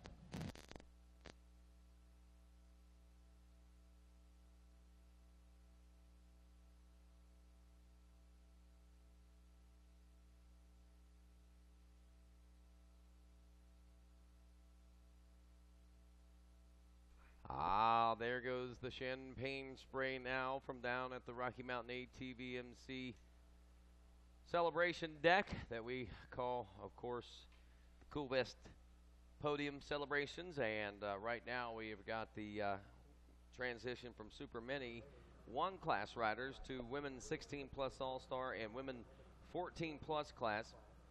This could be and I know it's going to be another exciting one. Kylie Fosnot coming in this one with a Moto 2 win after finishing up 17th in Moto 1. Mackenzie Tricker went 1-2, so she's actually got control of the championship race right now. But Fosnot's got some good momentum and going to be trying to score as well as she can for the overall and go for another Moto win, while Tricker is going to try to, I'm sure, go for another Moto win, but at the same time, she's got the big picture of keeping that #1 plate in the back of her mind as well. Brandy Richards coming in with a 3-3 to this one. Kirsten Ramish, a 2-4, sits probably third in the championship points race right now. And then we've got Caitlin Morrow from the Woodlands, Texas, who has 2 fifth-place finishes coming in. So those are your ones. A lot of folks wondering maybe how Jessica Patterson doing. A 4-9 so far. She started out very strong in Moto 1, finished 4th when it was all said and done, and then a 9th place finish in Moto number 2, and she may be out for some redemption of her own coming up here in a few moments.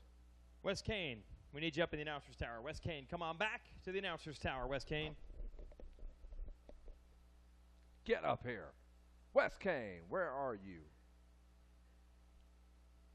So that's the women's 16 plus All-Star we were looking at. There you go. Hey, Wes.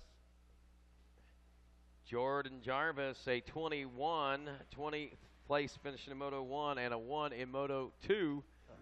Gracie Van Horn's going to be the one to watch, though, with a 1-2 coming into this one as we head into the Bell Helmets hole shot forest and past the hole shot stripe itself.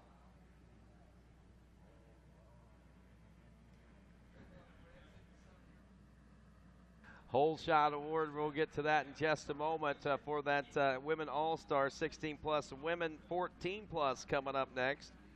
Annie Wernick, 3-3, is second in the point chase right now with Shannon Fleming, a 5-4, and looks like Danielle Foote, a 4-5. They're tied for third as far as the championship is concerned. Brinsley Diaz grabbing the whole shot in the women's 16+ All-Stars.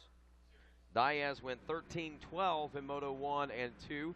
And as the gate drops and the riders roll through the first turn, it in the women 14+ class, the Bell Helmets Whole Shot Award there is going to go. Is Jarvis going to get that one again? I think she got the one last time in Moto 2, if I'm not mistaken. We'll see what the official call on that one is as we'll pick up some action up front in the women's 16+ here in just a moment.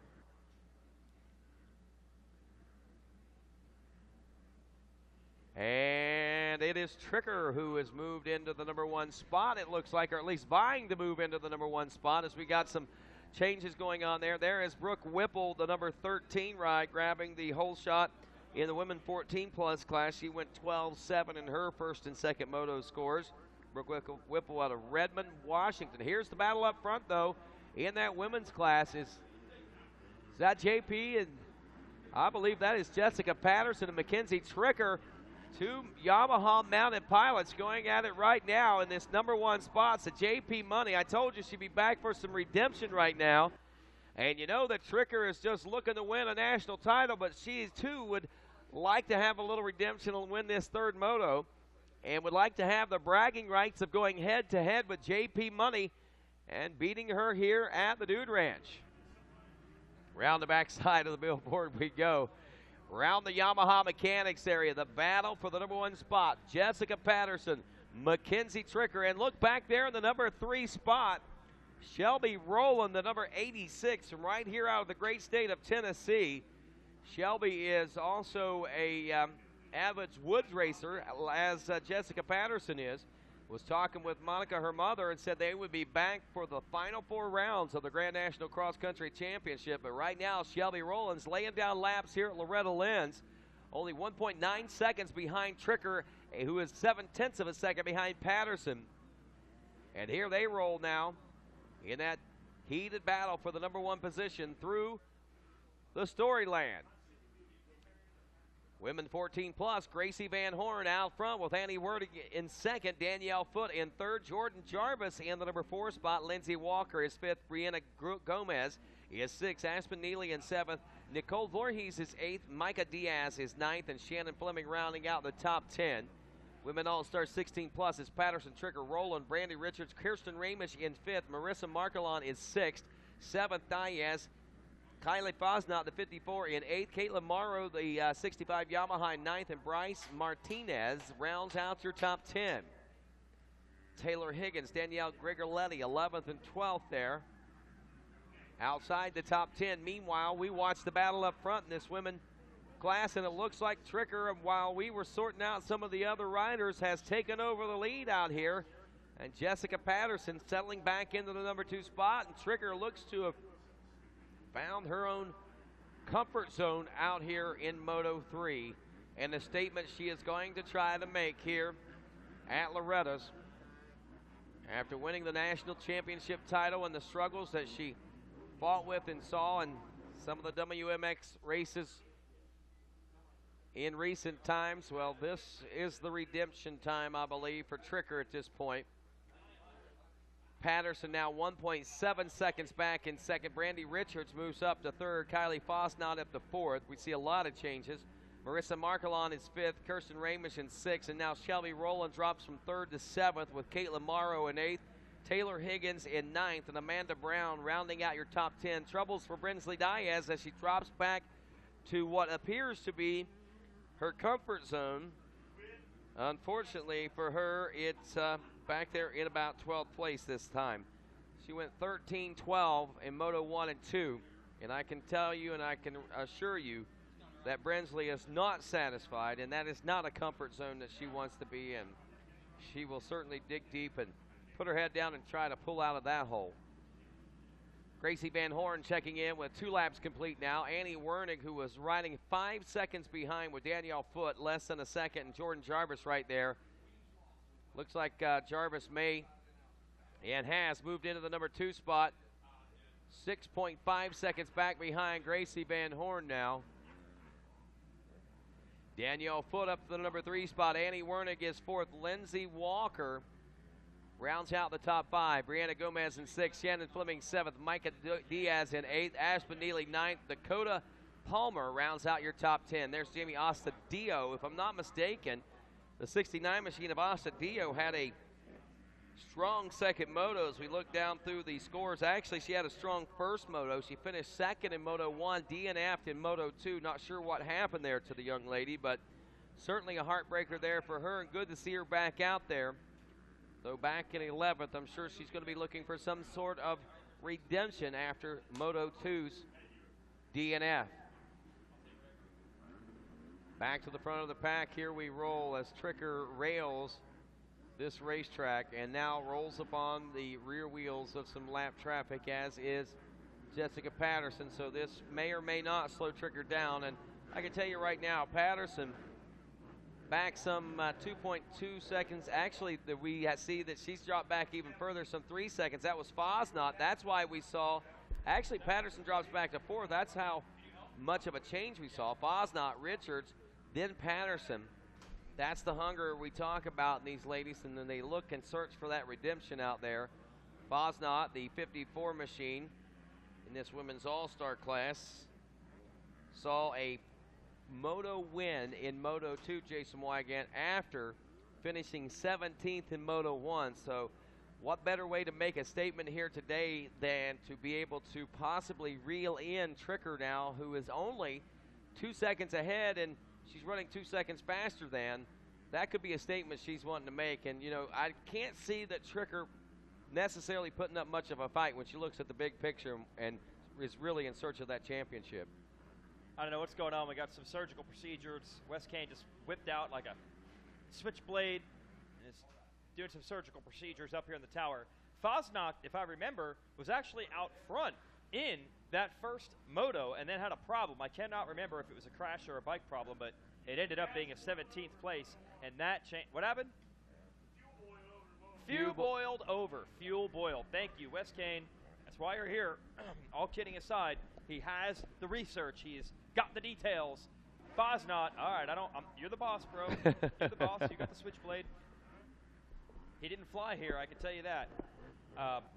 Fosnok now would just like to win the moto to extract some kind of revenge. He goes 17-1-1. You said the word statement, and that's what we're doing. Tricker will just say, dude, I'm here to win the number 1 plate 2 years in a row. You can have it. Yep. And that's what she's looking like she's working on as we near the completion, I believe, of this now 4th lap. We may see even bigger changes on the horizon. Let's not rule out that women's 14-plus class. Gracie Van Horn, 1-2. Looking at a 1-2-1. Jarvis, who I believe got a moto win earlier. Actually, she got the second moto win. She had problems in that first moto, saw a 20th place finish there.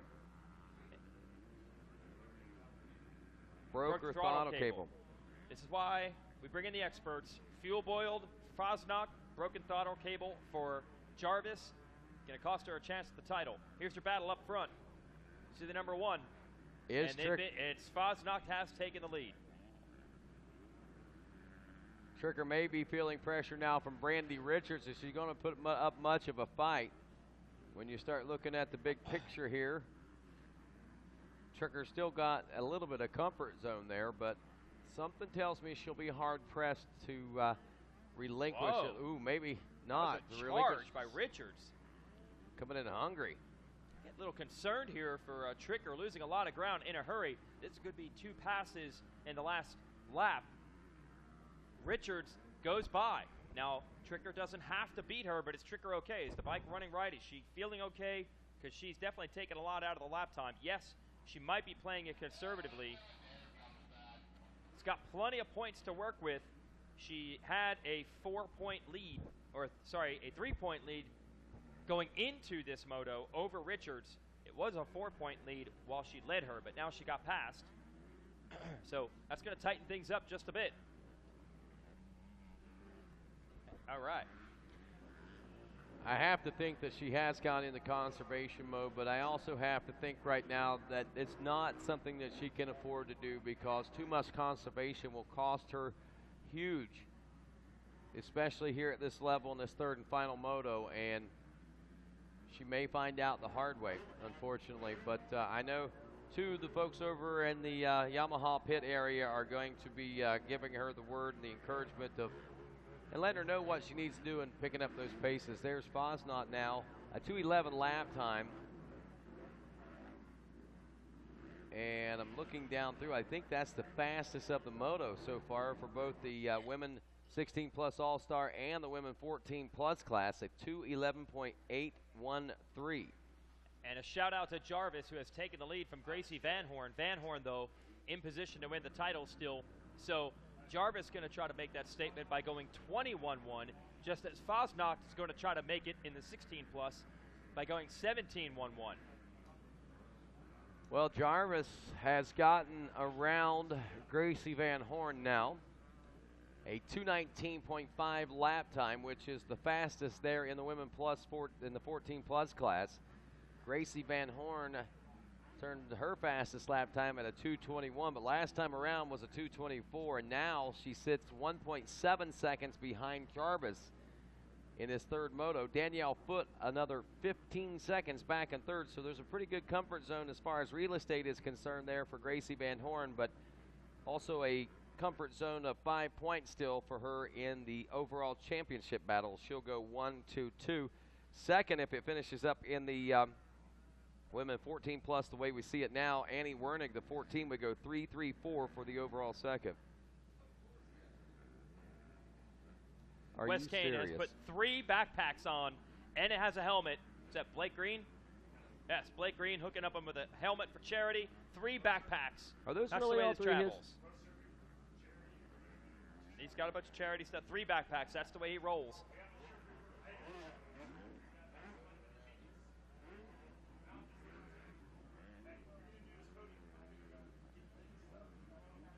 You better help me. Don't leave me in the ditch. Don't leave a wounded soldier down there. You coming down, Wes? Somebody's got to come down. We got. Okay, all right. Kevin, he's going to be my podium sidekick because we got the double podiums. Sounds good. So Kylie Fosnot on her way home to greatness here in the moto. Now, how she will finish 17-1-1, she will get 6th overall. Check it out, Rodney. Sorry to interrupt, but the 19 of Brandy Richards has gone down. The 19 tipped over in a corner. There's a whole mess of lap traffic here headed toward the finish right in front of us. So Richards went down. That's going to change things up in a hurry. I got to head down to the podium in just a minute.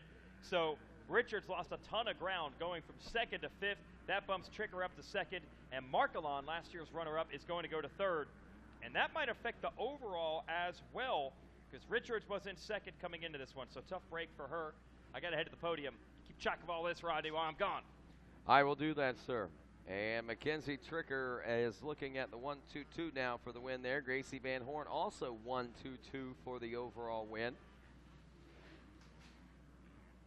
And that is in the 14-plus class, as we'll continue to watch this one wind down here in the All-Star 16-plus and the women 14-plus classes. Taylor Higgins, by the way, whom we watched early in the moto, I caught at about a 12th place position, has moved up to 6th here late in the moto.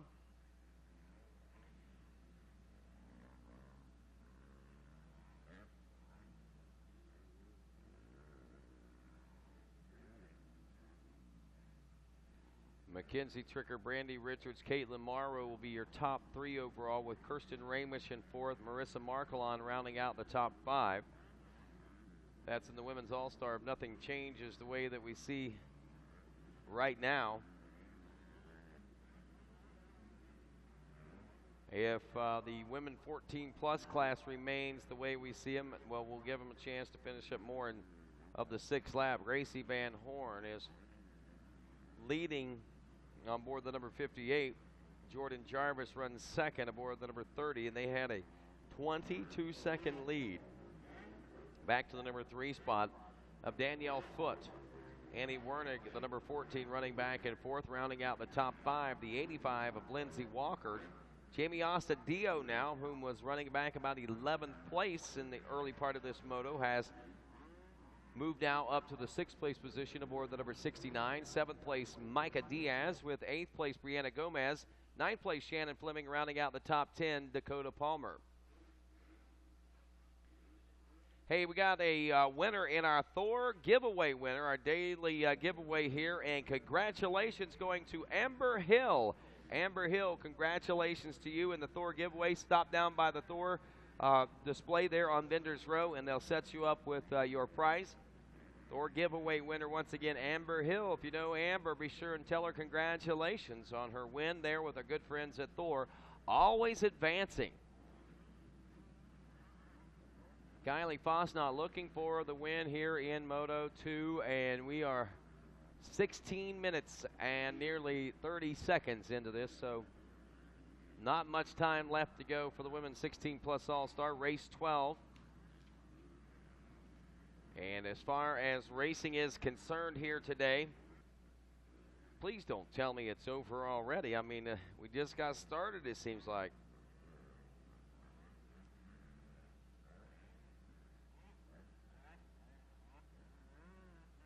Wow, this is the last race of the day as the women 16-plus All-Star and women 14-plus will wrap it up, and we'll pick back up tomorrow morning with race 13, which will be the two-stroke 16-plus. Now, as far as our broadcast schedule goes, we will pick up with our race 15.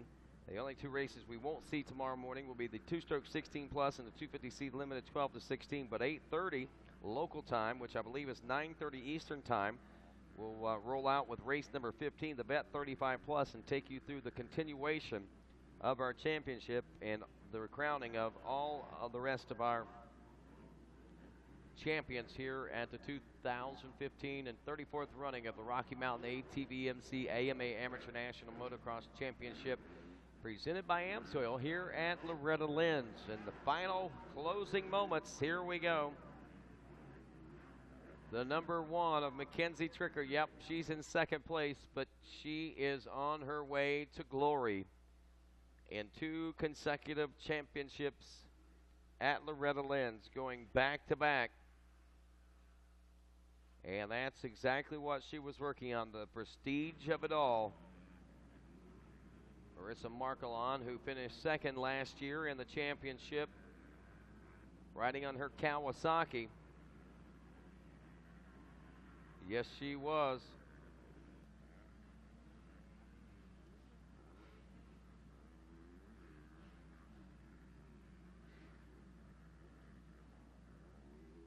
Caitlin Morrow, Brandy Richards in 4th and 5th. I'm looking, Taylor Higgins actually doing pretty good here on the 84 machine, as she has now gone 7.76. That brings her up to 7th overall, so you got to commend her on a good push here on the final lap as the Yamaha ride of Mackenzie Tricker. Again, she's going to take second in this moto, but she is going to take the championship if she can finish as we roll through the Race Tech last lap of the moto and last lap of the day here on a Friday. Through Storyland as the sun sets here on a Blue Moon Friday at Loretta Lynn's. You know, that's wild. You can say once in a blue moon, and maybe something will be happening and has happened here today, and it's once in a blue moon. But today it's Mackenzie Tricker, and it's not once in a blue moon for her, but it's several times on a blue bike that she's been able to capture wins and now national championship titles.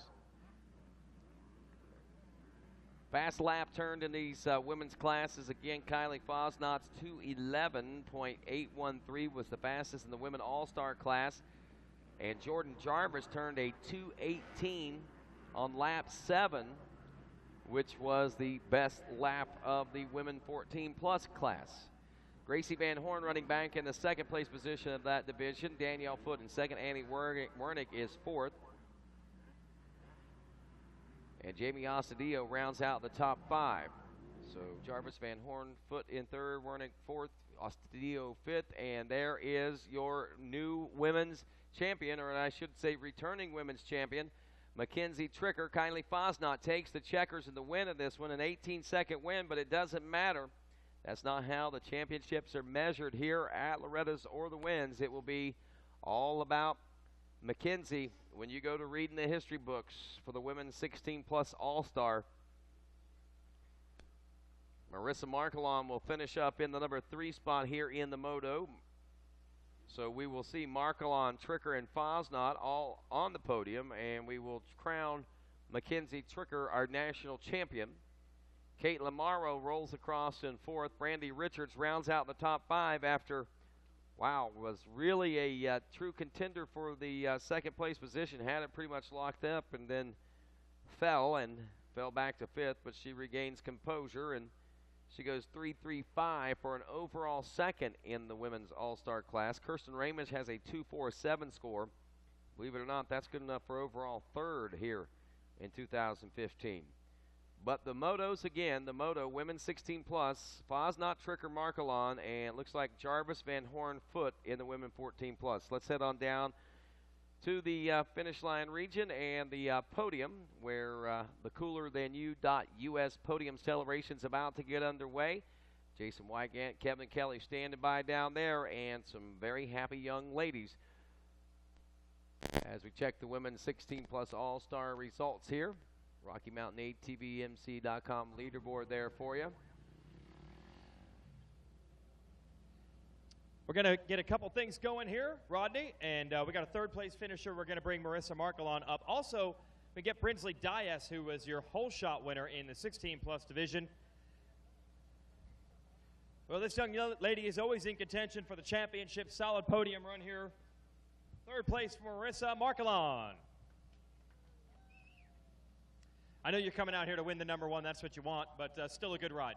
Yeah, that's what we're always aiming for, but I don't know, I tend to put this race on a high pedestal, and I always overthink it, and first 2 motos I had bad starts, went 6-6. I didn't have a great start this moto, but, you know, when you start in the middle of the pack, I had a little bit better chance of catching up. That's what we did. We just rode a smart race. I'm happy to be on the podium. All right, good luck next year. Who do you want to thank? My dad, all my family, my friends of Bernaz's here that are helping me out. My girlfriend, Kawasaki Factory Connection, Fly Racing, Asterisk, Dunlap, 6D, everybody, X-Brand. Thank you, guys. Marissa Markelon, third place. We have Brinsley. Cool. A lot of racing families out here, and this is another one taking the whole shot. 16 plus Bell Helmets Award goes to Brinsley Diaz. Tell us about that start. Well, you know, I've been having bad luck all week, so everybody at the pit was like, just pull the whole shot, and that's all you need.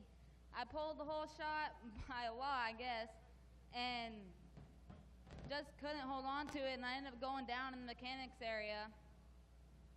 Tough break, but still solid ride. We'll let you thank people for the week in general.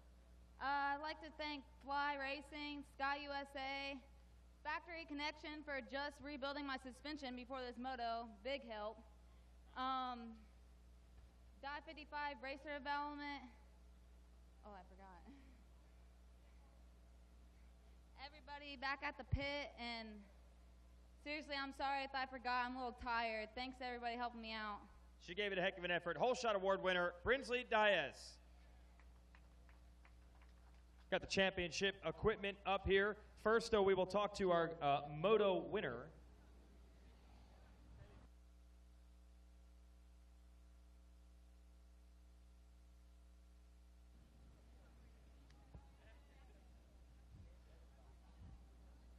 Well,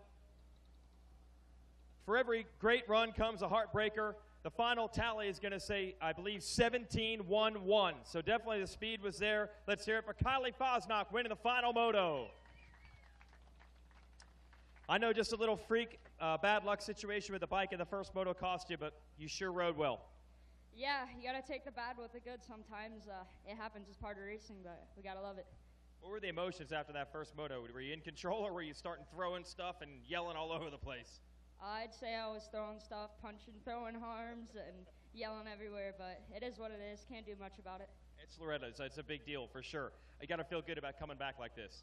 Yeah, it feels great. I knew my speed was there. I've been training really hard, and I wanted to come in and go 1-1-1, but 17-1-1 works good for me. Who do you want to thank, Kylie? First off, great man up above, getting me here and keeping me healthy year-round. Dalton Myers passed away not too long ago. He's up there watching over me. I'm running 54 for him. My mom and dad for getting me here. My mechanic, Gabby, taking care of me. Both my brothers and my dad all racing. The Diaz family, Thundercross Max Park, might not be around anymore, but I've trained there my whole life since I started on PWs back in the day, so I got to thank them for having that facility there and letting me and my family ride there every day during the week. Dunlop tires, Shift MX, Fox boots, 100%. Dusty Walker, Relink Graphics, my riding coach, Ronnie Tishner, Nicholas Stankov, my gym trainer, Nick Dion, Matrix Concepts, anybody else. Thank you so much for getting me up here. Let's hear for your moto winner, Kylie Fosnock. All right, and once again, your champion in the women's class from Australia, the Yamaha rider, the #1, Mackenzie Tricker. Silver medal in the moto, consistent all week. And we know each other well, and I know you battle through injuries and whatever it takes to do this. This is your dream to come to the U.S. and win. How good does it feel to get it again? This is awesome, but especially because it's my third time in a row. This is definitely the hardest one. A couple of weeks ago, I really wasn't sure if I was going to come or not. I didn't think I was ready, but Mike and everyone down at Club MX really helped me pick it up, and they helped me get here, and it's a huge, I don't even know what to say. Thanks so much to them for convincing me to come and believing in me more than I believed in myself a couple of weeks ago, so a huge thanks to them. What was the problem? Were you hurt? Were you down in the dumps? What was the situation? I was a little bit hurt, but it's just been a string of bad luck since I hurt my elbow and had these issues at midway through Loretta last year, just after Loretta's, and it's just been downhill battle, and I feel like I just couldn't get a break, and it's beaten me down, but this is a turnaround, and I'm so pumped. That's an awesome story. Yeah! Would love it when it comes together like this. Who do you want to thank, Mackenzie?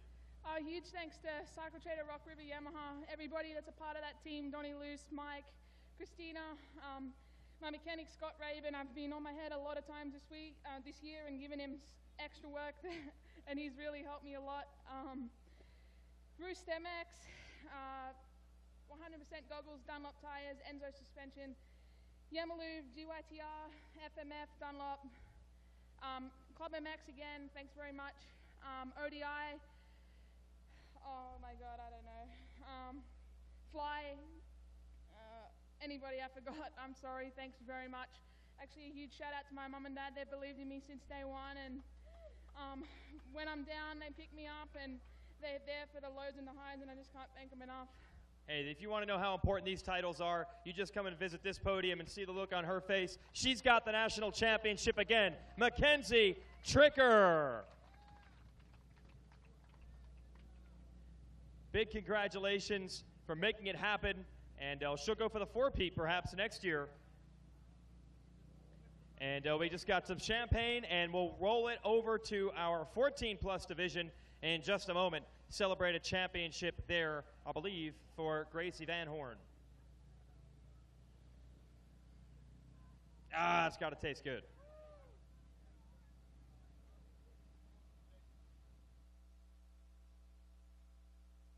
And we got bikes ready. We'll bring the championship machine up. What the heck, we got plenty of time. Bring the moto winner up. We'll do both. It's the end of the day. I'm calling an audible. Yeah, we'll wait. Oh, they got to do the Instagram gram. Where they have an Instagram within an Instagram. I'm not even sure how that works, but we'll take it. FMF people are pumped. It's going to be 10,000 before long. They got to update that thing.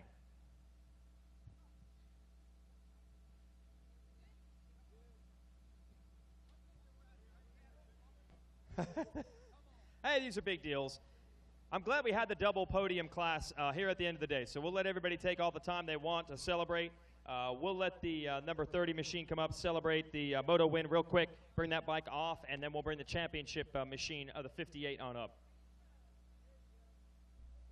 All right, that's the American dream there for the Tricker family to come and take these titles, and we'll see how it goes next year. All right, big thanks to everyone in the 16-plus All-Star Division. Woo! That's only like probably $10,000 of camera equipment slamming on the stage right there. More? Whatever. We'll get there.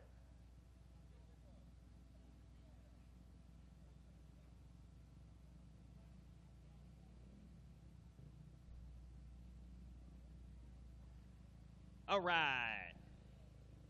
All right, start grabbing equipment, grabbing hats, towels, plates, trophies, goggles. Get what you can. Somebody get the bike, though. Somebody grab the motorcycle. Okay, I trust you. Yeah, don't make her do it. She's tired. She raced. Let's bring the number 30 machine up here real quick. We'll celebrate a moto win. We can do a little bonus coverage since it's the end of the day. Come on up, Jordan. And 2 moto wins, but that's not going to be the title, but we'll celebrate with her anyway. Let's hear it for Jordan Jarvis. What happened in that first moto? You probably didn't even want to mention it, but what did happen there? It's okay. I got a pretty good start. I made a mistake and fell in the first few laps. Was working my way back up, catching the leader, and came over the triple in the middle by the sand sweeper, and my throttle cable broke. Well, you came back good. You happy with the way it turned out in the end? No title, but good rides? Yes. Who do you want to thank, Jordan? I'd like to thank Yamaha, Triumph Cycles, Fox, FMF, EVO, Impulse, Monster Army, Scott USA, SOBMX, Performance MX, Scranton Craftsman, MX Antics, Wiley Mods, Dirt Industries, Dunlop, ICW, Moto Hose, Dana Pelletier, Pro Taper, Power Seal, Atlas Brace Liquid Performance, Wiseco, Yamalu, GYTR, MGX, and a special thanks to Kevin for getting my graphics at a short notice, and especially my mom and dad for driving me here and getting me where I need to be. Awesome. Well done. Thanks to Jordan Jarvis, your moto winner. We're going to get the bike off real quick because we have a championship to celebrate. In the meantime, I can grab our third place rider during the changeover.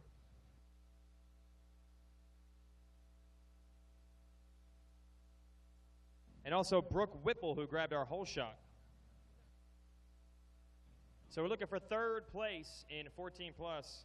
Third place. Or Brooke Whipple. Come on up. We'll do the whole shot.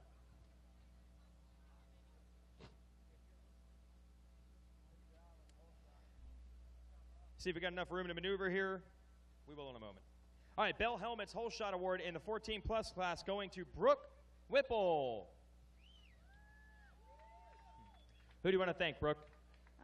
Monster, Thor, Scott, Dunlop, Shoei, Fusion, Chervies, Ethica, Schmidt Suspension, Chervies, Matrix, and just everybody else that's helped me get to where I'm at. All right, let's hear it for your whole shot winner one more time. Brooke Whipple, $100 from Bell. And we still talk to our third place finisher in 14 plus.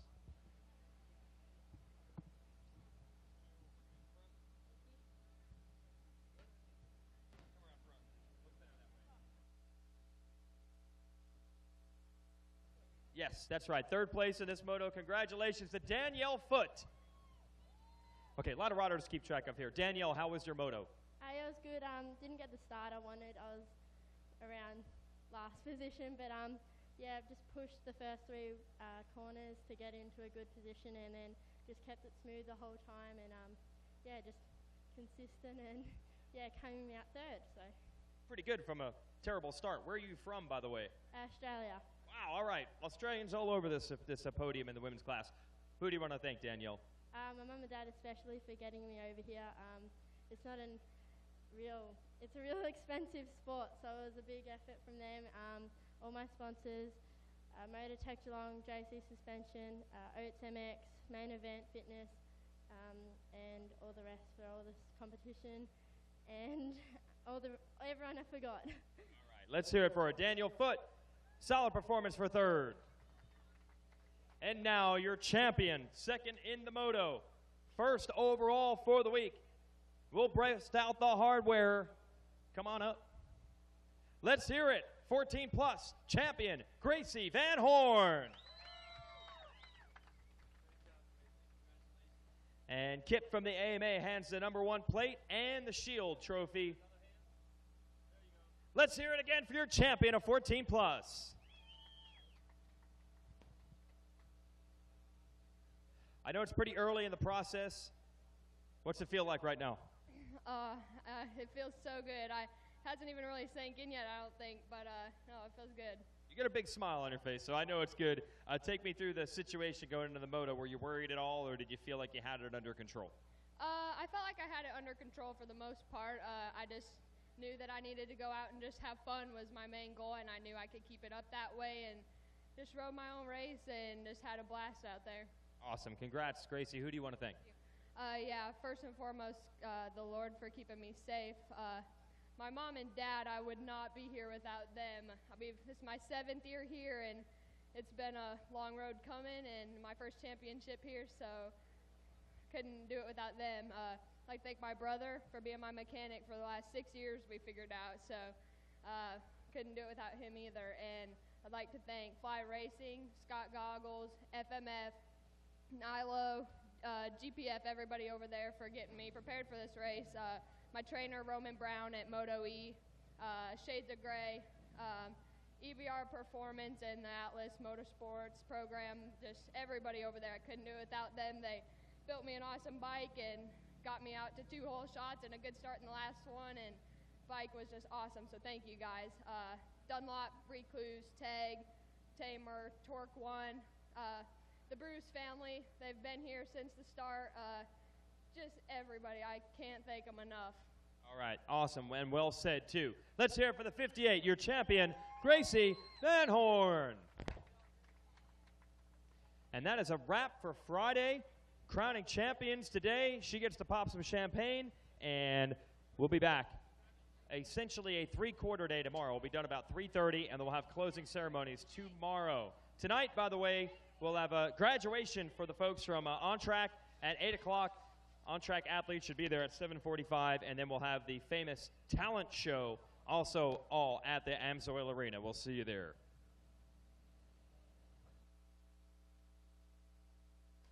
Well, thanks a lot, Jason Wygant. And as you mentioned, tomorrow will be a short day as far as the day of racing is concerned, as we will continue to crown champions beginning tomorrow morning. We'll be back live on racertv.com beginning at 8:30 Central Time. That makes it, I believe, 9:30 Eastern Time. So hopefully you'll join us back as we'll kick things off tomorrow morning with a Bet 35 Plus class. That should be a good one to watch, my friends, as I believe we will see Sebastian Tortelli returning to that one. He comes into it with a 2-1, and Robbie Raynard has a 1-2. How's that one going to pan out? Join us tomorrow to find out more about that one and the rest of our national champions here at the 34th running of the Rocky Mountain ATVMC AMA Amateur National Motocross Championship presented by Amsoil here at Loretta Lynn's. On behalf of the entire announcing staff today, of course, myself, Rodney Tomlin, along with Megawatt Matt Watts and Jason Wygant, Kevin Kelly, and Wes Kane, I'm saying have a great day. Back here bright and early tomorrow morning.